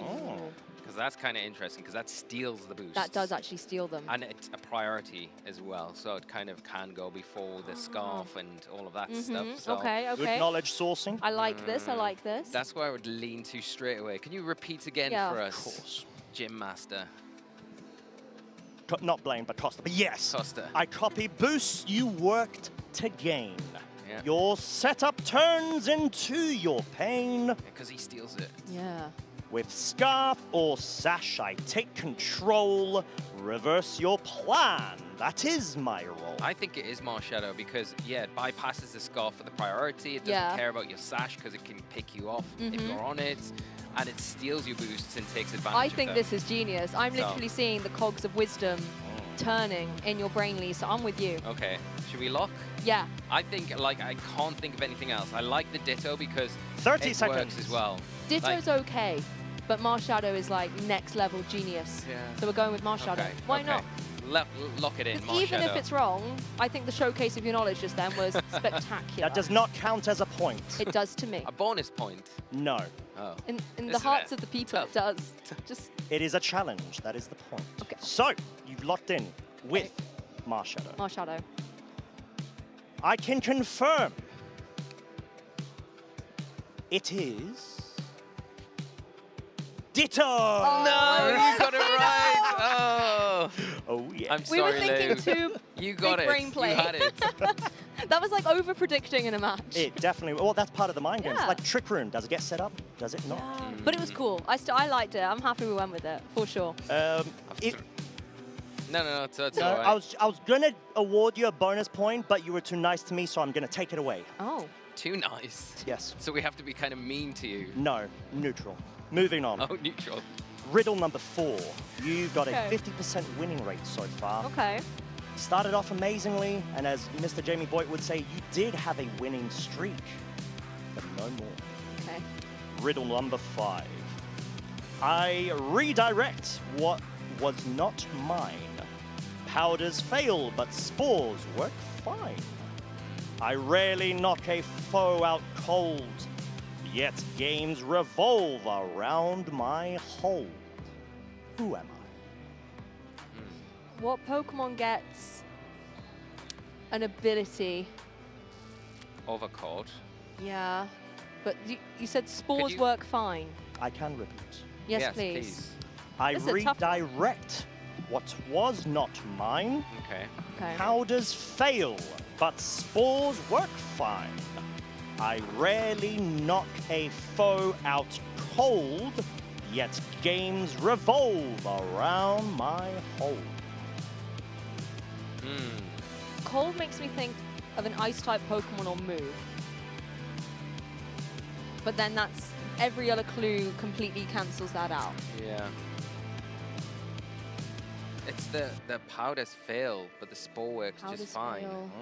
Which is kind of odd. Is it maybe because it's a Pokemon that can use Spore? I read like Amoonguss Rage Powdering in avoids all powder. I will allow a hint. Yes, please. Because of the 50% win rate drop. Oh, were we neutrally nice? Okay, please, please. Yes, please. It is a very prominent video game competitive Pokemon in terms of meta usage. Could be Amoonguss. Could be Amoonguss. Knock a Pokemon out cold, but Amoonguss doesn't do anything cold. You know? But it's the phrase of knocking something out cold. What about Ogopons? Ogopons can use Follow Me. Yeah. What if it's like Hearth Flame, and then it terrestrializes, and then you can hit it with a Spore? But when it's a ground, okay, maybe not. I like your train of thought, though, because you seem to be on the right track with most things. And it's my interference that's Let's leading look to at the the wrong usage answer. stats again. What Pokemon have we got that we can look at here? Look at this brainstorming in action. 30 seconds! I don't, it's not Fluttermane. I mean, Amoonguss is just who I think of. Oh, no. God, no, it can't be Golden Go. No. Raging Bolt. 20 Dragonite. seconds. I'm just going through Pokemon in my brain. Landorus. Urshifu. Incineroar, no. I would say Amoonguss. Ogopon 10 might be the better seconds. I think maybe Amoonguss. Should we just go Amoonguss? 6. Because it was our first 5. thought. Yeah. Amoonguss. Amoonguss. Final answer? Amoonguss. It has to be. Does it? I can confirm the final answer. The true one is indeed Amoonguss! Yes! There we Show go! is not going to be cancelled. Yay! Well played. You have been able to get a positive record, but proud it of could us. have been better. That is true, oh wise one. But I still think it was pretty good, considering the last time at a previous European International Championships, we did a little segment with you with pronouncing Pokemon. We did abysmally. So we've improved. That is true. And I think there was a particular Pokemon that you excelled at. You excelled at. Oh. Not you. Always singled out, aren't I? We did open up that area for criticism there, to be Yes, fair, my yes. bad.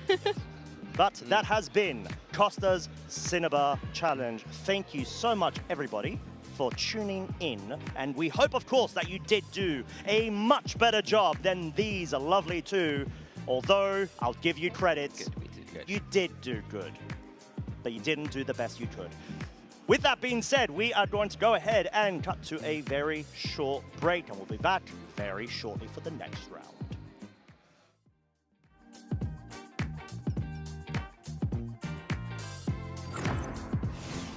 Hey Pokemon trainers, welcome to Pokemon Championships History, a series where we showcase important matches throughout the history of competitive Pokemon.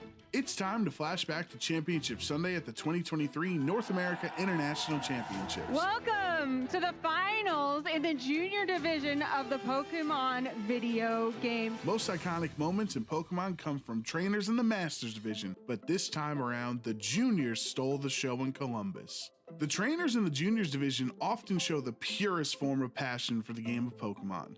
I've just got a couple questions about the championship. I've never been to a championship. Oh, this is a national. Whatever. Avery's energy made him an immediate fan favorite. We got Avery from the United States and Takumi from Australia. I am enchanted with these trainers. Avery made it to the finals with the help of his hard Trick Room team. Trick Room can be a difficult strategy to implement, especially when relying on an unconventional Pokemon like Oranguru. Oranguru is my favorite of all time. I mean, he supports other Pokemon.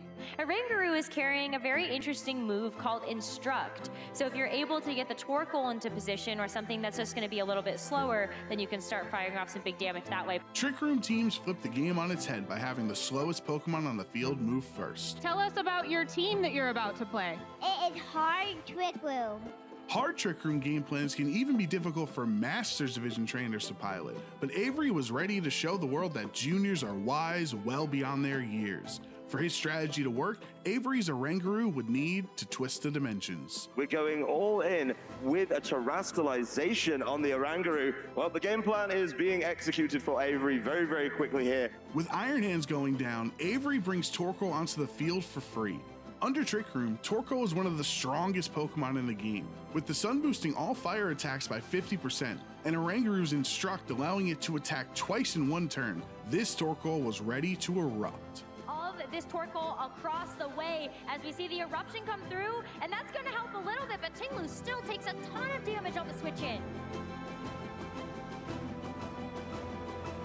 With the momentum in Avery's favor, Takumi's savvy defense turns the tides of Game 1 and punishes Torkoal, putting the Australian youngster in a winning position. Despite properly setting up Trick Room, Game 1 got away from Avery. But even if Oranguru didn't work the first time, it was important for Avery to trust the process and rely on the strategy that got him to the finals. This one is going into Game 2 with Takumi up 1-0. After the exact same turn 1 play in Game 2, Avery's Torkoal was ready to take over, which meant it was time for Oranguru to do it again. Avery once again has the opportunity to bring in the Torkoals. Let's do it again. Yep, there's the Instruct. Learning from his mistakes against Tinglu in Game 1, Avery made an adjustment to keep momentum on his side. This was where last game got a little bit different because he went for the overheat into the Protect. Let's see if Avery goes for it again. It is an Earth Power! See you later, Chi-Yu. Although it didn't have a single attacking move, Terrifier Oranguru was the star of the show.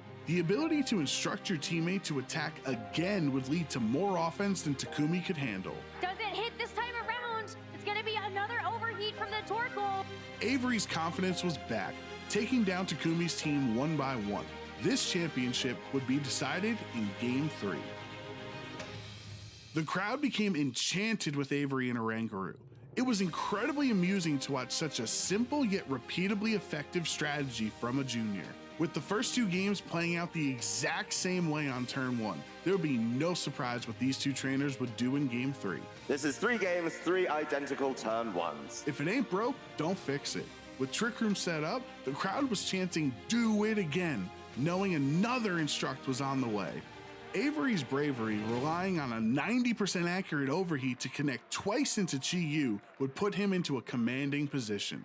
With Takumi's back against the wall, he would put all his hopes into Terra Water Fluttermane, but Avery's Oranguru had one final instruction: become champion. We know what's coming, and even with that defensive Terra, Avery is getting another bite of the cherry. Avery will be a well-deserved champion, showing a crazy strategy. I think people had forgotten about it too. Avery is immortalized in Pokemon history as a champion, captivating the audience's heart with his charming personality. As for the Oranguru that clicked Instruct 13 times in the finals, Avery summed up its role on the team perfectly. So, tell us about your Oranguru. How do you use it? It doesn't do any damage.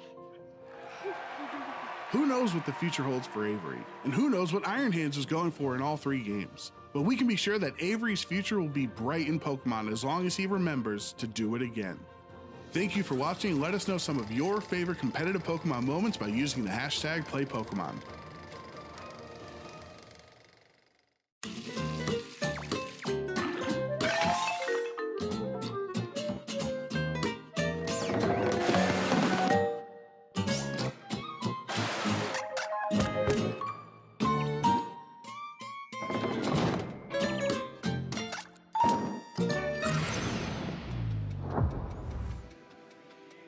Welcome back, Pokemon trainers, to the European International Championships here in London. You are joined on the desk by myself, Lee Provost, and the lovely, amazing Lou Actor-Scromy, and we have departed ways with Costa.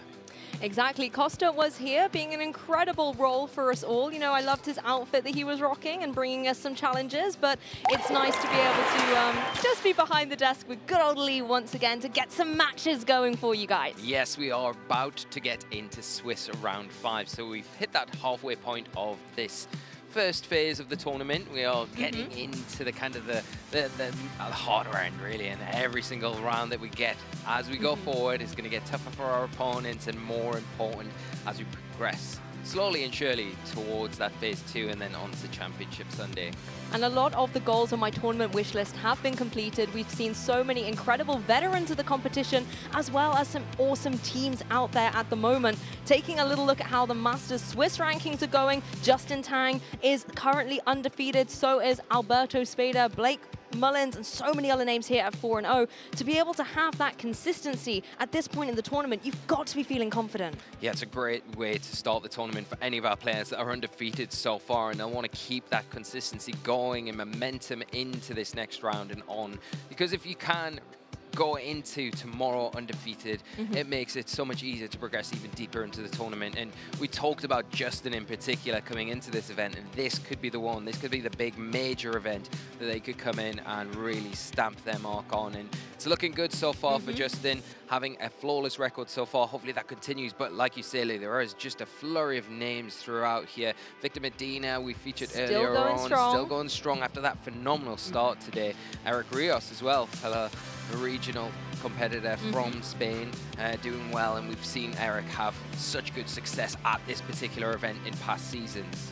Yeah, Eric Rios has won the European International Championships in 2022 as well. And one of the contenders that we talked about as our players to watch was Paul Chua.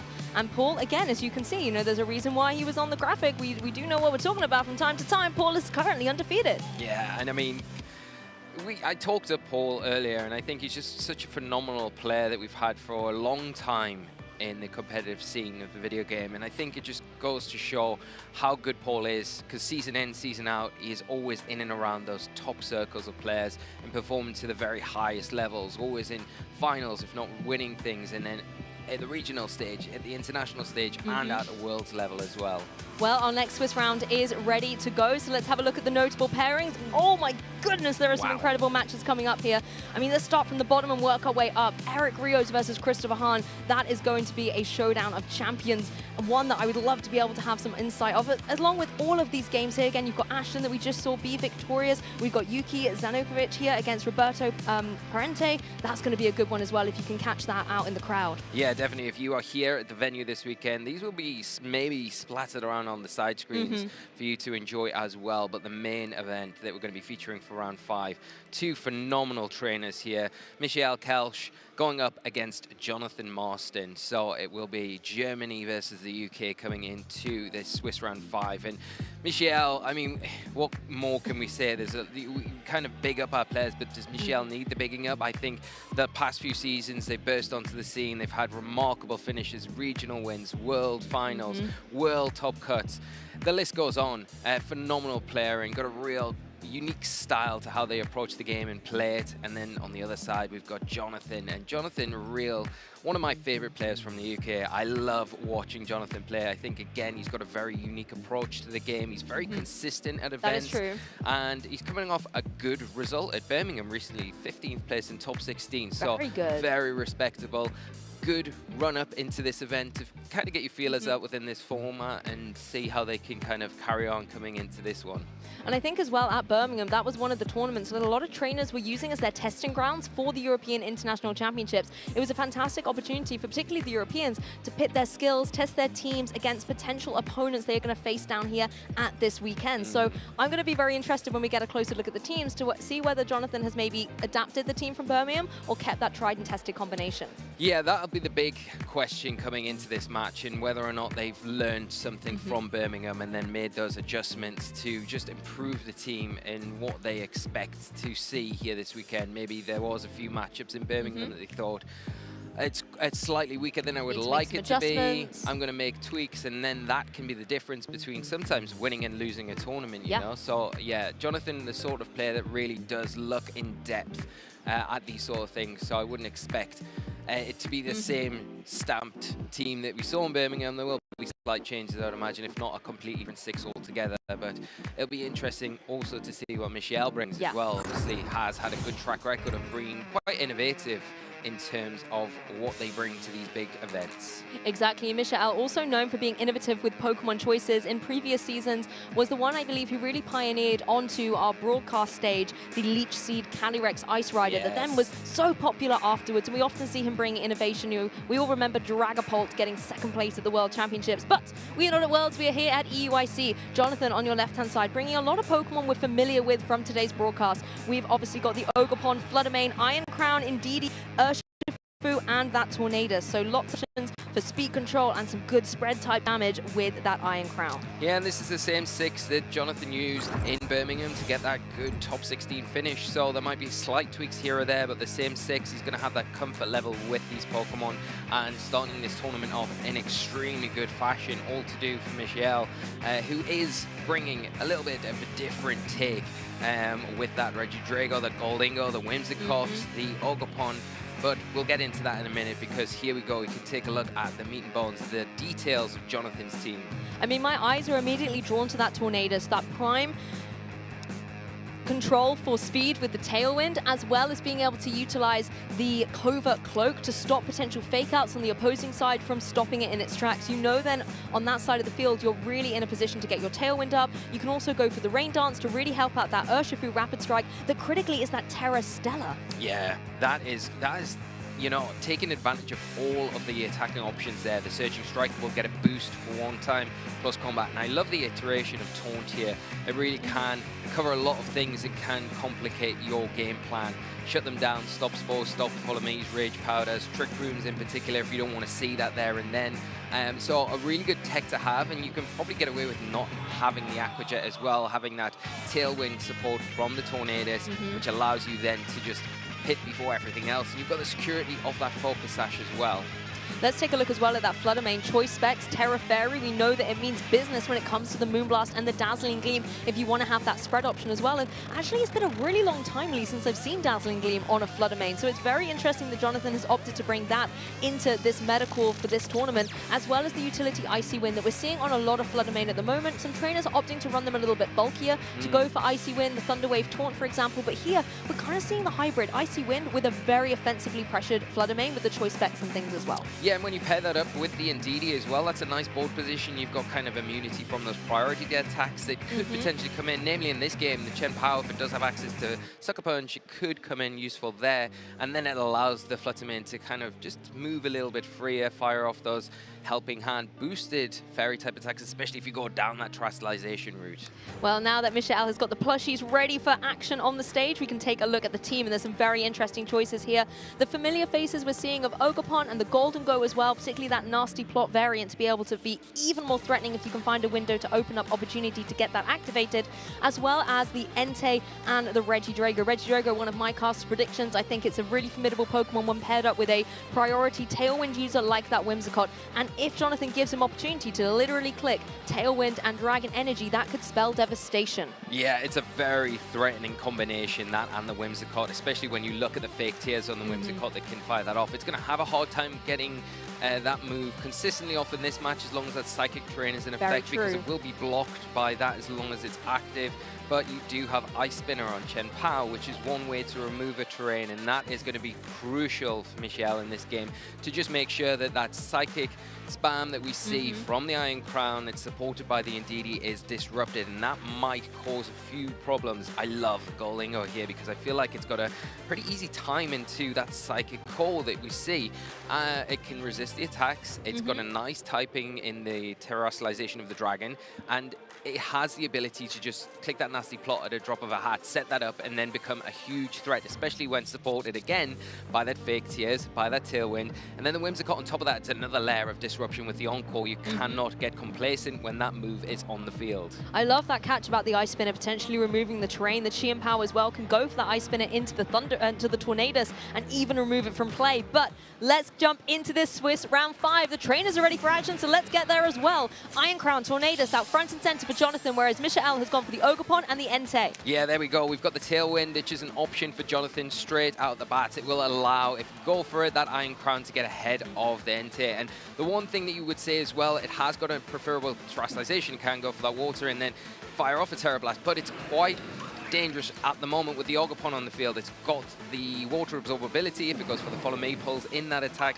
there's no damage coming out, and the Entei going to be in a position where it can pretty freely just get some big damage onto the board. Obviously, Sacred Fire going to threaten the Iron Crown right now, and any sort of thing like Extreme Speed will be hitting that Tornadus super effective damage, but it'll be doing a lot of damage when boosted by that Choice Band. Well, these trainers aren't missing a beat. We're going straight for the Terrestrialization, lighting up the stage with this Ogerpon Wellspring. It's going to be dropping is grass typing and becoming this beautiful water type. Going to be getting a boost as well, thanks to the in-body aspect. So going to be able to raise up its special defense, put it into a position against these special attackers. Iron Crown, however, just playing on the defensive, a nice protect, maybe trying to scout out what the Entei wants to lock into with its choice band. Tornadus critically not setting up that Tailwind, instead going straight for the Bleakwind Storms. Entei nimble, able to dodge out of the way, leaving Michelle free to still go for an attack. That speed drop's pretty big here as we see a Sacred Fire from the Entei into that Iron Crown. Just protect this turn, so scouting out what it's locked into. Good knowledge for next turn. Yeah, the Ivy Cudgel coming through as well from this Ogerpon. It's going to find its mark down onto that Tornadus, a big amount of damage, but Tornadus able to hang on, potentially in a position to go for a Tailwind on this turn. Yeah, the Tailwind going to be useful going forward in this match, just to give you that speed advantage. And I think now we know that the Entei is locked into that Sacred Fire. You kind of feel a little bit safer as well, terrestrializing the Iron Crown maybe. You've still got to be careful if you go for that water terrestrialization because of the power whip that is present on the Ogerpon. It has taken away its flying weakness, which is great, got that special defense boost. So it's sitting in a nice position because another Ivy Cudgel into that Tornadus will be enough to remove it. It's up to Jonathan now. Do you want to trade that Tailwind, that speed control for a few turns in sacrifice of that Tornadus? Well, Tornadus utilizing this opportunity to go for the Rain Dust. In a way, this is going to help out the Ivy Cudgel on the opposing side, but critically lowering the offensive pressure of the Sacred Fire, and it just pays off. Iron Crown able to hang on. The Expanding Force able to come back in retaliation. Not enough, despite the critical hit, to get onto that Ogerpon that can go for that Power Whip, critically getting the KO onto the Iron Crown. Wow, so such last-minute hang-ons here. Yeah, and I like this play because it's almost like indicating now that the Iron Crown isn't the main source of Jonathan's game plan. It is going to be the Urshifu. Getting that Tailwind set up now is going to enable that Surging Strikes to have that hitting harder in the rain as long as it's active on the field. And now with the Focus Sash, it can come in quite safely. It doesn't have to worry about getting knocked out, and there's no water absorb now on the Ogerpon, so you can quite freely click that, but especially when the Ogerpon is so low health as well, and the Bleakwind Storm going to be 100% accurate, so you can guarantee if it does land, it is going to be into that slot. Entei not in the best position as well. Those Sacred Fires aren't going to be hitting as hard as we just saw against the Iron Crown, barely hanging on. Lee, you're calling all the moments here in this match. That Rain Dance was huge, being able to keep the Iron Crown in the game, and now the Urshifu in a prime position. It's going to be able to get a boost to its Surging Strikes in the rain, but right now, actually saying, I'm just going to go for a Protect, maybe seeing if Michelle wants to switch things up, or allowing this Tornadus to deal with that Ogerpon. The Bleakwind Storm, 100% accuracy this time, finds its mark on both the opposing Pokemon. Ogerpon goes down, and Michelle loses his Terrestrialization Pokemon, and now Entei, yes, it's in a position where it can go for damage, but it is that Sacred Fire. The rain is up. Even though it's going to be able to damage this Tornadus, it's not going to be able to get the KO. No burn either, which is huge, because if the burn comes in there, then the Tornadus is down. It gives Jonathan another opportunity to get the Tailwind up this next turn, which is going to be pretty big. Really unfortunate the previous turn with that critical hit, putting the Ogerpon in range of getting knocked out. And now we do see the Whimsicott come onto the field. The Urshifu has to be careful because the Encore is active there, so that could be into the Urshifu, stop it in its tracks and lock it into that Protect. But the one thing that Jonathan has in the back is that Indeedee to bring onto the field to block any potential disruption through those attacks. But the Whimsicott also offers a little bit of support in the fact of Tailwind to help support that Entei. And maybe you do want to switch it off the field right now, or otherwise you might just want to keep it on. If you pick up a sneaky burn onto something like the Urshifu, it can be really useful in slowing that Pokemon down. I'm sure the Tornadus was tempted to go for the Tailwind on that turn, but getting the Psychic Terrain in play to keep the Urshifu nice and safe was critical. Looks like the Whimsicott doesn't fall for it as the Surging Strikes are able to come through into this Entei. It only takes 2 to fell this formidable Pokemon right back into the Pokeball. Possibly Whimsicott now in a position where it could go for the Moonblast. We do know that the Urshifu is not going to appreciate taking that damage. It is running that Focus Sash, so it will be able to keep it in the game, but the Moonblast does indeed find its mark. Yeah, not falling for the disruption, just going straight up for the attack, and a really good option there from Michelle. Losing the Entei isn't great, but in the situation that it was in, probably the best thing to do to allow this final piece of the puzzle to come onto the field. But this is where things get interesting now, because although Indeedee's on the field, yes, it can go for the Follow Me, maybe draw an attack from the Whimsicott, but the Golden Go is in a prime position. It can go for that Make It Rain, hit both the Pokemon, so then Urshifu's going to go down. Indeedee's not going to appreciate it either. Or you could even try and utilize this as an opportunity to go for a Nasty Plot if you think you have the window for it. You could do. It's risky, because I think if you go for the Tailwind with Whimsicott here to guarantee goaling or having that speed control, there is the possibility that Indeedee does does click Trick Room here. You can see Jonathan kind of hovering over that as an option, because if you reverse that, then the Urshifu in a really strong position, although it's in a pretty strong position right now as well. But you're going to see a final terrestrialization now coming out, and it will be into that Urshifu from Jonathan's side of the field. Yep, locking in on this Urshifu, getting it into the Terra Stellar terrestrialization, meaning that all of its fighting type attacks, the surging strikes and close combat, will get an additional boost, and to add an extra bit of power to the punch, we're going to see a helping hand with that Indeedee as well. The surging strikes in the rain, helping hand boosted. Terra Stellar is in a prime position to get this Golden Go off the board. That is a huge play here, just removing that real important piece from Michelle. And now the Whimsicott left on its lonesome with an Indeedee. Might be able to pick up the Urshifu now, but then you've got the Tornadus in the back as well to come in, and it looks like things are slowly slipping away as that Moonblast is targeted into the Indeedee slot. Yeah, little Whimsicott doing its best, but it's not known as the formidable offensive Pokemon on this team. It played a fantastic supporting role, threatening that Tailwind, but as soon as that Indeedee came in for Jonathan, poor Whimsicott just was not in the terrain it wanted to be. No, it wasn't. You can see how useful something like that Psychic Terrain was in that endgame, where normally the Whimsicott would be able to say, I'm going to punish your Protect on your Urshifu, just not really able to when that Psychic Terrain was in effect. And something like the Chen-Pao wasn't brought to the game, so you don't have the option to remove that. Maybe that's something that Michelle thinks about coming into this next game. But I love the fact how Jonathan kept that Tornadus on the field and just utilized it for those Bleak Wind Storms. Yes. Getting the damage off when needed, getting the rain up when needed, knowing in the back of their mind that the Urshifu was really the end game Pokemon to bring in as soon as that Ogerpon went down. I honestly haven't seen a player play so conservatively with a Tailwind Tornadus in a long time. Being able to preserve the moment for when Tailwind was maybe needed, as it turned out, wasn't necessarily to be the effect. It was all about those Bleak Wind Storms getting the damage, and critically the Rain Dance. The Rain Dance enabled the Bleak Wind Storms not to miss like we saw at the beginning of the game, and also set up that Urshifu for a lot of success. Critically as well, the Entei on Michelle's side, a fantastic Pokemon to deal with the Iron Crown, but as soon as that Sacred Fire was locked into the rain, it just was not dealing as much damage as it wanted to. No, and I think you've got to get a bit more value out of it. It wasn't terrible in that match, but I think if you're looking at it on a whole, you'd probably say, I'd like to have got a bit more out of that Pokemon and maybe switched it out a little bit sooner, got something else in, and preserved that for the end game. I think you probably have to reevaluate how you're approaching this matchup here if you are Michelle. I don't think there was much wrong with the lead, because I think it put a lot of pressure on it, opened the door where the Water Absorb was in effect, so it made it difficult for the Iron Crown to terrestrialize, click the Terra Blast button so easily, because if that Follow Me comes out, then you're kind of wasting the turn.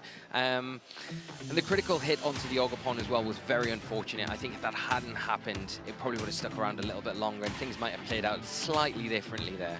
Yeah, it could have given it a bit more longevity in the game, particularly once the rain was up as well. I really wanted to see what power this Ogerpon with Ivy Cudgel could start dealing out. And as you said, you had the power with coverage as well into Pokemon like the Urshifu. So I think it was definitely a key piece for Michelle. Unfortunately, did go down a little sooner rather than intended. But coming into this game too, do you think you're going to see the same Pokemon, or are we going to see some switches, Lee?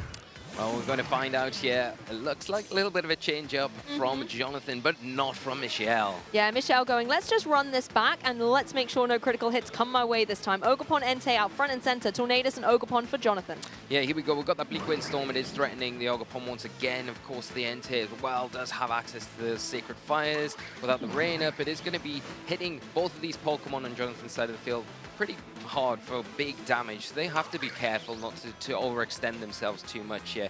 Again, you've got the Tailwind if you are Jonathan, and you do have the ability to terrestrialize Ivy Cudgel into the Ogerpon. As long as it doesn't terrestrialize, you can hit it for neutral damage, and with that boost, you might be in a position after the Embody Aspect ability activates, you get that attack boost to pick up a nice knockout onto that really awkward Pokemon that you had a hard time dealing with in Game 1. I mean, Jonathan has all the mind game control right now, so many options, and Michelle has to think, is the Rain Dance coming out? Do I want to lock into Sacred Fire, or is it going to be a Tailwind? Tornadus actually completely throwing the rulebook out the window and goes for this Protect. Again, scouting out what the Entei wants to lock into as Ogerpon just goes on the offensive with that Wood Hammer. A fantastic adaptation for Michelle, bringing in the Whimsicott, going to be able to eat that up much better than the Ogerpon would have been able to. And Entei using that Stone Edge to remove the Ogerpon from the field. Stone Edge as well as something Tornadus doesn't want to see. Wow, Michelle's not messing about. Yeah, no, no messing around this time around. The Stone Edge, such a good call here because, like you say, now it threatens the Tornadus this next turn. And now there is no present ability here of a Trick Room. So you can, if you are Michelle, you can go for your own Tailwind here and know that the only way to match it is a Tailwind from the Tornadus. But there's also the fact that you can on-call that Tornadus that has just protected. Even if Indeedee comes in, you'd have to commit your Terrestrialization to ground it to have the effect of that Psychic Drain, and I think that's overcompensating way too much for the situation you're in. So really good play and start from Michelle. Going to see some adaptations as well. The Surging Strikes would have done a formidable amount of damage into the Entei, so Michelle switching out, maybe then wanting the flexibility to go for a different move choice on that choiced Pokemon. As the Urshifu on Jonathan's side, let's pick up where we left off in Game 1. I'm going for the Terrestrialization here, as Whimsicott does indeed go for the Encore. It is locking in that Tornadus to the Protect, so it's not going to be able to go for a Tailwind or anything here. It does get the double Protect though, a Null and Void considering there was a switch on the partner side, but nice for a little bit of style points as Urshifu goes for the close combat. So this is going to find its mark down onto the Ogerpon that switched in, going to be able to hang on, and in a way that double Protect is kind of dangerous, I think, for the Tornadus because it can't exactly go for another one reliably. No, it's definitely a really good use of the Encore there. It does force Jonathan out, and that maybe opens the door for Michelle to kind of take advantage of this situation where you've only got one Pokemon on the field, and being the Urshifu that's threatening any sort of damage. Whimsicott doesn't really care about the Surging Strikes, all that close combat, and the close combat's eating that Terrestrialization boost now, which was really well called there by Jonathan, not wanting to commit to that Surging Strike in case the Wellspring came in, and that's exactly what happened.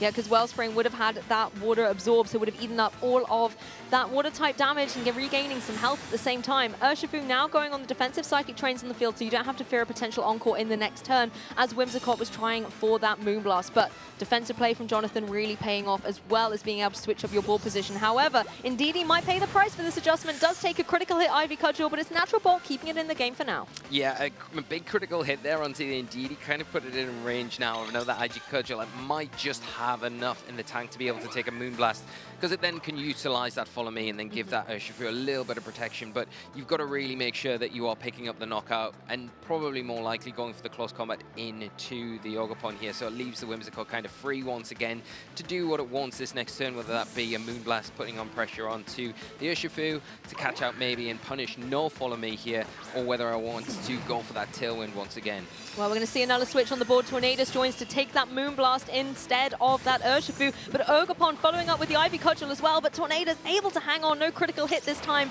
as Indeedee can retaliate with that Psychic, utilizing the Psychic Terrain to give it the extra boost to be able to get the knockout on that Ogerpon. Yeah, a really nice knockout there, not wanting to kind of mess around and just take advantage of the fact that Indeedee is out on the field. It does have an offensive pressure, and taking the opportunity when it was there to remove that Ogerpon. Now the Urshifu can perform a little bit easier if it comes back onto the field, if it's got that rain, which you could say that the Tornadus has the option to set up that rain dance now and really activate that Urshifu when it comes back onto the field. The Gholdengo is in a position, it's not really heavily threatened right now, so it's a perfect opportunity for Michelle to go for a nasty plot, and if that happens, especially with some speed control, it can get very, very sketchy for Jonathan going forward. Well, as the Dark Clouds get out on the stage, Whimsicott bringing a storm behind it as well with that Tailwind as Tornadus matches it. So both of these trainers getting ready to really kick up the heat, getting the speed in play as Gholdengo makes it rain. It is going to rain on Tornadus' parade. It is now down, but Urshifu able to hang on. Yeah, it hangs on. The Tornadus going down for its trouble, setting the Tailwind up, but Michelle in a much better position in this game too here, where the Indeedee is going to come back onto the field, but it's taken so much damage already. A really smart double target earlier on has put it into a position where it is going to be knocked out by probably another Make It Rain here, and if it is doubled into with that Moonblast, and the Urshifu really threatened by the Moonblast as well. So a nice predict there with the Tailwind, just keeping pace and putting yourself in a position where you can really make things very difficult for Jonathan to close this game out and take us to a Game 3. The Whimsicott's having a tough time as well in the sense Psychic Terrain's in play and it's got the Tailwind up, so the only move it can really utilize is that Moonblast. I'm just thinking as well, back to Game 2, because naturally you always assume that Whimsicott outspeeds the Urshifu, but I believe in Game 1 the Urshifu was outspeeding the Whimsicott, so it might be a slower variant. So it'll be interesting to see who acts first in this turn, and that could really be a pivotal point in this game. The Urshifu is moving first because Tailwinds have been matched on each side. Then the Urshifu could maybe sneak something that we weren't maybe normally expecting in this sort of situation. Well, we're going to see an adjustment straight away. The Terrestrialization coming through on that Gholdengo, turning itself into a Dragon type here as Urshifu just goes for the the protect, knowing that the Whimsicott can only really go to Moonblast, and it is going to be the prime target to take that damage. Indeedee is going to have to take another one of these to make it rains. We know that it does lower the special attack of the Golden Go if you success in succession, but Indeedee, it's just too much for you, I'm afraid. Yeah, maybe fishing for a Trick Room there, but just not got enough in the tank to be able to take that, and now it is Urshifu all by itself, and it is going to be a matter of time before it does go down. Unfortunately, the Moonblast will be enough, and Michelle managing the board so much better in this game too. Still got the NT in the back to come in and be able to close things up if things go wrong with these two out on the field right now. But you've got to say, a Gholdengo in such a dominant position alongside its favoured partner, the Whimsicott. Exactly, they really are a fantastic duo, being able to support each other with that Tailwind, giving Gholdengo the extra bit of damage, and it's also carrying that Metal Coat, so we know that those Steel-type attacks like Make It Rain are going to be dealing an additional bit of damage well. The other thing that I really liked about the way Michelle adapted coming into this game too is by adjusting the move choice on that Entei. Going for the Stone Edge straight away was such a bold play. We know Stone Edge not always the most accurate of moves, but it was able to find its mark and I think put Jonathan on the back foot straight away. Yeah, we do see a Protect here, a last-ditch attempt to kind of stall things out, but the Whimsicott got more than enough to pick up that knockout and tie us up and take us to a Game 3. I mean, trainers, if you want to see more Pokemon action, a Game 3 is where it's at. Both of these trainers are match apiece. You can then see how equally versed they are, how their teams operate, and then it's just one game separating them from being a winner and being the loser of the set. Yeah, and this is a really important point of the tournament as well. We were talking about coming into this match. This is the halfway point. You started well for the first half, and you want to start that second part of the tournament as well as you started. So it's all about who comes out on top here and who can take this momentum forward. Like you say, the adjustment from Michelle in this second game was pivotal. That Stone Edge, that connector onto the Ogerpon, just making such quick work of it. Getting no return from Jonathan made it very difficult to kind of get back into this match, because then all the reliance fell onto the Urshifu, which is always going to find it difficult to go up against the Whimsicott at the best of times. And Michelle made some fantastic adjustments as well. You know, the close combat going down into, I think it was the Ogerpon in the end, just meant that that terrestrialization boost onto that powerful fighting type attack wasn't really getting the trade-off that Urshifu wanted. And then again, some other adaptations coming in, just meaning that constantly the damage was not rolling in Jonathan's favor. So Michelle being a fantastic mastermind of where the board was and which Pokemon he needed defensively and critically offensively in the end with that Gholdengo to get the victory. Yeah, Juice, it's hard to look at like adjustments going into this match. The players make too many changes. I think Jonathan, the ball is in their court right now, where I think they've got to make an adaptation from that game to try and tackle what Michelle's trying to do. But does Michelle just say, okay, well, I've led the same the last 2 games. I'm going to stay tried and tested with what I brought. I believe this is the best 4. I just need to play it maybe slightly differently than I did in that game 1, which they did in game 2, and then hope that that is going to be enough to get them through and take them over the line. Well, I wonder if we're going to see Reggie Drago. That's the question I've got. But there's going to be straight away the Iron Crown and the Indeedee, this iconic duo for the Psychic Spam on the field against the Gholdengo and the Ogerpon for Michelle. Gholdengo right here in the lead. Yeah, some big mix-ups here from both of our trainers. The Gholdengo in a pretty strong position right now, where it isn't immediately threatened. It will still take a lot of damage from a Helping Hand boosted Expanding Force, especially with the Psychic Terrain in effect boosting that, and the Ogerpon not in a great position to take those attacks either, so maybe that does want to either protect this turn. But the Gholdengo in that spot where it could potentially get a nasty plot. The problem is spending a turn doing that. You're then allowing maybe the Indeedee to get a Trick Room up, or maybe just support that Iron Crown with a Follow Me and pull in maybe an Ivy Cudgel to that direction. The Gholdengo obviously has that spread attack, so it can hit both, but it's not going to be effective into that Iron Crown. That doesn't really matter about it too much. So Jonathan adjusting really well in this game 1. And honestly, there's no fake out on the field, but the Gholdengo certainly faked me out there. I thought it was going to go for that nasty plot or maybe on the offensive straight away, but it's a switch and we're seeing the beautiful Chi and Pow with its Sword of Ruin in the field. This is going to boost the physical attacks of Pokemon all around, like that Ogerpon. Yeah, now this makes sense because you get that special defense boost from Terrestrializing. You get rid of the grass typing. That could be a bit somewhat of a thorn if the Tornadus is in the back with that Blick Wind Stone. You don't have that weakness anymore. And now you've got the Chen Pao and brought that to the battle. So if Expanding Force comes out here, not going to be affected by it with that Dark typing. And you have a way to remove the terrain with the Ice Spinner.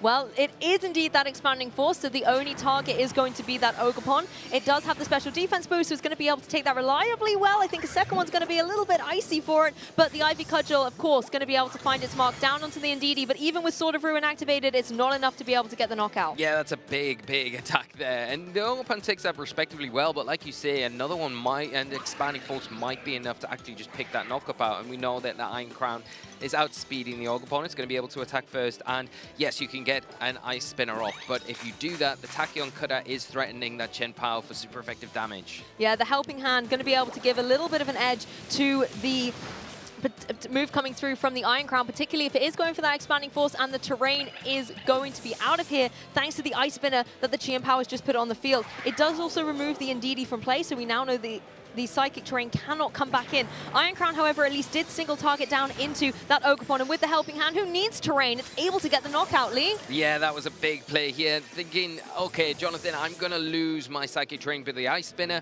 Well, that's fine. I'm going to make up with it with a Helping Hand, and at least Indeedee goes down with some return, and getting rid of the Ogerpon, the Terrasilize Pokemon on Michelle's side of the field, is a huge play here. And now, the Iron Crown's still pretty healthy, right? It doesn't necessarily need to rely on that Psychic Terrain all that much. We saw the damage there.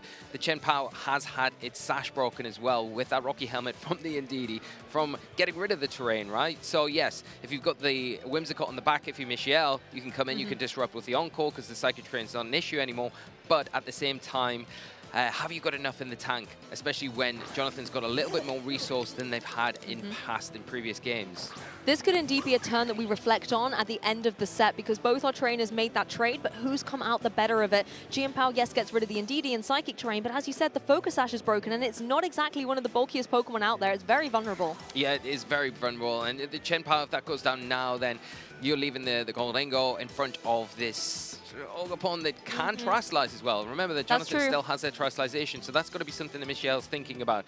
Do I go with the Ice Spinner into that Pokemon? Do I go for a Sucker Punch? Or do I just try and work around my ball position to get into a more preferable state where I can maybe get rid of that Pokemon, but all the time you've got to ignore that Iron Crown, and I don't think you can afford to here as we do see Jonathan commit to the Terrasalization on this Pokemon. Yeah, I really like this. It gives you a bit of an easier time against the Chen Pao. You don't have to worry about Sacred Sword so much, and also just allows you to not have to worry about a potential Shadow Ball coming through from that Golden Go, and you definitely don't have to worry about it considering it to protect. Ice Spinner finds its mark on the Ogerpon, does a huge amount of damage as well as Ogerpon tries to retaliate with the Ivy Cudgel, but gets its target into the Protect instead. I mean, it really has its choice of who it wants to go for the Ivy Cudgel here, but Iron Crown's like, don't you worry, you go for Golden Go, I've got this Chen Pao wrapped up. Yeah, and that is what exactly has happened. Wrapped up and sent back to its Pokeball. So leaving Michelle with 2 Pokemon. We know the Golden goes out on the field active. It is still going to be currently threatened this next turn by the Ogerpon, but the one thing that you have available is the Tailwind. You can put that Golden Go ahead of everything else, but is it going to be,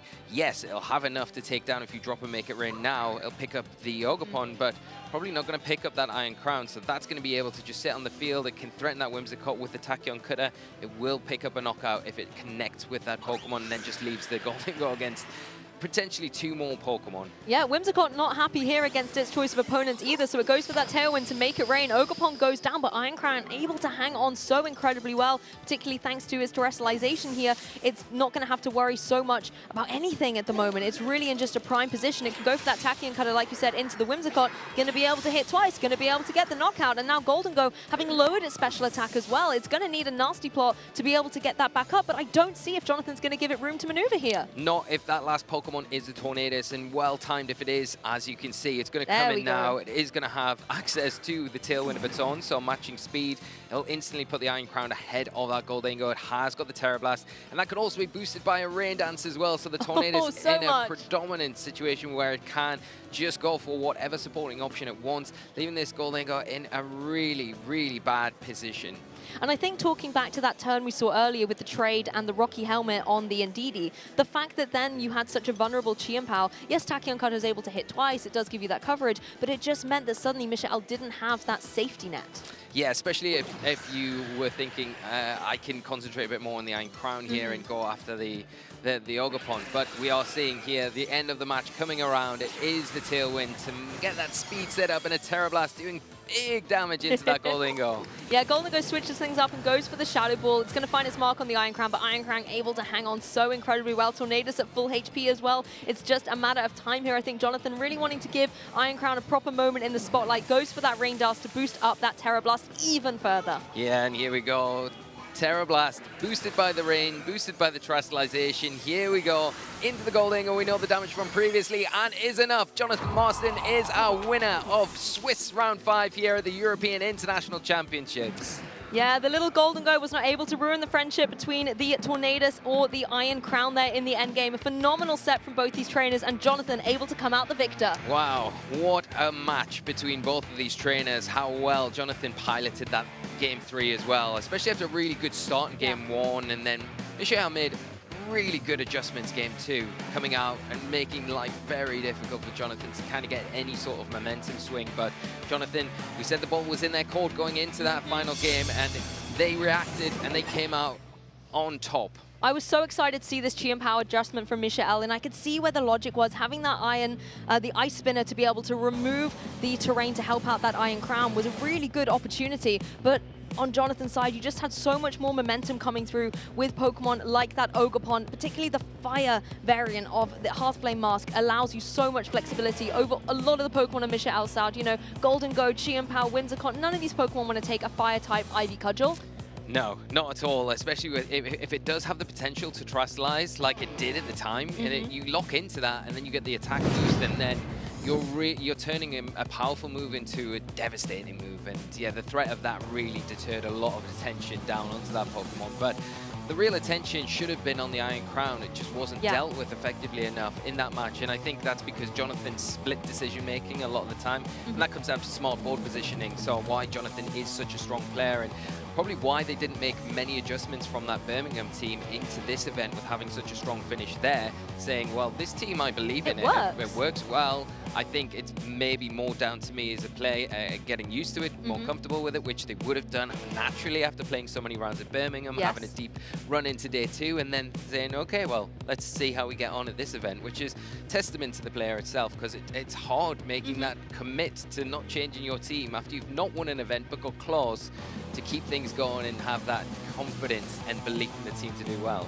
Exactly, and particularly when we're in a very long day here on the first day at the European International Championships. After so many rounds, it can be hard to remember all these little tiny details from previous tournaments and all your calculations and theories you have in matchups. So Jonathan being able to keep all of that knowledge intact and using it to expert levels on the field. And I have to say as well, Iron Crown, it's one of these Pokemon that a lot of people are like Iron Crown believers, right? Some people just write it off and say, it's not my kind of Pokemon, or it's not that good. And then other people are like, Iron Crown is the best. It's an absolute legend, an awesome Pokemon.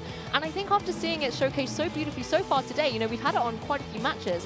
Being able to see its versatility, not just its reliance, it doesn't have a reliance on Indeedee so much, because Tachyon Cutter by itself is putting in the work. It's so strong, isn't it? And the fact that it has the ability to break Focus Sashes and double up, a potential to break substitutes as well, it's so useful in a format where we see a lot of reliance on those sort of moves and options from our players. So very powerful, and the fact that it's another option on the steel type spectrum, because that's so true. We don't have many. We've seen the steel types perform pretty well. We had Ashton playing the Heatran.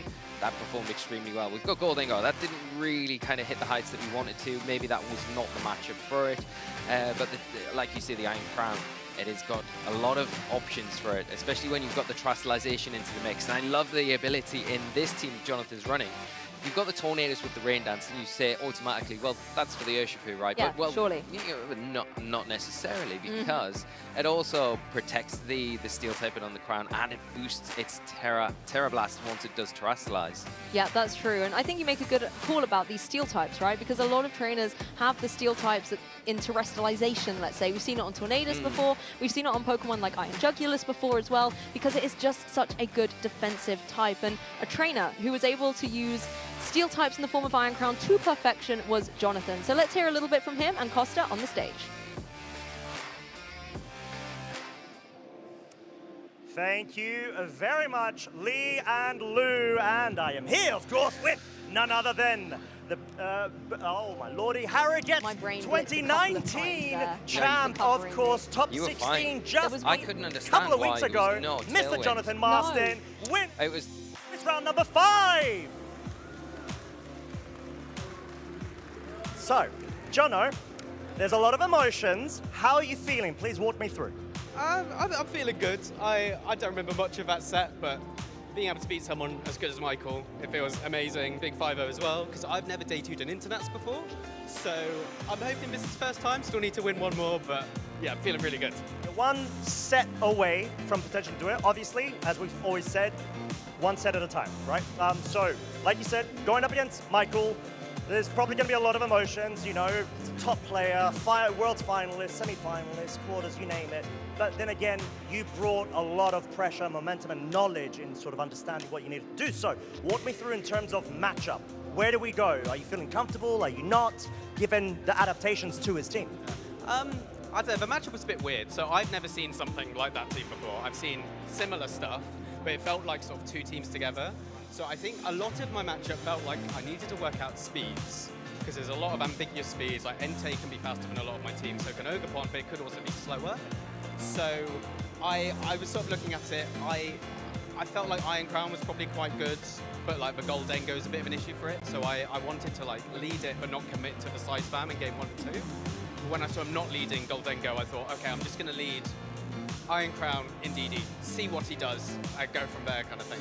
Because it sort of gives you the initiative in terms of pressure that he has to kind of respect, right? Yeah, so like, I think a lot of the time, my team's very offensive, so he's got to play, he can't just let me get a lot of damage off. And I think he's got to play quite carefully, but we can trade damage, but a lot of the time I think if we trade damage, whoever ends up being faster in the end game wins. So like in game 2, he ended up being faster in the end game, so he won that. In game 1, it came down to a 50-50 on if I trick room and not, and I didn't, and he called, but I would, so yeah. Well, exactly, and then also at the start of game 2, we saw the Stone Edge connect and be able to, you know, like deal a big loss in terms of the resources that you had available, and understandably, like you said, led to the end game, got the game 2, you're going into game 3. What's first going through your mind because of all of the development from game 1 and game 2 in terms of, you know, leads and strategies? Are you feeling like you want to change it up or just go for it? I just thought with his lead that he went both games in DD, no, not in DD, Iron Crown, that's me. Iron Crown too, yes. Yeah, Ogerpon and Entei. I felt like in DD Iron Crown was quite good into that. I was looking at his team as well, and his only spread moves are Make It Rain and Dragon Energy, both of which Iron Crown resists. So I was sort of thinking, this is a fairly safe lead. I knew that my Iron Crown outsped his Ogerpon, so I knew I could try and pick it up with like a Helping Hand Expanding Force. But yeah, I just thought like that seemed quite good, and then like an endgame of Torn Ogerpon seemed like it could cover a lot of his options. So I thought that was just quite good. Yeah. And we did see the Terra commit as well of the Iron Crown. It is, of course, the water type. So do you feel like it just sits so well in certain matchups, and which matchups do you feel it's super necessary in? Yeah, so like the biggest reason I think it's good, obviously it hits Incineroar. It's really good into Ursaluna teams that are meant to be popular, but I haven't faced any yet. No, I haven't faced a single one. But yeah, it's just quite good generally. Like water's such a good defensive type. Like I terrored that turn just so that I wasn't weak to Sucker Punch, because I thought like maybe there was a line where he Sucker Punches me and I lose based off of that. But it also lets me resist like Make It Rain, Ice Spinner, which I would anyway, but being able to have a Terra but still resist those is quite good. Yeah, exactly. It sort of gives you a bit more flexibility, and you know, your booster energy special attack, you're just going to be dealing a lot of damage, especially like you mentioned with the Helping Hand by the side. But then again, you know, it was a close game 3. You were able to come out victorious, my friend. You are 5-0. And yeah, there must be a lot of emotions going through your mind right now overall. So did you have any sort of set goals in terms of the season overall, but also individually with this tournament? With this season, not really. I mainly just have fun. I wanted a few top cuts. Last season I got 2 top cuts, and I kind of wanted to beat that, but I don't think I'm going to at this point. But you never know. Yeah, you never know. And for this tournament, it's just day 2. Like I said before, I've never day 2'd an Internet. This is my 8th one, and I've lost like 5 winning ins. And yeah, I just want a day 2 because I've never done it before. I'd love to top cut, but I don't think I will. But never say never, my friend. You know, you're already doing so much better than me. 8 around ICs I've done 2, but no. Honestly, you have been on fire, my friend. Clearly, the form is carrying on from Birmingham, where you were able to get top 16. So, with that being said, we're going to let you go ahead, get some rest. But before then, do you have any shout-outs for anybody in the venue, at home, wherever they are? Just anyone I talk to about teams and stuff. Main ones are like Dill Yeomans, Jamie Keane, Scotty, Sam Taberner and Joe Russell. Just lots of people. Shout out, I don't know, Jack Davis. Shout out to my parents for supporting me when I started doing VGC because I was a senior back then. Yeah, I think that's loads of people. Shout out the gatekeeper as well. There you have it. Very heartwarming, my friend. And yeah, honestly, it just warms everybody's heart in terms of being able to have an opportunity to just, go with the team and just work with so many people that share the same passion and love. So before I let you go, it's 30th anniversary coming up. Who is your favorite Pokemon and why? It's basic, but Charizard. Charmander was my first, and I've loved it ever since. It's Charizard. Were you a Red gameplay? Have you started the Pokemon since Pokemon Red, or? I was actually Fire Red because I'm not that old. Still counts. Yeah, Fire Red was my first game, and I specifically wanted that one because it had Charizard on it, and I wanted a Charizard. So yeah. Enough said. Of course, we've seen not only Charizard being on fire, that is you as well, my friend. But with that being said, we're going to go ahead and cut to a very short break before we are back for the next round. So make sure you do not go anywhere, or if you do, get some refreshments, because we've got a lot more VGC action for you.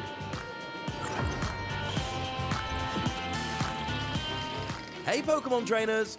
Welcome to Pokemon Championships History, the series where we take a look back at some of the most important and exciting matches in the history of the Pokemon Championship series. This time, I'd like to focus on a deck that nobody could have predicted would be a world champion before it won in 2016. Shintaro Ito's Mega Ordinal EX deck. The deck was especially notable as nobody saw it coming. The deck saw no success before the 2016 World Championships and was never played to any competitive success again. In fact, the only other notable finish the deck ever achieved was when Shin Akiyama piloted the deck to a 22nd place finish at the same 2016 World Championships.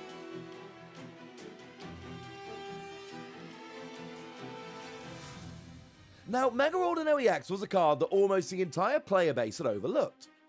Although its key attack Magical Symphony could deal a ton of damage to both active and bench Pokemon, you had to have the Spirit Link tool card attached when you evolved into Mega Ordinal EX, or else your turn would end without giving you a chance to attack. Despite that hurdle, this deck matched up so spectacularly well against so many of the top decks at the time. The 110 base damage from Magical Symphony was the perfect number to get a one-hit knockout on Shaymin EX, a two-prize Pokemon played in almost every deck in 2016. There was also a prevalence of decks playing low HP Pokemon, or evolving decks like Bronzong or Vileplume decks, all of which featured in the top 8 of the Masters Division in San Francisco. Mega Ordinal EX also had a phenomenal matchup against Greninja, as we would learn when we watched Shintaro Ito take on Cody Walensky in the World Championships Finals. As Game 1 started, we saw that Shintaro had prized 2 of his free copies of Mega Ordinal EX, and the crowd was worried whether we'd even get to see Mega Ordinal. Shintaro had no such worries. A turn 1 Hooper EX to search free Pokemon EX led to a turn 2 Mega Ordinal fully charged and attacking with Magical Symphony. So here we do see Mega Ordinal EX come into play. Cody's going to be under a ton of pressure immediately. After a double KO on turn 3, Cody had seen enough and conceded, putting Shintaro a single game away from becoming a world champion. Shintaro takes game number 1 in immediate fashion. Mega Ordinal EX absolutely dominates that first game. Game 2 went almost exactly the same. Shintaro was forced to attach or discard all of his Spirit Links on turn 1, giving Cody a single turn to try to find Startling Megaphone and force Mega Ordinal to end the turn when evolving. But this was not to be, and we again saw a turn 2 Magical Symphony taking a KO. Turn 3 saw Lysander play to take another double KO, and once again, after just 3 turns, Shintaro had taken the game, giving him the World Championships final victory in 6 turns. It's over. This is it. Mega Autono EX.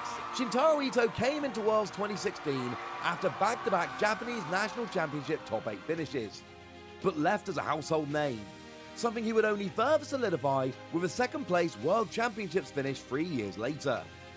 For now, Mega Autono EX remains the most surprising deck to ever win a Pokémon TCG World Championship. Thanks for watching, and make sure to let us know your favourite competitive Pokémon TCG moments using the hashtag #PlayPokemon. What's my favorite? My favorite's the one that's got jet black hair. He's extremely fast. Limitless. So cute. She has a 12-octave vocal range. Can be calm. Powerful. Estilo como yo. 닮기도 한 것 같아갖고. He would improvise on the spot. Just always finds a way to make it funny. We both have very fast moves. And can change the world using its mind. Jigglypuff is my favorite. Jigglypuff, Jigglypuff. Every single time you met a new Pokemon, it felt like you met a new part of yourself. He likes to sleep. Just like me. 뭔가 여러 모습으로 변할 수 있는 모습도. Sí, tiene muchas formas de superar a sus oponentes. Como mischievous, por Dios, su love language. Sa loyauté, sa rapidité. She uses her voice to protect herself. It's homey, you know? Totally. That's why I love it. My favorite is Eevee. Mi favorito es Figa. Arcanine. Gengar. Jigglypuff. Luxray. So, what's your favorite?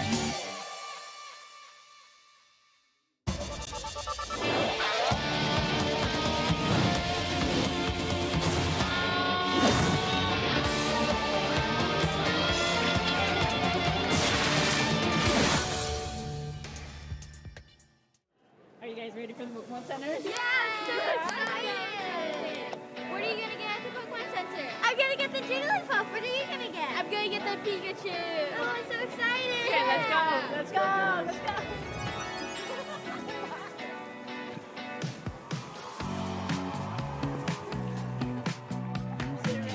Yeah, let's go. Yes, we need to get these. Oh, this one. Oh, Psyduck. Tatsugiri! Oh!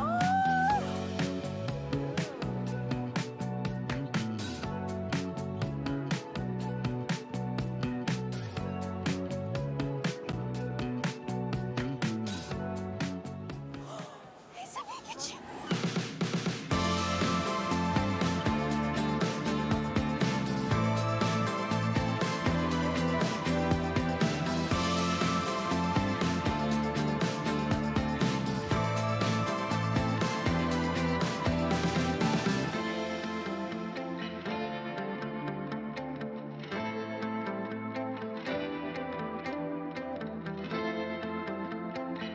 Tough choice. Remember, you can only have one.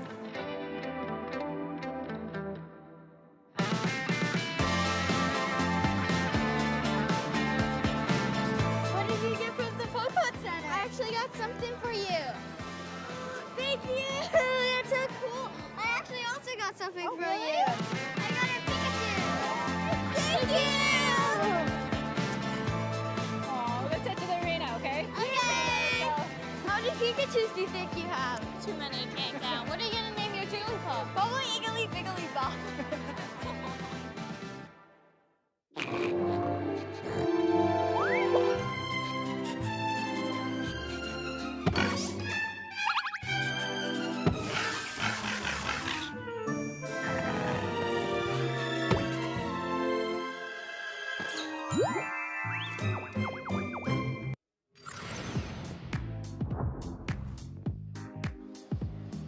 Welcome back, trainers, to the European International Championships here in London. You're joined on the desk by myself, Lee Provost, and the lovely Lou Actos Chromi, and we are about to head into Swiss round 6 here in the Phase 1, day 1 of the tournament. So far, every single match we've been able to showcase here at EUIC has absolutely delivered. The quality of Pokemon play, the innovation of the teams as well. Even in a meta where a lot of trainers think they've solved it already, they know the 6, we're seeing tweaks and hidden dimensions and layers to every single team composition, and I can say I'm inspired. Yeah, I've really enjoyed seeing the trainers come out, and then, you know, we might have seen some familiar faces today, but we've seen some really high-quality play and positional play as well, which is really making this event shaping up to one of the best EUICs that we've had. And we can take a look at the top 12 Pokemon from Phase 1 of the tournament. So that is today. And is there any surprises on there, Lou? Honestly, there's not too many surprises. I would say for me it's the order that's a little bit surprising. The fact that Fluttermane and Incineroar have actually been dethroned in the #1 spot, they kind of dance about on that podium. The fact that Urshifu was #1 I think is a little bit interesting. The fact that you've got this Pokemon that's so versatile, we see people run it with Choice Band, Choice Scarf, Mystic Water. We even see it running a few other rogue choices, and then the terrestrialization choices are also varied. It does just show how flexible this Pokemon can be. Some other Pokemon I knew we were going to see here, the Raging Bolt, Tornadus, Rillaboom, but interestingly enough, it's like the little grouping of the grass types there. Rillaboom, Ogerpon, Amoonguss, another Ogerpon. Just shows again the consistency that these Pokemon have. Yeah, it does, and it kind of shows that these grass types are definitely pivotal to a lot of the functionality of each and every team, depending on what strategy you go with and what lines you want to lead into the battlefield. But of course, the one thing that I would say really stands out to me is how high Tornadus is on this usage stats. Now, we've seen recently definitely surge in usage of this Pokemon in particular. It offers a lot of support with its Tailwind, and it's got that offensive flying type Liquid Storm that if you kind of look a little bit further down the usage charts, it's super effective against all 3 of those grass types. And it might be an indicator why we're seeing kind of a rise of a Chien-Pao, because it can come in and it can threaten with those ice type attacks along with its buddy up in 4th place, the Raging Bolt, and put a bit of pressure onto that Pokemon. But the one thing that Chien-Pao does a little bit better than the Raging Bolt is it pressures that Landorus Incarnate as well. That it does. And another Pokemon to talk about is this Ursaluna there in #12 spot. It's a Pokemon that has had a lot of success in Regulation F, particularly at the European International Championships as well, paired up with its good buddy Porygon 2. But it's interesting to see it kind of here, still being in the usage, but right towards the end. Maybe a lot of trainers not opting for the same kind of caliber of Trick Room teams. A Pokemon I am missing, though, is Chi-Yu.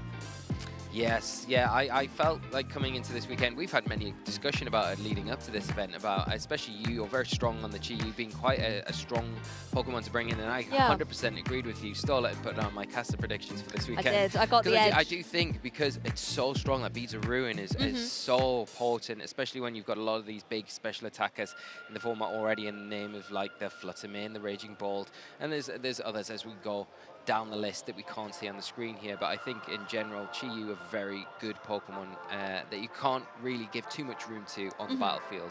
I think, I mean, you said it already, Chi-Yu and Fluttermane was such an iconic duo together, but then we've seen more recently how effective Chi-Yu can be in maybe even Dondozo teams, where Dondozo's gone in little Tatsugiri is there, a formidable special attacker by itself, paired up with the Chi-Yu does just give you a lot of utility on the field, and any other special attackers are going to benefit from that Beads of Ruin. And at the end of the day, if you can hit, I mean, it's an if, but if you can hit overheat after overheat, like the damage that you can deal is incredible. Yeah, even on resisted hits, it's doing so much damage. It's a scary prospect to be in front of, and you cannot give it the room to operate like that. And we are seeing, I mean, Marcus Cole was one of the players that had the Dondozo and had a lot of success with that in Birmingham. The Chi-Yu we're seeing paired up with Dondozo Tatsugiri quite a lot recently in that kind of 2-2-2 team where you've got the Fluttermane and the Chi-Yu, classic combination, then you've got the Dondozo and the Tatsugiri, and then either the Dragonite and Chien-Pao is another option, or you know, to make up the last remaining 2 there. But I think, yeah, it's one of those Pokemon when it's paired up in the right situation and the right position on the board, it can really overwhelm the opponent and just make it untenable to kind of come back in those games. Maybe though, well, early on in the tournament, we have got time to still see it, even though it wasn't in the top 12 of those usage stats. But that doesn't paint always a clear picture, does it? Yeah, it could be a phase 2 option for sure, but the tournament is still going and the round is still going as well. So our feature matches are still being played out, so we can bring a little bit of action for you. We're jumping straight into this game here. This is the beginning of a match between Roberto Parente versus Yuki Zanikovic. So we got Dondozo, we were just speaking about it, Dondozo and Fluttermane out there, as well as the Ogerpon and the Tornadus. Yeah, a really interesting team composition that Yuki's brought to this, with that Chi-Yu incorporated into the team here. Even out the Dondozo and the Fluttermane here, it's quite a nice lead because you're pulling in a lot of attention from the Fluttermane. Can you afford to ignore it? Well, if you tack into that slot and the Tatsugiri comes in, then the combination activates with that Dondozo Tatsugiri, and then it becomes an even bigger, formidable foe against the 2 Pokemon. One of them not too bad offensively against the Dondozo in that Ogerpon if it's got a grass type attack. but the Tornado's not really in that great position where it's going to be able to offer that offensive threat that you need against such a powerhouse Pokemon. And of course, whenever a Dondozo is out on the field, you have to worry if a Tatsugiri is going to switch in for that Flutter Mane and then just get the Commander ability rolling. But we're not going to see any switches straight away. Just a simple Protect there on the Tornadus, as Ogerpon also goes for the Spiky Shield. Yeah, just want to scout out, see what Yuki is going to lock into and what their answers are for what Roberto has out in the field right now. We do see the Flutter Mane looking like it's going to go for an Icy Wind here, which is blocked, so scouted out. The Dondozo not acting at all other than attack into that Tornadus, doubling up into that slot and not getting any leverage there. So again, we're going to go into this turn a bit of an information gathering turn for Roberto. So can they take that, move into this next turn and maybe get some advantage in this match as we go forward here with these two big threats on Yuki's side? I think Yuki as well may be biding some time to go for the synergy between Dondozo and Tatsugiri. Now in a position though, as you said, you know, Tornadus could easily go for the Tailwind here, so that if Dondozo wants to come onto the field with Tatsugiri and get the +2 speed boost, then Roberto is not going to be in a position where he's going to fall behind. Yeah, and the one option, I think if you are Roberto, you've got to kind of try and preserve this Ogerpon as best possible. So we might see it switch off the field now because it does have access to Wood Hammer, and it is one of the better tools to put enough damage onto the opposite side of the field if we do see this combination. This is exactly what we're going to see right here, right now. Yeah, the protective father figure of that Dondozo taking the Tatsugiri in nice and safe, and the synergy amongst them, using that Commander ability to get a +2 boost to all of those stats, putting it into a formidable position, something that the Ogerpon definitely has to watch out for. The Tornadus, again, in a position where it can try and get some damage off, but Ogerpon also going to make a switch here. So Roberto able to take advantage of this, go for the Indeedee, set that Psychic Terrain up on the field. Yeah, and it's nice because you look at the item choice on the Indeedee here. It's probably the optimal switch in if that is the target from Yuki, but we'll see where it goes. Is it into that Indeedee? It is, and it's a huge, huge attack. Picking up a clean knockout. I was going to say an optimal switch because of the Rocky Helmet, but when you're losing a Pokemon for the trouble, it is unfortunate. Maybe not the best of switches, but it does burn through a turn while you're turning this. Can get some damage off, and that is a huge critical hit. Massive. Yeah, the Dondozo just able to hang on. I mean, that was devastating damage coming through from the Wave Crash there, taking the recoil and then being able to hang on following the move from the Tornadus. So now the option, though, for Roberto, you have lost your Indeedee, but the Psychic Terrain's still in play. You can maybe bring in a Pokemon from the back that could, you know, utilize that well. I'm not seeing necessarily anything that's going to benefit too much, though. No, I think the one thing that you could say right now, Regidrago can come onto the field. You can set your Tailwind up with your Tornadus and then drop a Dragon Energy onto the field. And you're in a pretty dominant position after that because the Dondozo are taking so much damage from that critical hit. Now in a really awkward position where it's not really effective. The other option here is to protect the Regidrago. You say, I'm going to get my Tailwind up with my Tornadus, and then the next turn you go Bleak Wind Storm. You get rid of the Dondozo and then drop a Dragon Energy onto the Tatsugiri when it inevitably breaks that transformation with the Dondozo. Yeah, it looks like we're going to see the Bleak Wind Storm come through. Obviously not going to hit that Tatsugiri nice and safe, or at least it was. With Dondozo, it's now unleashed on the field to maybe face the wrath of this Regidrago that Roberto has brought in. Capitalizing on the speed here, the Dragon Energy just completely removes this Tatsugiri from play. Yeah, that's a big play, and I think the speed drop there was maybe something that Roberto was comfortable going for there. Just the Bleak Wind Storm, knowing that the fact that the speed drop had been enough to allow the Tornadus to then outspeed the Dondozo after those boosts. So there it was, the opportunity to go for the Bleak Wind Storm, get rid of it, and then pick up that huge knockout with that Dragon Energy. I mean, these were two Pokemon we were talking about, and it's actually romantic how good these Pokemon are together. They are a dynamic duo. They are ready to try and get Yuki back into this game. But Regidrago in a position where it cannot go for that Dragon Energy successfully into the Fairy type of the Flutter Mane on the opposing side. The Chi-Yu, however, yes, it can get some damage on board, but it's not going to be a huge amount. It's not going to be a huge amount either, and I think the Chi-Yu, Flutter Mane, we talked about this before coming into this game. They're a really formidable partnership, and now you have to look at this, and the Flutter Mane in a really strong position. The Regidrago just not in that spot where it's going to be able to do that much damage, but you do have a way out of this. You do have the Tornadus with that Prankster Tailwind, as we see it set up here. The Regidrago just protecting to get around any damage, because the Chi-Yu does have the Sash, I believe, but it will be susceptible to damage from the Earth power that the Regidrago has access to as well. Yep, Fluttermane just going for the Dazzling Gleam here, trying to get as much damage spread across the board, but not able to connect down into the Protect on that Regidrago. Of course, not being able to be followed up by the Chi-Yu either. So now, once again, turn of pay slowed down. Yeah, and now you've got the option as well. Regidrago, I believe, could still Terastallize here. Oh, that's true. So it's got that Steel Terastallization. It's a pretty double-edged sword, though, because if you go for that and then the Fire-type attack comes up from the Chi-Yu, well, that probably will kind of spell the end of time for your Regidrago. So you've got to be very careful when you time it, because in one side of this, it's extremely good against the Fluttermane, but at the other side, you've got a little fish that knows what it can do against you if that is what you choose to go down and do. Well, I think there's still Terastallization to be utilized on either side of the field, but first of all, looks like the Earth Power coming through, not going to be able to deal a KO to this Fluttermane, but does put it in a little bit of a vulnerable position to a potential follow-up in the next turns. Obviously, you can't hit it with those Dragon-type moves, so you have to find a way to get the damage out there on the board. Yeah, and target it into the Tornadus to try and remove that from the field, but it is a Heat Wave. Smartly, Roberto is not went for that Terastallization this time around. So it can resist that attack and then not take too much damage here. Now you do have the option as well, the Dragon Energy. You can kind of think, well, if I've got one more Pokemon in the back to come in and maybe deal with that Fluttermane, my priority is just getting rid of that Chi-Yu. So you could go Dragon Energy even though you're not doing any damage to the Fluttermane, and then double up with your Tornadus here to just remove that, and then the game becomes a lot easier to kind of close out.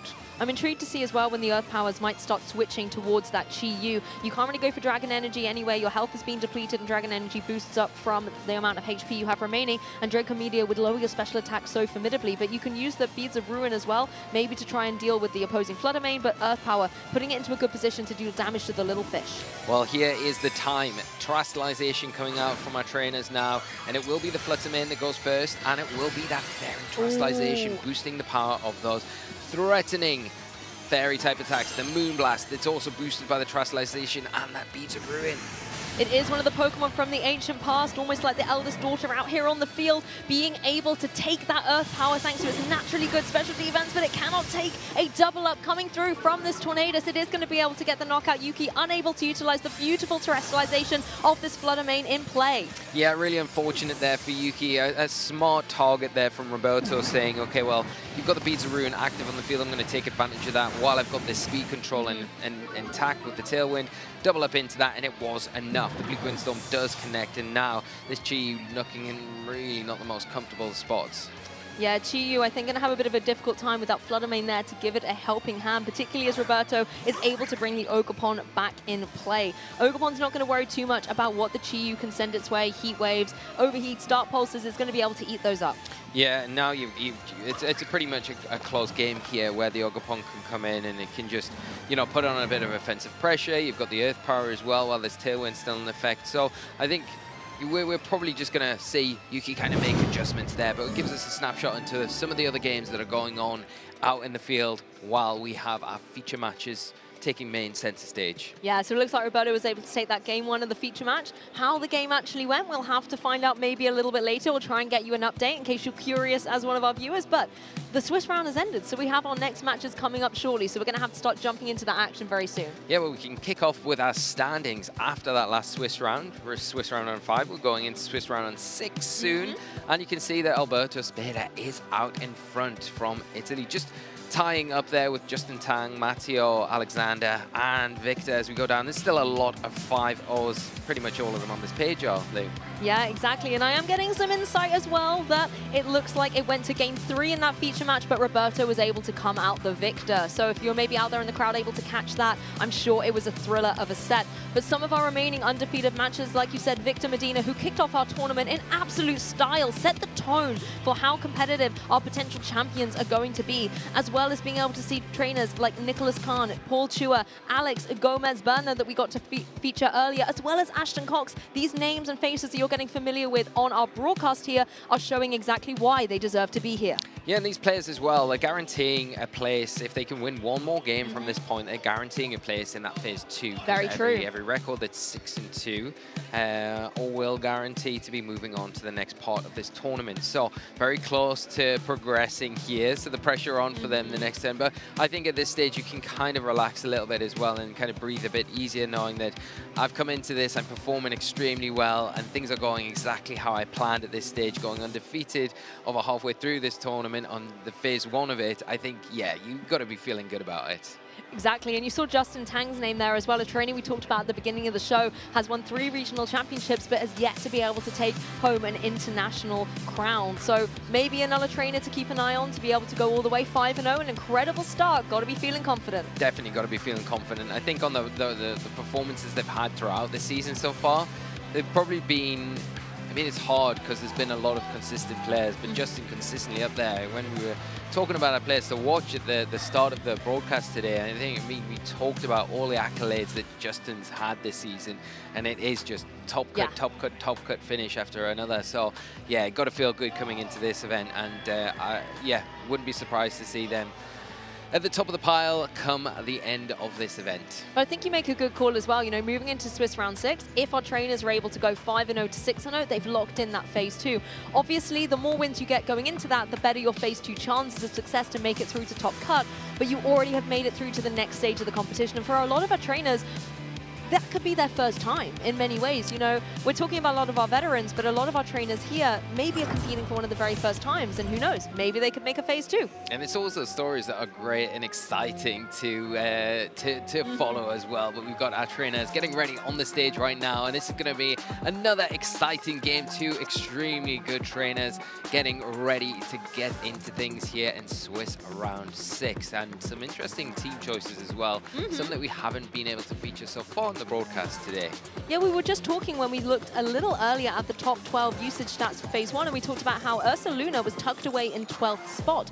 And guess what? Gabrielle is bringing it, but critically, not bringing it with the partners I was expecting. I normally see the Ursaluna paired up with some very dominated Trick Room teams, particularly with a Pokemon like Porygon 2, for example. But taking a look here, I'm not seeing dedicated Trick Room. I'm seeing a little bit more balance, plus Ursaluna. Yeah, balance versus Ursaluna, and I think it kind of goes testament in hand with those usage stats. We see the Tornadus, and when you looked at those top 12, there wasn't a Trick Room setter among them, which made it a bit more leaning towards Tailwind being that obvious speed control method for a lot of our trainers. We can start off with Gabrielle's team though. We can see here the Tornadus, the Incineroar, Goldingo, Fluttermane, and like you said, that Ursaluna pairing up with that Ogerpon Hearthflame. I think there's sometimes when we see Ursaluna and it's not in Trick Room, we often do see Goldingo being close behind it, because these two have a nice range of synergy. They can cover a lot of options together and possibly give flexibility to their trainer on the special and physical offensive side too.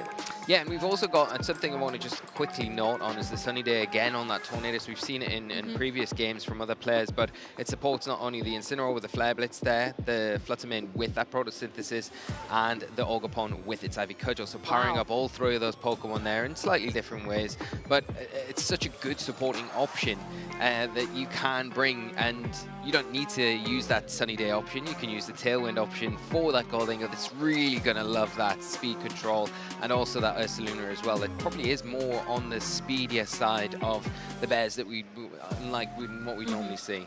Yeah, a little bit of a triple threat there when the sun is in the sky. There's a lot of options that Gabrielle can utilize, and that is something that Christopher has to be cognizant of when you're looking in team preview, particularly as soon as you get that team list. I mean, let's have a little bit of a recap. We've got Fluttermane, Landorus, Goldingo, Roaring Moon, very interesting choice coming in, Ogerpon and the Incineroar. And again, Roaring Moon, a Pokemon, it's got that boost to energy, but let's say it switches out and the sun's in the sky, it's going to be able to get the sun boost from that, as well as Christopher's very own Fluttermane wanting to benefit from the sun as well. Yeah, I like the iteration of this team. I think there's some nice aspects on there, in particular the Roaring Moon. We've not seen a lot of that this weekend so far. It was something that Kerry had a lot of success with in an earlier region this season, which I think is a very strong Pokemon, especially because it gives you not the Prankster Tailwind, but it gives you the Tailwind, and you've got a lot of offensive pressure with that Pokemon as well to put pressure onto things like Fluttermane that might not be as speedy as they once were, because the speed maybe didn't feel as necessary and it was more worthwhile while putting in the bulk, so then the Roaring Moon gets a little bit of an advantage that way, so it can pressure in a slightly different way. But we all know Christopher is a very good player with kind of balanced teams, and this is exactly what this is. There's a lot of options here. You've got the follow me, redirection, support from the Ogerpon. The key things that you're wanting to do in this match are going to be getting that Goldingo into a position where you can set up that nasty plot and then start dropping those Make It Rain, supported by that Choice Specs Fluttermane as well. Like you said, Lou, the Sunny Day is set up, that Photosynthesis activates. If you Terastallize on top of that and you've got the Choice Specs, those stacking of power boosts is just, it's going to take it to obscene levels, and that Moonblast will be just removing things from the opposite side of the field. So something that Gabrielle's going to have to really keep in mind and not let get out of too control, and make sure that that board positioning from Christopher is kept in check. Well, it looks like we got a little bit of a win in here, because as we said, the winner of this will be guaranteed locked in for phase 2. So jumping straight out of the blocks here, we have got the Fluttermane and the Tornadus and the Goldingo and the Ogerpon out on the field. Yeah, well, you've got the Tailwind option here from the Tornadus. Not that it's super necessary here, because the Fluttermane already going to be outspeeding the Ogerpon and the Goldingo on the opposite side of the field. The Fluttermane is putting a bit of pressure onto that Goldingo. Maybe there is the consideration that you might want to Terastallize it, but you've got the perfect partner if you're Christopher in the Ogerpon, where you can just go for that redirection. You are going to be a little bit susceptible to super effective damage from the Bleak Wind Storm from the Tornadus, so that is something that you're going to have to worry about. But the Goldingo doesn't worry about that too much. So you could say, in hindsight, there is a potential of getting a free nasty plot here if you're brave enough to go for that this turn. Well, Fluttermane does switch out, doesn't want to have to face the potential wrath of a Make It Rain, and as you said, Lee, this could be a window of opportunity for that Goldingo to go for a nasty block. Incineroar gets the Intimidate down, only really going to be valid against that opposing Ogerpon, but Ogerpon also can potentially retaliate with a Water-type Ivy Cudgel. Terrestrialization takes the stage, so Christopher going to be really banking on the extra damage you can get through here. It's going to get the special defense boost as well. That's going to really help it out against the Tornadus and potentially that Fluttermane in the back, but it looks like Christopher in a position where if he's called this turn correctly, if he's identified that the Incineroar is coming into that slot, the Ivy Cudgel could be devastating. Yeah, and here we go. There is the Ivy Cudgel. It isn't into the Tornadus. It is into what was the Fluttermane. Now the Incineroar taking super effective damage in a massive amount as well as the Goldingo. Christopher taking the opportunity, calling it perfectly and getting that all-important nasty plot set up. You could see Christopher looking up to the sky then, knowing that that turn was critical. Even if the Incineroar didn't switch in, we know the Fluttermane wouldn't want to take the Ivy Cudgel either, but Incineroar just able to hang on and play. Yeah, and now what you do if you're Gabrielle, you're in a really tough situation. Yes, you've got the Tailwind. Is it going to be enough, though, with such a low health Incineroar? You do have Fake Out for this turn, so you can slow down maybe the Ogerpon, but that's only for one turn. That leaves the Goldingo still in the position. If it drops to Make It Rain, it's going to be enough to pick up the Incineroar. It's going to be enough to pick up the Tornadus, and then you're in a really awkward spot with that Ogerpon still in effect, still being able to support with the Follow Me. You need to start making some moves and getting rid of these supporting options, as well as trying to get rid of this Goldingo at the same time. Yeah, and at least you know that the Goldingo on the opposing side can't go for that Terrestrialization because the Ogerpon has wrapped it up. So maybe you can utilize your Incineroar to be able to get something like a Flare Blitz off into the Goldingo while it's still in play. Tornadus, however, is going to lock in that Terrestrialization, becomes a Steel type to be able to not take as much damage from the Make It Rain. However, the Ogerpon's like, I feel like Goldingo's sitting vulnerable. I'm going to draw in all of these attacks. Tornadus not even going for damage, setting up that Tailwind like you mentioned, in order to try and get the Incineroar to have the advantage. It goes for the knockoff, but it's not going to knock off anything. The mask is completely solid on that Ogerpon as the Shadow Ball follow up into the Tornadus. Oh my goodness, that is a big KO. That's a great play here from Christopher. Not wanting to commit. It was so easy to click the Make It Rain button where you say, okay, I can take both these down in one fell swoop. But no, I'm actually going to just go for the Shadow Ball and preserve this +2 to my special attack that I've got to keep this intact for these following turns, which is so crucial. And now pulling in that knockoff didn't take too much damage because of the mask there. It doesn't get the double power boost. It's in a prime position now in front of what's come onto the field and the Ogerpon to pull in more of those attacks this next turn. Both of these Pokemon on Gabrielle's side rely on the single target attacks, which is not something you want to be relying on so much when there's a Follow Me user pretty healthy on the opposite side of the field. What a beautiful play, and particularly seeing that Terrestrialization come through, going for the Shadow Ball was absolutely the right move. And as you said, you preserve that nasty plus boost that you've got. You're going to stay at +2, and the Fluttermane waiting in the wings on Gabrielle's side is going to be quaking on its little ghost boots. Yeah, and you can see Gabrielle kind of choosing, do they want to make a switch here, thinking Make It Rain might not come out this turn, but the Pokemon that you're bringing in from the back, it's quite risky. Yes, you get the Fluttermane in, the Tailwinds up, and you can potentially put a bit of more pressure on offensively than you are at the moment, but it is risky as well. If Christopher does go for the Shadow Ball into that Ogerpon slot, or just to make it rain here, then that is going to be an immediate end to this game. But the pressure there from the Ogerpon was enough. So Christopher saying, I don't want to contend with this. I'm taking it out of the fray. I'll keep it for later on.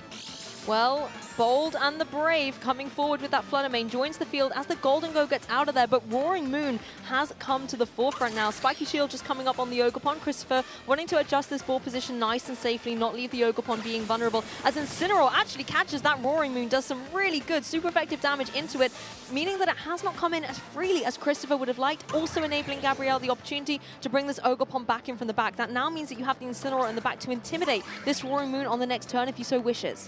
Yeah, and you can look at that previous turn there and you think, well, why did he switch out the Golden Go? Well, I think the threat of the Woodhammer that's actually present on the Ogerpon on Gabrielle's side is enough to maybe make Christopher readjust things there, because if you pull in the Woodhammer, the Tailwind's still in effect, you've got to remember, and then that might put the Incineroar into a position where it can get that knockoff off into the Golden Go, or more importantly, a Flare Blitz, which could pick up the knockout. And Christopher wants to preserve the pieces as best as possible, so why we saw the switch there. And now Gabrielle's starting to make those momentum swings himself, get himself back into those good positions, but needs to really take control of this Tailwind and make the most of it while it's still in effect. And Fluttermane has the potential to do that. It's rocking the Choice Specs, it's got that Dazzling Gleam. That's something that the Roaring Moon does not want to take at all. It might have to go for a Protect. It's going to be 4 times super effective. So Christopher, once again, adjusting up this ball position, takes the Ogerpon out, protects the partner Pokemon, and brings a Golden Go in. A Golden Go, being the Steel type, isn't going to worry about taking this Dazzling Gleam, but also critically for Christopher, it's information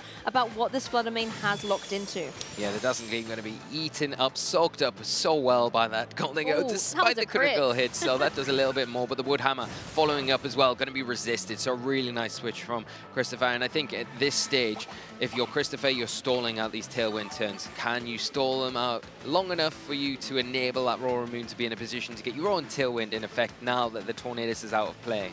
And nice to see the Citrus Berry that Golden Go looks to have borrowed from partner Pokemon that we're more used to seeing it on, like an Incineroar, for example, just giving it a little bit of health recovery, because that turn could have gone differently. If Gabrielle had maybe gone for the Ivy Cudgel on that Ogerpon, it would have spelled disaster for the Golden Go. Yeah, it would have, and I think it's a really key item in certain scenarios where it probably is just enough to allow you to take a double up from certain Pokemon in different situations, which then allows you to get the Tailwind up that you would always try and aim for after a nasty plot to get in those positions where you can pick things up and knock Pokemon out and really start to make waves on your side of the field. But critically, if you're going for these Ivy Cudgels, are you worried you're going to potentially catch the Ogerpon in the back? You know, it has gone for that Terrestrialization, it's just the Water type. It's going to be able to take those attacks much, much better. And it looks like Christopher is kind of in control of how he's making these adaptations, hoping to be able to catch Gabrielle off guard. Yeah, and here we go. We get that special defense boost here as the Ogerpon comes onto the field. Another Dazzling Gleam, no Protect here as a Woodhammer. Where is it into, though? It is into the Ogerpon. Oh, there we go. Ogerpon goes down. Just as I was saying, Christopher seems in control. Gabrielle's like, nope, wait a second. I'm actually the one in the driving seat. That Woodhammer easily able to find its mark. Yeah, and it has done. I mean, it forced out the Roaring Moon there, but at the same time, you left the Golden Go open, and it does get to make it rain off, but this Fluttermane does just survive. Wow, that is not what I was expecting to see. Fluttermane definitely has some bulk behind his Brawl as well, so it's going to be able to hang on from that Make It Rain. Yeah, now the problem with the Roaring Moon coming in now, it has used up that booster energy that it activated earlier on, so it doesn't have that speed boost like it had once upon a time to kind of get the jump on what the Fluttermane is. So you can't Terrestrialize. That's been eaten up from the Ogerpon as well. So you've got that 4 times weakness to a Fairy type attack from the Fluttermane, so it's still sitting in a pretty strong position to be able to knock out the Roaring Moon if it's left unattended. And if that happens, then the Ogerpon can easily deal with that Golden Go as well. So not easy sailing here for Chris, a lot to do still, and Gabrielle really making the most out of the tools they've got left in this match. Exactly, and now this Golden Go, it can go for another Make It Rain, try and get the KO onto that Flutter Mane, but with every Make It Rain, its special attack is being lowered and lowered, and at the same time, Roaring Moon, it's just going to drop to a Dazzling Gleam that comes through, so a very wise protect here on Christopher's side. Coming down to where our speed interactions happen as well can be detrimental here. The Dazzling Gleam obviously not going to be able to find its mark on the intended target, but Golden Go going to be able to take this as well. Yeah, we'll be able to take this. The other big question is, There won't we be go. able to take the Ivy Cudgel though, and it will go down. The survival of that Flutter Mane is so crucial for Gabrielle to be able to close this game out and make things difficult for Christopher, because if the Flutter Mane goes down, then the Roaring Moon can just deal with that Ogerpon way more effectively. But the one thing that you do have in your back pocket if you are Christopher is your own Flutter Mane. Comes down to speed ties to how have both of these trainers trained these Pokemon. Which one is going to be faster? And this is going to be a real key piece of the puzzle here, because if Christopher's outspeeds Gabrielle's, it can remove the threat of that Flutter Mane, making the Roaring Moon in a much safer position going into this next one, and it does! It is the faster, so it's going to be able to go for that Dazzling Gleam, lock in the KO against the Flutter Mane on Gabrielle's side. Not happy to see that indeed as the trainer. Ogerpon able to take it really well, but the follow-up Acrobatics going to be able to get the knockout, and now you just have the Incineroar in the back, but Christopher has such a formidable force with such a healthy Flutter Mane as well in play. It is locked into that Dazzling Gleam. Incineroar is running the Assault Vest, but it's already in the red zone. Yeah, and I mean, that was such a pivotal turn there, because, like you say, if you lose your Roaring Moon there, then the Ogerpon becomes a lot more difficult to deal with, and it probably does remove the Flutter Mane on Christopher's side as a result. But thankfully for Christopher, there's Outsped, and they are the victor there. But you can see how close the margins were. Both players played exceptionally well in that first game,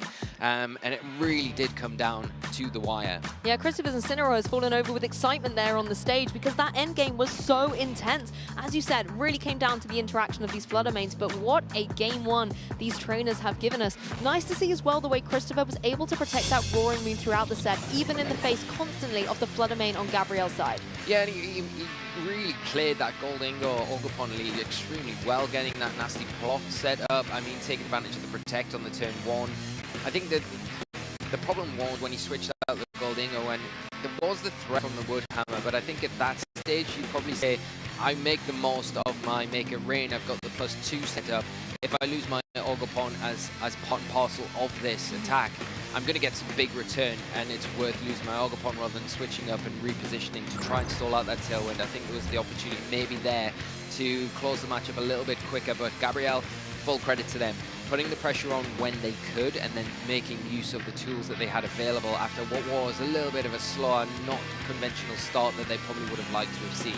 Yeah, I think Christopher's Golden Go gave us two critical moments in that match. First of all, that Shadow Ball we just saw on the replay going into the Terra Steel Tornadoes. Fantastic way of preserving those nasty plot boosts. But then critically as well, when it was unable to get the knockout onto that Flutter Mane, meant that Gabrielle had such a firm foot in the door that was trying to be closed on that game one. And it gave a lot of momentum back into the game. But Christopher still able to edge out. But trainers, this is why we play a best-of-3 set. Gabrielle is still in it. Yeah, definitely still in it, and I think there are ways for Gabrielle to really utilize the tools that they've got and make things very difficult for Christopher to kind of get that foothold that they had. I think the big thing that you want to try and do is get that Flutter Mane into a position where it can be dominant like it was in the middle section of that first game, where, you know, the Goldingo was forced off the field. Everything else was kind of struggling against the Flutter Mane. The Roaring Moon couldn't get that position in front of it because of the Tailwind already set. So I think there are a few things to kind of take care of. If you can remove the Goldingo, it frees up the Flutter Mane to have a much easier time in this match. Well, some very interesting leads coming forward here. The Incineroar and the Golden Go out there for Christopher, matching against the Tornadus and the Flutter Mane for Gabrielle. Yeah, well, here we go. We've got an active Fake Out that can kind of come into the Tornadoes, but is it going to really help out with the cover clock? Not too much here. The Ghost type not affected by that. So Incineroar in that position where it probably will prefer to opt to go for damage and get that damage onto the Flutter Mane. So that's something that Gabrielle will have to think about. Do they reposition themselves? Maybe switch out the Flutter Mane, get the Tailwind set up, and get your own Incineroar onto the field where it can then pressure the opposing Goldingo, and also in turn get an Intimidate down on to the Incineroar on Christopher's side of the field. At the same time, if that does happen, it gives the Goldingo room to get that nasty plot up again and become a big threat going into turn 2. Well, straight away, we're going to see the sparkles on the stage as the Flutter Mane drops its Ghost typing and just becomes a full-on ferocious fairy-type Pokemon with those choice specs as well. It's going to be able to unleash a huge amount of damage. Golden Go just going straight for the Protect, and what a bold Flutter Mane being able to stay in against a potential Make It Rain as Tornadus locks in that Sunny Day. So not only is this Flutter Mane terrestrialized, running the choice specs, but it's also going to have its Photosynthesis boost activated. Its special attack is sky high. And it is into the Incineroar. Is it going to be enough with that choice specs item? It is more than enough. A critical hit. Oh my goodness, this Flutter Mane means business here at the European International Championships. That's a way to get a knockout. That's a huge, huge turn there, getting rid of a really big piece of the puzzle here for Christopher. And so early on in this game now, the Ogerpon can come onto the field. Yes, it's got that redirection, and the Flutter Mane is going to be susceptible to a Make It Rain here. But I think just taking the turn there to try and get that nasty plot setup would have paid off a lot better here. Now, Christopher's playing catch-up this game, in particular where they are just a bit overwhelmed by what's out on the field. But you know that the Flutter Mane is not really threatening the Goldinger, so you do have that in your arsenal where you can say, okay, well, the Moonblast will do a good amount of damage, but it won't do enough. And if you go for it, I can always redirect it as well with Follow Me, so that opens the door for that nasty plot. And once you get that set up, can you then position your Roaring Moon in the match to get the Tailwind that could come out from the Tornadus to kind of keep pace with the other things on the field? Well, after Flutter Mane gave us such a spectacular opening, it's going to take a little rest in the wings and allow the Incineroar to come into play. A Pokemon that can apply the Fake Out into that Ogerpon in the next turn, maybe stop a potential Follow Me from coming through and being disruptive, and at the same time throwing down that Intimidate to neutralize some of the Ivy Cudgel potential. Once again, however, Terrestrialization is going to come down onto that Ogerpon. It's going to be using its Embody aspect to get a special defense boost, and this will help it out against the Tornadus, against the Flutter Mane in the back as it goes for the Horn Leech. So trying to just get more damage down on what was the Flutter Mane, but Incineroar able to take this so well. Yeah, got Bleak Wind Storm coming out. It is into the Ogerpon. It does avoid the Goldengo. Probably not the one we wanted to see, but there it is. There's the nasty plot. The Terrestrialization really good once again to get rid of that flying type weakness. And, you know, the problem is now you've got no Terrestrialization for your Goldengo to get around what is the Incineroar now in the sun with that Flare Blitz that can put on a lot of pressure. But you can, for a set amount of time, start to pull it away with those Follow Me's. That's the thing, you can go for the Fake Out, but then Incineroar can't use two moves in the same turn. It can't go for a Flare Blitz of its very own. It is running the Assault Vest, so it is going to have a little bit more flexibility against the special attacks that Golden Go can deal out. But at the end of the day, the Assault Vest can only take you so far. I think a relentless onslaught of things like Make It Rain is just going to keep stacking up. Yeah, and if you do target into that Goldengo, there's every chance that it can just protect and you could take an Ivy Cudgel for your trouble. But not seeing that this turn, we want to see maybe some advantage taken from that nasty plot from the previous turn as a Tailwind is set up from that Tornadus. Yeah, Tornadus setting up the speed of success, going for that Tailwind on the field as Incineroar actually just goes for the knockoff, does a respectable amount of damage. Ooh. But this is the thing, the Follow Me has enabled this Goldengo to shine bright on the stage once more. It's a null and nasty plot, Lee. That's +4 now, and that is going to be extremely hitting so hard. I mean, the Incineroar with its Assault Vest, he would like to think it does take +4, Make It Rain, but I don't know. It's going to be very, well, we might find out this next turn.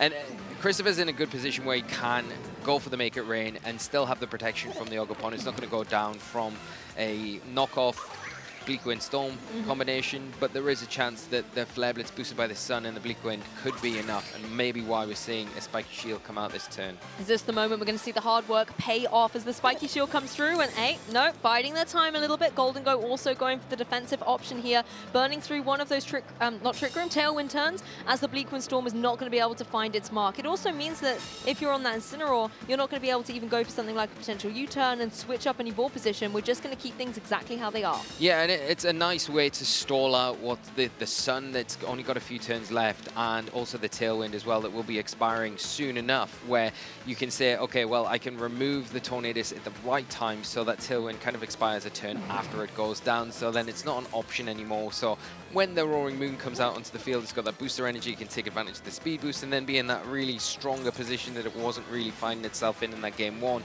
Now you're going to have to really go for that Follow Me, probably sacrifice the Ogerpon and then use that Make It Rain. But you can afford to do that. You're +4, so you take the special attack drop. But that's not really a bad thing here, especially if you're removing one or even better, 2 targets on the opposite side of the field. Oh my goodness, Gabrielle using every second of opportunity to think through these next turns, because when is Golden Go going to blink and go on the offensive? Looks like we were seeing a double protect come through, but it has failed. Tornadus able to go for the Bleak Wind Storm, going to be able to get that little bit of additional damage on the board and critically get the speed drop on that Ogerpon as well. Incineroar follows up with a knockoff. Golden Go able to hang on in play. Oh, loses its Citrus Berry, though. It can't even use that to recover. No, going for the double protect there didn't really pay off for Christopher, as they do go for an Ivy Cudgel into that Incineroar, and that is really valuable. Now you're in range of a Make It Rain picking up the knockout, but it's taking so much damage. Is it going to have enough in the tank to be able to take Bleak Wind Storm from the Tornadus? Yes, you've got the Follow Me. The Ogerpon will probably be able to take that as well, but you're going to have to use that now to get that Make It Rain off and make sure when you do, it takes down both these targets. That Ivy Cudgel into the Incineroar will be enough at this point. That was a very risky turn, however, though, you know, the Golden Go trying to go for the double protect and failing, that can often spell disaster. Tornadus maybe taking a leaf out of the book and going for a protect of its very own. Once again, however, Ogerpon saying, Golden Go, I've got your back, I'm drawing in this Incineroar. It's not going to be able to get a KO on you, it may get one on me, but you're now in a position to try and get revenge for me. Yeah, and there we go. It is finally going down after that Follow Me pulled into that slot, but it does leave the door open for the Goldengo to get that Make It Rain off. Unfortunately, not going to connect with the Tornadus here. Really smart protect from Gabrielle, but it is going to be, oh, it's still not enough to take down this Incineroar with the Assault Vest, and showing how well defensively it is to take this not very effective attack despite the boosts. It looked a little bit like Golden Go was trying to do what Fluttermane on the opposing side did at the beginning of the game and just get a formidable KO, but it was not enough to be able to fell the Incineroar in this turn. Yeah, and now you've got the ability that Protect there allows the Tornadus now to get another Tailwind set up and then keep that pressure applied, and that is the problem here. The Fluttermane coming in for Christopher is great. Yeah, you're going to have a little bit of a different offensive outlet, but now the Tailwind is set up. The Incineroar, probably if it doesn't go down here, which is likely not, oh, it does go down, so there is the protection there from that Fluttermane, now in a bit more of a better position than they were at the start of the turn. Yeah, critically, despite the Tailwind being able to move nice and speedily on that Fluttermane side, did just give it the edge, and the Make It Rain being able to come through and really add insult to injury with a double knockout on Gabrielle's side of the field here. Yeah, a big knockout there, I think, onto the Incineroar. If you weren't outspeeding it there with that Tailwind in effect, then I think it would have turned out a little bit differently, but there's still some big threats from Gabrielle's side of the field. You're seeing now Terastallized Fluttermane that's come onto the field. It is naturally going to be the fastest thing on the field. It can pressure a knockout onto the opposing Fluttermane with a Shadow Ball. Can choose to go for a Dazzling Gleam. I think with the Terra Boost, it's probably got enough to be able to take down that Goldengo and do a good sizable chunk to the Fluttermane. And then that would lead the Ogerpon open just to go for an Ivy Cudgel and pick up a clean knockout and tie this game up. So is there a position where Christopher can get back into this game? I think it's looking pretty slim with that last-ditch Tailwind that was set up from Gabrielle, despite losing the two Pokemon that they previously had on the field. Yeah, there you go. The battle has been cancelled. We're going to a Game 3 again, trainers. Always exciting to be able to get as much Pokemon action as we can, particularly here at the European International Championships. Gabrielle, I mean, that turn one, that's already my MVP moment of the tournament so far. That Fluttermane was just unstoppable, and then it even came in at the end. Christopher didn't even want to fight it anymore, just locked in the forfeit and said, let's go to Game 3, please. Let's go, yeah, let's just not mess around. Let's get straight into it. I think, how well was Gabrielle's adjustment there? And I think targeting down the Incineroar with that Sunny Day, with that Moonblast and the Terastallization, all of those multipliers kind of stacking up, and just too much for the Incineroar. I know it was a critical hit there, but I think it would have been pretty close if the critical hit hadn't been there, picking Knockup up anyway, because it isn't an Assault Vest on Christopher's side like Gabrielle is using, and we saw how valuable that was in that game, taking the +4, Make It Rain, even after taking half health from an Ivy Cudgel earlier in the game. Exactly, and you know, all of the pieces that Gabrielle had just worked out so beautifully, making sure that that Tailwind was active, making sure that you had the support with that Fluttermane in the back to come through ferociously at the end as well, just meant that there was constantly offensive pressure on the board, and Christopher just couldn't get the momentum needed to close this one out. So, we've got our Game 3. We have, and I think if you're Christopher, you've got to look at some different options here because it didn't quite work out. I think the Gold Ingo's great, it puts in a lot of pressure, but you've got to get it into those positions where it can apply the attacks, where Christopher never really was convinced that, or I wasn't convinced that Christopher felt super comfortable after getting set up with a Gold Ingo that it was happy to launch out the attacks. Even at those +4. Yeah, +4. So I think maybe the Landorus is something that you could look at. You're going to have to commit the Terastallization there, but it does put a lot of pressure onto that Fluttermane that has been such a thorn in their side. Well, I wonder if Landorus is tucked away in the back. Right now, it's Fluttermane and Ogerpon versus Fluttermane and Tornadus out there on the field for this game 3. Remember, this is our winning in to be able to secure phase 2 as soon as possible. Well, you would say here the advantage is with Gabrielle because they have got the Prankster Tailwind, so they can automatically put their Fluttermane ahead of the opposition one and then put on maybe Terastallize that, put a Sunny Day up as well, which is an option here, power up and do some huge damage. The Ogerpon on the opposite side of the field does give you the ability to pull in those dangerous Shadow Balls and Moonblast, a single target attack, so your own Fluttermane on Christopher's side does have a little bit of coverage there and then can retaliate back and potentially pick up a knockout if we don't see any Terastallization. All comes down to what these players decide to do this exact turn. Every single second utilized there on Gabrielle's side, building up the anticipation even further for how game 3 is going to unfold. It's going to be a Terastallization on Christopher's Fluttermane here as the Tornadus just goes for a simple Tailwind on Gabrielle's side. This means that the Shadow Ball is going to be the first to move here. It is going to go down into the opposing Fluttermane, but as it's dropped its Ghost typing, it's not going to be able to get the knockout. Does get the special defense drop, that could be critical in the next turn, but the Moonblast coming through here into the Tornadus is enough for the clean one-hit KO. Yeah, it's a big knockout here and a brave decision from Christopher saying, okay, well, I'm just going to Terastallize and hope they go for the Shadow Ball, and that's exactly what happened. Following up with the Ogerpon, going for that all-important Horn Leech and getting some useful damage onto the board. Yes, Gabrielle has a Tailwind setup, but that Fluttermane nowhere near as in a good a position as they were in that game 2. And honestly, I'm taking a look at the backline here on Gabrielle's side, and I'm worried in the face of that Ogerpon on Christopher's side. Yes, it can't go for the Terastallization. It's going to have to keep its grass typing in tow, but the fact that you've got that water type Ivy Cudgel can be devastating into Pokemon like the Incineroar, and as Ogerpons go toe-to-toe, it can be difficult to navigate with as well.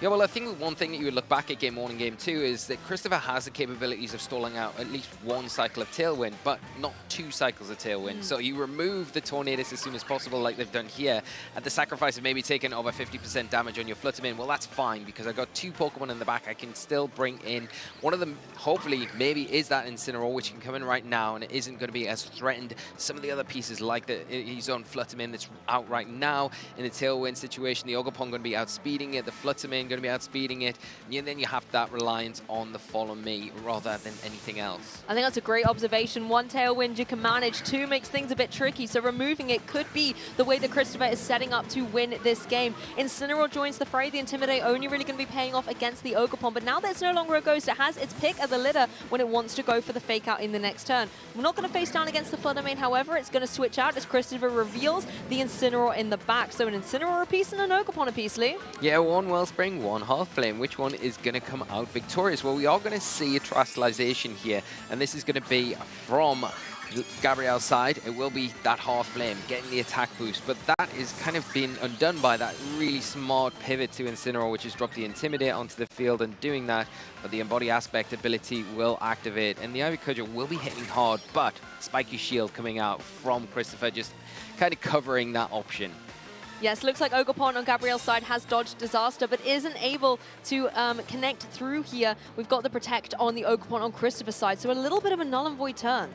Yeah, and now we go into this turn where Christopher has got the active Fake Out, so that's going to be really beneficial to slow down that Ogerpon for 1 more turn and also get closer to the point where that Tailwind isn't an option now for Gabrielle to really lean into and use and try and get that momentum swing. And if you can do that cycle out, maybe Protect 1 more time and then get something onto the field that can start putting pressure onto the opposing Ogerpon. Now is a pure Fire type like your own Ogerpon with its own Ivy Cudgel, then you could start really putting pressure on that way, and cycling the Intimidate is going to be really important against this opposing Ogerpon as well. I think you're right. Looking at the way the Incineroars are going to dance about on the field could be the way to set up success for that endgame. Every second ticking down once again. Ogerpon's actually going to be the first to blink here, switching out for Christopher's side, as the adaptation means that now you can bring the Roaring Moon onto the field, bringing back that Pokemon from Game 1. It brought him success. Is it going to do it again in Game 3? It could do, and this is a really good switch here where it comes onto the board when you've got that active fake out. We see because of that, we see the spiky shield from the Ogerpon. But now if you can keep that Roaring Moon on the field, it's going to have that booster energy activated, meaning it's going to have the ability to outspeed the Ogerpon, and it hasn't got the item anymore, so that Acrobatics is doubled in power. It hasn't been intimidated. It's got the ability to kind of set up the Tailwind for the rest of the partnering Pokemon and then put on the damage, the offensive presence that you need to close this game up with the 3 remaining Pokemon that Gabrielle has. That would certainly be a change of pace. You've got rid of the Tailwind loser on Gabrielle's side, and now on Christopher's side, you have the utility to go for one of your very own with the Roaring Moon. You do need to set up a little bit of scope to be able to enable it safely, and that's why you have your own Incineroar on the field. Yeah, that is, it's so right, and I think there is a possibility here where you just protect the Roaring Moon and maybe just utilize the Incineroar if you are Christopher. Take advantage of that parting shot because you know that Ogerpon has just used the Spiky Shield. It can't really confidently use it consecutively here, and there's no reason for it to do that. Where we've seen the Ivy Cudgel is the option chosen. It is into the Incineroar, maybe expecting the switch there. Not very effective, but the door's open now for that parting shot after a Tailwind, more importantly set up by that Roaring Moon. Yeah, Roaring Moon gets up the Tailwind nice and freely as the parting shot that you mentioned is going to come through from Incineroar on Christopher's side. This is going to lower the attack and the special attack of the Incineroar on Gabrielle's side, but critically allow Christopher the option to switch up that board position. You could now bring in your Ogerpon once again, threatening those Water-type Ivy Cudgels into both the Fire types on Gabrielle's side. Yeah, and now you don't have to worry about Intimidate coming out onto the field, although you do, because a great play here from Gabrielle to kind of cover this option where you are keeping your Incineroar in the back, making sure that you've got it as an option to bring back in, drop an Intimidate onto that Ogerpon.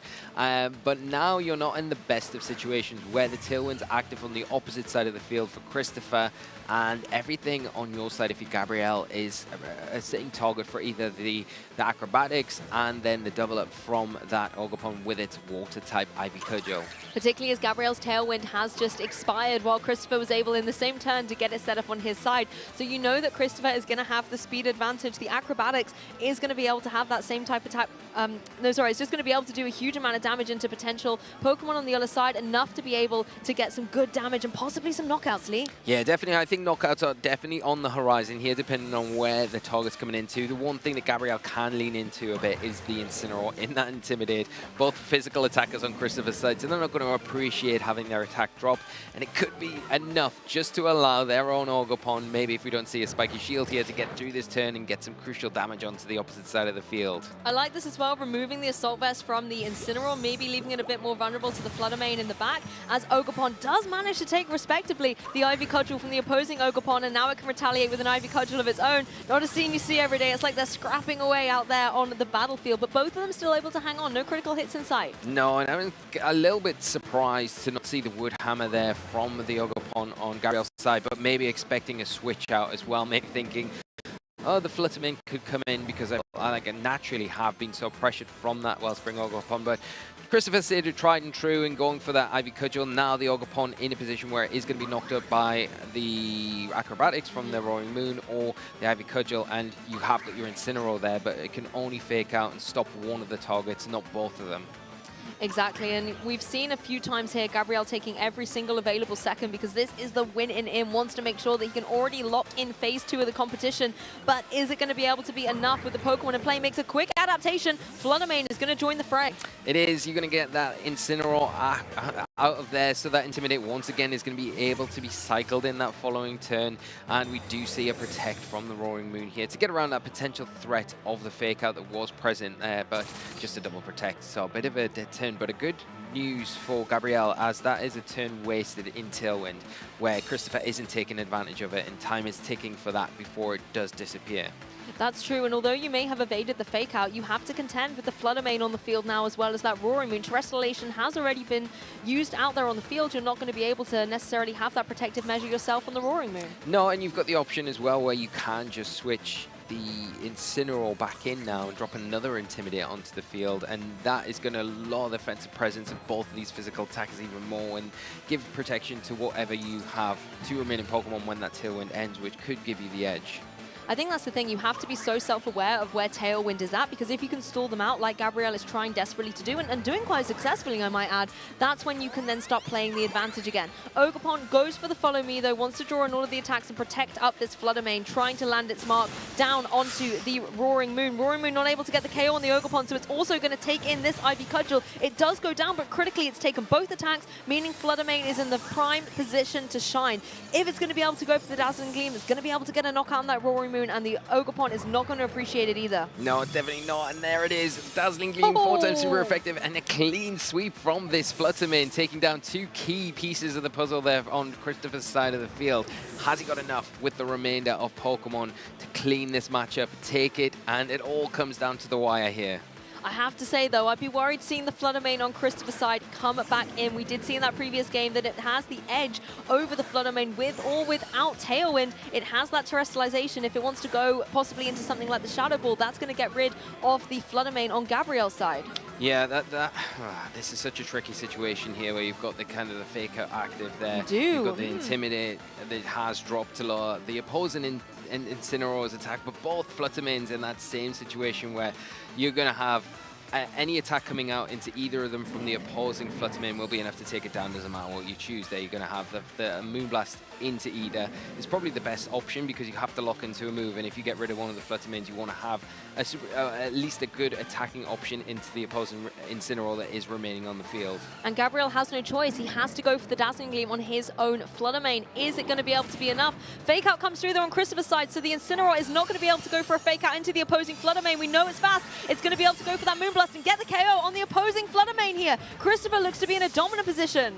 Yeah, that's a huge turn here, and Christopher making all the strides in the right direction here, as that Fake Out is enough to prevent that Incineroar from attacking. And now you've just got a Moonblast, double up, and hopefully this is enough to clinch the set. Looks like that late game Tailwind really did pay off for Christopher. Incineroar still hanging in here on the game, but the Flare Blitz follow-up is going to be able to get the knockout. And Christopher Hahn able to take this 2-1 thriller. He's in phase 2. What an incredible matchup there from Christopher. Just massively done against what is such a tough opponent in Gabrielle, and did not let up at all any turn throughout that match.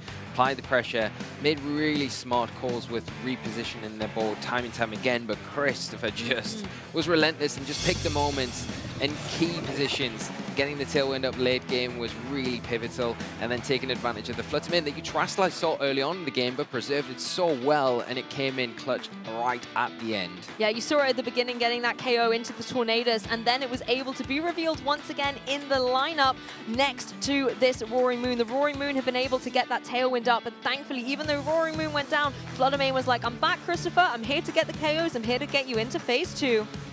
Did that just as you said, Lou. And you know, I think really because it was so many opportunities there for both of our players to really pick their moment where they could have been the one to advance over the opposite side of the field. But yeah, you've just got to take your hat off to Chris, how they adjusted, adapted, and were brave in that kind of game 3 where they just identified, okay, well, the Flutter Mane, it was terrestrialized against me in game 2, and it was so effective, right? So good.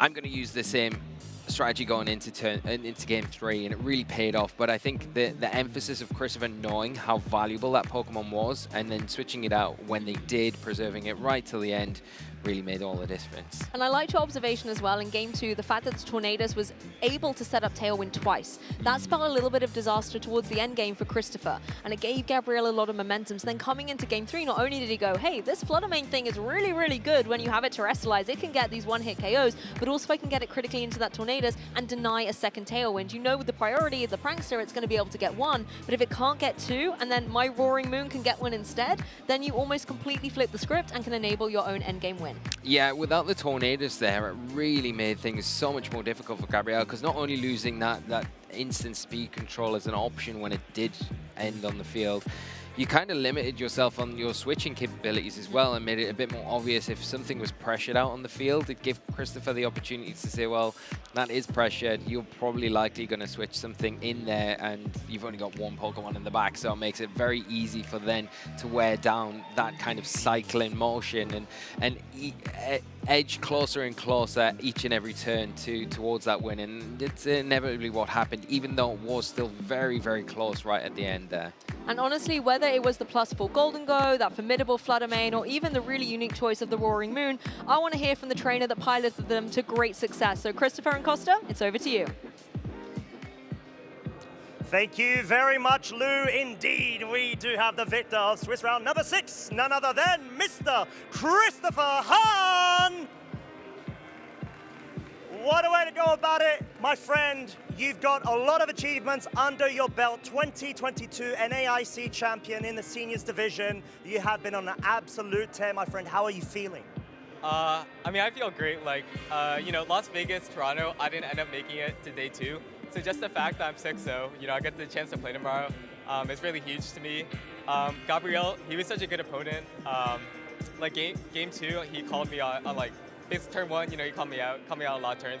Game 3, you know, that turn 1 went pretty good for me, but he was finding all the correct plays to like kind of gain tempo back. So just to know that, you know, be able to close it out feels really good. 100%. And I mean, going up against Gabriel, I've had the experience myself. He's a very methodical, strategic player that sort of wants to scan your playstyle out first, so he might go a bit passive in the beginning. We saw you take absolute advantage of that in game 1. So were you feeling like, okay, game 1 locked in, all good, it's going to be straightforward, but then you saw the rebuttal from himself. So please tell me, what were your thoughts during the sort of initial game 2?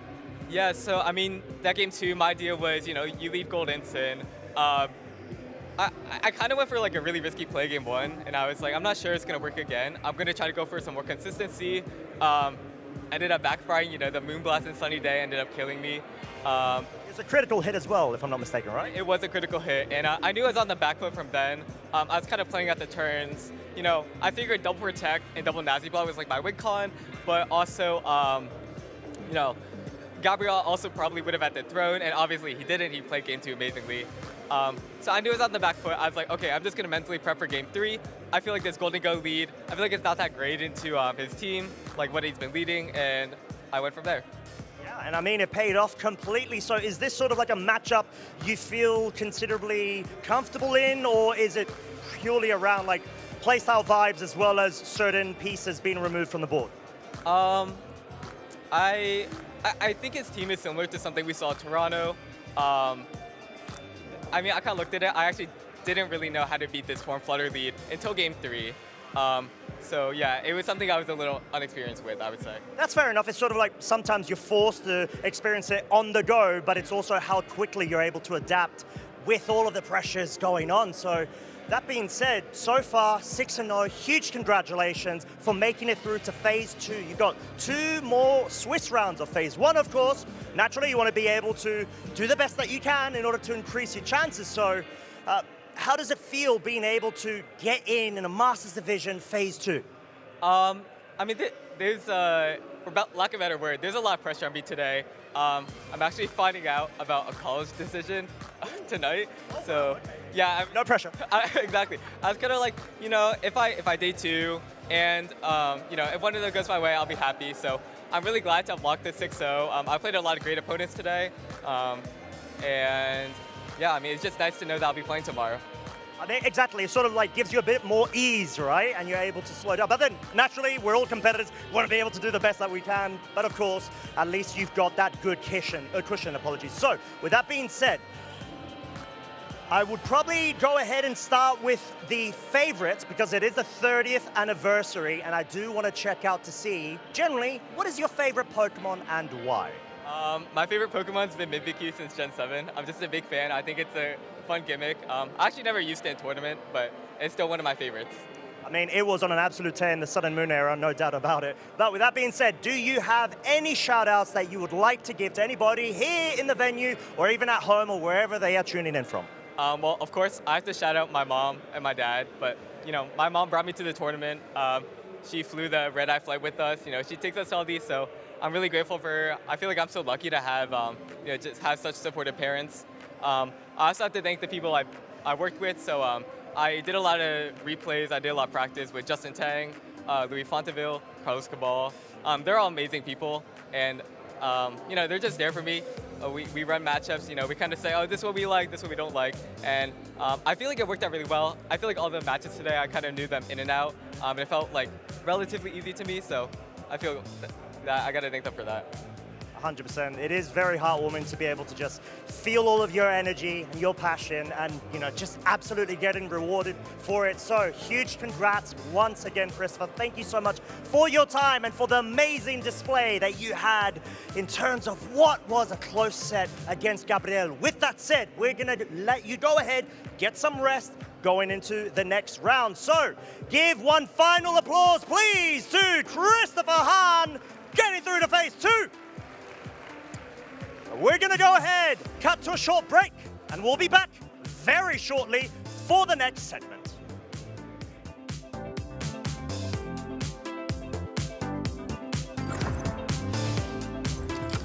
Hey Pokemon trainers, welcome to Pokemon Championships History, a series where we showcase important moments throughout the history of competitive Pokemon. I'm Jake Muller, and I'd love to take you back to the World Championships in 2015, the year Mega Kangaskhan claimed her biggest victory.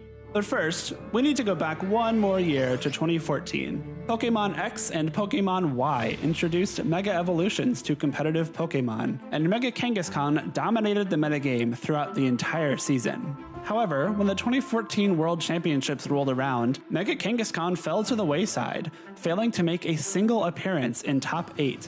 Although Mega Kangaskhan surged back into the metagame as we moved into the 2015 season, its place at the top became crowded thanks to the introduction of even more Mega Evolutions from Pokemon Omega Ruby and Pokemon Alpha Sapphire.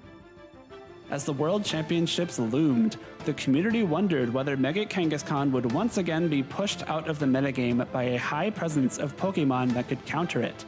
Anticipating this, many players from Europe and North America opted not to include Mega Kangaskhan on their teams, fearing history would repeat itself. Japan, however, had something else in mind. Just 2 months prior at the Japan National Championships, Shoma Honami claimed first place with an early version of a team structure that would come to be known as Chalk, which featured Cresselia, Heatran, Amoonguss, Landorus Therian, and Mega Kangaskhan.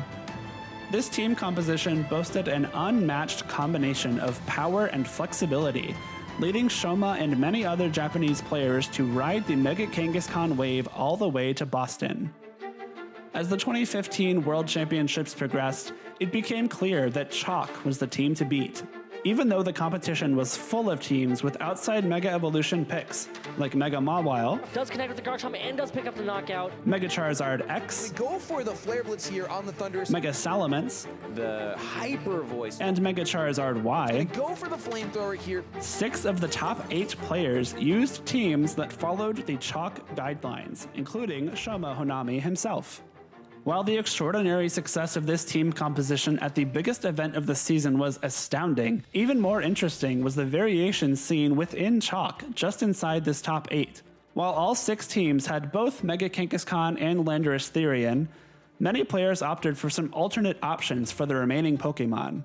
Heatran was substituted for a different Fire-type Pokemon on 2 occasions, with one player using Entei and one choosing Volcarona. The 6th Pokemon on the team ranged from Thundurus to Aegislash to Tyranitar to Scrafty. Sylveon made an appearance in place of Cresselia in one instance, and one player even gave up Amoonguss to run both Aegislash and Thundurus. The 2 teams in top 8 at the World Championships that did not make use of Mega Kangaskhan were both defeated in the quarterfinals, meaning that Mega Kangaskhan was guaranteed to have her day in the sun. Players shake hands, knowing that the game is over. Rotom Wash falls, and the crowd reacts, ladies and gentlemen. Yosuke advancing, we've seen him. This is the 2nd time on stream, playing incredibly well. After taking down Naoto Mizobushi in top 4, Shoma Honami would be met in the finals by fellow Japanese player Hideyuki Taida, whose Volcarona set him apart from the rest of the field. Oh my God. He's done. We get a medic in the field.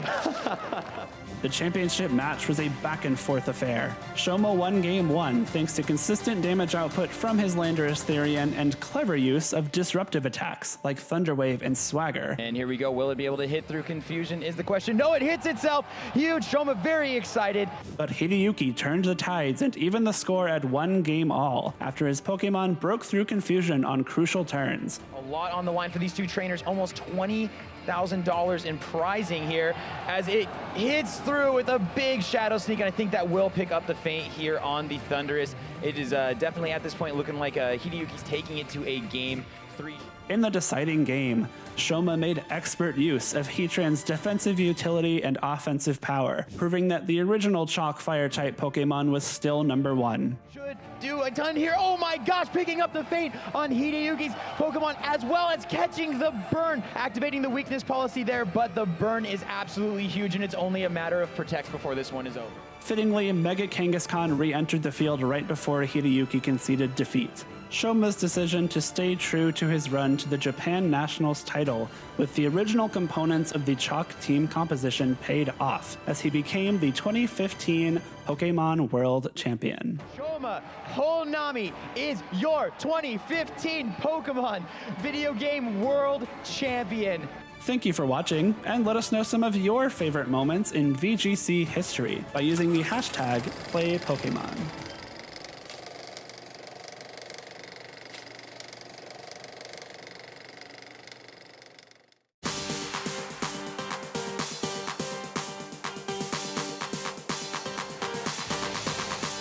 So coming out of a losing position is really difficult, but sometimes you have to play towards your most improbable win conditions, like angling towards your opponent making a mistake that they otherwise might have not been making if they were playing optimally, like using a charge move on improper timing, or maybe throwing energy when they shouldn't be throwing energy.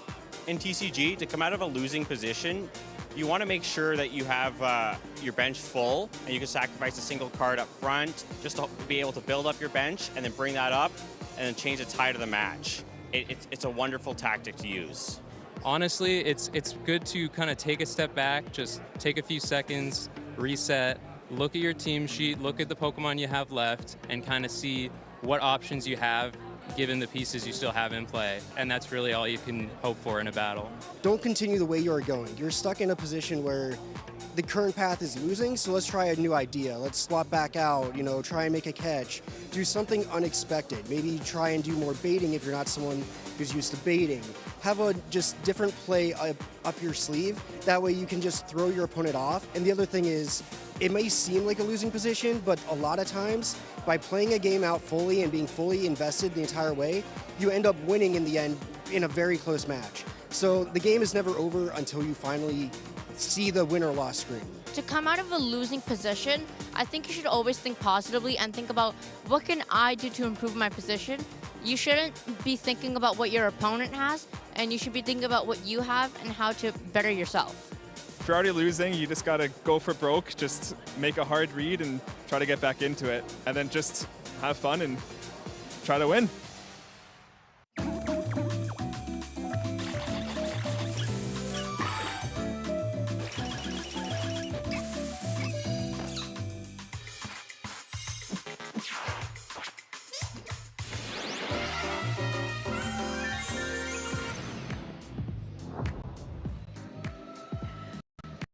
Quaxley, we are all done up and ready to go again for the Pokemon European International Championships here for 2026. Still underway with day number 1, and we are just about halfway through what we are going to show you on the main broadcast, but we still have so much more in store. That's why myself, Rosemary Kelly, and Jamie Boy, and Costa? Hello. Costa, what are you doing here? Who's No, I am Costa. Hello. Is that Costa? Well, what I'm doing here, Rose and Jamie, is you guys have actually entered my domain now. Because this is a segment of Costa's Cinnabar Challenge, where we do have a couple of fun games for not only you, victims, but also the lovely folks at home, where we're just going to be trying to test everybody's knowledge as well as the sort of level of wordsmithness, if that is a word, which it definitely isn't. But regardless, get ready for some fun if you were not prepared and already have been so before, as well as you, folks, where you can also participate. Make sure that you go ahead and put your guesses in chat. Now, with that being said, we are going to play a game of Poke Riddle Me This. Okay. Okay. I like puzzles. Yeah, same. We shall see if you feel the same way at the end of this. I probably won't after you said that. I will feel exactly the same regardless. I was confident of that. So, we are going to go ahead and kick off with a riddle, and of course, the goal of the game is for you to be able to figure out which Pokemon I am referring to. And there will be a couple of twists and turns to throw you off. So, are you both ready? No. So when I get it within 2 seconds, do I just have to wait and pretend I don't know? Good luck, have fun. Okay. Is what I will say. So, let's see if you can beat Lee and Lou's record of 3 out of 5. Okay. Pretty good. You can do that. No, it was not pretty good. Oh, okay. But it was okay. It was above average. That is true. Average is good. I cannot argue against that. So, with that being said, riddle number 1 is... I cannot flinch and cannot sleep. Your tricks and spores I never keep.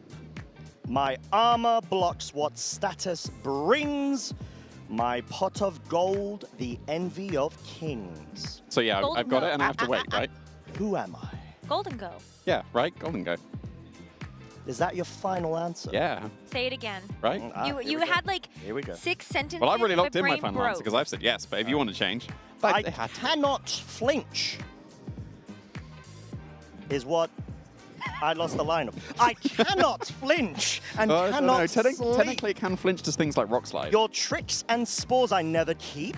My armor blocks what status brings. My pot of gold, the envy of kings. Yeah, Golden Go. Locked. It's got to be Golden Go. Lock, but then it can flinch if you go for something like Air Slash or Rock Slide. It's just immune to Fake Out. But that is assuming that Costa has thought this far ahead. Yeah, and that would be a massive Fake Out on us if that was the case. We'll have to see.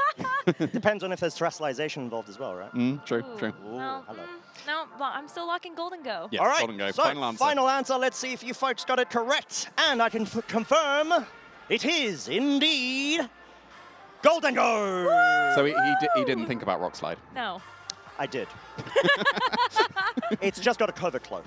Oh, of course. Oh, there we go. Yeah, okay. You thought Good I was cover. simple playing. Okay, good. How dare you? All right, cool. So I thought I'd start you all off with an easy one, just like I did with Lee and Lou. Excellent. So, on to riddle number 2.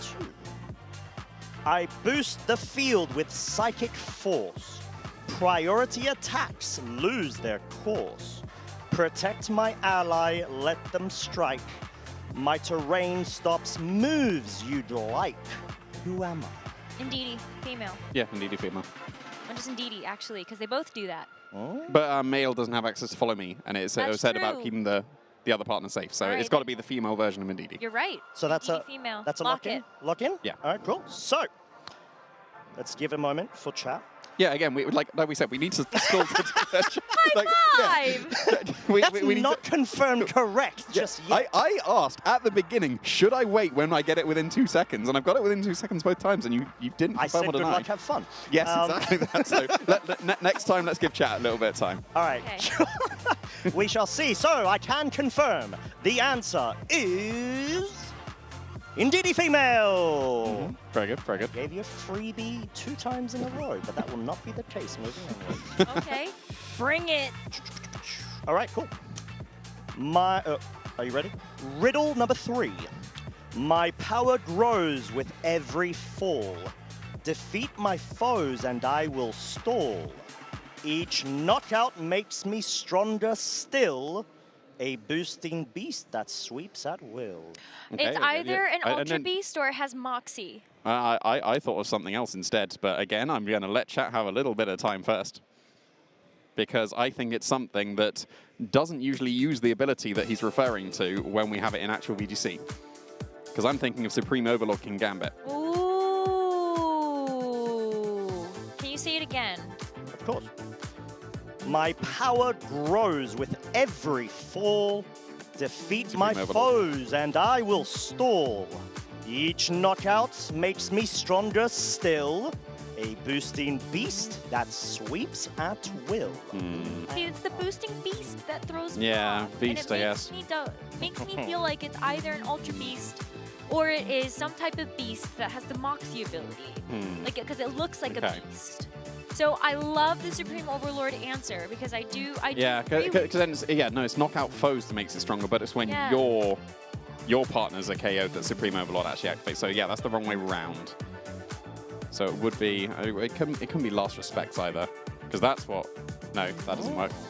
No. So yeah, No. Ultra Beast probably makes more sense. But then what Ultra Beast would make sense in that case then? Kartana.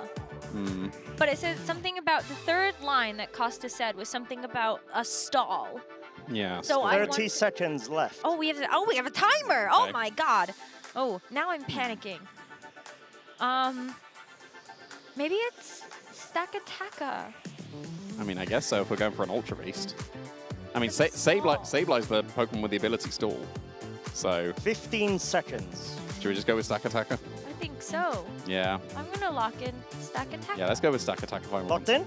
Yeah. All right. Everybody ready? No. Beautiful. I can confirm the Pokemon is Celesteela. I will. Okay. Yeah, fair enough. Okay. Obviously, because of its capabilities of stall, which was very notorious. Yes. Yeah, back in the day. Celesteela stall. Yeah, blanked on that one. That was the stalling Ultra Beast. Yep. There we go. Now they're starting to appreciate. Here we go. All right.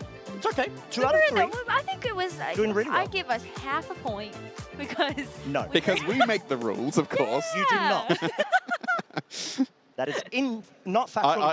I take 2 of Lee and Lou's points, and now they're only 1 and 5. You are and now we're currently 4 and 2 5. and 3, 66.6 recurring winning rates, just like Lee and Lou were at this stage. Okay, Now, okay. are you both ready for riddle number 4? Yeah. All right, here we go. No, let's have riddle 5 and then go back to 4. No. Okay. Are you ready? You just asked that. Yes, go for it. I'm trying to throw you off. All right. So, I poison foes who dare remain. Monkey Dory. Recovery offsets my pain. Okay, not Monkey Dory. I stall the clock and wear you thin.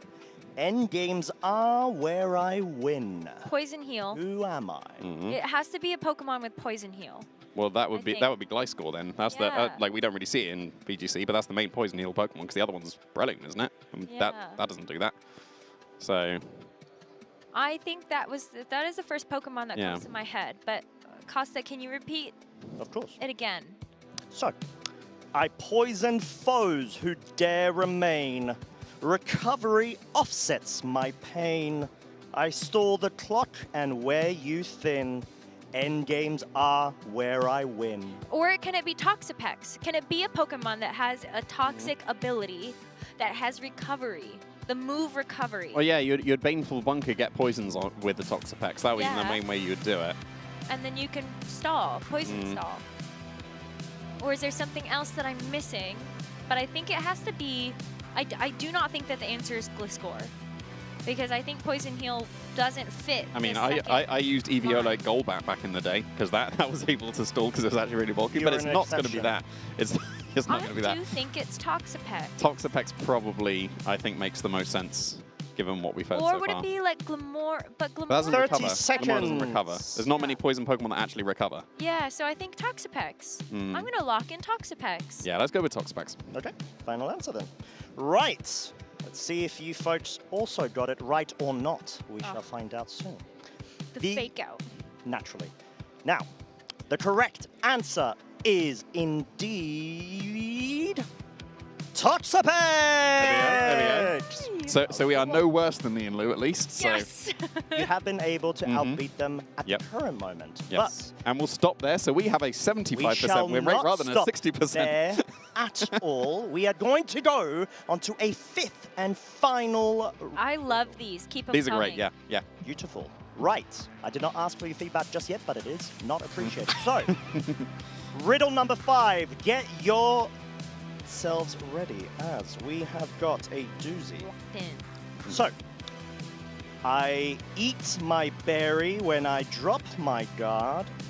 Then suddenly I hit twice as hard. My jet of water strikes with speed. Priority fulfills my need. Who am I? Well, it must be an ability that that is like Berserk, where you drop below half, and then you're able to get an attack. There's not many of some Pokemon. It's kind. like that. That's got to be Aqua Jet. And there's very few non-water Pokemon that get Aqua Jet. And you'd want one that still eats a berry as well. So it'd be very strange if it didn't usually eat a berry, and if it didn't have like Gluttony or something. We are allowed one more reading of the riddle, I shall allow it. as you have previously. Don't tempt me, boy. Be rude to change the rules right now. Don't tempt me, boy. I will shut up now. Good. I eat my berry when I drop my guard. Then suddenly I hit twice as hard. My jet of water strikes with speed. Priority fulfills my need. Need. Who am I? Priority need. It's a berry and then hits twice as hard. So is that like ripen and it eats a lychee berry? There's not many Pokemon that get ripen. Not any water types, at least. Really? It's not like... What other abilities act like Berserk? What am I thinking? Anger Shell, but 30 not really. seconds. Oh my gosh, is there anything that has like Torrent? I guess. A water Pokemon that has Aqua Jet and it can... 20 seconds. Torrent? Oh my god. I'm going to lock in the word that you say after I can confirm that the answer is... No. 14 Oh, well. seconds. That's very specific. I don't think we have anything, do we? I've got nothing. I don't know, Veluza, because it hits twice as hard. 7. Veluza? Yeah. 6. I don't know, just came to 5. me. 4. Aqua 3. Yeah. 2. I got nothing, Veluza. 1. Palafin! Ooh. Which will you lock in with? Well, I guess I'm locking... I don't know. No, you're a team. Veluza? No, we're not. Yes, you are. We are a team. I trust in my teammates. We are No. going Palafin, final answer. Oh god, why me? Interesting. Uh-oh. What a development last second as well. Because then I can't be blamed. Wow. That says a lot, but then also not so much. But then I'm going to feel really bad if it is actually Veluza. So, the correct answer is Azumarill. Oh, of course it is. Oh, That's so obvious now that right? you've said that. So obvious. Belly drum. Yeah, belly drum. Get the Huge citrus power. berry. Citrus berry. Aqua Jet. The list goes on. Oh, but if you belly drum, you hit 4 times as hard, not twice as hard. So I guess it was a error in the questioning. Oh, well. Individual circumstance is what generates this riddle. I guess huge power does just already hit twice as hard, doesn't it? So, yeah. There it is. Okay. All right. Oh, that was a good one. That was a stumper. That is the plan. So, you guys did really well. But you just said that Lian Lu didn't do Is really what well, and we did Lian Lu exactly the would same as say. them, so... You didn't let me finish my sentence. Okay. Is what anyone except of me would say it was not good enough, but it was still a positive record. So, I hope you both enjoyed it. I hope you lovely folks at home also enjoyed it, and compared to these two and the other two, actually got 4 or more, which is the acceptable threshold. But You should still get half a point for getting the Ultra Beast thing correct. And I'm pretty sure I said, whatever he says after, I can confirm the answer is, and he said the answer, so I got it right. Like, I don't know why he's debating. you did not. Did you call out Celesteela? No, I'm not referring to that. I'm referring to Azumarill. You didn't even call out Azumarill. Yeah, I said, I lock in the word you say after the correct With that answer being is... said, folks, we are going to go ahead and give yourselves an opportunity to try to rebel in your defeat against Costa's Cinnabar challenge, because You you have were another not. one? Ooh. You have more? Oh, okay. I want more. You want an extra. This is Yeah, cheating, but, Rose. No, we want to not tie with Lian Lu. Yeah, we you will have to give either us win or an lose So with you with want grace. to do worse? But if we if you get the next one incorrect, you will no longer be tied up with Correct. Lee and Lou. That's Yeah, okay. we can't just be tied. We need a winner. Yeah. Come on. I need to evaluate this decision. That just means he's coming up with one on the fly. Potentially. All right. I shall grant the request. Okay, okay. Are you ready? There you go. You got a bonus one. All right, Good or my not? brain's on. Good. That would be useful. So, let's see. Okay, I shall go with this one then.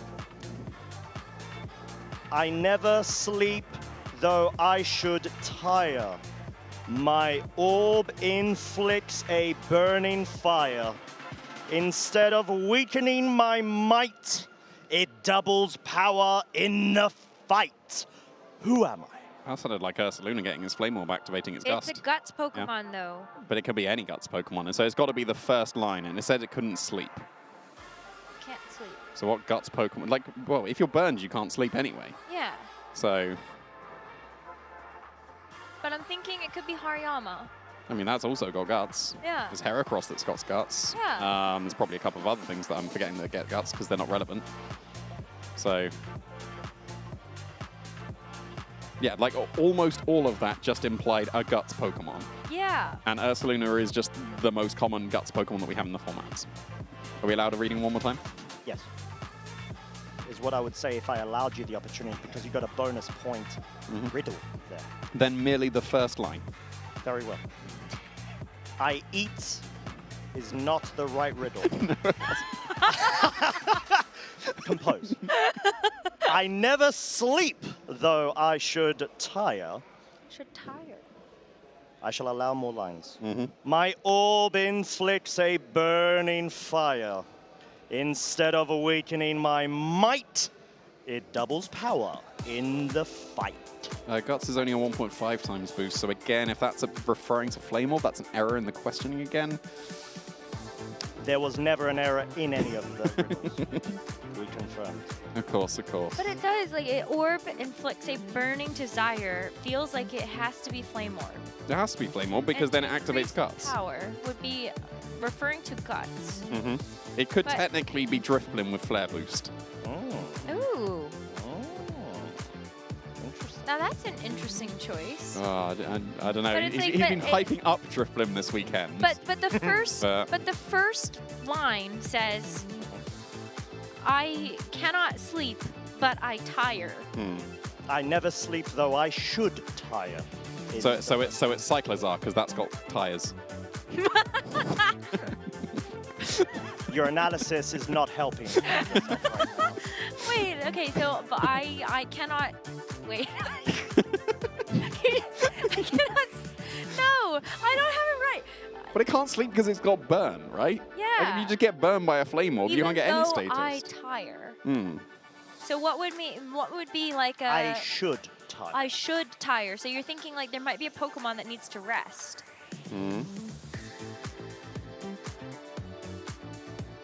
Or it's working so hard that it's tired.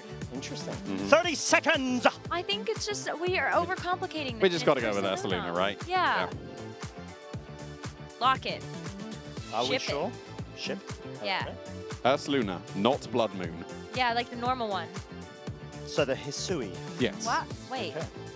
Yeah, Yes. not Blood Moon. Yes. Just regular Ursaluna. I don't even Regular need to try to trip them. Okay. The four-legged bear. The other one has Technically, legs, the other but one it's is as just- well. It just stands on two. Yeah, yeah, so the two-legged bear. But what would you refer to? Like, given that Ursaluna has You are four, digging a hole. and Fours, it's just standing bear. on two, You are digging would a these hole you be- may not would- recover Would these now be legs or arms? No, so it's Like, all-wheel drive. 10 seconds! We've already locked it in. Okay. Enough deliberation. Hisui and So, Ursaluna. the correct answer is Conkeldor. Why? What? Oh, that is a Guts Pokemon. It is, but why? Because it's a fighting type. Yeah, but why would it tire? It's hard at construction work. Who was a hard worker? Oh my gosh. There it is. Okay, so we Yeah. got like half of the reason. Aw, I miss Conkeldor. I miss Conkeldor. It used to be so relevant and just disappeared, didn't it? Oh, but it was good in Sword and Shield too. Yeah, it was. Well, it won an international. Like back in Yeah. OCIC, where like Marcus Silva won with Conkeldor. Yeah. He did, international champion. yeah, he did, That's he how did hard the it's awesome play where he working. drain punched his own Sylveon. That was Yeah, really cool. It was so Yeah. hype. I do have to let you both know that you are now losing the race against Lee and Lou. How Yeah, do you we feel? do lose. Yeah. That No, you know what, no. that- Like, I'm sure we but get we other lose opportunities maybe tomorrow. Wow, Who you would've just thought? left her hanging there, Jamie. That's Sorry. We didn't see it, but I didn't see it. But see, look, that's a real partner right there. We're like, we are both losers. Yeah. Here you go, Rose. Up top. Yeah. Predictable. And he's going to ignore me the whole time.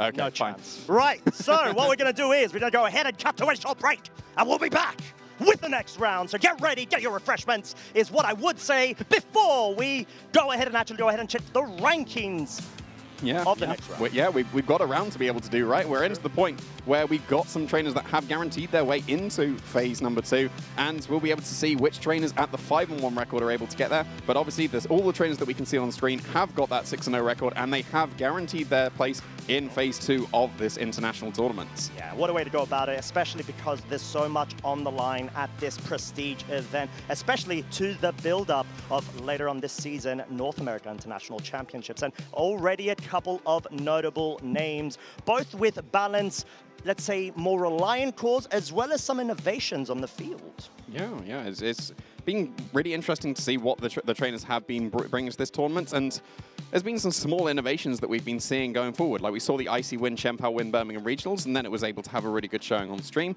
We've seen Imprison Indeedee a couple of times as well. Some trainers are still opting for the Psychic as the coverage, but Imprison has been really nice at shutting down the Trick Room as well. And we have already seen a Heatran on stream, and I'm going to keep going for that because people don't believe me when I say these Pokemon are good, but at least Ashton Cox does.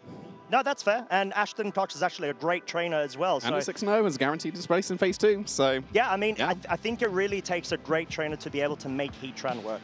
Oh, yeah, it absolutely does. And I believe that Evar is also using a Heatran. Oh, there you go. So, yeah, that's going to be very, very nice. Like, I'm feeling slightly validated. If I can't help prove that Heatran's very good, at least other trainers can help me out. That is true. Because we confirm we're losers now. Like, confirmed now, according to Costa Cinema Challenge, we're just losers. That is true. Yeah, that is true. I'm losing my words because I'm so overwhelmed. Right. You're a different kind of loser.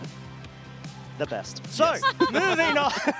Christopher Hahn, we saw as well, had a great opportunity to be able to feature him on stream on main stage, phase 2, and we've already got our first, or should I say, the stream match for the main stage, Shohei Kimura versus Alfredo Tamayo. Yeah, in some grassroots tournaments recently, Shohei Kimura has been on an absolute tear and is, I think, most people's favorites coming into this tournament, given how well he's been able to do. Obviously, the previous world champion in 2023, currently at the 5-1 record, so this is going to be a win-and-in match, as we are able to feature in the last round. As soon as you get that 6th win, you have guaranteed your place into phase 2. Yeah.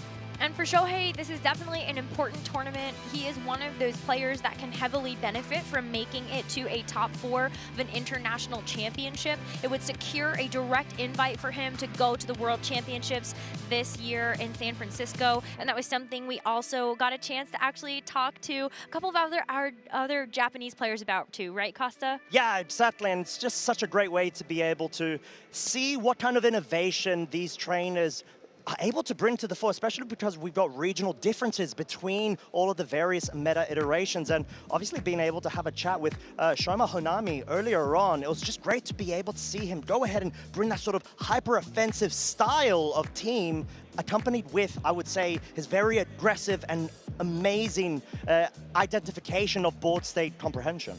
Yeah, I'm going to be really excited to see what he's going to be able to bring here. Because like we said, he's been really, really consistent. He came to Birmingham as well to be able to compete there. And I think got top 16 at that tournament as well. Some would argue he's basically a European competitor at this point. Kind of, yeah. Yeah, he actually frequents quite a few of our events, if I'm not mistaken, 2 or 3 just this season, which is incredible. Yeah, I think there is definitely started to be a group of Japanese players that have extended their reach beyond just competing at nationals and at the international level. But for example, we saw Japanese player Kaito Ari, who like notoriously won Japan Nats with a Talonflame that actually didn't have an item. Yeah, that was really cool. Which was so cool. But it's like that. Players like Kaito who were going to these other regionals, securing those direct qualifications to the World Championships from winning, and of course in the International Championship case, actually being able like Yuma Kinagawa actually winning LAIC, go to Worlds that way. And I love that we're getting a chance to see this international competition. I think it's leveled everybody up being able to play against these incredible players. Yeah, and sort of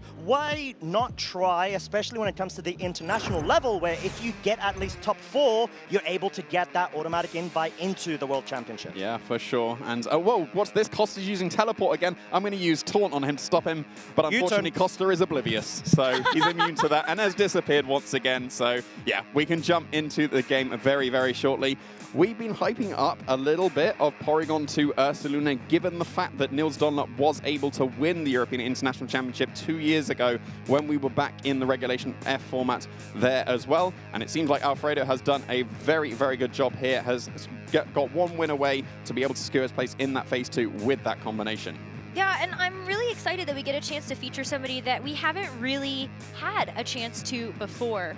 This is a player that has competed in the North American circuit, got top 64 at the Atlanta Regional Championships in 2025, and while he's currently outside of the required placement to make it to the World Championships and doesn't have the top 75 in the North American leaderboard in terms of championship points, this is another opportunity for players that don't have that championship point accumulation to be able to find their way through from an international championship top 4 placement. And he's already had a very, very good start here with that 5-1 and has to take down a world champion this round if he wants to be able to secure his place in that Phase 2. Like we mentioned, this team, minus the Tornadus that was a Flutter main when Nils Dunlop ended up winning the European International, these are the same other 5 Pokemon that was able to take that. Yes, there's some small innovations there, but it's still going to be the Terra Blast with the Flying Terror on the Porygon 2 to pair with the Ursaluna, so you can Earthquake next to yourself. It was Choice Scarf on Nils' Urshifu, but I think that's less necessary when you've got that Tornadus to be able to get that Prankster Tailwind, and that's why we've got the very, very offensive item with the Life Orb on the Urshifu. So if you've got that Tailwind going, you've got the Rain Dance,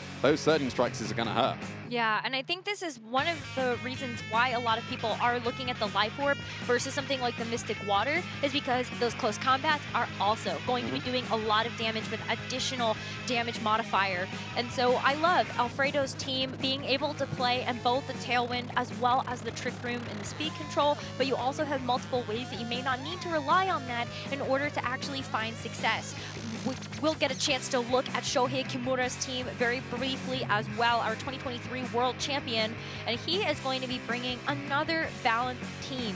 This is something that players of his caliber have been so good at. We already saw the positioning game coming through earlier today from players like Alex Gomez, and Eric Rios is also another player that is able to showcase the skill of teams like this at such a high level. But Shohei, of course, is also going to be able to give us a great show in terms of the balanced team that he has put together. Yeah, showing very, very strong consistency. Shohei's a player that tends to gravitate towards the stronger teams in the format and then master them. He's obviously got his personal preferences, as is the case with every single trainer that has opted to go for balance. The main thing is the Chien-Pao. Yeah, we mentioned the Icy Wind and the Icicle Crash before, but look at that, it's Terra de Grass on the Chien-Pao. That's not a very common Terra. It's usually either Ghost to be immune to Fake Outs or an offensive Terra, but no, going for the Grass. And it's really great in this matchup because if we end up seeing Alfredo maybe lean a little bit more into the Trick Room mode, you do have an additional defensive Terra to deal with the Amoonguss. So Terra Grass Chien-Pao, Rillaboom will make a great answer to that Pokemon that can usually be a huge thorn in the side of a lot of these balance teams if you don't have an answer like a Safety Goggles. Yeah, so just quite a nice tech, and probably not one that many trainers are going to be prepared for, but we'll see if Alfredo is going to be prepared for that, as he's going to be leading with the Incineroar and Urshifu into the Incineroar and Raging Bolt. I think we've seen these lead quite a few times before, but then the advantage just surely got to go to the Raging Bolt, right, when you're in face of that Urshifu. It's been intimidated, so yeah, you got the Life Orb close combat that would be able to do good damage, but with that Intimidate, it's going to put a stop to that. Shohei could use this position to maybe even go for a Protect. Of course, Urshifu can still hit through that thanks to its Unseen Fist ability, but it still would kind of block a move from the Incineroar. Yeah, absolutely would. Like, you got a reasonable opportunity to get at least one of those Calm Minds going. Like, the close combat won't be doing too much damage into the Raging Bolt, and it's got the booster energy as well. And it's not a Focus Sash on the opposing Urshifu, and given that it's Life Orb, it's almost certainly just completely trained an attack, so it could be in range of a Thunderclap. So you do need to keep that in mind. Shohei just repositioning on this first turn, getting that Incineroar out of there. We're going to see the Incineroar changed out for the Rillaboom, and so that's going to set up this grassy terrain, giving Shohei 2 different options to be able to hit this Urshifu with priority damage. Grassy Glide from the Rillaboom, as well as Thunderclap from this Raging Bolt. One of the reasons why Alfredo has not decided to switch this Urshifu off the field, even in the threat of that Raging Bolt's damage, is because he does have this Terra Steel at his disposal. So you got the Fake Out into the Rillaboom instead. That's going to keep this Incineroar safe, and then the Thunderclap, even with this Terra Steel, is still going to do about 70% damage. In close combat, I mean, that is a bulky Raging Bolt. Even with a Life Orb, you are barely getting to the halfway point. Yeah, it's one of the downsides of having to go for close combat instead of Surging Strikes. The Surging Strikes obviously getting those guaranteed critical hits. Ignores the Intimidate that would have come onto the Urshifu from the Incineroar. But yeah, that's going to be a very comfortable 3-shot onto that Raging Bolt. And it did go for the Thunderclap. It was respecting that Urshifu and did kind of force the defensive Terra straight away. But it's in range of any other attack that Shohei would want to go for. And now the Urshifu, yeah, it just because it survived that first Thunderclap, it's in range of another one, and it's forced to switch out. So Amoonguss is going to take its place instead. That's certainly a Pokemon that will be able to withstand either of the attacks from Shohei's current Pokemon on the field, or it will be able to just negate the Thunderclap entirely since it isn't going to be using an attacking move this turn.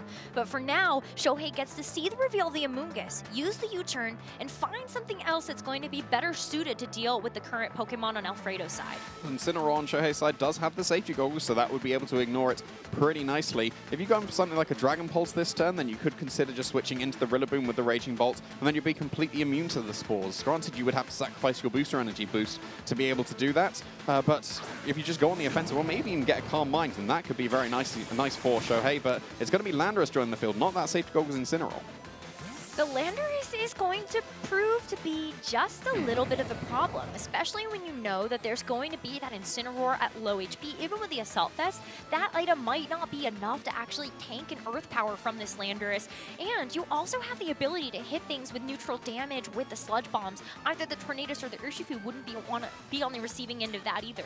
Yeah, no, it wouldn't. And we're seeing the debate for Alfredo here. It's actually going to be bringing in the Tornadus in front of the Raging Bolt. Tornadus does not do very well against Raging Bolt at all, and it's going to have to take a Dragon Pulse on the way in. Wow, it's going to put it into the red. And so that is going to be an easy cleanup for either of these Pokemon. I feel like at this point, Alfredo kind of only has the ability to go for something supportive with this Tornadus if he wants to get any value out of it. I mean, the only real offensive pressure that Alfredo brought to this match was that Urshifu. Given that the Incineroar, Amoonguss, and Tornadus, you consider them supportive Pokemon. Yes, the Tornadus can turn on the offense with its Bleak Wind Storms, but yeah, now that the Urshifu's just in range of Thunderclap, how are you breaking through this Raging Bolt? Yes, you can put it to sleep with a Spore, and it's got Pollen Puff, so that wouldn't even get any Sludge Bomb poisons. Like, this Sludge Bomb's going to be able to take care of the Tornadus, but where's the damage into the Raging Bolt now? Yeah, it's going to be uncontested as this Raging Bolt still has so much HP left to work with. Another Dragon Pulse into the Amoonguss. That critical hit is going to make that hurt even more. And so poor Amoonguss here is also going to be on its last legless legs. Yeah, but it is able to spore the Raging Bolt at least, so yeah, there was a lot of damage coming out there, especially with that critical hit. That's got to put the Amoonguss in range of an Earth Power from the Landorus now. And you can bring in the Urshifu again, and you are kind of forced to, otherwise you'd be still with supportive Pokemon. So yeah, that is the Pokemon of choice coming out for Alfredo. And you can go for a Surging Strikes KO into that opposing Landorus, and I would suspect, given the Life Orb, even something like a defensive Terra might not save the Landorus, given how strong the Life Orb Surging Strikes would be. And without the Intimidate, we saw it do about 40% to the Raging Bolt, so it probably isn't in range of a close combat, even if the Incineroar doesn't decide to switch in. You can ignore it just for now, because it is going to be asleep, so ideally, you'd want to be able to maybe Pollen Puff your Urshifu, but if the Landorus is trained as fast as possible, it's guaranteed to outspeed the Urshifu, so I think this turn might just come down to the training of Landorus, because if it's a Life Orb Urshifu, that's got to be probably run as fast as possible. I think Shohei doesn't want to risk this Landorus' attack being redirected. And so that's why we see the Rillaboom come in again. A great defensive switch here to be able to take the surging strikes, and that is going to be an easy deal to accomplish here from this Rillaboom. Doesn't even get to that half HP benchmark, even though it is going to take those 3 hits. And with this Amoonguss, it's also not going to have a nice target either unless it has gone for an attacking move, but you can't put the Rillaboom to sleep, and this Raging Bolt is going to take its mandatory turn of sleep. Thankfully for this Amoonguss, it's not going to be offensive Pollen Puff, it's going to be a healing one. And so Urshifu is actually able to get back quite a bit of HP recovery. Like we said, Urshifu is the damage dealer that is on Alfredo's side of the field. By getting that Pollen Puff, it's actually freed itself up quite a lot. We saw the Thunderclap as a Steel type was not able to pick up the KO. And now with the Pollen Puff, even if the Raging Bolt wakes up this turn, this Urshifu should be able to survive the turn. You've got the Rillaboom available for Fake Out pressure, so maybe if you go for Fake Out into the Urshifu and the Raging Bolt does wake up, that does allow you to get a Dragon Pulse KO into the opposing Amoonguss, and that's probably what Shohei is going for here. Yeah, I mean, you got the Fake Out at least to stop this Urshifu for 1 turn, but the Raging Bolt gets that 1-turn wake up. So it goes for the Dragon Pulse. It's able to get the knockout onto the Amoonguss, and that is going to be a saving grace for this Raging Bolt to stay awake for the rest of this game. Now, I think this is hard mode here for Alfredo. You've got the Incineroar that gets to come back out, has that Fake Out that's going to be reignited, but you've got 4 pretty healthy Pokemon here on Shohei's side. Yeah, and you've only got this last turn of Fake Outs, and you've got the Incineroar waiting in the back on Shohei's side of the field. Close combat's the best way of dealing with this Raging Bolt, but if you bring in the Incineroar, that gets the Intimidate, and you can't crit your way through those Intimidate drops guaranteed.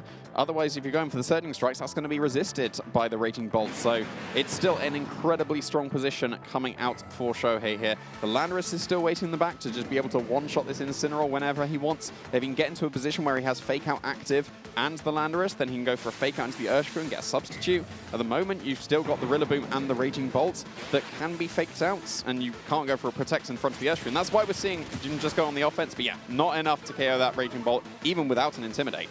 We saw that close combat actually do about half, but thanks to all of that grassy terrain recovery that the Rillaboom laid out over the last couple of turns, this Raging Bolt is able to take that close combat no problem.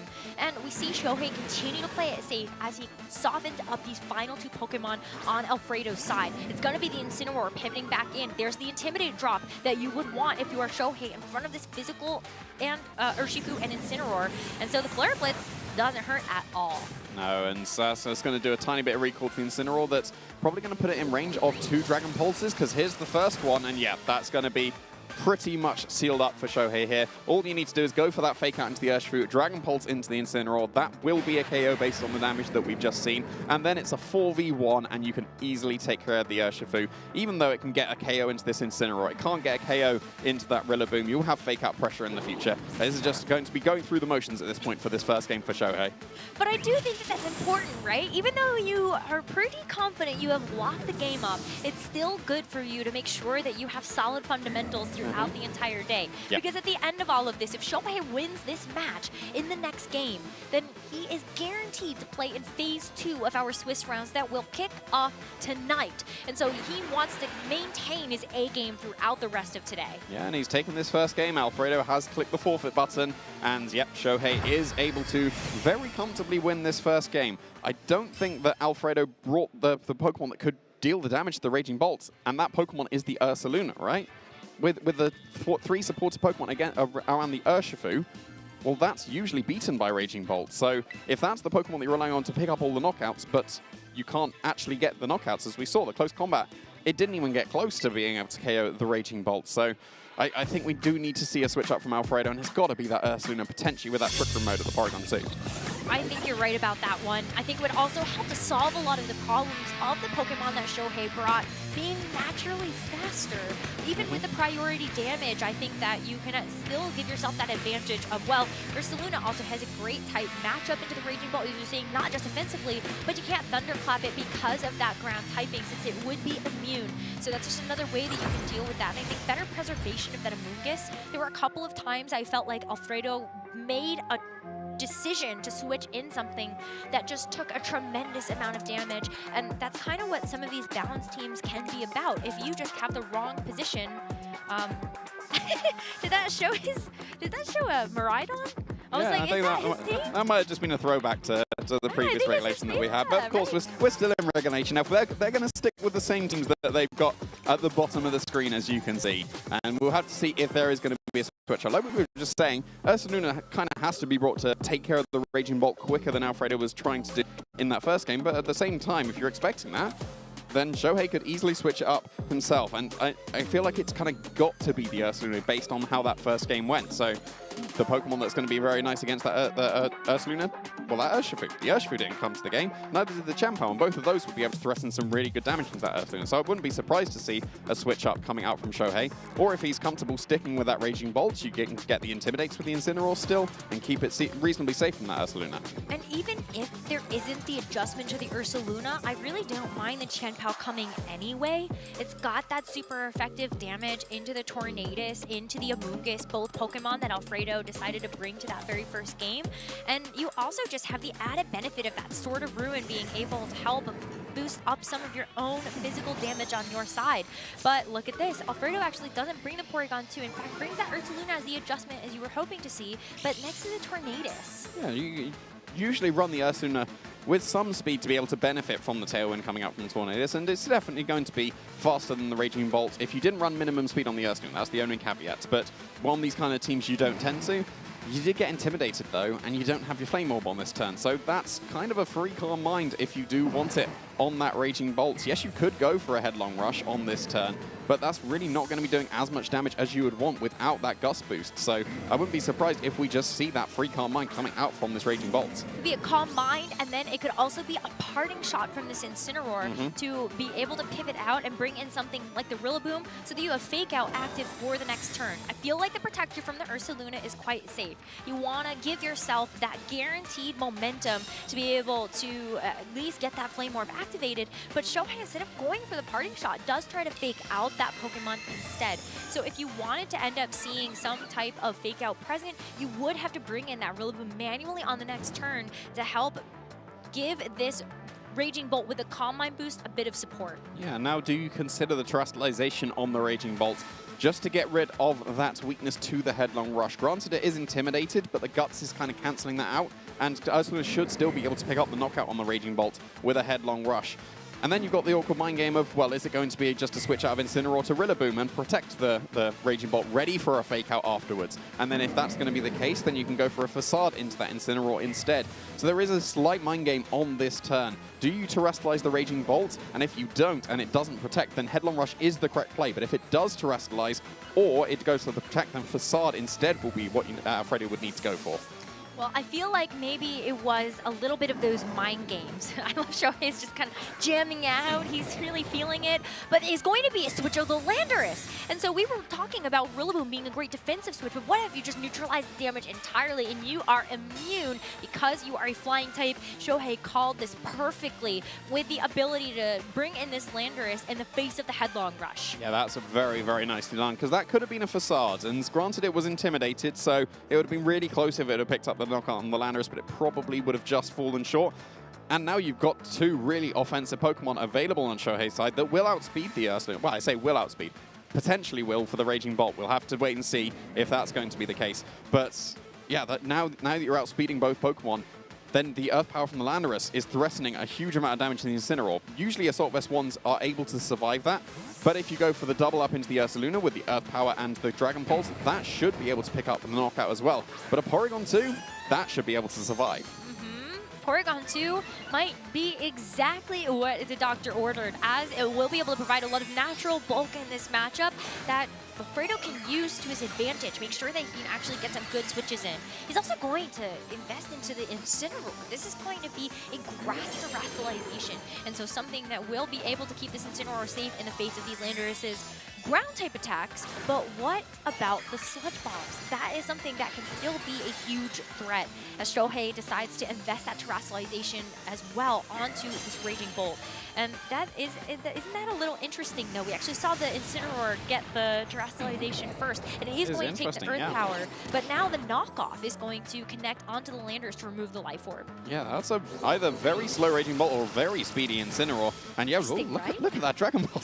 It's two-shotting the Porygon too. I know that's only like with a Calm Mind and the booster energy, but that's still very You impressive. don't see that every day. You don't see that every day, no. But I think the call out of the Incineroar terrestrializing before the Raging Bolt, that is the most interesting thing.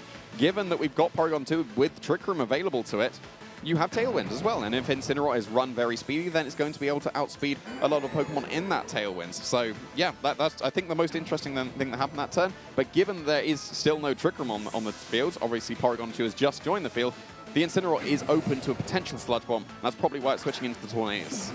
Yeah, so the Tornadus is going to have to take that hit instead. But will this Porygon 2 actually get enough time or even longevity to be able to set up something like the Trick Room? It doesn't even want to. Landers is going to take advantage of this opportunity to set up a substitute while Raging Bolt finishes the job. So this Porygon 2 doesn't get a chance to do anything in this game. Yeah, not at all. And that substitute is really going to help out this Landorus because you need to invest at least one attack to be able to break that substitute. Ideally, it's Oblique Wind Storm, but then that's not clicking Tailwind on this turn, and that, again, will probably keep this Ursaluna... Well, we saw the Incineroar outspeed the Raging Bolt. I wouldn't actually be surprised at this point if the Ursaluna is trained a lot in speed to be able to outspeed this Raging Bolt as well. But the Landorus still will for sure outspeed it, and like we said, you need to connect with Oblique Wind Storm if you want to break the substitute and then follow up with a Facade KO. But then if you do that, the Raging Bolt has been ignored, and then you'll be able to fire off, again, one of those massive Dragon Pods. We've been seeing it do so much damage. It's really impressive, even with only one Calm Mind. Of course, you've got that Incineroar that is waiting back to Intimidate. I don't think you want to do it just yet. You want to use your substitute, and you want to keep your Calm Mind for the massive damage. And you really probably want to keep that Incineroar for whatever Shohei has in the back, because that's probably going to be the powerful physical attacker you are saving that ability for. Shohei is going to play it safe, though, decides to protect the Raging Bolt, and is going to go for an Earth Power into the Ursaluna, and that's going to bring it to below half HP. Dragon Pulse will pick it off. Another Earth Power is going to do the same thing, and now it's on this Tornadus to be able to break this substitute, and it avoids the attack. It's almost like the substitute made itself too small to actually be in the Bleak Wind Storm. Yeah, and the Facade follow-up was not into that Landorus, so they still got the substitute because the Facade whiffed into the Protect instead. So Shohei just got a huge benefit from that turn because that Earth Power, the damage it did, is going to be able to knock out this Ursaluna now that it's down into the yellow. So yeah, really, really nice for Shohei, but actually not even just going the offensive, the Landorus, sacrificing the substitute and getting a switch in instead. I think the Incineroar would just guarantee the survival of the Raging Bolt, bar a critical hit. So I think that's why Shohei is using the opportunity here. And I think he's going to get away with it because Tailwind gets set up from the Tornadus. You are not going to see a second attack into the Raging Bolt. And a -1 Facade, this Raging Bolt is going to be plenty healthy to deliver a one-hit knockout Dragon Pulse into the Tornadus. Yeah, that's so much damage there. Who needs the Thunderclap to get the super effective hit? That's still a knockout. You do have Tailwind available on Alfredo's side of the field for the next 3 turns, though. But here comes the Incineroar, and it's probably going to be able to put a stop to Shohei, at least on this turn. But what's stopping just a Protect and Switch out at this point? You should be able to stall out the Tailwind turns pretty comfortably on Shohei's side of the field, given that he still has all 4 Pokemon available. If it's going to be the Rillaboom as the unrevealed Pokemon, then that is the Pivot Pals, and I'm sticking with Pivot Pals, to be able to get that revolving Fake Out, to be able to put a stop to the turns of Tailwind. And even if not, the Rillaboom waiting in the back would just mean you can Grassy Glide the Ursaluna for the KO. Yeah, there's a lot of different ways that Shohei can wrap up this game and finish this set to move forward into Phase 2 of our competition. At a 6-1 record, that would be good enough, but he's making sure that he's not going to put any brakes on the gas. He's got the Protect to make sure that this Raging Bolt can get through this next turn. It would be even better if I think this Ursaluna either attacked into the Protect, or it does attack into the Landorus, and then Shohei takes no damage. You can see he does lose the substitute for the switch out there, but at this point, I don't think that he cares. He just knows that he needs to have these kind of pieces so he can get that Incineroar back in for free, maybe go for a Fake Out to help keep stalling through these turns. Yeah, it's a very, very comfortable position for Shohei now. You can potentially just go for a Thunderclap as a last-ditch damage into the Incineroar, and granted, it won't do that much damage, but who knows? The Raging Bolt's been doing so much damage with its Dragon Pulses. Yeah, it was always going to be a Protect coming out from this Landorus, so you've only got to stall out 1 more turn of Tailwind after this, and if the Landorus makes it through that Tailwind, then it's going to be able to outspeed everything. Yeah, I think this is a great call here from Shohei. Incineroar does go for the Flare Blitz into this Landorus, but hopefully this Ursaluna is going to pick up the final HP from this Raging Bolt. Sometimes we take a look at this Pokemon as the big gray boss, and it is finally defeated, but is the level up going to be enough here for Alfredo to give him the experience needed to get through these final 3 Pokemon? Ursaluna is on a timer. It's not going to have too many more opportunities to actually weave in this damage, and it's going to be the Rillaboom, 4th and final reveals here for Shohei.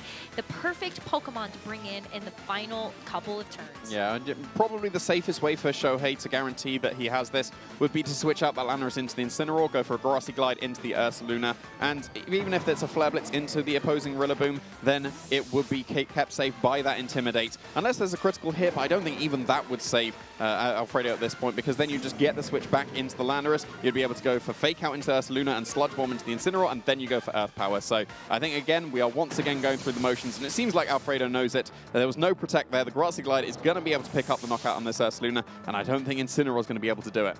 No, I mean, Incineroar can still go for the Flare Blitz into the Rillaboom, but take a look at how much recoil it's going to take from the damage it dished out, and that is just going to make it even easier for Shohei to finish it off. It is just going to be a couple of turns more. Tailwind is gone, and I think Alfredo, though, being a good sport, he's going to play out the rest of this, and I love that because Alfredo, with a loss here, is still not out of it yet. He is going to be at a 5-2 record, but you can still win this final one to find yourself in the phase 2 of our European International Championships. But in this moment, congratulations to Shohei Kimura, our world champion from 2023, moving on to phase 2. Yeah, still showing his absolutely amazing consistency, especially in this Regulation F format, using the team, or at least a version of the team that we expect to bring, and people should be ready for it. But when there's that much experience behind the team that has been shown to be as consistent as it is, then it's no surprise to see it make its way once again into that phase 2, and with such a strong trainer behind it. Yeah, I mean, who doesn't know, I think, Shohei Kimura at this point, after winning the 2023 World Championships, especially when they were in Japan in front of a home crowd. Yeah, hometown advantage, and he got it. Yeah, and he's gone on an international tour since then, going to all of these international championships, so many regionals, both in North America as well as Europe.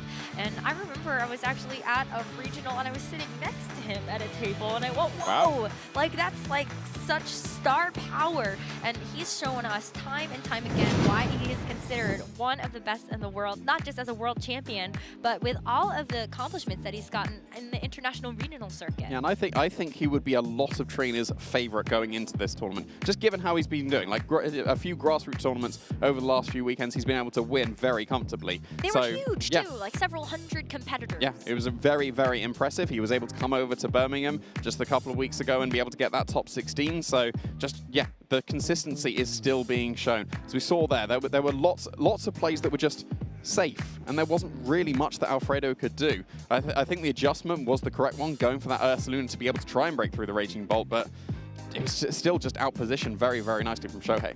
Yeah, what a fantastic job. But I'm really excited to see these newer players get a chance to break out. Yes, you know, definitely. I think before this, and especially when we look at just how big these tournaments have gotten at the international level. And Hannah's now got to the biggest. Right? I mean, what an amazing opportunity, I think, for Alfredo to test himself versus one of the best in the entire world. It is going to be Shohei Kimura that comes out on top in this Swiss round. So let's go ahead and hear from him about how he's feeling moving on to phase 2. Thank you very much, and it is an absolute honor to be able to present the winner of Swiss round number 7 and 2023 World Champion, Shohei Kimura! What a way to be able to do it, my friend Shohei. Please talk to us a bit. How are you feeling? It looked to be a very intense set, but you did such a great job in getting your phase 2 progression into the next phase of the tournament. すごい試合でしたね。で、Day 2進みなので、今の気持ちを聞かせてください。Day 2嬉しいですけど、今日は優勝しに来てるので、まだ頑張ります。So he's feeling real great now, but he came here to win it all, so the job is not done. Yeah, that is the talk of a true champion, of course. So, let's just dive a bit into the game itself. Alfredo, in terms of his plays, he did a really good job, but the matchup looked to be a bit precarious for him. So what I want to ask you is, when it comes to the matchup, are you very familiar with it? Because you looked very confident in how to handle the different turns. ゲームについてなんですけど、対ポリゴン2がチグマという構築で経験が多いですかって、戦い方がとてもまあやりたいことが分かっているようなんですか？いっぱい出し方、選出はあるんですけど、レイジングボルトがすごい刺さっている。レイジングボルトがすごいいいポイントなので、それをうまく使えば勝てると思ってやってました。So there's a lot of different options to play this matchup, but he felt like Raging Bolt is really the strongest and has a lot of threatening potential, so he decided to go with that.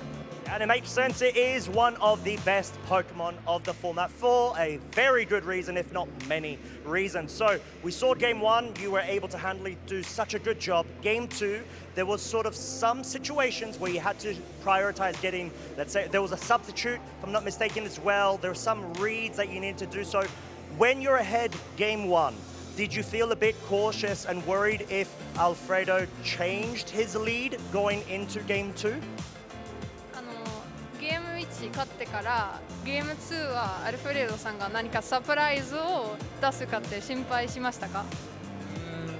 あんまり考えてなかったです。でもウルシフが出てこなかったので、こちらとしては少し楽な対戦運びができました。He wasn't very worried, but when he saw that Urshifu wasn't there, he was very happy to see that, and it relaxed him a bit.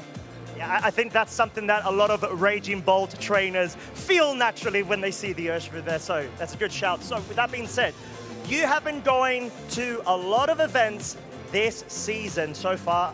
In NA, you had here in Europe, we've seen you actually go ahead and get the top 4, if I'm not mistaken. It was Frankfurt, the first regional. So like you mentioned, you're trying to win it all, but what would it mean for you to be able to make it and get into Championship Sunday?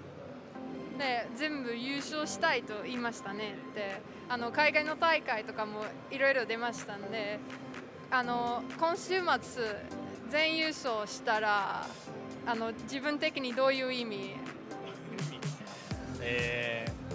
ワールズは取ったんですけど、インターナショナルはまだ取っていないので優勝したいです。So he has a world's title, but he doesn't have an international champions titles yet. So that's what he's here for this weekend. That's a great motivator, of course. So before we let you go, my friend, so you could go ahead, relax, and also celebrate for getting the Phase 2, I wanted to ask you, what is your favorite Pokemon as we do have the 30th anniversary, and perhaps why? ポケモンの30年なんで、一番好きなポケモンとなぜそれが一番好きなのか教えてください。ピュレットが一番好きです。で、対戦ではあまり強くはないんですけど、まあ可愛いです。I heard the kawaii part.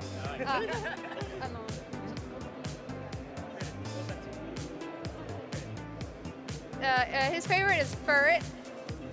It's not extremely strong in VGC, but it is very cute.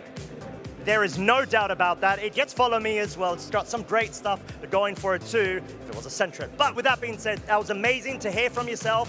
Very quickly, do you have any shout outs that you would like to give to anybody in the venue or at home watching? ここにいる人、ストリーム見る人に何か挨拶したい人いますか？挨拶したい人？ここにいる人？いないかな。挨拶。見てないかも。応援してきた人とか。応援してきた人。いや、ファミリー。His family.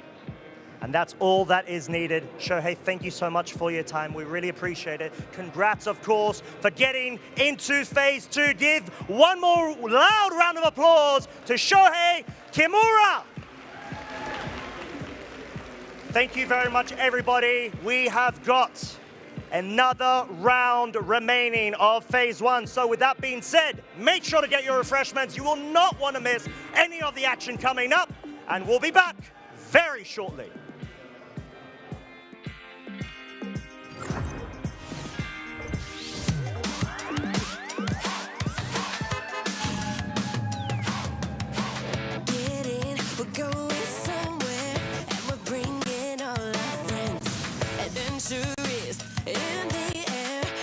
Journey now begins. The radio up and the windows down. Me and my squad will never back down. Gonna show the world how to get that gold. But first things first, baby, let the good times roll.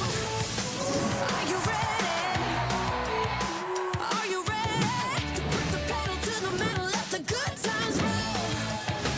Let the good times roll. Are you ready?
Don't want to be unprepared.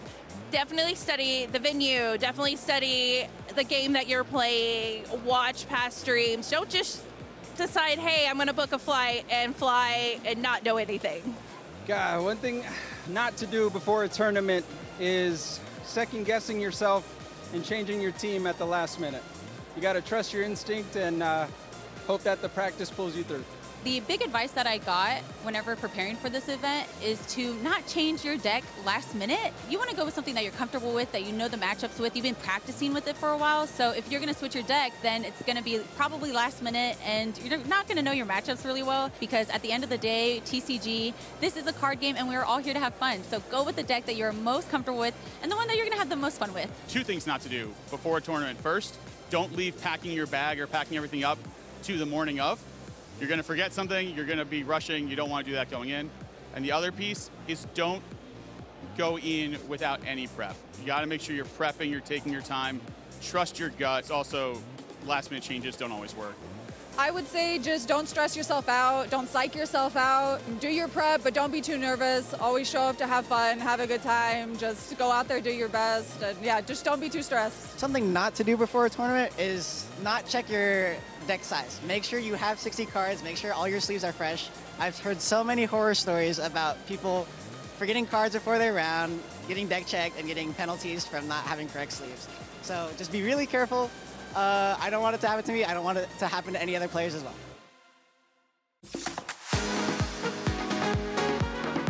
I I think the toughest opponent I've ever faced is probably Wolf Glick at Hartford 2023. I already didn't have a great matchup and he demolished me. My favorite Pokemon is Slurpuff. I really love all the food design Pokemon like Slurpuff, Vanillux, Sinistra, and I just find it really fun. I think honestly Magmar. I brought it to today's tournament. I'm currently 6-1, and I think it's just been carrying every single game I've played. It's incredible right now. Back in 2019 when I was a senior is to just try and get as close to perfection as possible. I really enjoy the idea of trying to be as perfect in my games and as consistent as possible, and I want to see how far a human being can go in this game. Outside Pokemon, I love to cook and I love to work with special needs children. I think my favorite Pokemon event I've ever been to is probably Worlds 2025.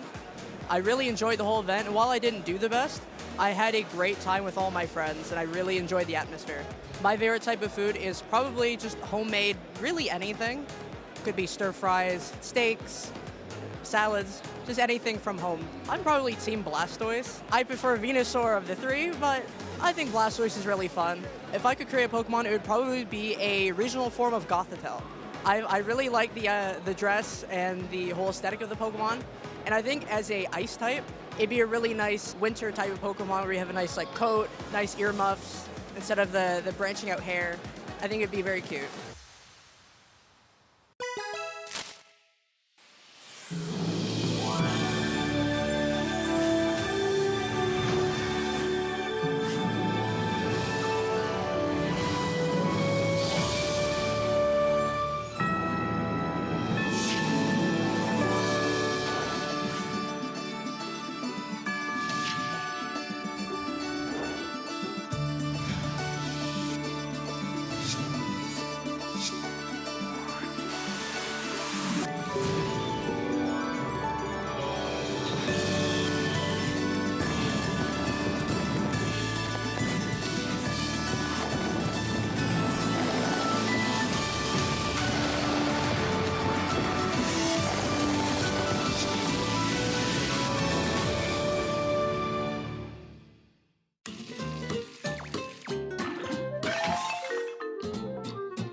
And we're back here at the Pokémon 2026 European International Championships, and we're back with some more Round 7 action. One of them wasn't enough. We've got yet another match from Round 7 to be able to feature here. My name is Jamie Voigt. I'm joined once again by Rosemary and for some reason Costa. And yeah, like we said, we've got another feature match to be able to go through for this Round 7. You can't get rid of me, mate. I'm sorry. I know. Tried my best.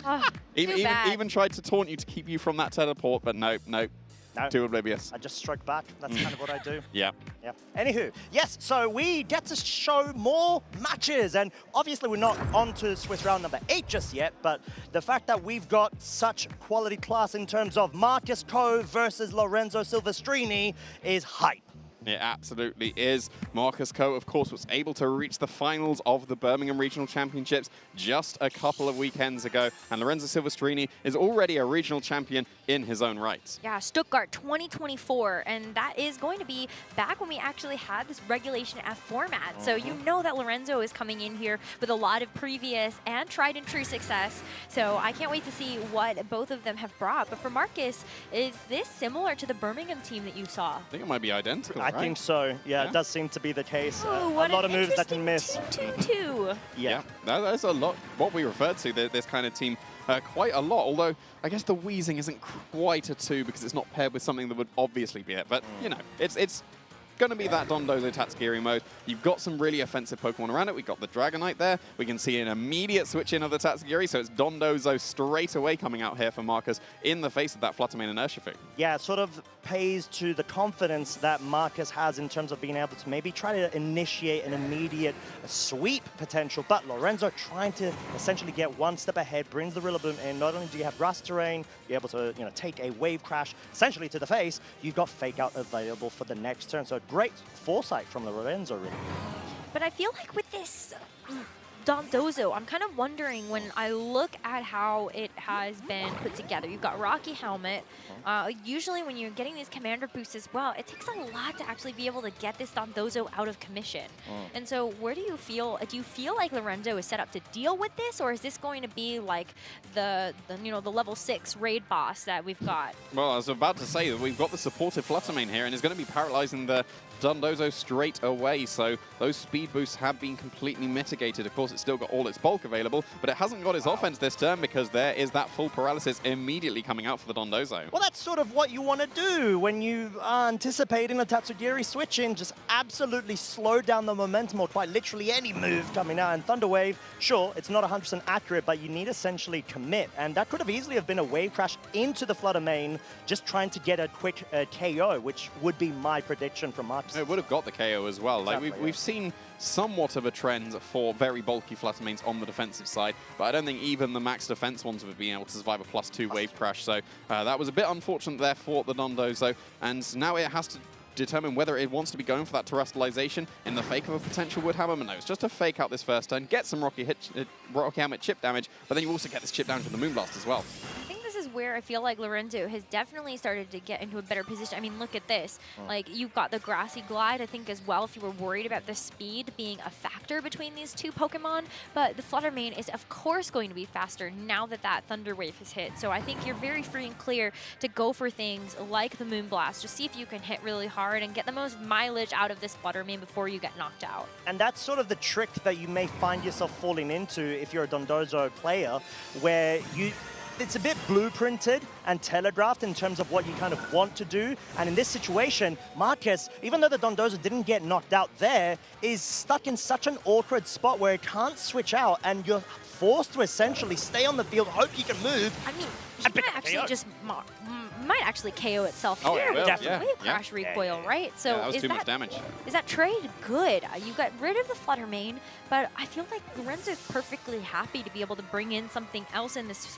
position, like the Raging Bolt maybe, especially if you know that that Dragonite is going to be on the field. Is that going to be something that you're like, okay, that might work? Well, the Dragonite has been freed up here. If it wants to be going for those Terra Normal extreme speeds, then the Fluttermane's gone, and the Ghost type is taken care of. So it's actually it might be a worthwhile trade if that Dragonite is able to put on the offensive pressure. Of course, the Rillaboom's not really going to be threatening the Dragonite too much at all, unless it does go for that Terra Normal, because then it would actually go back to neutral, especially in the face of an Urshifu. That might be not the best idea to go for. Well, yeah, and the Tatsugiri is actually safety goggles, right? So it doesn't have Scarf, it doesn't have a Focus Sash to be able to maybe stay on the field for past this point if there's a double up in its slot, which Lorenzo may well try to take advantage of, but it does have Protect, and this is sort of mind games that we've seen Marcus go ahead and conduct in Birmingham. You've got the Helping Hand scenario where you can just bolster the damage output of the Dragonite and potentially even pick up a very quick and powerful KO, as the Urshifu is a Mystic Water variant. It's not a Focus Sash. Yeah, and if you just stay as your Dragon and Flying typing, then you're going to be able to resist all the attacks coming out from the Urshifu. So if we do see the Helping Hand extreme speed, that's probably enough multipliers to be able to pick up the knockout on the Rillaboom. It wouldn't be able to on the Urshifu, but it might get close if you do go for the Terra Normal. So we'll have to see if that is going to be the case, because we are seeing a terrestrialization, but no, it's not the Dragonite. At least maybe not even, well, it still might be, but we've got the Urshifu going for the Terra Steel first. I mean, that's going to be a good defensive resist, though. So I think that's something that this Urshifu can really take good advantage of. But the Helping Hand from the Dragonite is one way you can actually get through the resists. The extreme speed comes through onto the Rillaboom, though, and so that Helping Hand just makes sure that you're going to be able to pick up the KO. And I actually think that that's one of the coolest ways I've seen Tatsugiri get run.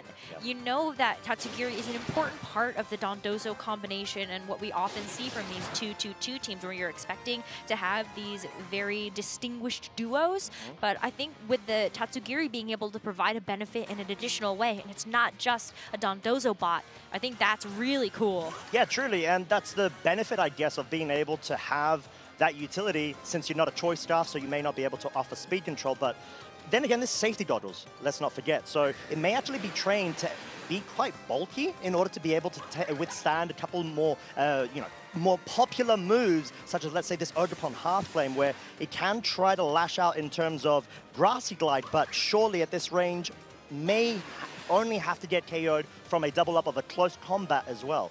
Yeah, it's surely got to be able to survive a close combat if it has been trained any defensive at all. Like, if it hasn't, Tatsugiri is actually quite frail. But then, like you said, safety goggles usually invest in their defenses to be able to survive some of these attacks. And then if it is able to, then it's able to fire off go on the offensive as well. Muddy Water would be able to threaten some reasonable damage here, especially after doing some very respectable damage with that extreme speed. Ooh, and the Ivy Cudgel, actually, to follow up onto the Dragonite. This poor Dragonite is getting bullied. It's got to be close, though. Is it 7? Yes, 3 Surging Oh, no, Strikes. it's gonna do it.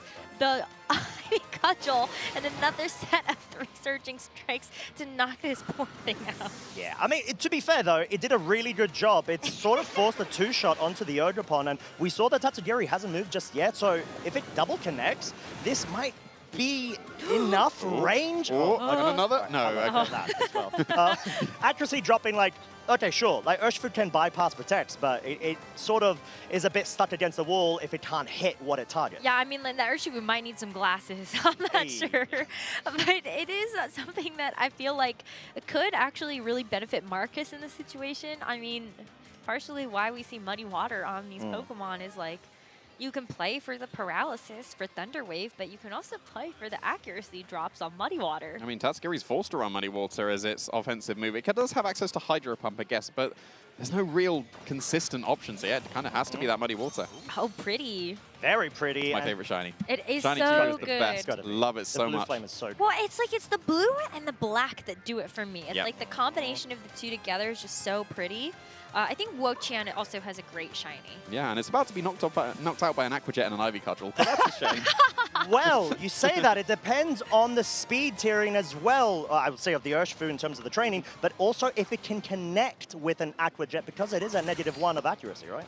Yeah, that's true. That is a saving grace, but it's just a spiky shield from Ogerpon. Are we going to see like 3 protects here trying to scout for this Chi Protect, which did actually go for it. So if Urshifu protects here, you've burned it out. Yep, there we go. Very nice done from Lorenzo. Well, I was going to say, but hang on, like, what if that Urshifu had actually gone for something like a Surging Strikes into the Chi-Yu? Yeah. Maybe that was something you could get away with, but I feel like with such a moot turn like this, it does come back to just the neutral of where do these Pokemon fit in the speed tier. You know what that sort of says to me indirectly? That Lorenzo doesn't feel like his Urshifu can outspeed the Chi-Yu. Because why would you go on the defensive there if, you know, you need to try to guarantee the outspeed? And Chi-Yu is clearly the Pokemon that could seal this game up if it gets to connect both its Heat Wave and at this point just be able to round out the game, really. Yeah, we'll have to see. I think just whether Ogerpon outspeeds or not is probably going to be the decider here if we're not seeing a double protect attempt. The Chi-Yu is helping out the Tatsugiri, and it would be able to do some pretty good damage with this Muddy Waters. And yeah, the Terra Ghost is at least going to help the Chi-Yu, but that probably won't save it from a double up of Aqua Jet and Ivy Cudgel. You know what I think? I think that if you're using Shiny Chi-Yu, that all of your Fire-type attacks should have I blue missed! flames. Yes, I missed! Oh, hello! Okay, well then the Ghost typing actually made it just completely disappear from the Urshifu's line of sight. But yeah, look how cool that would be if it was actually blue flames. You get the double knockout with blue flames. That would be pretty sweet, yeah. You need to put a petition in, Rose. I think that's the play, clearly. It's just so cool. No, but I mean, congratulations to Marcus for this first game. I think really showcasing how even if you're running a combination team, right? We often call the 2-2-2s, just like you've got these two Pokemon you expect to see on the field next to each other. I think really does show that you have to find other ways to be able to use those pieces, especially when you're missing the Qianpao, which I think would be the Pokemon that takes the slot of the Galarian Weezing, just so you have that additional physical damage that can get through. Like, he has definitely shown us a way that all these different pieces can work together outside of what you just think will happen. Yeah, and I think the sort of point that you've made right there, no sort of ruin, but then again, you've got a Tatsugiri that can assist with the helping hand, right? So maybe that's sort of the trade offset that you're thinking and valuing in that scenario. But then again, you know, you can also rely on Heat Wave, which seemed to work there. Aqua Jet did not. Well, I mean, the Chi-Yu had really big glasses, if you think about it. Well, yes. Urshifu needs to borrow Not your choice glasses, specs right? glasses. Like, you've got some glasses. No, because it has like why the don't you get bead, some, like the yours to beads be around its eyes are like glasses. Kind of. I don't know what glasses you're talking about. All right, let's go to game 2. Well, then I don't know about losing anything then. So, yeah, going into this game 2, we are seeing a slight adjustment coming out from Lorenzo. It's going to be the Rillaboom and the Raging Bolt, but the same leads coming out from Marcus, potentially wanting to go with that Dondozo immediately, but do you do that in the face of the Rillaboom and the Raging Bolt? It's a bit awkward, isn't it? It is, yeah. Yeah, because this would be the big adjustment that we saw from that first game. Is this Raging Bolt is going to provide a lot of extra offensive pressure, and when the Dondozo does have that Grass Terra, maybe that is something that can help you kind of get away from that. But yeah, I like the little sneak preview we got of that final Pokemon that might be in the back here for Marcus. Yeah, we've got the inner focus available on the Dragonite, so it can't be faked out to be able to stop it from moving here. So, yeah, if it does want to go on the offensive with the extreme speed, there's not too much stopping that. And it would do very, very respectable damage to the Raging Bolt, while also dropping its weakness to the Dragon-type attacks that would come out. Yes, it is Draco Meteor, and it's going to be doing a lot of damage, but at least it should be able to survive that. And you know, I really like the switching because why would you ever think about faking out a Dragonite that has inner focus? I mean, technically, it's fake-outable now. Well, now it is. Yeah. That's exactly it. So no, it's such a nice bait. Yeah, exactly. It's kind of like, it looks so obvious from that position that it is kind of a safer play to go for just an attack on the Dragonite. But we will see Lorenzo actually go for the fake out, but it was the wheezing. Oh my goodness. I had a moment there where I really did think that Lorenzo had caught that correct. That would have been absolutely bonkers. That's so much damage. That was a lot. And this is also so much damage. Let's see. Wait for it. Oh, not enough though. Yeah, and it's able to out-prioritize both the Grassy Glide and the Thunderclap now. So, yeah, if you do want to be able to pick up the knockout on that Raging Bolt, you easily can. Yes, it can go for a Protect to keep itself safe, and then you can follow up with a Grassy Glide into the Rillaboom. And especially so, like, the Rillaboom is still completely healthy here. It's going to be able to survive an extreme speed that could be coming out from the Dragonite. Yeah, and this could actually be a setup play of Toxic Spikes from the Wheezing in order to be able to sort of negate or at least de-incentivize the switch-in, switch-out scenario of the Rillabooms. And this could truly be a scenario where you can capitalize off of it. And sure, Lorenzo does bring in the Flutter Mane, however, goes for Protect. So this could easily be a Toxic Spikes. Yeah, that's potentially a free one. Obviously, Extreme Speed's going to go into nothing here. It could have been into the Protect the Raging Bolt, but it was into the Ghost type and the Flutter Mane. But yeah, like you said, the Toxic Spikes do go up for free here. That is a goofy animation. So rude, Rose. No, it's good because like you think about Galarian Weezing as like the smokestack Pokemon, right? And then like to see type love. What are you talking about? No, that's true actually. So funny. Right, Valentine's Day's tomorrow. Hold on. Oh, okay. Sorry, my bad. Oh my goodness, yeah. I mean, but regardless, those Toxic Spikes actually do set up a pretty big hazard here that Lorenzo's going to have to deal with. This poor Rillaboom. Didn't want to see this. And I think this is sort of the great way to be able to, like we said, take advantage of any sort of passive or direct switch outs here. And Extreme Speed dealing so much damage, clearly not needing the sort of ruin from the GM power, but finally able to be failed from the Flutter Mane, which of course was immune to the extreme speeds, hence why Lorenzo brought it in, and hence why Marcus recognized that scenario and went for the Toxic Spikes. Not quite enough to pick up a KO, I would say, at least with the two-shot, but we've got the Poison that may be able to start chipping it a bit once the Grass Terrain does expire. Yeah, now everything's going to be poisoned on Lorenzo's side of the field. You did have the opportunity to avoid that if the Gunshot hadn't got the poison on the Flutter Mane, but now everything will be on a timer. We already know that Dondozo has joined the game, and that also implies, as we can see here, that the Tatsugiri will be waiting in the back, so there's probably not too much stopping the Dondozo switching in here, and then that Tatsugiri coming in, and then attempting to stall out the rest of this game. The poison will add up every single turn that you can't break through the Dondozo. I feel like that is also sort of where we get to see some of that missing sort of ruin damage kind of come out, is with these Toxic Spikes. But yeah, I mean, both the Flutter Mane and the Rillaboom are so low at this point that I think the Dondozo can stall out either of these Pokemon. Yeah, and I think it's really cool to be having, like we've already mentioned a couple of times, 2-2-2, but positive synergy between a couple of those components. Because Weezing, okay, sure, you're like, okay, why would you have a Weezing when you've got Dondozo, Commander, and all that stuff? It's because you need to have Dondozo and Tatsugiri on the field at the same time. Weezing needs to be in the back, but it sort of acts as support with the Toxic Spikes, with the Poison, and especially with hitting Pokemon and putting them within the right range to be able to allow Dondozo to sweep afterwards. Well, it's just a fake out here into the Weezing. The Dondozo went for the Protect. No Tatsugiri switch in on this turn, but basically nothing achieved here apart from stalling out that turn of fake out. The Thunder Wave did go into the Protect, and I guess as well, the Poison is going to start racking up. That was just an extra turn that the Dondozo didn't get Thunder Wave, forcing the Fluttermane to go for another Thunder Wave on this turn as well. And that would just been another round of Poison. Yeah, and do you think then that this may incentivize the Rillaboom to switch out because the grass terrain's about to expire shortly and then be brought back in once it's gone? Or not? I don't know. Does it have room to do that? Surely you got to make use of the Wood Hammer while you can, because if you go for Thunder Wave and Wood Hammer, that will connect into the Dondozo, and it's going to sacrifice itself as soon as it hits the Dondozo regardless because of that Rocky Helmet. Even if it was Grassy Glide, it would KO itself thanks to that. So yeah, I think you probably need to, and especially surely got to be Thunder Wave and then follow up with the Wood Hammer. Yeah, I agree with you there. I think the biggest problem is like if you don't. Oh yeah, because we saw the speed interaction in that first game. So Rillaboom is guaranteed to outspeed with the Thunder Wave on the Dondozo. So the Thunder Wave has to hit. Yeah. And that has to be what Lorenzo actually locked What Rose into is trying to for do this game. here? Like what commentator's curse? Is that what you're doing? I know what commentators. Look what she's trying to do. Uh-oh. No, she the knows Thunder what Wave's she's gonna miss, doing. isn't it? Oh my gosh, It's no. going to miss no, now. I'm It's gonna look entirely away. your fault. We see your bias, Rose. I know, right? It wasn't bias. It was just theory crafting. Oh, okay, you're fine.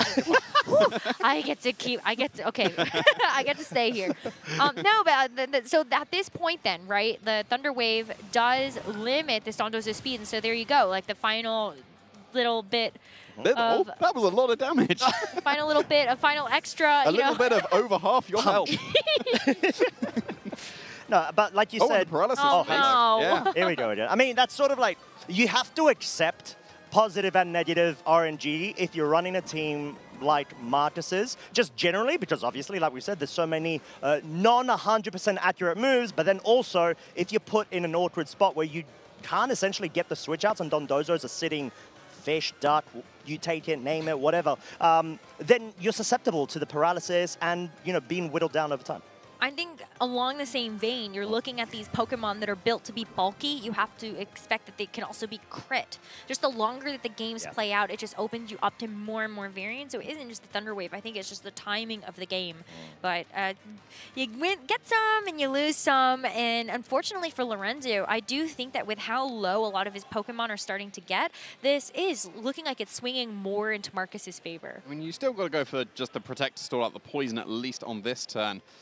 I don't know, is the Dondozo going to be in range of a Thunderclap given its Life Orb on the Raging Bolts? Well, I guess it doesn't actually matter on this turn because it's not even on the field anymore. It has switched out for Lorenzo, and it's going to be Urshifu drawn in the field. That's not really what you want to see when it's just Dondozo facing you down. No, exactly, and especially because it's got Rocky Helmet, at least this Dondozo, and if it were able to move, we'd be able to find out what was locked in, but also maybe get any sort of damage that needs to be done. And the Dondozo, the fact that it's essentially being susceptible multiple turns in a row by not getting anything done is, you'd think, really bad for Marcus. But then we've also got on the other side of the field all of the poison status whittling down the remaining resource on Lorenzo's side.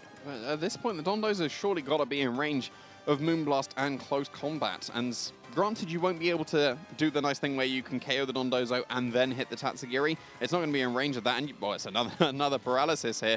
So that is going to be just a double up. We've already seen the Moonblast not be able to pick up the knockout, but this close combat surely will. Yeah, I mean, I think I expected that Dondozo might have been going for something like the Protect. But, of course, not able to get it. And that wouldn't have saved it from the Urshifu either. Well, it would have meant that now you can Moonblast, get the KO, and close combat hits the Tatsugiri. So I think I'd have preferred not to actually get that Protect from the Dondozo. I guess that makes sense, because in the end of the day, you need to make sure that you're getting as much damage as you can on all of the remaining components from Marcus's side, and we already know the Galarian Weezing's in the back. So as long as you're being put in a scenario where either you try to go for a final T-Wave onto the Weezing, slow it down, or at least get a cheeky little paralysis, you're just able to withstand for enough turns before the poison gets rid of all of your remaining Pokemon from Lorenzo's side. Yeah, and actually stalling out the poison himself with Lorenzo going for the Detect there. Moonblast is the move of choice and is not able to pick up the knockout on this Tatsugiri. Got to imply that it's a bulky one, but it is a special attack drop as well. The Draco Meteor's not going to hit into that Protect, so that actually worked out pretty nicely for the Urshifu. Now, the Urshifu is going to be able to stay around, but I think this Fluttermane is not. That is going to be a gunk shot that does finish off its final little bit of HP.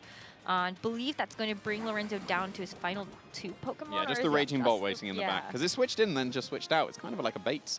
But now it's able to turn on the offense now that Mondozo's no longer on the field. How awkward is it to have to rely on Gunk Shot when you need to deal essentially, 5-10% worth that of feels damage? horrible. Truly. Because Gunk Shot can miss. Why don't you just run Zoom Lens? I don't know. Who would ever? I mean, Jamie and the Zoom Lens propaganda. I know, right? But Zoom Lens would make it 96% accurate, and that's very true. good. As long as it underspeeds its target. Which it does. Weezing's very slow. Fair enough. Yeah. I rest my case. But what do I know? Like, Citrus Berry Weezing is 5-1 currently, so... Yeah, it is. You know. And I mean, with doing such a great job and on the verge of being able to potentially lock up a Phase 2 qualifications, but we're actually... this time. Oh, exactly. And the terrestrialization right now will allow Urshifu to actually no longer be susceptible to gunshot focus onto its target, as well as a Draco Meteor focus. Ooh, protect in front of an Urshifu. That's always a scary thing to go for. That could have been the target. It's probably expecting the Thunderclap instead. Double protect in front. Oh, wait.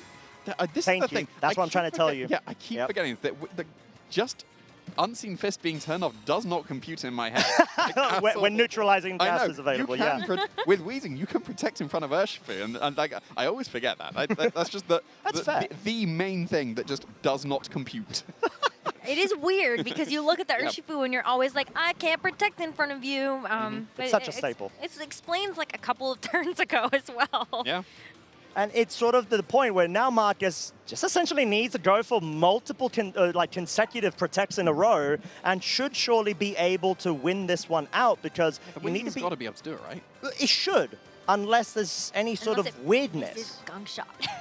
Well, even then, like, should you not just commit with multiple protects? I think Lorenzo's out is Marcus misplaying and not just going for consecutive protects. There's a double protect on the Tazagiri at least. Are we going to see a double-double? Here we go. You get the double-double. Double-double! That seals it, surely. Yeah, that's got to seal it, right? That is wild. We're going to see the triple-triple. Oh my gosh, the triple-triple. What are the odds of the triple-triple? Come on. Maths. It's for a triple, it's a 1 in 27, so it's a 1 in 729 to be able to get the triple-triple. Translate that into human language, please. Really hard. Yeah. Okay, all right, I like it. Really hard and really rare. Yep. Very fair. Go on, triple-triple. No, don't attack. No, don't attack. You commit to the double-double. Go for the triple-triple at least. Come on. Wait, he's thinking about it. No, I'm just kidding. This already happened. We're getting a chance to show you this after it has played out. Yes. No, we are seeing this for the first time. But go for the Gunk Shot into the Steel type. Go for the triple-triple at least. It's going to be okay, Jamie. Oh. It's going to be fine. But we never see the triple-triple. True. Well, close combat comes first, and that is going to finish it made off some the Thunderclappable as well. Yes, Yeah. as we do finally, obviously, get the KO there, but the problem is this Weezing, it's most likely not even going to be able to get KO'd here. It can't, not even a crit, I think, will be able to, surely. Wow, Yeah, it actually, definitely it would've does done a crit, look yeah. like the crit would have matched. Yeah, definitely would have done. See. Yeah, it looks like the Weezing's going to be able to potentially stall this one out. It's got the Citrus Berry keeping itself a little bit healthier. I don't know, is that in range of 2 poisons? Like, because obviously the Gunk Shot's going to do nothing into the Steel typing. Was it 2 poisons left? Yeah, it's It's not. It's Oh, one. no, I think it is. I think it might be. Yeah, that's got to be right. Okay, cool. Although I kind of hope it's not, so we can see another double attempt. Yeah, it's going to be one more. Double-double. A double-double. No, it would be a triple-double at that point, because we've already got the double-double. Wow, I Stop cannot doing believe it. I'm seeing a Pokemon protect in front of an Urshifu and get away with it. And it is going was to enough. feint All right. to Okay. poison. That was a really fun set. And congratulations to Marcus Co. for moving on to Phase 2 of our Swiss rounds. This is going to do it for the action that we are going to show you for Swiss round number 7.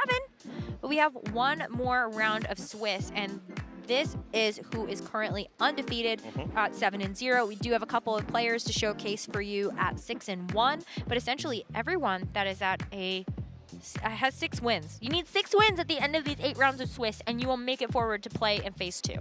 Yeah, and 7's obviously what you're looking for, and we can see every single trainer that is still currently undefeated, and that is exactly where you want to be going into that final round. We've got a couple of names there that it's no surprise to be able to see them with their consistency. We've got Paul Chua, a previous international champion at UIC, still with that 7-0 record.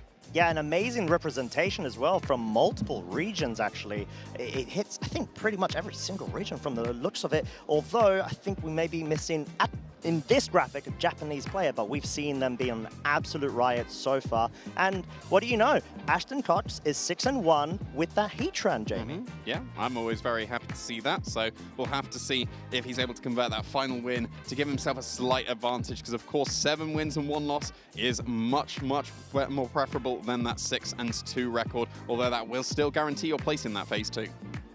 I'm just really impressed with Italy. I mean, there were so many Italians on that page. And yes, that's a great segue. We do have Francesco Piopero versus Joao Felipe Lecce, who we will be featuring on stream. A win here will give them a completely flawless record heading into our second phase of Swiss. And the benefit of that is that you get more room for error when trying to reach that next checkpoint, which is going to be making it into the single elimination top cut bracket. So that is what is on the line for our trainers that are sitting at 7-0 so far. But of course, for everybody else on this page, at 5-2, it's a win and you're into phase 2 of the competition, but the road is a lot harder from there. Yeah, and look, one of the trainers that we always have our eye on, Marco Silva at 5-2 on the win and in, is only going to be either Brandon Zeng or Marco Silva advancing into that phase 2. So we'll have to keep an eye on that one as well. That's because Marco's done so well at OCIC being able to take his first title. He's done incredible at LAIC, done very, very well at NAIC, and then just EUIC seems to be his Achilles heel here. So if he does take that final loss, he won't make it to that phase 2, and he'll just continue to, well, EUIC just won't be the one for him. Yeah, but knowing Marco, I mean, he's so used to being able to put all of the pressure that's on his shoulders when he's at that X2 record and just push it all the way back through as momentum with progression. But on the flip side of things, Brendan Zhang is a world champion in the juniors division. And I know, yes, it does sound like a long time ago, but he has still consistently shown up at regional events. He's always come with a very unique flavor and unique approach in terms of the teams that he's brought. I remember Iron Jugulus just from last season, which I thought was just such a cool innovation when we were within those formats. And so I'm really excited to see how the results will play out from the matches that we showcased on the stage. Costa, thank you so much for joining us and going through that featured match on stream. We are looking forward to seeing you later. Thank you very much. Bye-bye. Well, now we're going into our main rounds here in round 8. Going to be able to see which one of these trainers is able to get that flawless record in the phase 1. And we're seeing some really cool Pokemon coming out from both of these trainers. We have seen the Pokemon come out like Moltres and Sneasel. It was able to pop off in a grassroots tournament that was right at the beginning of the Regulation A format. And I think it might have been even the same 6 Pokemon that was able to take that grassroots tournament and really innovated, well, let's all run bold on our Flutter Mane at this point. But I think a Pokemon that kind of fell off was Gouging Fire. It was really, really strong at the end of the round 1 of Regulation F 2 years ago, but then I think most people have been disregarding it, but it seems like Francesco is definitely still believing it, and clearly for good reason. Yeah, I think we will definitely get a chance to look at the sets a little bit more, but I'd love to just give a brief shout out to our players. Joao is coming into this round, of course, undefeated. He is the only loss on Wolf Glick's record in phase 1 of this tournament in EUIC. And with such a cool team, you already called out some of the unique Pokemon, which feels funny to say since Sneasler was public enemy number 1 in our last format. But I think with a super unique take, you talk about Gouging Fire falling off a little bit, and one of the big benefits that it had was like a Howl. In this case, we're looking at Sneasler with something like Coaching. And while we look at a lot of these Pokemon like Raging Bolt, having Calm Mind, be able to boost up your special defense, Coaching gives you the benefit of getting the attack boost as well as a physical defense boost. And so that's a really great way, I think, to have kind of pick up for some of the Sword of Ruin things, or like Life Orb extra damage, or Photosynthesis boost that you're going to see these Pokemon getting. Yeah, I think the main thing I'm curious when it comes to that coaching is how fast is the Ogerpon? Because we've usually seen Ogerpon run max speed, and then if you're a White Herb on the Sneasler, do you run any extra bulk, or do you just go with max speed? Because Sneasler naturally outspeeds Ogerpon, but if you go with max speed, then you're going to be knocked out from pretty much anything, especially like you need a Focus Sash if you've got no bulk at all. But we'll have to see. Like, the White Herb is going to obviously get rid of those intimidates that can be happening. It can be self-activated if you go for a close combat, and then that can activate the Unburden, and then it won't actually matter. It's going to outspeed pretty much everything in the format, even something like a Gouging Fire that could be boosting its speed here. Yep, and it does have the Howl tech on it that we've seen Gouging Fire just be so well known for. It also comes packing Breaking Swipe and Key Crash as different forms of damage that are going to get the same type of attack bonus. But I think the thing that sticks out to me the most about this team is the Thundurus Incarnate. What is it doing here? This is really strange, where we've just got, like, Heatran and Landorus Therian. Used to be amazing, and then just disappeared and now back with Ash and Cox. Thundurus Incarnate was on the team that established that Landorus and Heatran were amazing. Thundurus himself was amazing in his own right. What are we in? Why are we surprised to see Thundurus? But we are surprised to see Thundurus here. But it's able to get some really, really nice support. It's obviously the only special attacker on Francesco's side of the field. Everything else wants to make use of the Howl and the Sword of Ruin that the Champo goes for, but Thundurus can do its support in its own right. You can't just rely on Gouging Fire to do the support, because all the support is boost up your offense. There's no disruption to the opponent, and that's where the Thundurus will come into play. You can go for the Thunder Waves to get the speed control. You can go for the Eerie Impulses at priority as well, because it's got its Prankster, so that you can put a stop to all the special attackers. So if you've got something like a Fluttermane that would just be outspeeding everything and throwing off some massive Choice Specs, Dazzling Gleams, well, it won't be as massive once you've got that Eerie Impulse off. Yeah, I think that's going to be a really good benefit when you look at a couple of these Pokemon. But as a reminder, because it is a Prankster move, it won't affect Galarian Moltres because it's a Duck type. So that is going to be interaction we might see play out here. Or, of course, Francesco is going to need to be aware of looking across the way from this Galarian Moltres. Yeah, who had on their bingo card Thundurus and Ting-Lu as a lead coming out in this tournament? I certainly didn't. Me. So, yeah, and it's quite interesting seeing the Fluttermane, that, like, obviously very bulky Fluttermane on this team, at least that's how it was run previously, facing down the premier Thunderwave Pokemon, like the one that we've always relied on in the past formats. Granted, it was Grimmsnarl in the previous generation and a little bit this generation, but it used to be Thundurus. It used to be, let's just spread all those Thunder Waves, but now loads of trainers have opted to go for, well, Fluttermane is not unfake-outable, you can just go for the Thunder Waves but that's what the Covert Cloak is available on the Thundurus for. Thundurus will out-prioritize the Thunder Wave into the opposing Fluttermane, and that can put a stop to it going on the offensive end. Speaking of going on the offensive, that's a Terra Dark on the Choice Specs Galarian Moltres immediately. Yeah, I mean, that's going to boost up everything on the Dark Pulse and the Fiery Wrath. And one of the things I love the most about Fiery Wrath is the fact that you get a chance to deal same type of attack bonus damage with the additional modifier,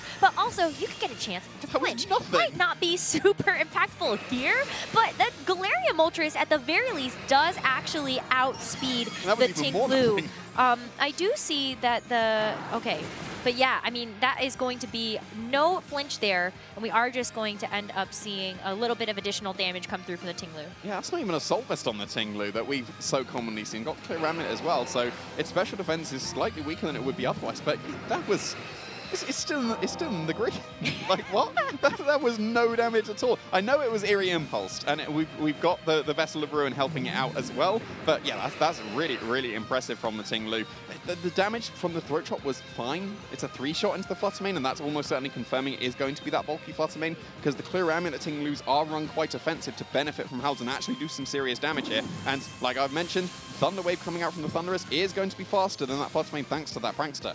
Yeah, and that is going to put a little bit of a risky situation here for this Fluttermane to kind of get another Moonblast off before there is additional damage follow-up from this Galarian Moltres. This Ting-Lu is still going to hold on like a champ, as well as the Thundurus. So Thundurus can go for something else. One nice benefit of having the Thundurus next to it is that it is not going to get hit from the Earthquake, but Moltres does. It's no longer a flying type. Yeah, it's landed on the ground to be able to do some extra damage here, and like the first turn didn't seem like too much, but now both Pokemon are in the red on Francesco's side of the field, so the Thundurus has got to be in range of another Fiery Wrath, and I think you would need a Moonblast at least to be able to KO the Ting Lu, but we'll have to see if the Thundurus is able to outspeed this Fluttermane, because if it's one of the bulky ones, it's not going to be as fast and might be outspeeding with the Thundurus here, which it is.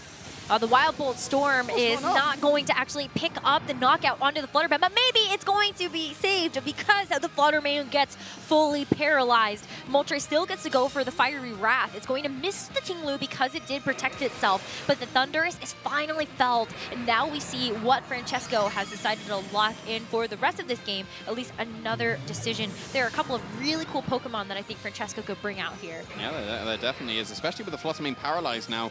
A lot of Pokemon on Francesco's side of the field would be able to outspeed it, even with its booster speed energy. I think you can see there why you tend to load up on physical attackers when you have a Ting Lu on your side of the field, because it was the Ting Lu itself that stopped the Fluttermane from being KO'd there, thanks to the Vessel of Ruin, reducing the damage output from the Wild Bolt Storm. It just really wasn't doing the damage. I would have fully expected it to KO the Fluttermane, even with the Vessel of Ruin, but no, still able to survive here.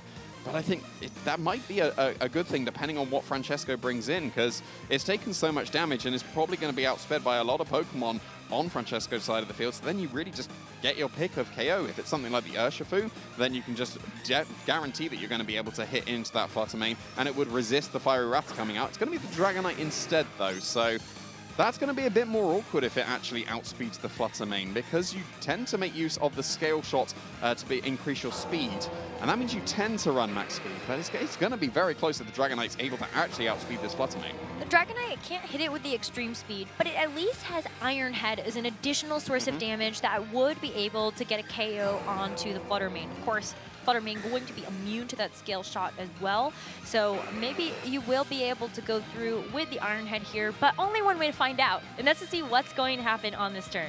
Yeah, we'll have to see. Fluttermane's going to be retreating, so going to keep itself safe from the potential KO of that Iron Head. I guess that's technically opened up the potential of going for that Scale Shot into the Moltres to be able to try and pick up the KO, because this is the multi-scale on the Dragonite, not the inner focus. The Ting Lu wasn't intimidated, and what was the Scale Shot? But that's not going to be enough thanks to the Intimidate. Yeah, the Intimidate comes in at the perfect time, but it's actually quite close. That's gonna be 4 hits. It's a potential for a 5, but yeah, it's gonna barely hang on. This Moltres has been absolutely pivotal in this match so far for Joao. Even though Dragonite does get to give some good damage, it actually is going to activate the Berserk on this Moltres. Nice little special attack boost here to increase damage output, and Ting Lu goes down.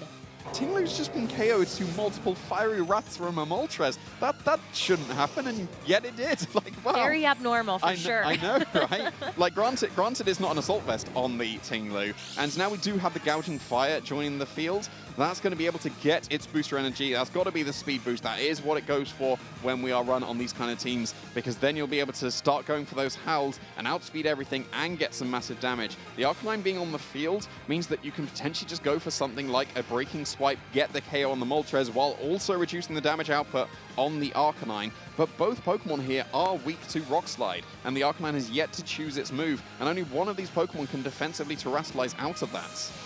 It's either going to be a Fairy from the Gouging Fire, or it could be a Steel from the Dragonite. But I think both of these end up actually coming with some really huge downsides. Either one is going to end up getting sort of matchup checked by whatever Joao has brought in the back. For now, it is going to be the Dragonite that gets that Terra Steel, but all of a sudden, you are vulnerable to something like a Flare Blitz from this Hisuian Arcanine that has now switched out and can make that choice later. A Howl, though, is going to increase the attack stat of this Dragonite as it goes for the Iron Head, and it is finally going to hit the knockout onto the Moltres. Another benefit of this Howl is that you get to keep those attack stacks as you go through the rest of this game. Since Francesco is locked into this Gouging Fire and Dragonite, you kind of know what you're going to get here if you're Joao. Yeah, but you get the Intimidate once again coming out from the Arcanine, and we've already seen it's a multi-scale on the Dragonite, so it will be intimidated, so it effectively cancels out that Howl.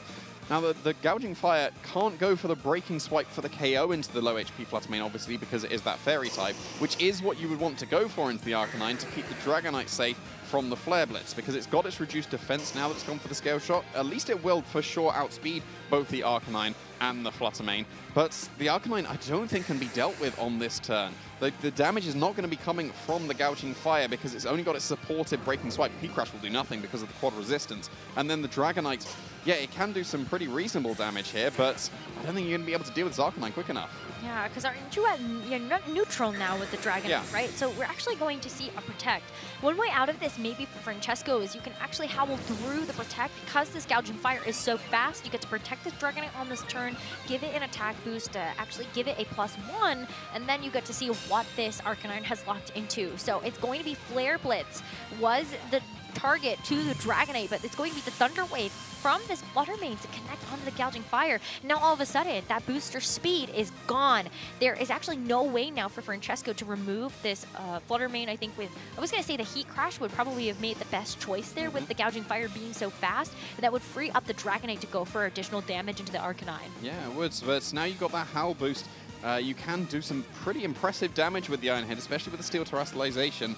I wasn't expecting this Flutter Mane to be able to get off another attack, and the fact that it was able to get that Thunder Wave into the Gouging Fire could be quite crucial here, because Joao still has an entirely unrevealed Pokemon waiting in the back that could be quite crucial to be able to swing this. But we'll have to see if this Iron Head is able to pick up this knockout on the Iron Head on the Arcanine, or is it going to get the flinch? No. It's definitely not enough. It does need to get that flinch, but Oh, it does! It does get the so flinch. pivotal, and you also just see the Thunder Wave paralysis, though, on the Gouging Fire, so it kind of balances out those karmic scales. But at this point, with how much damage that Dragonite actually did to the Arcanine, it's going to be a 2-hit KO, and Joao might have to rely on that final Pokemon to soak up some damage. Yeah, I think you'd prefer to get the flinch in exchange for the paralysis on that turn.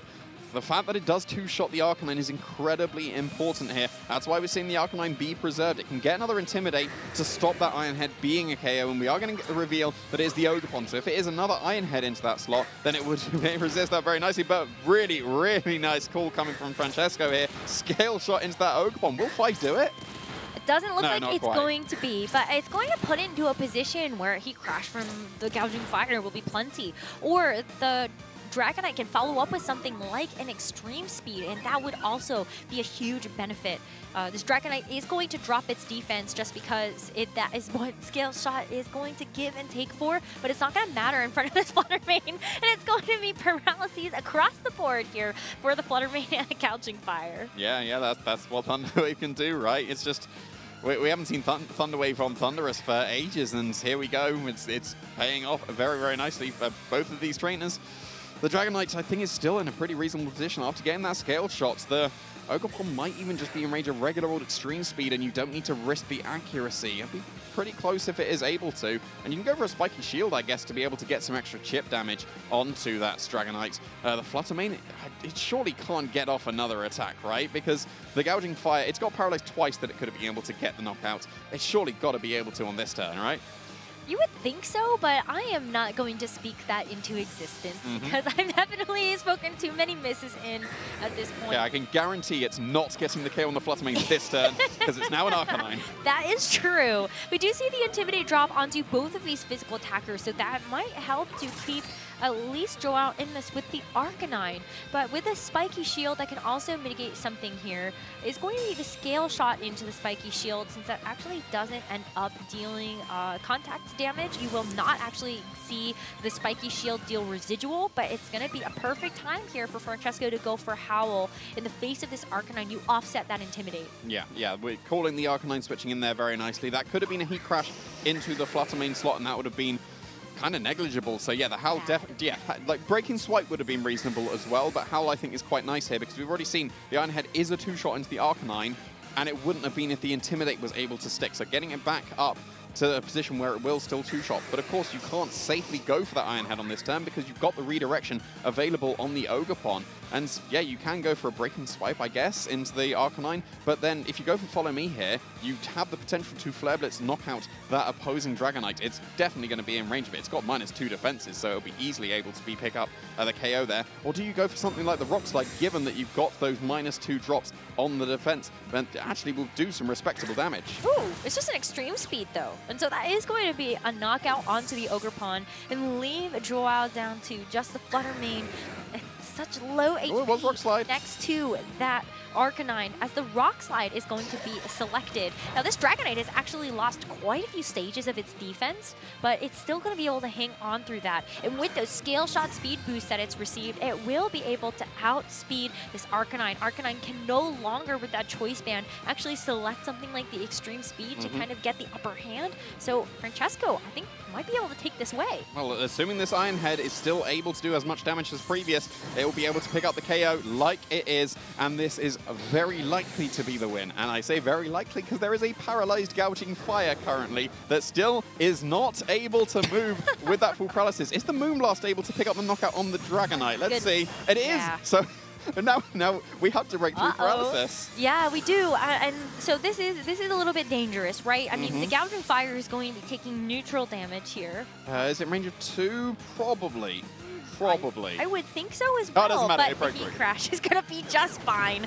And so there you go. Gouging Fire is able to deal the finishing blow to the Flutter Mane, and that's going to be game number 1 to Francesco Piobero. Yeah, even after all those paralyses, there were multiple opportunities for Francesco to have definitely taken the game at that point, but then able to still break through. So I think being able to go for things like the Howl on the turns to cancel out the Intimidate was very good, because if you'd gone for, say, for example, the Heat Crash into the Arcanine switch in, that would have been a wasted turn, but the Howl was necessary. If the Howl didn't happen, I reckon that Arcanine does survive and then could potentially respond with that final Rock Slide for the KO.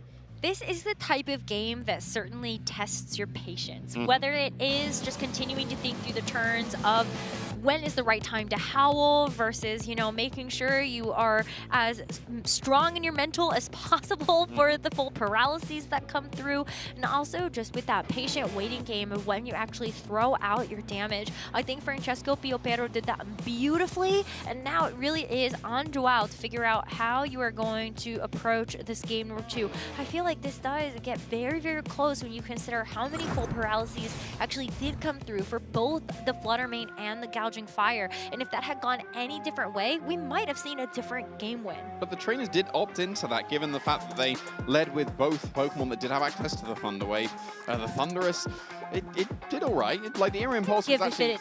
Yeah, like the Thunder Wave did actually help on the Flutter Mane, but I think the Flutter Mane should have been dealt with probably a little bit sooner, because it was in range of any attack at that point. Well, not Breaking Swipe, but any other attack it would have been in range of. And I guess not the Extreme Speed either, but any other... Actually not the Scale Really, Shot just either. the Iron Head. Just the Iron Head and the Heat Crash. Yes, so actually, fewer attacks than otherwise. But yeah, it was left on the field for a long time, and that allowed all the full paralyses that could have happened. But it is a little bit of a switch up here. Francesco's stuck with the same thing. It's going to be Thunderous and Tinglu still, but it's Ogerpon and the Moltres coming out for Joao instead. Yeah, but it's still going to be kind of a similar story, maybe. If you really want to try to full send this damage, we actually saw how much got stacked up over time from this Galarian Moltres, like that Tinglu. I couldn't believe how quickly it was going down. Yeah, well, it was 3 Fiery Wraths to be able to KO.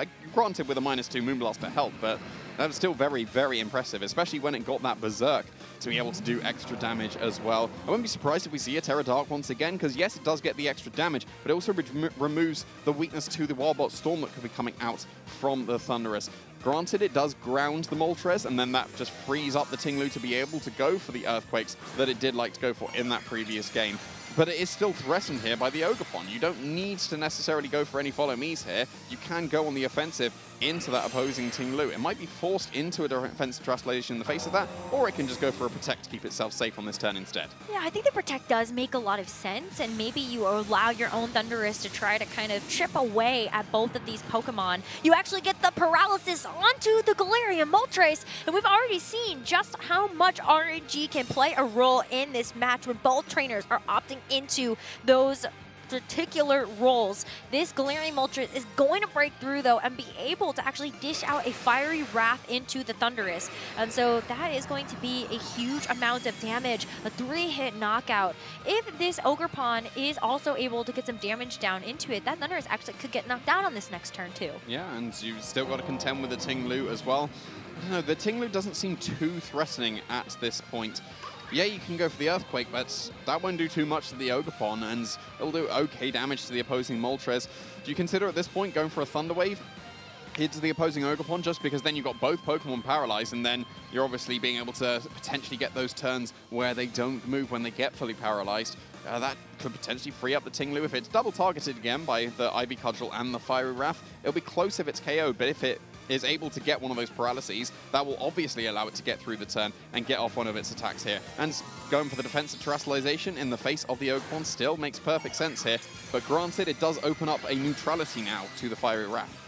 I do like just kind of making sure that you are playing this as safe as possible. So I think spending the terrestrialization makes sense. I didn't really feel like there was an amazing additional choice for it, especially in that first game when you were heavily relying on the Terra Steel on the Dragonite. Go ahead and expend it here and hope that you can actually make it through. Tinglu does use Earthquake, and so with this Protect here that will keep this Ogerpon safe, you still get the chance to deal out some damage to this Moltres. And Moltres can fire it just back with this Wrath. It's going to be a double target here, and Thundurus, it's got to start thinking about the last things it can contribute to this game. Yeah, once again, it's just Fiery Wrath after Fiery Wrath, and we've already seen it's a 3-shot into the Thundurus, so if it does break through its potential full paralysis, once again, that Thundurus will be taken care of. Do you consider switching out the Thundurus just to keep those Thunder Waves for the future here? Apparently not. The Tinglu is going to protect itself, but the Thundurus is probably going to be doing its last attack here, and that's taunting the Ogerpon to stop any spiky shields or follow me's. I do wonder if maybe Francesco was thinking that there could be a switch-in of the Flutter Mane into stop those that Thunder spot, Waves. and then you would be able to kind of use this Thundurus in that regard. But unfortunately, this Thundurus is going to go down to this third and final Fiery Wrath here from this Larian Moltres. But I liked your train of thought. I think if you wanted to, you have the Prankster Thunder Wave to be able to deal with the Flutter Mane, and it ended up being an amazing answer in that first game. But now that that's not at your disposal for the second one, I want to see how Francesco ends up adjusting. Well, we've still got the Dragonite. They're probably going to be the same Pokemon brought into this game, and the Dragonite did put in a lot of work for Francesco. I don't think either, well, maybe the Moltres would be in range of Scale Shot, but the Ogerpon, it looks like it would be just out of that range, and that's assuming it gets a 5 hit with the Scale Shot. If it gets 4, then it might not even knock out the Moltres. I think it would probably need that 5 to be able to get it. And if you go for the Scale Shot into the Moltres, then you're kind of forced into the Follow Me with the Ogerpon, and that allows the Tinglu to stay safer. But no, just going for the Iron Head instead, activating Berserk, but potentially going for that Power Flinch. Yeah, you've got two different options here to stop this Galarian Moltres with the Iron Head having that secondary attempt off the flinch, and then of course the paralysis that was given over by the Thundurus. Doesn't matter for either of those though, because the Earthquake is enough to be able to pick up the KO onto the Galarian Moltres before we get a chance to see how that would have played out. Dragonite, another great partner to have next to this Tinglu because of that flying typing. Yeah, granted that could have been a Scale Shot. Of course, you do risk the accuracy of Scale Shot, so going for the consistent Iron Head, and given that was enough to pick up the knockout in combination with the Earthquake, then that did make it extra safe because it also covered for a Flutter Mane switching in the face of a potential Scale Shot. So very nicely done there for Francesco. But here comes the Arcanine. Obviously can't intimidate the Tinglu, but does get the Intimidate again onto that Dragonite. So it really won't be doing too much damage here. The Scale Shot won't be able to knock out this Ogerpon anymore, and that just allows the Arcanine essentially free reign here. Like, the terrestrialization is being used, you can't go for that Terra Steel anymore, so what's stopping Rock Slides for the rest of this game, especially if that Gouging Fire is once again waiting in the back? Yeah, that is going to be a really big risk that Francesco is going to have to play around, but the Scale Shot is able to connect this time around. So let's say Joel does not actually get the KO onto this Dragonite. We do still have multi-scale intact, so this Dragonite is going to be able to take a little bit of mitigated damage on that first hit, but you're kind of having hope, if you're Francesco, that this Dragonite gets to stick around for the next turn and utilize this beautiful speed boost that it just got from that Scale Shot. Well, there's one attack that the Tinglu is going to protect itself from in the Ivy Cudgel and the Rock Slide. Maybe it's just going to miss this Dragonite entirely, but even if it doesn't, it still has that multi-scale to keep it safe. But look at how much damage it takes because you did have that defense drop from the Scale Shot. Yeah, there's always the debate on Dragonite of do you go inner focus or do you go multi-scale, and the benefit of that turn for multi-scale is obviously is able to survive. If it was inner focus, it would have knocked out the Ogerpon because it wouldn't have been intimidated. And I think on this turn, multi-scale was probably preferable because now you can threaten the knockout into that Ogerpon with another Scale Shot. Granted, you'll then be KO'd to Rock Slide, but Tinglu probably should be able to survive that attack and then respond with an Earthquake for the definite KO. And then, assuming there's Flutter Mane and Gouging Fire waiting in the back as the same Pokemon in the previous game, then Gouging Fire should probably come out on top of that. I guess there's still Thunder Wave potential for that, but no, actually, no, there's not even a Rock Slide on this turn. Arcanine's switching out instead. Okay, so Arcanine switching out does give it the opportunity to change to a new move with that Choice Band. And that's going to be after we might see a KO. Joao does need to try to KO something, I think, on this turn, or just hope that this Flutter Mane can survive to be able to do something on the next one. And it's going to be a great Spiky Shield here from this Ogerpon again. So Scale Shot not going to be able to hit its mark. Earthquake, though, from this Ting-Lu. I mean, Flutter Mane is not the bulkiest of Pokemon on the physically defensive side, but this is going to be spread out across 4 Pokemon. So Flutter Mane is okay to take this Earthquake on the switch in. Yeah, I think that was really, really smart from Joao there. The Scale Shot would have completely whiffed regardless of the target it went for, because the Spiky Shield was able to stop that, and the Flutter Mane is the Fairy typing, and there's only been 1 Scale Shot here, so the Flutter Mane will be able to outspeed this Dragonite that can't Terastallize into the Steel typing anymore, so is definitely going to be in range of Moonblast, and is still probably in range of Icy Wind as well, even with the Vessel of Ruin because of that quad weakness. And I reckon you do need that tiny bit of extra chip with Icy Wind to be able to pick up the knockout on the Ting-Lu, because it's a very defensively bulky Pokemon, and of course the Vessel of Ruin is helping it out on the special side, but yeah, it's got to be super close, whether that's a KO onto the Ting-Lu, and the added benefit of going for an Icy Wind instead of a Moonblast here is you're going to be able to reduce the speed of this Gouging Fire that's switched in and offensively cancel out its booster speed that it's just getting. Yeah, so interesting to have to, and it just doesn't feel very good to have to give up the Scale Shot speed boost that this Dragonite got. But when you know that you're staring down this Flutter Mane that's going to be faster than you, I think you just kind of have to toss a coin. Is it going to be better to keep that Dragonite for later, or give up this speed on the Gouging Fire as it does switch in?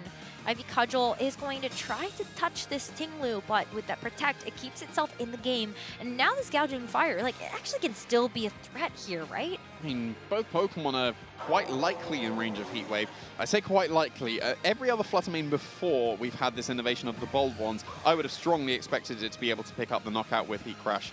So, yeah, like, you should be able to knock... Well, I was going to say that you would be able to, but you've got the Icy Wind drop on the Gouging Fire now, so Ogerpon itself could actually still outspeed Gouging Fire because it is naturally faster.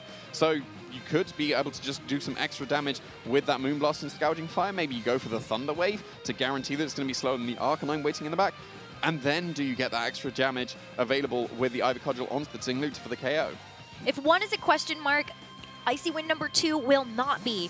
Francesco is going to hedge his bets again by switching out the Ting-Lu to save it and bringing in this Dragonite. If you expect another Icy Wind to come out here, then you are almost certainly actually going to knock out the Dragonite, but the Dragonite doesn't get KO'd on this turn, and it is going to dodge away from the Icy Wind. Now is going to have to take this Ivy Cudgel, and it actually survives it. What an absolute turn here, because a Heat Crash in response takes out the Ogerpon and this Dragonite. This is a pretty big turn here for Francesco. Yeah, that would have been a KO Dragonite for sure. And then extra damage into the Gouging Fire with the Ivy Cudgel. I guess it's still okay for Joao because of that Arcanine, because you've got the Icy Winds. You got 2 of them onto the Gouging Fire now, so it's definitely going to be slower than the Arcanine. You're going to be able to go for a Moonblast into the Gouging Fire to put it in range of Rock Slide. I don't think Icy Wind will do it. Gouging Fire's got very good defenses. It'll be very close if Rock Slide with Icy Wind would be able to KO. So I think you probably have to rely on... Yeah, like that is another option. I've always just considered Rock Slide. Yes, Head Smash is also available. That's even more risky, but would for sure pick up the knockout. So it just depends on what Joao's damage instinct is going to tell him. Is Rock Slide going to be enough? Well, if it's not, you can rely on that Head Smash. Head Smash is twofold. It is so powerful, but the drawback is that it does have a lower accuracy than the other moves that this Arcanine can go for. Dragonite goes for a Protect, gonna try to stick around, but with the Moonblast, it is going to negate that one move. Now it's really on this Arcanine. Can it actually connect the Head Smash? And it does! And so this Gouging Fire gets knocked out before it gets a chance to fight back. Those Icy easy wins stacking up to allow the Hisuian Arcanine to take back control of the game here for Joao. And Francesco is brought down to his Dragonite at low HP as well as this Ting-Lu. It's looking a little bit better, but the Dragonite worse for wear. Yeah, I don't think the Dragonite matters at this point. The Ting-Lu will be able to beat this Fluttermane 1v1. It just needs to connect one more Head Smash with the Arcanine, and then that will be able to take the game. So that's what it's going to come down to, is Head Smash going to connect twice in a row. Ooh, well, you know, this Dragonite didn't actually end up going for something like the extreme speed and instead tried to go for the double protect. It has to eat the Moonblast because it failed. And so now can it go for the Head Smash? And no! The Ting-Lu is going to avoid the attack and get the chance to fire off this Earthquake. So that is going to be a KO onto the Arcanine and maybe a resist of this Fluttermane as it is down to a 1v1 standoff in this second game. Francesco, if he wins this 1v1, he will be able to move on undefeated into phase 2 of our tournament, but Joao needs this Thunder Wave to do him some justice, to bring himself back into the set. The Ting-Lu breaks through, Fluttermane goes down, and Francesco Piopero wins this match and continues 8-0 undefeated at the European International Championships. That was an incredible finish coming out there.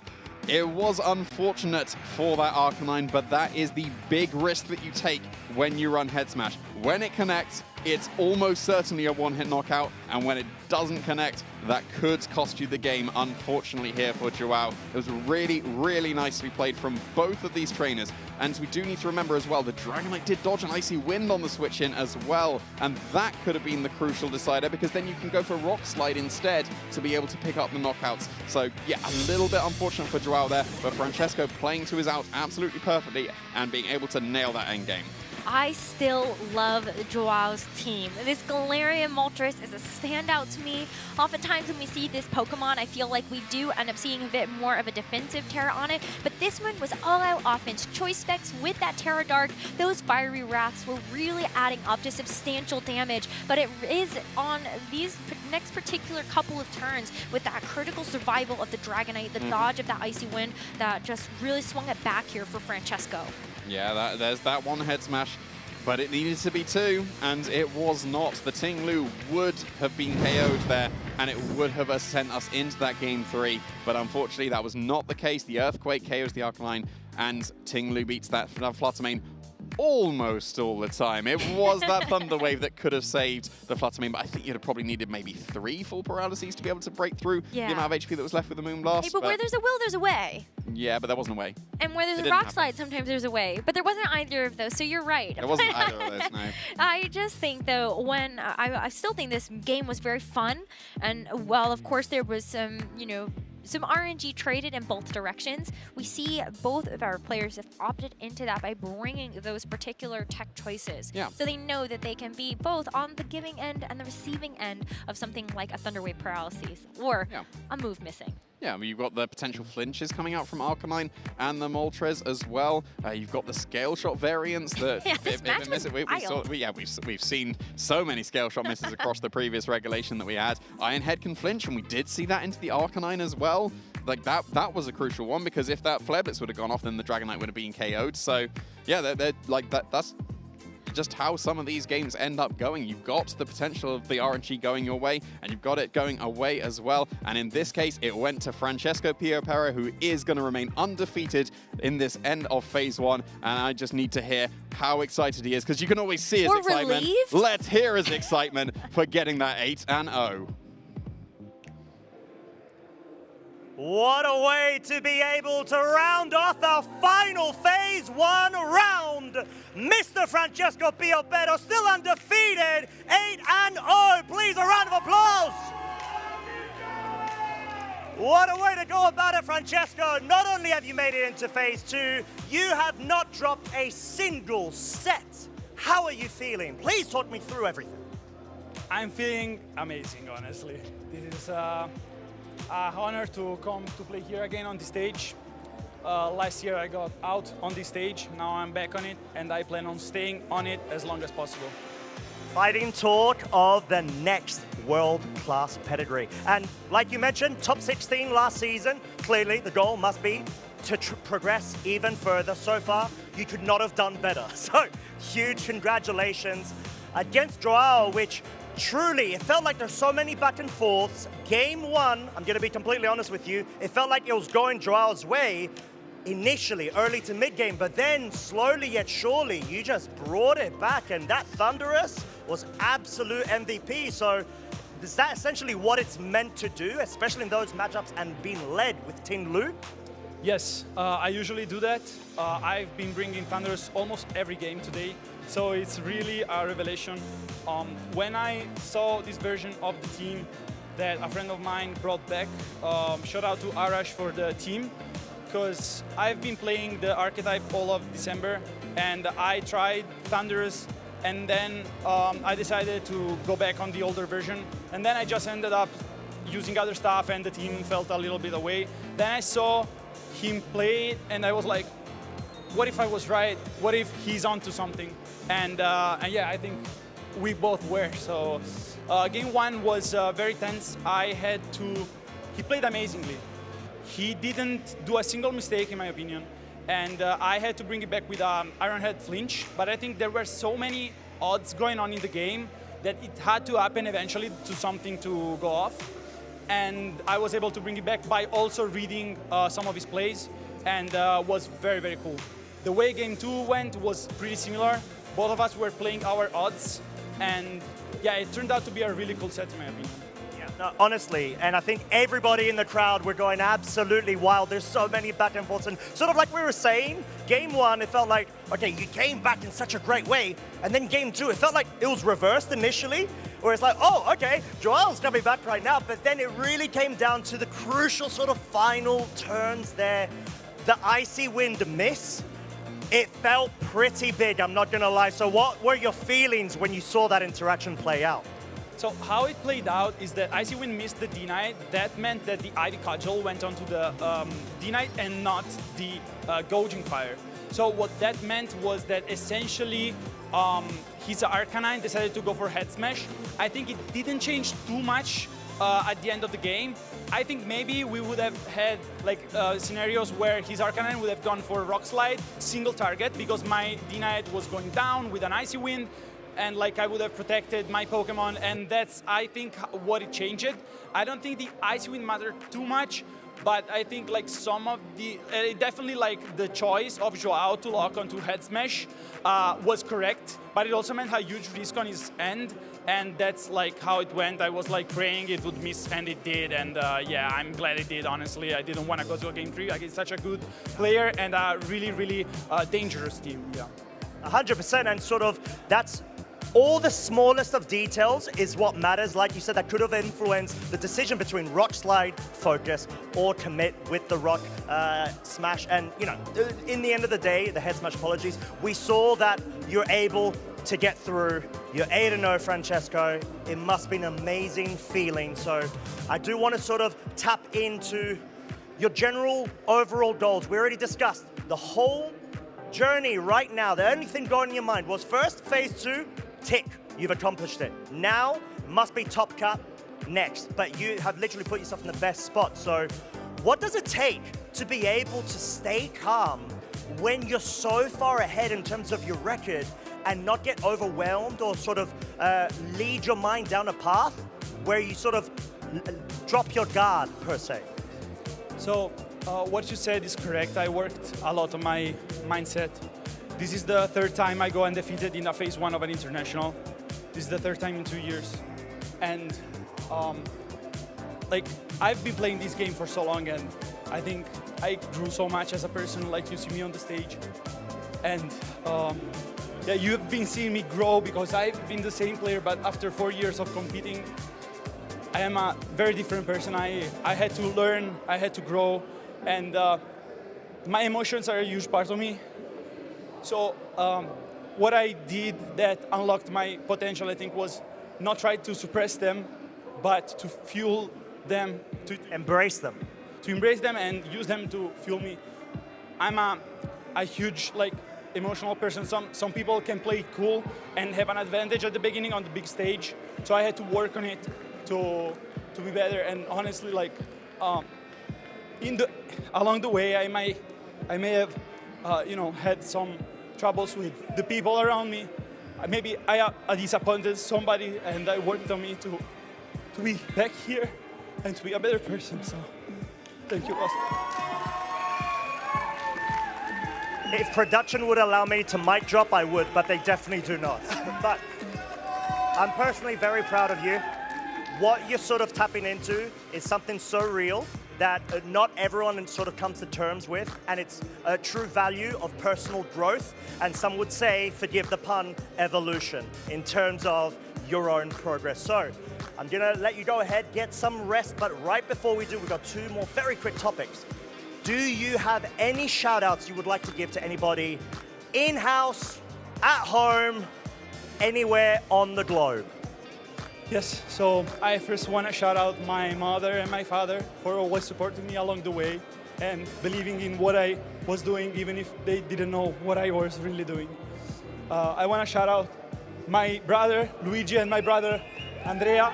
They are right here cheering for me, came all the way from Italy with me. So my family, my group, GA Paradox group, my team, Team Aqua, of course, a huge part of my development through the years. My university friends that I've met along the way and that have been supporting me through the tournament. You're amazing, guys. And Arash, again, for the idea of the team. And I have to make a shout out to Pado because he helped me and believed in every idea I had, and we could really use that and be a really successful couple in VGC. And so our team group was amazing. And yeah, I think, guys, I'm Francesco Piopero, I'm a VGC player, I'm a person, I'm a friend, a brother, a son. I want to thank you, everybody. Beautiful, beautiful words. Thank you so much, Francesco. 30th anniversary.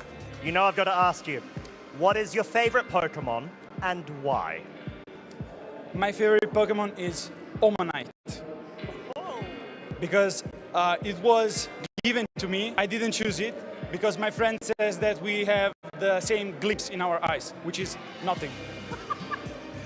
Okay, well, that is very polite of your friend as well, but I'm sure you take that in your stride, as always. Omanite all the way. You heard it here, folks. One more last round of applause for Francesco. Forza, Francesco, you have got this, my friend. And what we're going to do is we're going to be giving a bit of breathing space for everybody to be able to get your refreshments as we prepare to be able to get some Phase 2 action going. So don't go anywhere, and we'll be right back.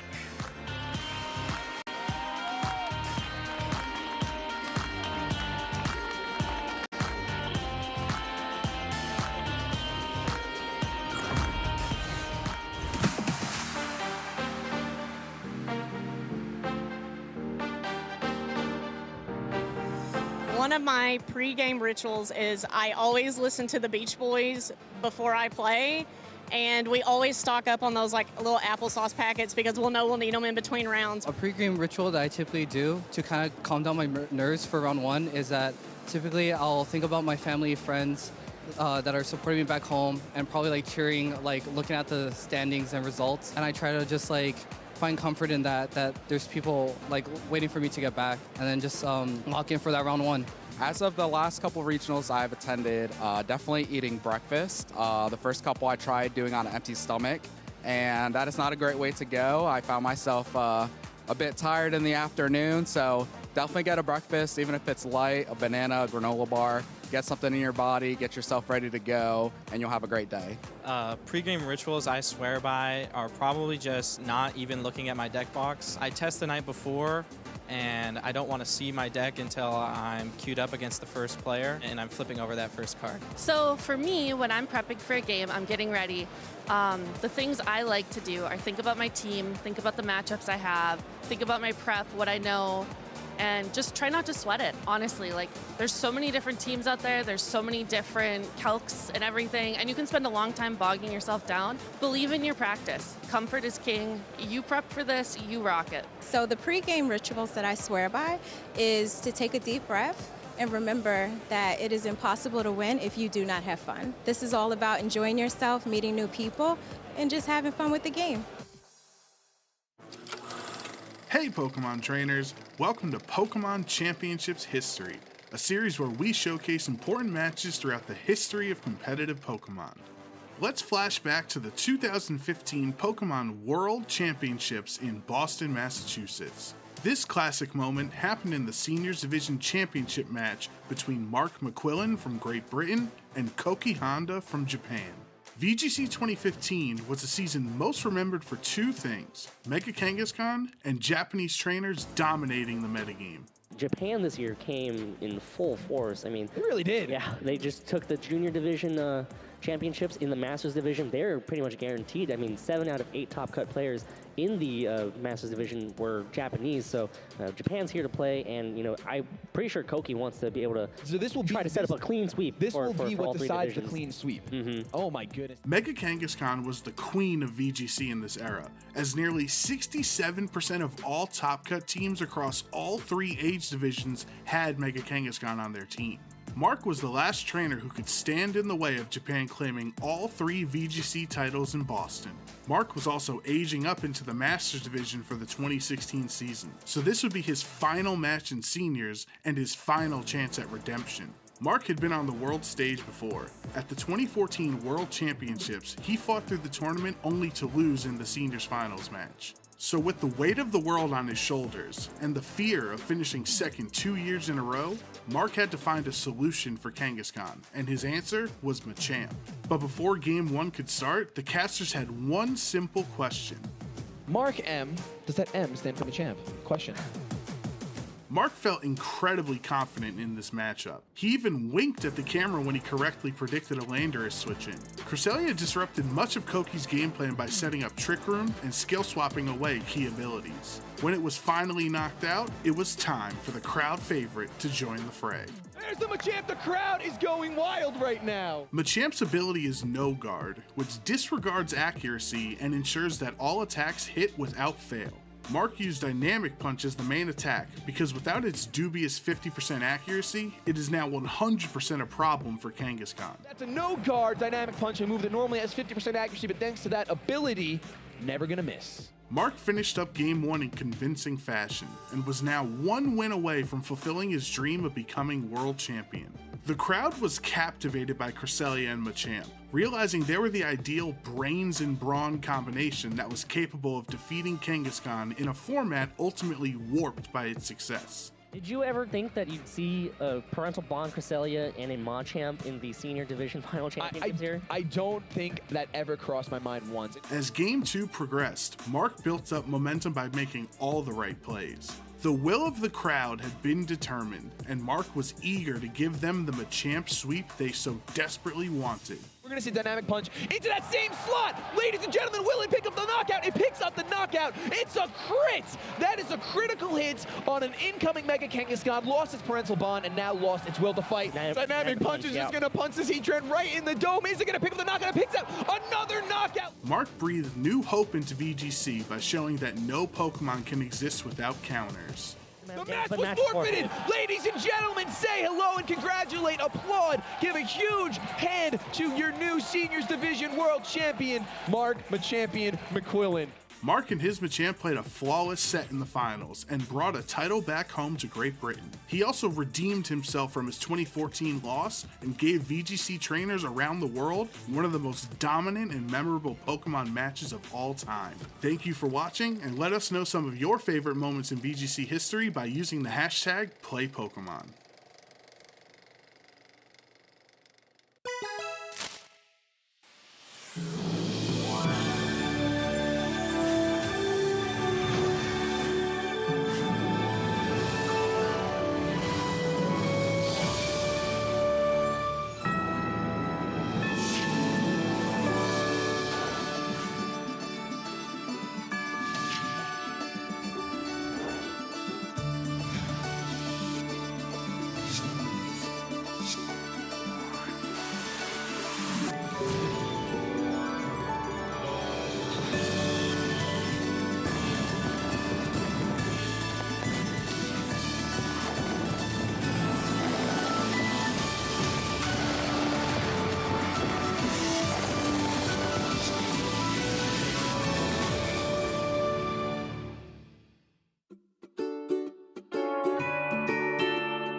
Welcome back, Pokemon trainers, to the European International Championships here in London. My name is Lee Provost. I have the pleasure to be joined behind the desk for this next feature match. Before we get into the Swiss round 9 of this tournament, by Lou Actros Komi, lovely, and Costa Dynamos has joined us as well. Hello. How do I keep on ending up here? I don't get what's going on. Like, I keep trying to look for, like, you know, the chill room. But the lights are sort of like a beacon to me I can't ignore. You're just attracted to them. This is the chill room. This is, yeah. Sorry, you're right. I mean, it is. we enjoyed now our that time there's no so challenge much going. with you last time. You know, we were like, we're going to bring Costa back on again. Hey! We get to do a bit of a feature match as well, which is great. So we haven't had the opportunity to do one with you yet, so. The honor is all mine, and I'm absolutely pumped for it, as we have got a firecracker of a set between Luca Paz and Brian Collins. Oh, right. I love seeing Brian's team here. I think, Costa, you're very excited as well, because this looks like a stereotypical hard Trick Room team.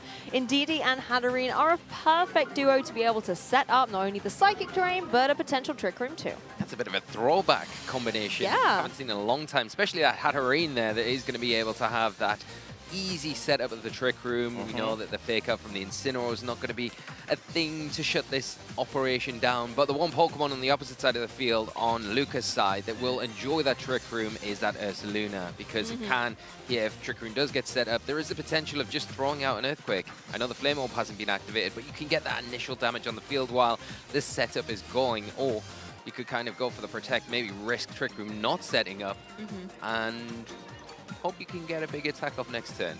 Yeah, exactly. And something that's very interesting on Luca's team, there is no Trick Room enabler, actually. So it could both well be, clearly, Ursaluna being like Turbo Ursaluna to take advantage of the Tailwind, be faster than the average sort of Tail Room Ursaluna, but then also a great way to be able to counteract the hard Trick Room, any sort of Trick Room modes. Yeah, I mean, Ursaluna is a great Pokemon to be in Trick Room, as you said. Incineroar wanting to get out of there, though. It can't obviously utilize its Fake Out with the Psychic terrain on the field. So Luca just adjusting up the ball position, maybe having to concede and say, hey, Trick Room might be going up. So let's not just have one, but let's have two amazing Trick Room Pokemon. And you honestly couldn't get a better combination. Amoonguss lives to be in this environment. Indeed, he doesn't even go down to the double up either, as Hatterene gets up that Trick Room. Yeah, it does look like the Ursaluna is faster than the average bear there, and probably not going to be the slowest thing in this Trick Room environment here. The Hatterene definitely going to be underspeeding and putting a lot of pressure on that Amoonguss now with the expanding force, especially when supported by the Psychic terrain. So, you look at the Amoonguss, what's its Terra type here? Could it go for that Fairy Terrestrialization potentially? And then maybe start to disrupt that Indeedee in particular with a Spore, because the Hatterene Magic Bounce, it's not going to work. Yeah, and the fact that female Indeedee doesn't actually have Helping Hand to be able to maybe guarantee a KO onto the Amoonguss if it does go for the Terrestrialization is quite key here, as it is Imprison, Follow Me, Healing Wish, which we've seen Brian pretty much popularize in previous formats, and clearly giving it a go again. But the Terra Psychic reveal on the Hatterene may well actually put it within that multiplier range to just absolutely get a raw KO because of the Life Orb too. Yeah, that's going to be formidable going down into the Amoonguss. So Amoonguss actually going to shake things up a little bit here. It turns into the Fairy type, so it's going to be able to have a little bit of breathing room against that Psychic, and Incineroar's going to, you know, not worry about it at all.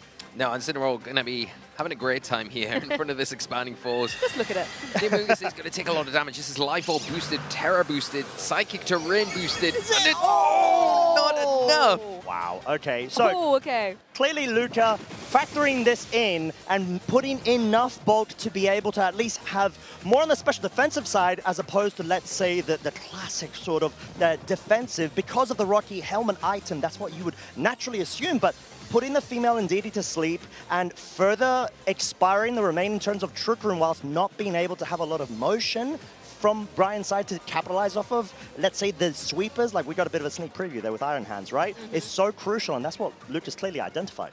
Yeah, I mean, Iron Hands as well, one of the Pokemon that you were talking about being kind of one of your caster selections coming into this match. Yeah. Coming into the tournament, let alone this match. Well, yeah, the tournament, we haven't seen really that much of it. I'm a bit disappointed, but we're seeing it now, hopefully. Yeah. It's here. So, yeah. Better late than never. I understand. There's been a lot of that Psy spam this weekend, and that makes it difficult to kind of really justify bringing Iron Hands a lot of the time when it has got a good matchup into some of the more popular things. There so it we'll is. see how it performs in this matchup. It's probably not too bad, but we are going to see the Hatterene just protect here, just to get around the potential threat from the Incineroar that is not covered now that Follow Me was distributed by that Follow Me being put to sleep.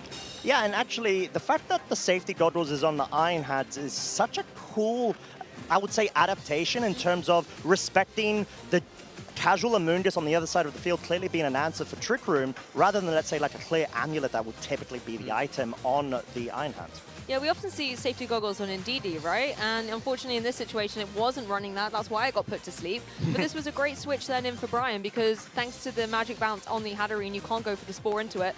And then you have the safety goggles to make sure that Amoonguss is kind of null and void right now. It can only really go for Protect or passive plays.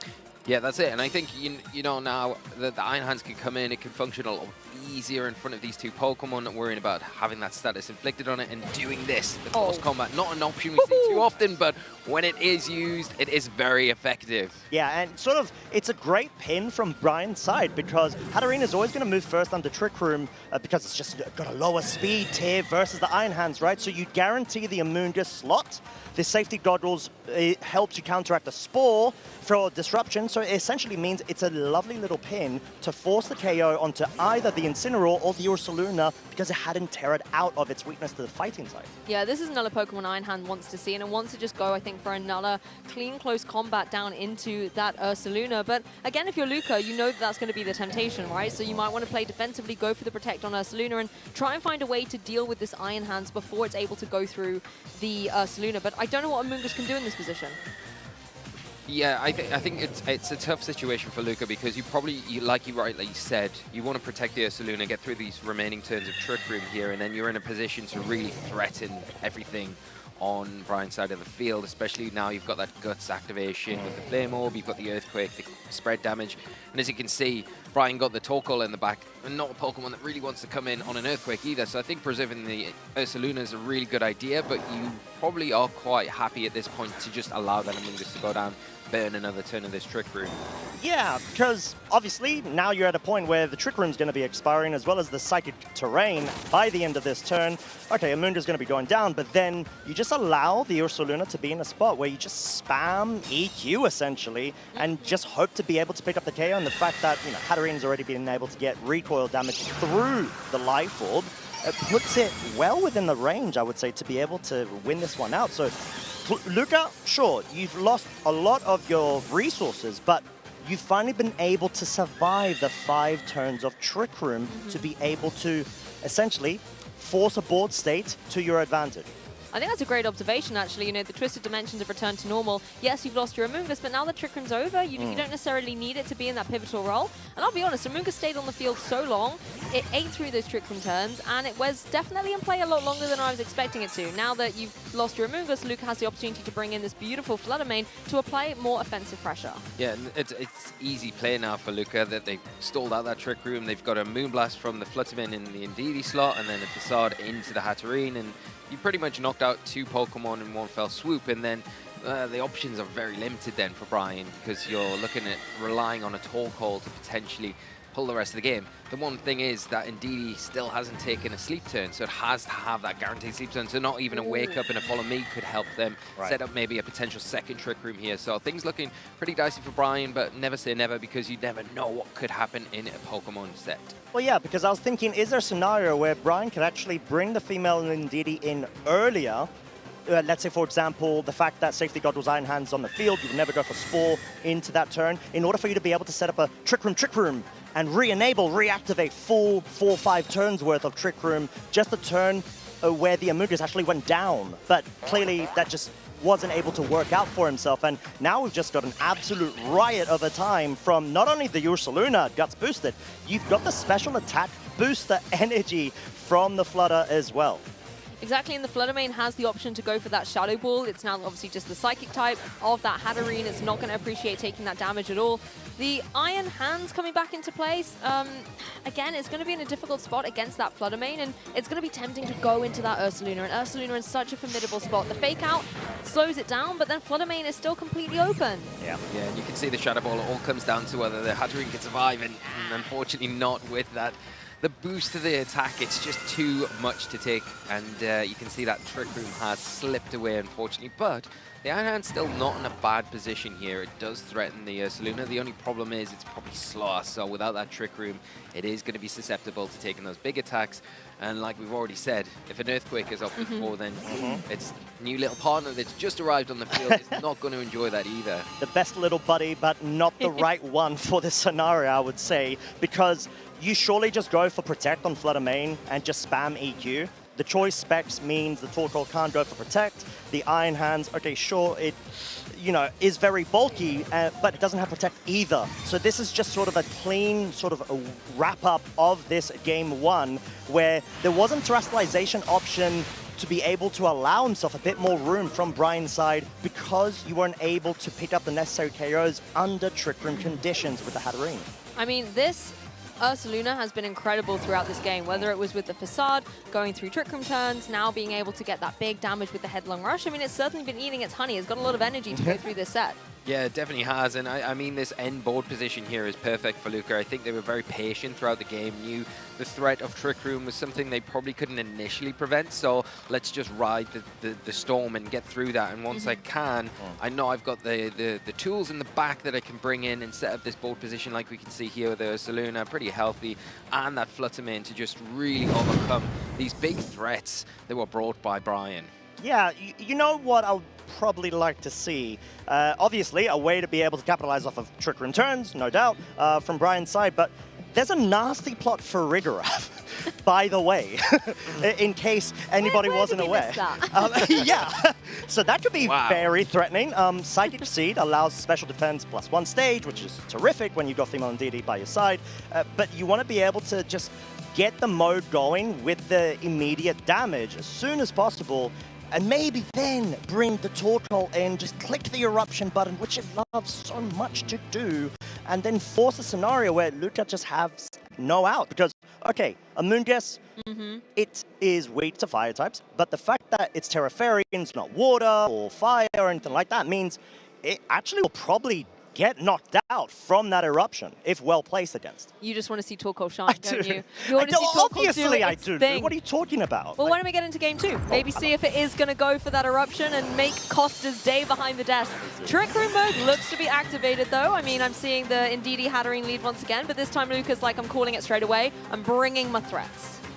Yeah, I mean, we had a similar situation with the Ndidi, the Hatterene in game 1 where they were there, they were wanting to set up that Trick Room, which is probably what is likely to happen here, but there is the question that you've got to ask. If Brian decides to maybe not go for the Trick Room here and then leverage the expanding force in this situation, saying, well, you're probably going to try and spoil my Ndidi, could I switch it out, or just sacrifice that and just get an expanding force off, or do you commit to the Trick Room? I feel like there was a play that Brian may have been considering. Go for Healing Wish onto with the Ndidi, force a Spore into the magic bounce of the Hatterene, bring it back, set Trick Room up, have Torkoal to be brought from the back to be able to capitalize straight away. That wasn't the play at the moment that we did see. It was follow me, just wanting to play safe and make sure that maybe doesn't fall susceptible to like a critical hit or a double up of a Sludge Bomb into that slot. That would have been kind of wild, seeing the Healing Wish come through. That would have been awesome. Unfortunately for Ndidi, it may wish all it wants, but it's going to have to wake up first. Trick Room is at least active, but my question really is now looking to who's going to be able to utilize the Trick Room turns best, because with the Pokemon on the field right now... Had in game 1 where I think now Luca is having to ride out the storm once again, and we know that he's got the tools to be able to do that. This time around the Ndidi is already asleep, so it can sit on the field. You leave it alone though, but by keeping the Ursaluna in harm's way, it's probably going to get knocked out, especially if the Hatterene goes for that terrestrialization and the expanding force. It's going to do too much damage, and then you don't have those same kind of tools once the Trick Room's expired, and you give Brian exactly what they're wanting. Why we're seeing that Ursaluna switch out and just try and stall, and maybe the Incineroar comes in once again. Yeah, I mean, it's sort of a clear line in terms of being able to just counteract the Psy Spam and slow down all of Brian's momentum, because you're in a spot where you're going to have to force a hard switch and then also make a read. This is probably just going to be hands to make sure that you're not falling susceptible to Spore because of goggles, but you're not able to capitalize as much as you really need to. We're in one of these interesting situations as well where we're seeing a lot of the same of Game 2 playing out from Game 1. Yeah. We're seeing the Terrestrialization on the Hatterene. We saw Indeedee switching for the Iron Hands. The Amoonguss is in a position where it can't support either Pokemon. It's not Terrestrializing in this situation, but what I always find interesting when you have these comparisons is where the difference is going to be and how are they going to impact the match. Hatterene here, you know, going for the Expanding Force once again into a Protect and a Dark-type Pokemon. One Trick Room turn has been utilized unsuccessfully. Yeah, and I think now the Amoonguss we know can take one of those Expanding Forces in the Psychic Terrain as long as it does Terrestrialize. So we could see that play out here. We could see maybe even a Rage Powder to preserve the Incineroar, because that is a useful tool as well, just to be able to come in and be that Pokemon that doesn't take any damage from this spread attack. So you could do that at the cost of your Amoonguss.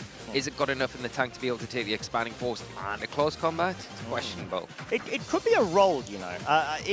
We're going to have to find out, but I feel like Luca does have enough investment to be able to survive the Terra Psyche and Expanding Force Life Orb most of the time. I would have really liked to be able to see the Torkoal hard switch in there, because Brian had his back against the wall, essentially, and you need to be able to make the very risky play in order to better and further your own board advancement. But now, Luca's actually doing that on his side of the field, or at least allowing the Flutter Mane to be a sacrificial lamb, right? Well, I like this. You know, I mean, it can come in as well as the Ghost type. If maybe a close combat is going that way, then that's a really good way to stop the Iron Hands from starting to get damage up on the board. Amoonguss decides to take a trick from Game 1, goes for that Terrestrialization again, as Hatterene goes for the Expanding Force. Now, is the Flutter Mane going to be able to hang on through? It does have a lot of special defense, but not enough, apparently.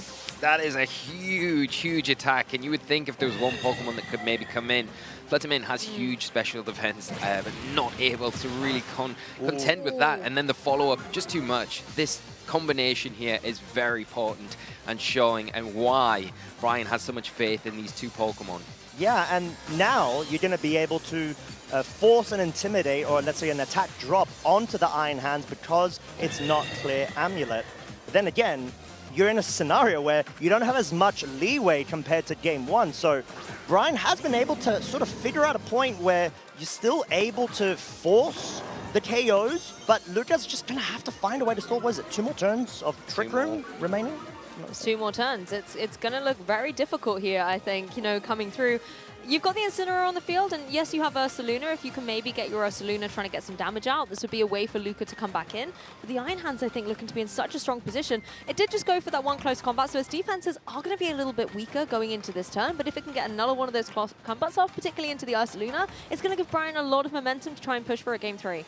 Yeah, I think that looks as though how the game is going to play out here. I think Luca just kind of not getting the turns right to stall out this Trick Room, and all credit to Brian for being able to kind of dominate here from the start. You can see Ursaluna does want to try and get through these turns, avoiding any damage here, but if the close combat comes out into the Incineroar, like we've seen the damage before, it is going to be enough, and now the bear is on its own in this Game 2. Yeah, definitely not what Luca wants, and Brian clearly being able to bring all of that fire momentum back, and, you know, the frustrations of having your Trick Room being expired in Game 1, now going and forcing Luca's hand essentially in this Game 2, and just being able to say, right, I'm allowing the female Indeedee to be able to get put to sleep, but I need to be able to bring that immediate momentum going. So he was still able to do that, and clearly it proved to be a good reason. Yeah, and I'm sorry to break your heart here, Costa. There's no Torkoal in the back there, I'm afraid. You know, maybe I'm okay with Urshifu, banded Urshifu. You'll take Urshifu. I'm happy with that as well then. You're not going to abandon us because we brought you the wrong Pokemon. But particularly as well, this single strike variant of Urshifu, not something we're seeing every day at the moment. You know, the Rapid Strike tends to be #1 on the usage stats at the moment. So Urshifu coming in, again, a Pokemon that can apply a lot of physical pressure into that Ursaluna with something like a close combat. Yeah, you can see that Luca was able to get that double protect off there, but just, you know, I think it's going to be a turn too late as we do have that close combat coming out into the Ursaluna. Can't protect through that, so game is over, but we are going to a Game 3. Yeah, we are. More Side Spam, please, as well as Hard Trick Room, the best dish and recipe there is. It's like we planned it just for you here as our special guest. Yeah. We wanted to give you a good show, and hopefully the viewers at home are agreeing that it is a very good show. Oh, they probably won't. We've seen so much Side Spam today.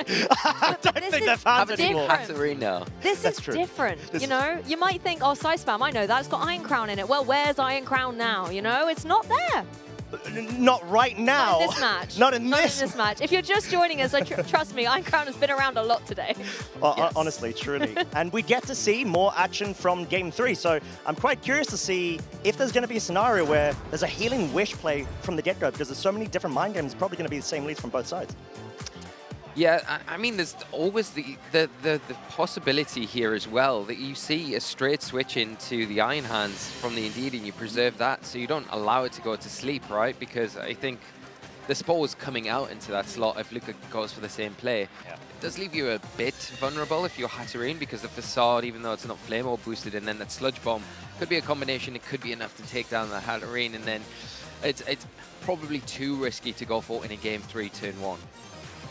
And I think there is the play of Terra Psychic that could essentially lower, let's say, the damage that the Sludge Bomb would be able to deal, but you still have to sort of allow the Hatterene to only have, let's say, 1 or 2 more turns remaining of Life Orb because the recoil damage did self-KO it, but we actually see the Ursa switching out straight away for the Incin. Yeah, that's interesting, not utilizing the Ursaluna in play here. Looks like Brian's going to kind of go with the same script here, using that Follow Me to draw in the Spore. Poor Indeedee really taking all the hits here from the little Mushroom.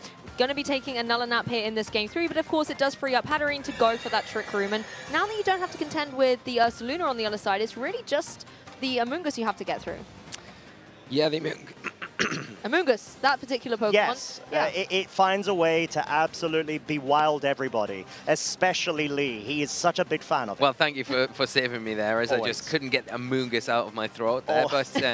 The Spore's got to you. The Spore got to me instead. Yeah. Powerful Pokemon. I relate to Indeedee. Everywhere you look around. Yeah, I think this situation is slightly different and more beneficial for Brian because the Indeedee now hasn't taken any initial damage from the Ursaluna, so it's a lot healthier. So it's going to have maybe later on in this game, if the situation arises, the chance to wake up, because we do see that switch out now, the Iron Hands coming in. It makes sense. You're going to take advantage of it in this Trick Room environment. It pressures the Incineroar a lot better than what we've seen any of the other Pokemon on Brian's team be able to do.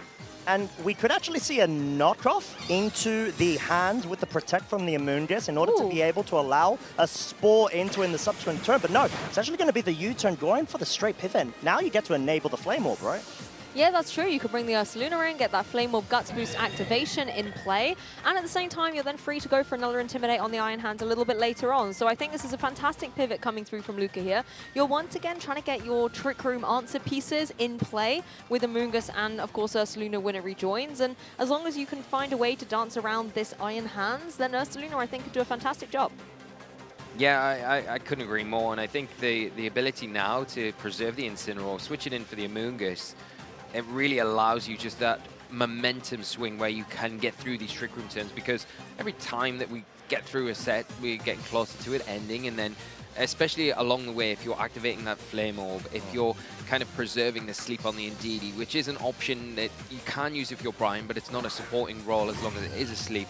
But not seeing that at all. The Flutter Mane introduced to the field, and that is coming on. It does have Protect as well, but it opens up the door for you to protect that. Switch your Amoonguss out into Incineroar. But does Brian suspect that and go for the close combat into the Amoonguss? Oh, there's so many mind games, and that's sort of the beauty of this, because this could easily be a bait, right? And that's clearly what Luca may be hinting towards, clearly trying to give a bit more time to be able to process the scenario. And it really does come down to the most granular of details. Can you just outlive this Trick Room? Let's be real. That is the matchup, right? Yeah. And clearly Luca has a couple of lines, theory crafted, and he's trying to explore that Game 3 adaptation one. I mean, Luca has generally played really well through the Trick Room. I think in Game 2, just the fact there was also the Urshifu in the back that had that extra offensive pressure made it difficult, even outside of Trick Room, to be able to gain momentum. A late game Terrestrialization this time from the Hatterene, though, still wanting to drop that Fairy typing and add an extra bit of power to that devastating expanding force. We know how much that can do to the Flutter Mane, but we're about to find out, I think, how much it can do to an Amoonguss. Yeah, and that is unfortunate. Luca kind of risking it there to preserve and get through another turn, but this is going to be painful because the Amoonguss is not going to be able to stand up to this expanding force. We've seen it damage the Flutter Mane, take that down while it's super effective into the little Mushroom, and One hit is all that's needed. Mate, it didn't need Terra Psychic. That was No. just absolute over damage coming out from the Hatterene. And in this scenario, close combat, just wanting to make sure that you capitalize off of it. And exactly what you pointed to, the Terra Psychic forces a potential Oko onto the Flutter Mane to cover for it. I would have liked to have seen the Swords Dance there on the Einhands. I think Would that would you? have been an opportunity because you've got the wild. expanding force to take down the Flutter Mane, so it has to protect. You either knock out the Amoonguss, do a lot of damage. You're not really threatened by the Spore, so you don't really care if it attacks or stays on the field. So you've got the opportunity there to get the Iron Hands potentially set up. Might be a bit greedy from some perspectives, but I think the opportunity was there to then put a little bit more pressure on the subsequent turns. But I like the whole way Brian covered that turn. You know, yes, you might look close combat going into Ghost, what's that about? But he was covering for all the potential options. Yeah, exactly. And the fact that the Flutter Mane went for the Protect was kind of the one option that wasn't beneficial to Brian. Yeah. If Luca had gone down any other avenue, switched or stayed in, then Flutter Mane would be gone, or the Pokemon that switched in. It was basically a middle play, right? Yeah. You didn't Yeah. want to commit to either side of the scale, and you just wanted to go and strike through the middle, essentially. But then Incineroar's now back on the field. The Iron Hands is going to be going down to -1 attack. But the Hatterene is still there for the damage, may force Ursaluna to go for the Protect in order to get that Flame Orb activation afterwards. Yeah, and it's going to be whether or not you suspect the Flutter Mane switching out now. It actually locks in with the Dazzling Gleam, not the Expanded Force here to get the damage onto the Incineroar, which is going to be useful. Is there a close combat, though, into that Pokemon? And it is. He calls the switch and gets it exactly right. Oh my goodness. Yeah, and I think, I'm going to be honest with you, I was very impressed by the close combat KO, Oko should I say, onto the Incineroar in Game 2 with the Intimidate impacted onto the Iron Hand. So I feel like that might have well been actually a low chance roll, and this was Brian's way to be able to get rid of that potential and a guarantee shot onto it. That's a good observation, actually, keeping all those calculations in check, making sure you're playing to the utmost out that you need. I mean, this Iron Hands has been incredibly impressive throughout this entire game, and getting that call on a bold play, fantastic play by Brian Collins. Yes. Yeah, and I mean, the way that Brian is able to preserve the Hatterene, I mean, games 2 and 3, it's just been phenomenal, really. You look at the damage that it's taken is only from the Life Orb recoil. It's really given Lucas such a hard time because of how threatening it is. There's the Protect there. Is the Ursaluna going to be able to take? I think that was the double Protect, Double right? Protect on the Ursaluna. No, on the Flutter. I think it was double Protect on the Flutter, right? Because it didn't go for an attack before, because, or was that a Moongus? It switched out. Yeah, and then it There's got too much switched trickery. out, so, yeah. It's psyching me out. Wishful thinking, perhaps. Would have been extra hype in this game. But Twisted Dimensions have gone, and the weirdness has gone as well. All of that setup that Hatterene and Ndidi did right at the beginning of the game are now no longer in play. I mean, okay, Brian has got very healthy Pokemon. I was just thinking that. All the HP is full. He does. Pretty much. But then he's got some very hyper-offensive Pokemon capable of chaotic damage on the other side of the field, and there's no Trick Room in hand. So this puts Brian in such an awkward spot, because which Pokemon do you try to bring in at the right time? Because the Urshifu is directly threatened by the Flutter, the Ursaluna threatens the Hatterene, so where do you go from here? That's a really good question. I mean, Flutter Mane going for a Protect there. You kind of predicted it there, Costa. Okay. But the double Protect in this case does indeed fail. Hatterene kind of maybe rubbing a little bit of momentum there, going, I can go for a Protect. Ursaluna does not fall into the KO range here. It's able to retaliate with a Facade, but it lands into the Protect. That could have been an open damage onto the Urshifu. Yeah, really could have there. A bit of a missed opportunity. And yeah. We're back in the kind of same situation. It's Ursaluna just in a way worse spot than it was the previous turn here. Yeah. You know, the Flutter Mane now. Could it be an indication that the Sucker Punch may pick up an Oko onto the Flutter Mane, since it's more offensive because of the Choice Band? I think so. And that's why Luca opted for the double Protect, right? Rather than going on the offensive. And then cover the Hatterene with the Ursaluna. So a really smart play there from Brian to go for that Sucker Punch, which now is threatening the knockout onto the Ursaluna and really limiting those options. Now, do you revert and go for the Flutter Mane now, saying, well, I think your back's against the wall, you're probably going to have to attack with it? That's the thing, the Sucker Punch is indeed locked in, but you've got to get your target right. We've seen this a lot in priority endgames. Flutter Mane does go for the Protect. Urshifu checking where it's going to be targeting, goes for the Sucker Punch, finds his mark on Ursaluna, and Ursaluna is out. Fantastic play by Urshifu and by Brian. Yeah, and it's sort of the scenario where Brian actually doesn't want the Psychic Terrain on the field in order to be able to utilize the Sucker Punch with its +1 priority. And it's just such a great way to be, you know, show so much flexibility when it comes to the different modes. And we see him absolutely locked in there with such a big love of mine, Hard Trick Room. And he's just one of the very best trainers to be able to guide that archetype, and clearly still making innovations with that Safety Goggles Iron Hands. Yeah, honestly, I loved being able to see a Hard Trick Room team in action, because throughout all of today, we've had a lot of balance. We've had some of the other Pokemon in the top 12 usage stats being showcased so beautifully, but Hatterene, that was a blast from the past, and I was delighted to see it. Well, yeah, Hatterene is not something we see that often, but hopefully we see more of it in Phase 2 of this tournament. And talking about Phase 2, we can actually have a look at how the tournament is shaping up in regards to Phase 2, our players that have progressed on, and what changes have we seen? Looks like the Urshifu has dropped down. We were talking about how in Phase 1 it was in the #1 spot, but Incineroar is like, I'm back, people, okay? You thought I was gone, surprise! And Incineroar is once again #1 usage stat. The other thing I'm noticing is the grass types have been broken up in the bottom. Yeah, the Amoonguss has went up slightly. The Wellspring's fallen down. Earth Flame stayed where it is, right? And Rillaboom moved down slightly, I think. Yeah. Which is interesting, as well as Landorus falling down. Right. But Tornadus making its way even further up the board. So clearly they're not able to convert as much. And I'm curious to see, obviously there's just so many variables to have to take into consideration, but do we feel like Psychic Terrain, or let's say Psy Spam, whether through Iron Crown or maybe even some forms of Hard Trick Room, may have been a sort of factor in these sort of slight differences? Potentially, I think so, yeah. And why we're probably seeing a kind of Chen Pao's keeping its position here. But it is useful for that Psy Spam. Obviously has that immunity to it. Ice Spinner as well to get rid of the terrain.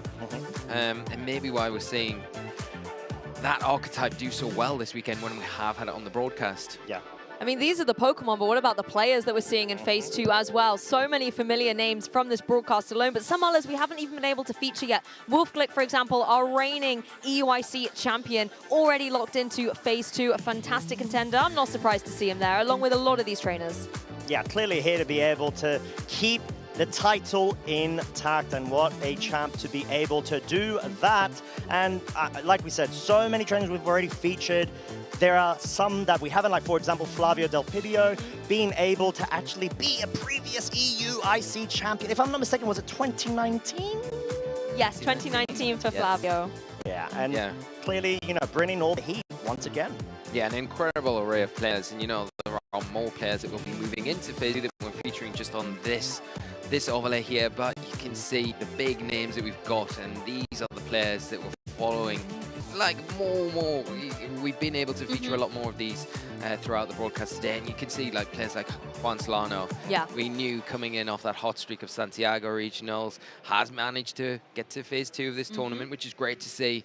Haven't featured them on the broadcast yet, but that's something that we can look forward to as we get move forward in the matches. Well, #1 in the world right now. #1 global leader. He's broke 2,000 CP benchmark, which not a lot of trainers throughout VGC history can make a claim on. Exactly, but they're not the only trainers in Day 2. We can take a look at some of our, in Phase 2, in our Swiss round rankings, we can have a look at some other names that are up there. I mean, again, Justin Tang, one of the trainers that we've spoken a lot about, having got regional victories, but is still just falling short of getting the international crown.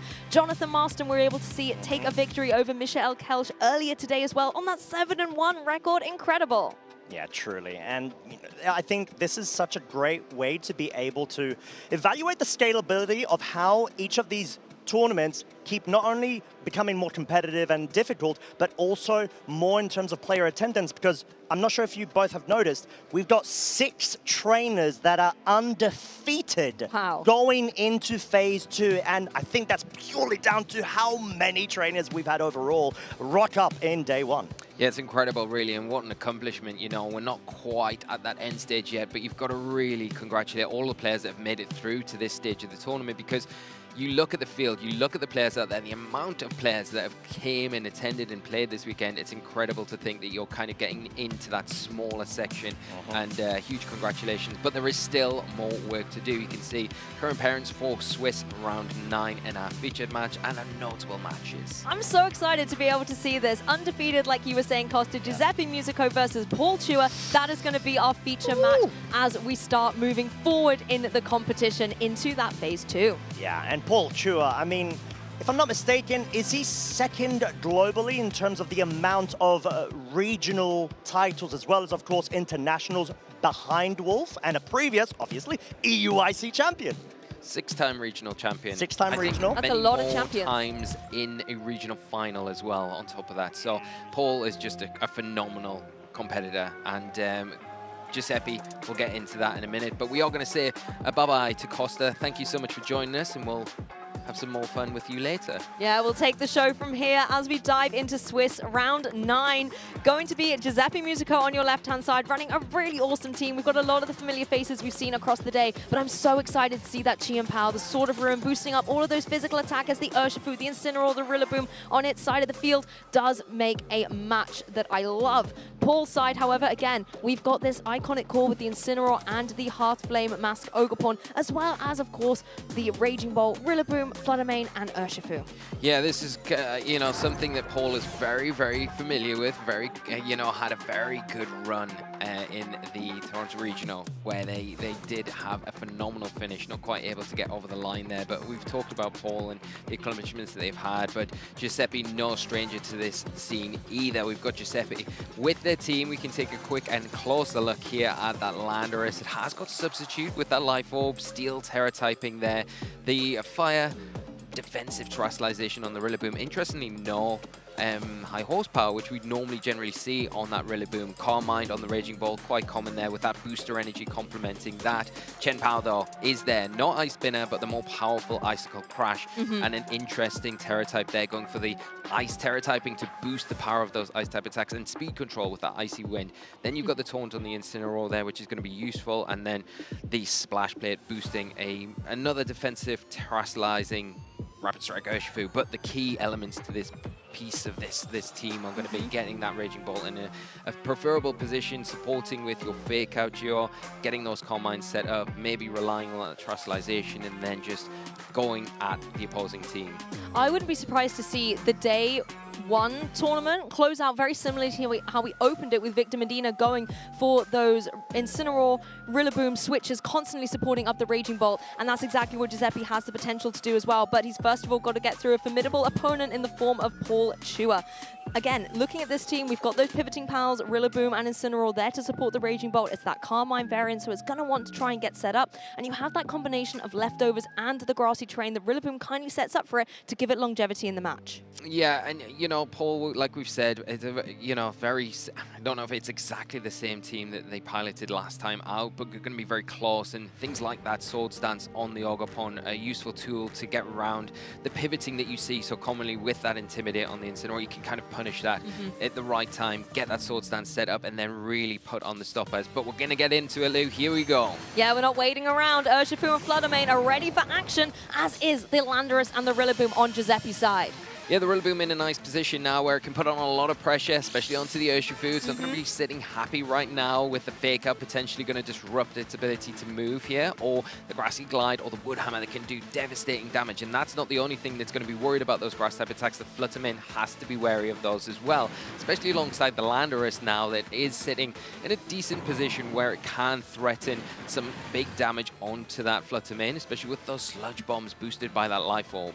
That's the thing, though. If Paul plays a little passively, Giuseppe could capitalize on this and go for the substitute on that Landorus. That gives a little bit more breathing room to stay offensively pressured with those Sludge Bombs, like you said, into something like the Fluttermane. The critical thing for the Urshifu, however, that Paul has is that Focus Sash. You're going to have to find a way to hit it twice to get the knockout. Yeah, and I think not wanting to commit to that terrestrialization early, it makes sense to switch the Landorus out. Could have went for that because of the threat of the Icy Wind being so prominent there.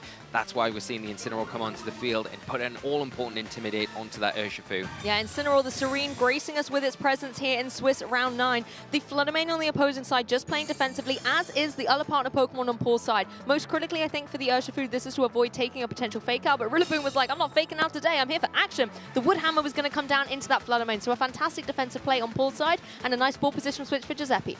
Yeah, and you can see where Giuseppe's prioritizing that attack into the Fluttermane, wants to remove that threat, so it frees up the Landorus a little bit more as the game progresses, because once that Icy Wind threat is gone, once that Thunder Wave threat is gone, then things get a little bit easier. And you've done a nice switch here for Giuseppe. You've got the Incineroar in, you've just seen the Urshifu detect, so you can go for the fake out into that slot if you expect it to stay on the field. Oh, Rillaboom nimbly avoiding this Thunder Wave coming through from the Fluttermane, but Incineroar not so lucky. It has the accuracy on Urshifu's side. It's going to be able to land all 3 of these surging strikes, but not without taking that recoil coming through from the Rocky Helmet. A fantastic item choice on this Incineroar to make sure that even if it goes down, it's going to leave a mark. Yeah, it is going to leave a mark, but at the cost of losing your Incineroar. Is there a plan here from Giuseppe? Is this how you deal with it? Where's the Wood Hammer going? Is it into the Fluttermane once again to try and pick up the knockout onto that Pokemon, or are you going after the Urshifu to remove that threat from the field? We've seen the Thunder Wave miss. The Wood Hammer's into the Fluttermane, and it barely misses the knockout.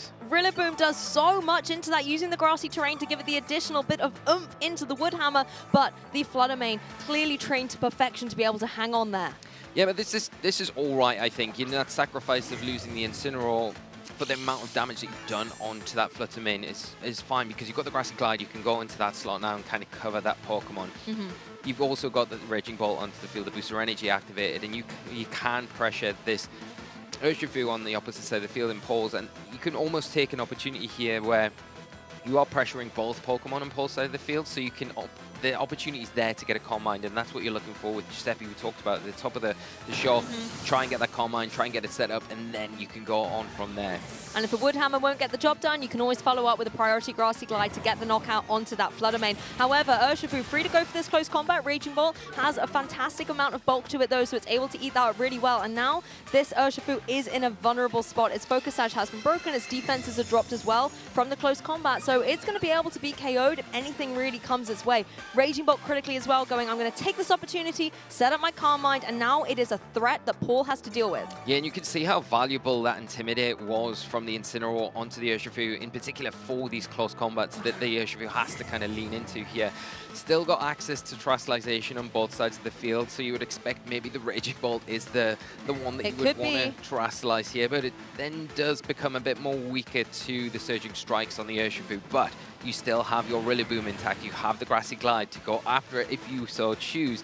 And also now you're a little bit further ahead than Paul at this situation, because you've got that Calm Mind already set up. Paul's having to play a little bit of catch-up if you want to go down that same road. That's the thing, you've got to count the Calm Minds as we go. But while Terastallization isn't in play, both the Raging Bolts are going to be vulnerable to a potential Dragon Pulse. So as you said, Leo, wouldn't be surprised to see Terastallization come through, because both of these Raging Bolts are running that Fairy typing. It means it's going to be immune to opposing Raging Bolts, immune to these Dragon type moves, forcing potential Thunderclaps into that direction, or using a partner Pokemon to remove them from play. We're going to see another close combat. It is a last-ditch attempt to go for that Rillaboom. We haven't seen a Grassy Glide fight out here, so that is interesting. It is going to be more likely a Wood Hammer or a U-turn, which is, we're seeing, just want to preserve that Rillaboom for later, which is probably a smart choice as well. Preserve the grassy terrain that is on its last few turns before it does disappear. I like that actually you're keeping this Urshifu in play that isn't doing a huge amount of damage with the close combats, and it's being more and more vulnerable each time. You want to try and deal with this Raging Bolt before it can start getting these Calm Minds up, as well as allowing Rillaboom the opportunity to switch out, switch back in with a fake out in the next time. But it looks like it's a Raging Bolt. Dragon Pulse coming down saying, all right, Rillaboom, you don't have to deal with the Urshifu, I've got you. But critically, didn't use this opportunity to go for another Calm Mind, so they are one apiece. Yeah, one apiece, and the Terastallization still available for Giuseppe, which is a big advantage here, even though the Raging Bolt on Paul's side is pretty healthy. It's Terastallized, it's in a good position now to start putting out its own damage onto Giuseppe's side.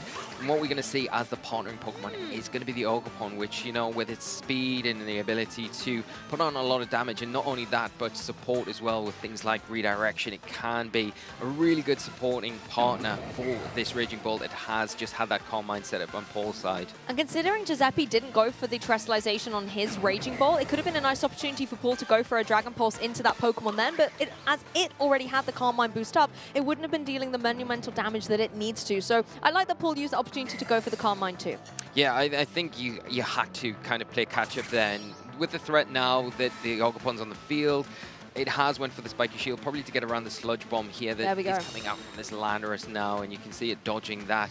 But this Raging Bolt's still going to be susceptible to Dragon Pulse, but not going for it. Paul opting to go for another Calm Mind. Paul is just driving up the anticipation for when we're going to see this Dragon Pulse fly. That's the second Calm Mind, and Giuseppe's done the exact same thing. They're almost playing mind games with each other about Calm Mind Terrestrialization. I love it. Yeah, because on one side, you're kind of baiting Paul. You're inviting him to go for that Dragon Pulse into your Raging Bolt, but you've got to get, it's risky because if you don't Terrestrialize and you kind of, it comes out, you're going to get, well, you're taking a lot of damage. I don't know if it will pick the knockout up, but it's going to be damage unnecessarily taken here. So I think the choice of Terrestrialization would be wise to go into the Raging Bolt, but if you do that, then you become susceptible to that Ivy Cudgel if you can't deal with that threat first. And if you're not going to go for the Terrestrialization, you might as well go for the Protect. Maybe scout out what Paul is thinking. The Ivy Cudgel is already coming into the Raging Bolt slot, and a Sludge Bomb is what Landorus can do in retaliation. Look at that! That is a one-hit KO. Poor little Ogerpon not able to do too much in this game because Landorus is able to fell it with one attack. Look at that though, Lee. Paul did go for the Dragon Pulse in this turn, so he's decided to switch on the offensive. Could that be information Giuseppe uses going into this next turn? Yeah, that's it. And I think, you know, Giuseppe really doing so well in these previous turns where you have baited Paul into the full sense of security that I'm going to go for the double up here. I'm going to get some sort of reward here. I'm either going to get the Ivy Cudgel, good damage into it because you're not a Dragon type anymore, or I'm going to get the Dragon Pulse and pick up potentially a knockout, but taking full advantage of the Protect there and using that Landorus, leveraging it to get rid of that big and only threat that Paul's got. Now it's a 3-on-1 situation. Yeah, Sludge Bomb coming through into the Fairy-type Raging Bolt on Paul's side, but there's a third Calm Mind coming through. This is going to be at +3 special defense. That's going to make it harder for these Sludge Bombs to get the damage done. It really is, and both of these special attackers are on Giuseppe's side, so you can see Giuseppe saying, well, if you're going to Calm Mind, I'm going to Calm Mind as well. You've got to remember that there is a Rillaboom in the back for Giuseppe, so they do have the advantage with numbers here. They do have access to Fake Out, so they can come in and kind of pressure that turn where they can prevent the opposing Raging Bolt on Paul's side from moving, but at the same time, the Rillaboom doesn't really offer too much offensively. Well, there we go. There we are. Outside of the Wood Hammer, I was going to say.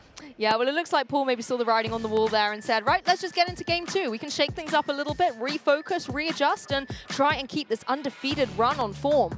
Yeah, and I think at the end there, I think if Paul had went for the Calm Mind and then you hadn't seen Giuseppe kind of follow up with their Calm Mind, it may have been a bit more inclined to try and carry on with the game with that extra defense boost and extra power there that you could maybe start to get through the remaining options. But yeah, 3-on-1 situation at the best of times is always going to be hard to come back from, especially when it's kind of the two big, most powerful Pokemon kind of powered up on either side of the field. This was an interesting turn as well. Yes, you got rid of the Incineroar, but at the cost of breaking your Focus Sash with that Rocky Helmet. And that just left the Urshifu so vulnerable, critically as well. Poor Fluttermane wasn't able to get too much done on the board, and Rillaboom was able to get that KO quite early on in game 1.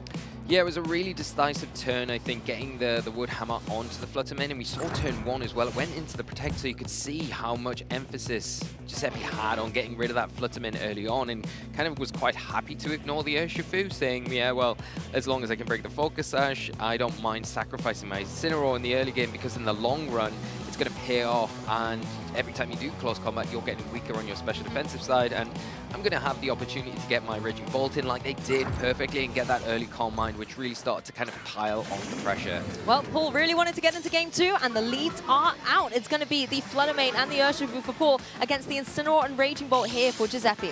Yeah, well, we're starting a little bit differently here. We've got the Incineroar coming out front and center, and it is going to be able to immediately drop and intimidate onto the Urshifu, so it isn't going to be hitting as hard. Once again, with those close combats that are kind of going to have to be relied on if you're going after the Raging Bolt. The one thing that Paul's got here is the advantage that you can pressure the Raging Bolt with the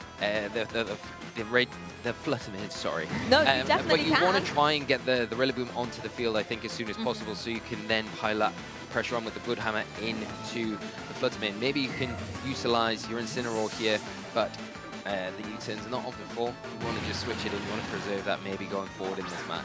I think that's a great point, though. The Fluttermane applying a lot of pressure to the Raging Bolt right now, so you have to make the adjustments here on Giuseppe's side. That Rillaboom is back in action as Raging Bolt just plays defensively, going for a protect, not wanting to have to take any unnecessary Moonblasts from the Fluttermane, and that's exactly what Paul was locking on for, going very offensive straight out of the gates here in Game 2. Urshifu still free to move, and it can go for those Surging Strikes, but it finds his mark down onto the Rillaboom. This is a Pokemon that does not mind taking these all day long. At least this time, however, Urshifu keeps its Focus Sash intact. Yeah, there was also risk there of the close combat double up into the Raging Bolt Oh, there, true. but you know, I think at the same time it's probably worth going after that Incineroar, and where Paul wants to get rid of that Incineroar as soon as possible. So nice switch in from Giuseppe.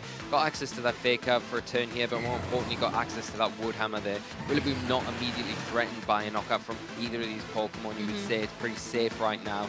The Raging Bolt, still going to be threatened by that Moonblast, but if the Moonblast comes there, it means the Rillaboom is a little bit more safer, and you're kind of sacrificing the Fluttermane for a Wood Hammer if you go after the Raging Bolt. So attention is divided whether or not we see this Fluttermane stay on the field and go after this Raging Bolt, because the damage onto it could be very, very valuable. I mean, we did see before the Wood Hammer wasn't quite enough into the Fluttermane, but if there's a potential double up, maybe obviously with a Thunderclap going first, then it is going to be KO'd.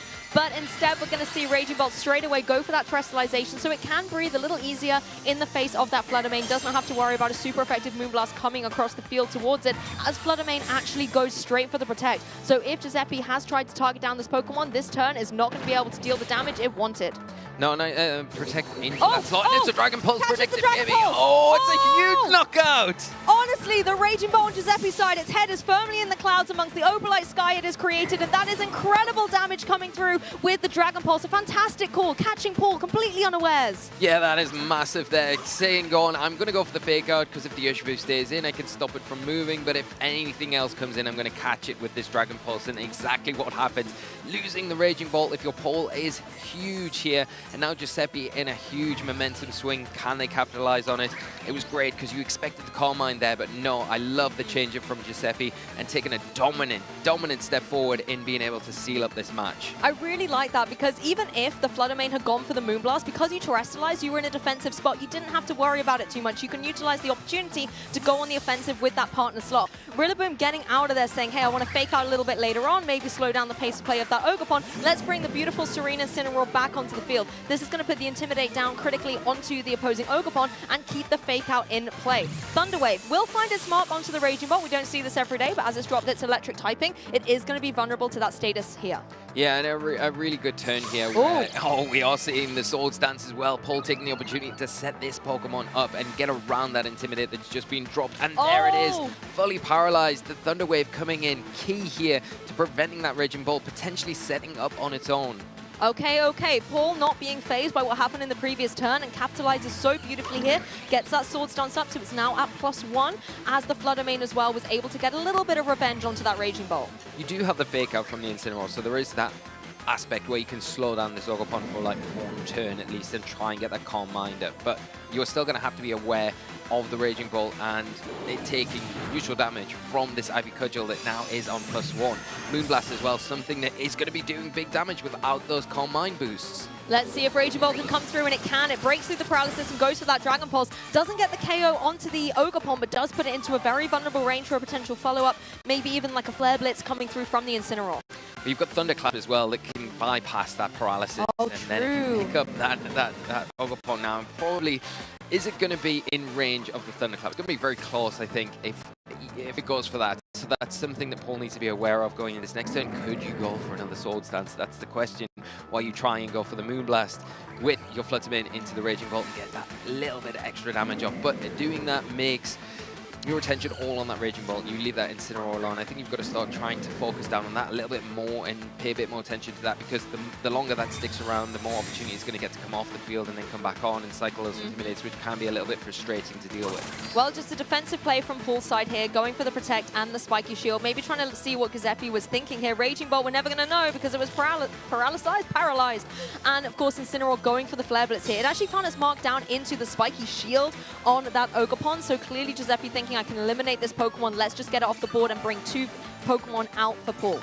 Yeah, and a really valuable turn of recovery here from the grassy terrain, which might just be the amount needed to allow you to take a Thunderclap. And now the grassy terrain has ended, but you quite rightly called the previous turn. Doubling up into that Ogerpon, identifying that as a really big threat here, not worried about the Flutter Mane too much.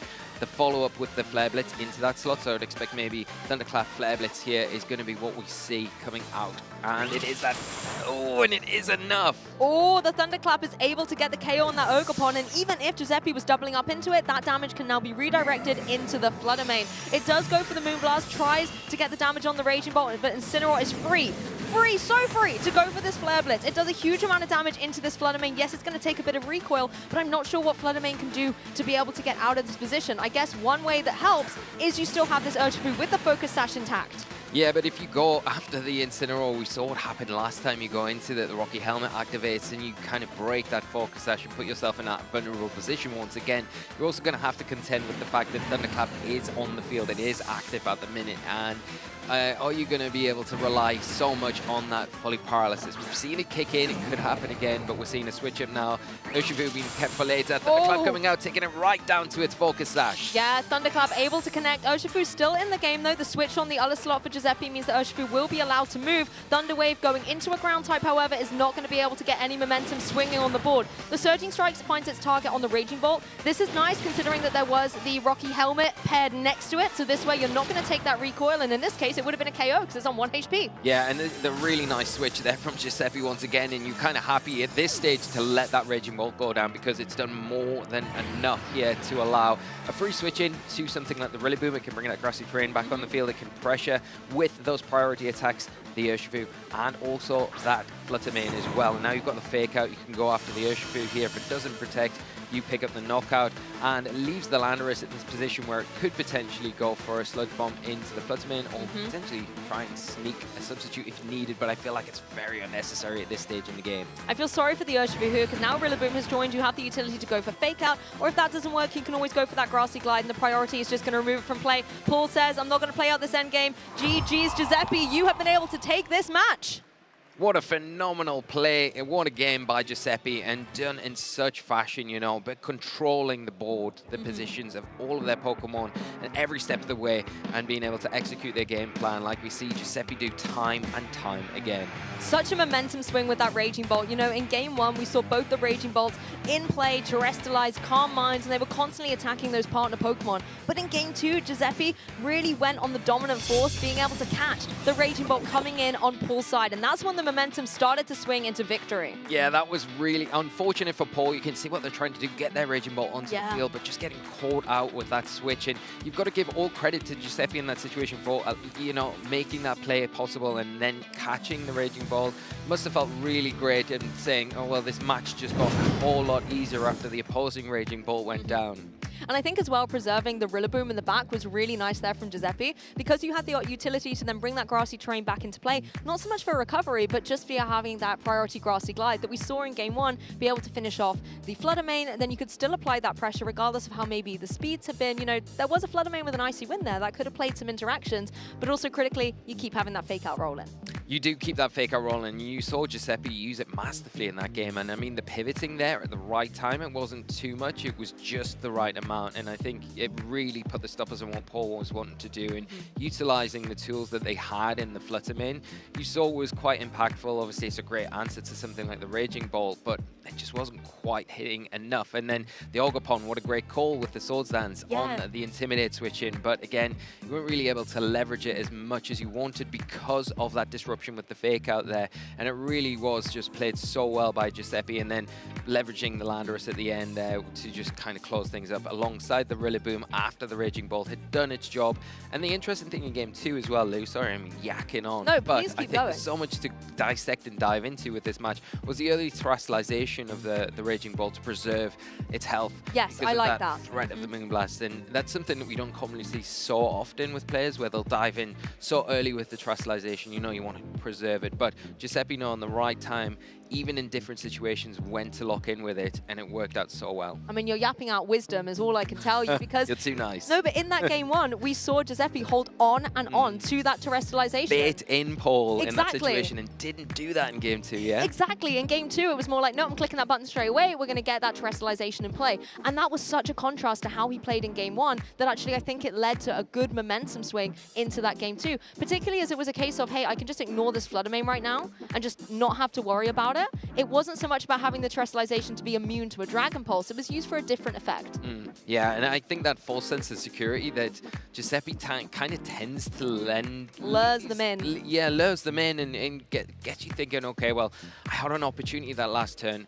We're going to have that opportunity again, and then you see Giuseppe not terrestrialize again, go for a second Calm Mind, and then Paul's in that mind frame, well, are you just not terrestrializing this Pokemon because it is threatened the last 2 turns? I'm going to lock in now. And then Giuseppe's like, got you. Yeah. Got you.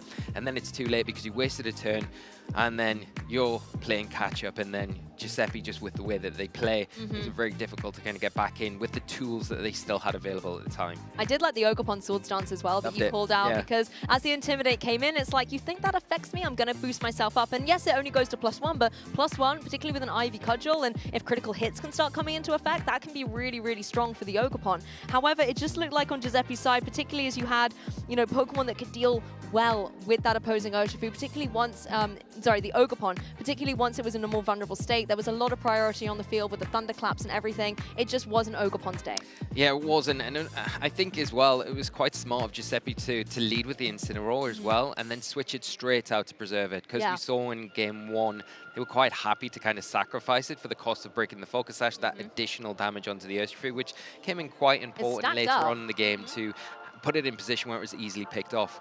But in this game, it was more important to keep it, preserve it again, because you know that the Ogerpon could be coming. If I am committing to my terrestrialization early on with the Raging Bolt, if I do get paralyzed, then that Ivy Cudgel could be threatening to me, especially if it is +1. I'm going to be threatened. I don't have my Dragon type in anymore. So I need to preserve my Incineroar to bring it in at the right time. Also gives me that fake out support, but gives me the alleviation from that Swords Dance that could potentially come out and be that big threat. So all angles covered, really. So Giuseppe just, making life very, very difficult in that match for Paul to kind of operate, but just controlling it from start to finish. And don't forget, both these trainers were undefeated in the tournament so far coming into this match. And although the undefeated run is no longer there for Paul, he's still in phenomenal form throughout Phase 2, and I wouldn't be surprised to maybe see both these trainers make it all the way to Top Cup. I want to see a rematch. I want to see a that would be rematch of it. That would be great if we can see that later on in the tournament. But yes, do not write Paul Chua off yet. I think that's one match. It's been a long day, of course, for both of our trainers. So things can change when we go into the Phase 2, deeper into the tournament, of course, but both players did phenomenally to get here. But on that note, we have Giuseppe waiting over at the stage with an interview with Costa. Thank you very much, Lee and Lou, and I've got the pleasure to be joined by Giuseppe Musico, our 9-0 trainer going into Phase 2 tomorrow. My friend, amico mio, how are you feeling right now? Well, now that you say that like that way, I'm very happy about it. Yeah. I mean, you should be happy, my friend. Undefeated, you are on an absolute tear. Yeah, job's not finished though. Like, got a few more rounds tomorrow, and top cut is still not locked. I'm gonna try the best to achieve that. Yeah. 100%, and so far I think that's a great mentality, especially because it's been such a long day as well, right? One game, one set at a time. Now, I want to touch on a couple of details there. Obviously, there are a lot of interactions with similar components of teams. You're up against Paul Chua. On top of that as well, previous EUIC champion, one of the most decorated trainers in all of VGC history. What's your mindset going into, let's say, walking up to the stage, getting into it? Is it just another set, or do you have a lot more on the line in terms of your emotions? I mean, when going to such a big stage, especially such a big tournament, like, I feel a bit of stress because, of course, there's so much going on. Like, it's not easy to play my best, like, in a scenario like this, no? And I knew Paul. I played him once at Worlds, and I knew he's a good player. And I knew I was gonna expect like him to be prepared for this kind of matchup, because at the end of the day, I'm playing the most popular team for the format, let's say.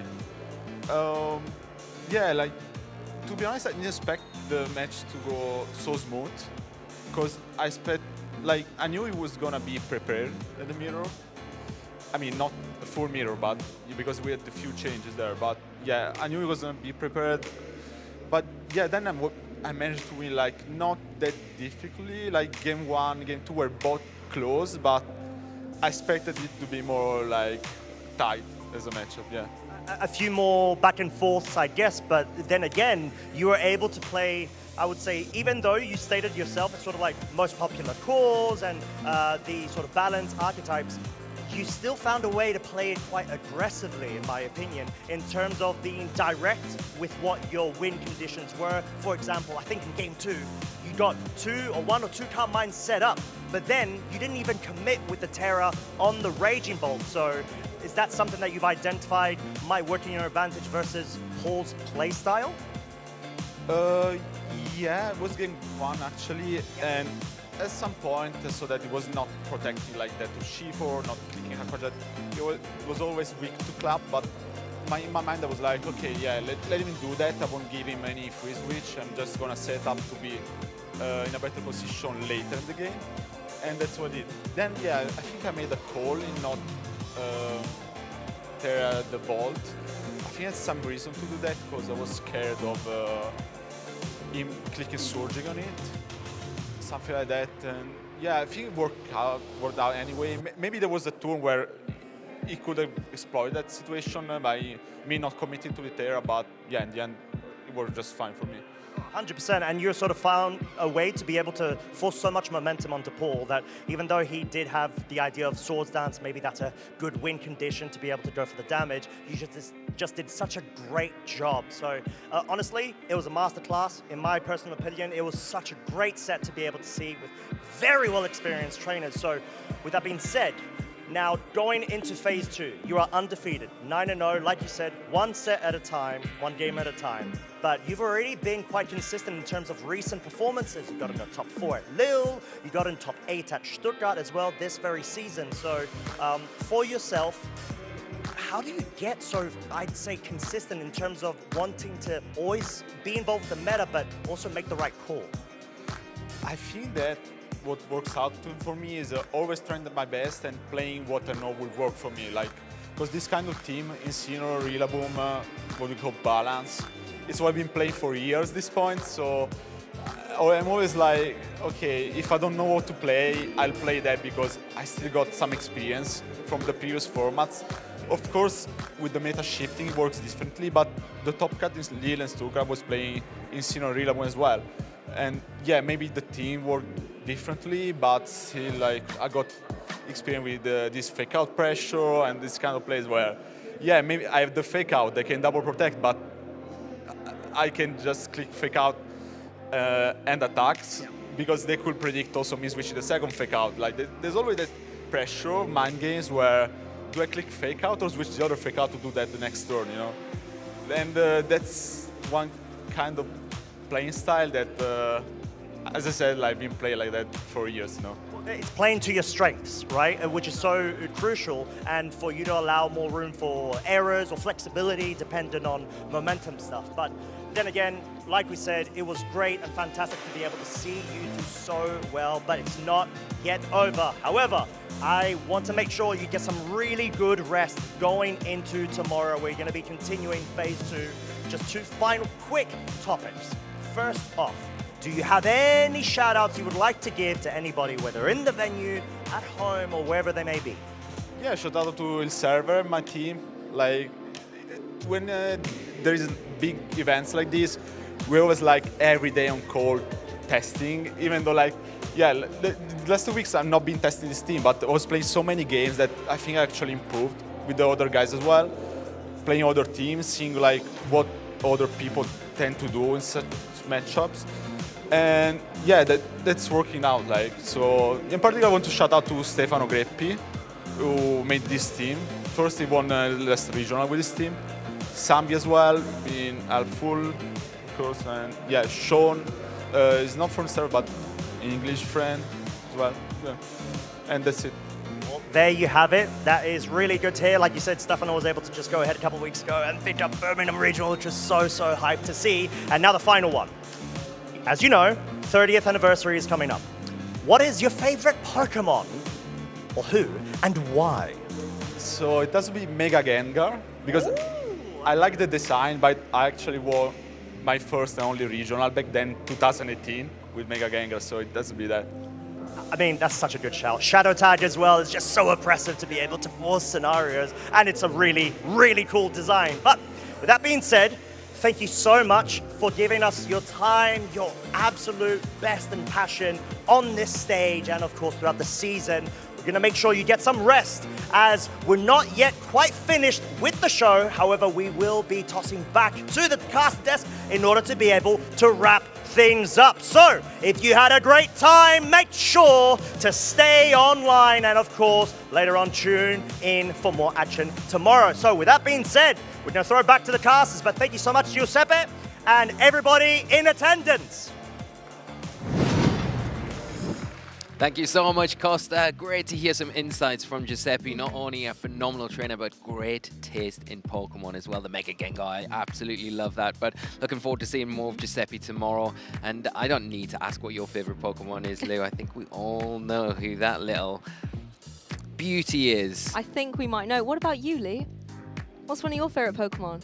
Snap. Wow, who would have guessed? Who would have guessed? Amazing. I mean, I feel like we nearly got through day one without we mentioning nearly it. did, but Nearly. we couldn't do it, guys. We couldn't do it. For you, we did it. For you and all the Gastrodon fans out there. But I do think we've got to know all of our winners a little bit better as well, not only from their incredible insights that they've given about their matches, but also with, you know, the 30th anniversary on the horizon. It's great to see which Pokemon they've, you know, had in their hearts throughout their Pokemon journey. Yeah, and a phenomenal way to start the show this morning with the orchestra and just amazing. And then to follow it up with the matches that we've had, especially on the VGC side of things, where we've just been able to feature phenomenal trainer after phenomenal trainer after phenomenal team after that, and it goes on, and the whole day has just been absolutely amazing, and we're only just starting. Oh, yeah. We've got so much more to go. And there's so much to get excited for tomorrow as well. I mean, when we talk about video game history, if we take a look at trainers who are going to be here battling it out tomorrow in phase 2 of the competition, we've got a bunch of European International previous champions and reigning champions to be as well.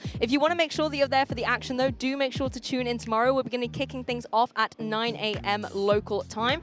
You can do the calculations of what that means for the time zone that you are in, but we will be here at 9. I'll set my watch. Yes, we will be here, ready to go and continue on with Swiss Round 10 tomorrow morning, which is going to be phenomenal to get into. I really can't wait, because we've just had such a great day, and we've had a lot of different teams featured on the broadcast today, a lot of different players, but nothing that's jumped out to us too. Well, there has been some things, and there's some things still in the field that we haven't been able to feature.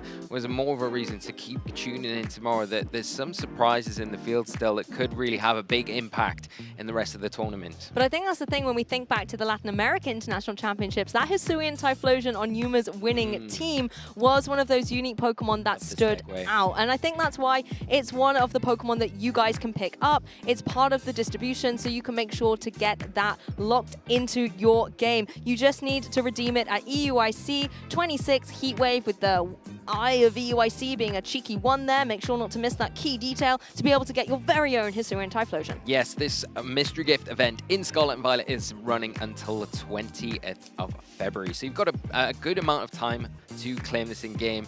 It will come in a Cherish Ball, I believe. It has the exact same moveset that Yuma Kanagawa used to win the Latin America International Championships. Choice Specs held item, as well as that partner ribbon. So when you throw it out into battle, you're reminded where it came from and what it is in celebration of.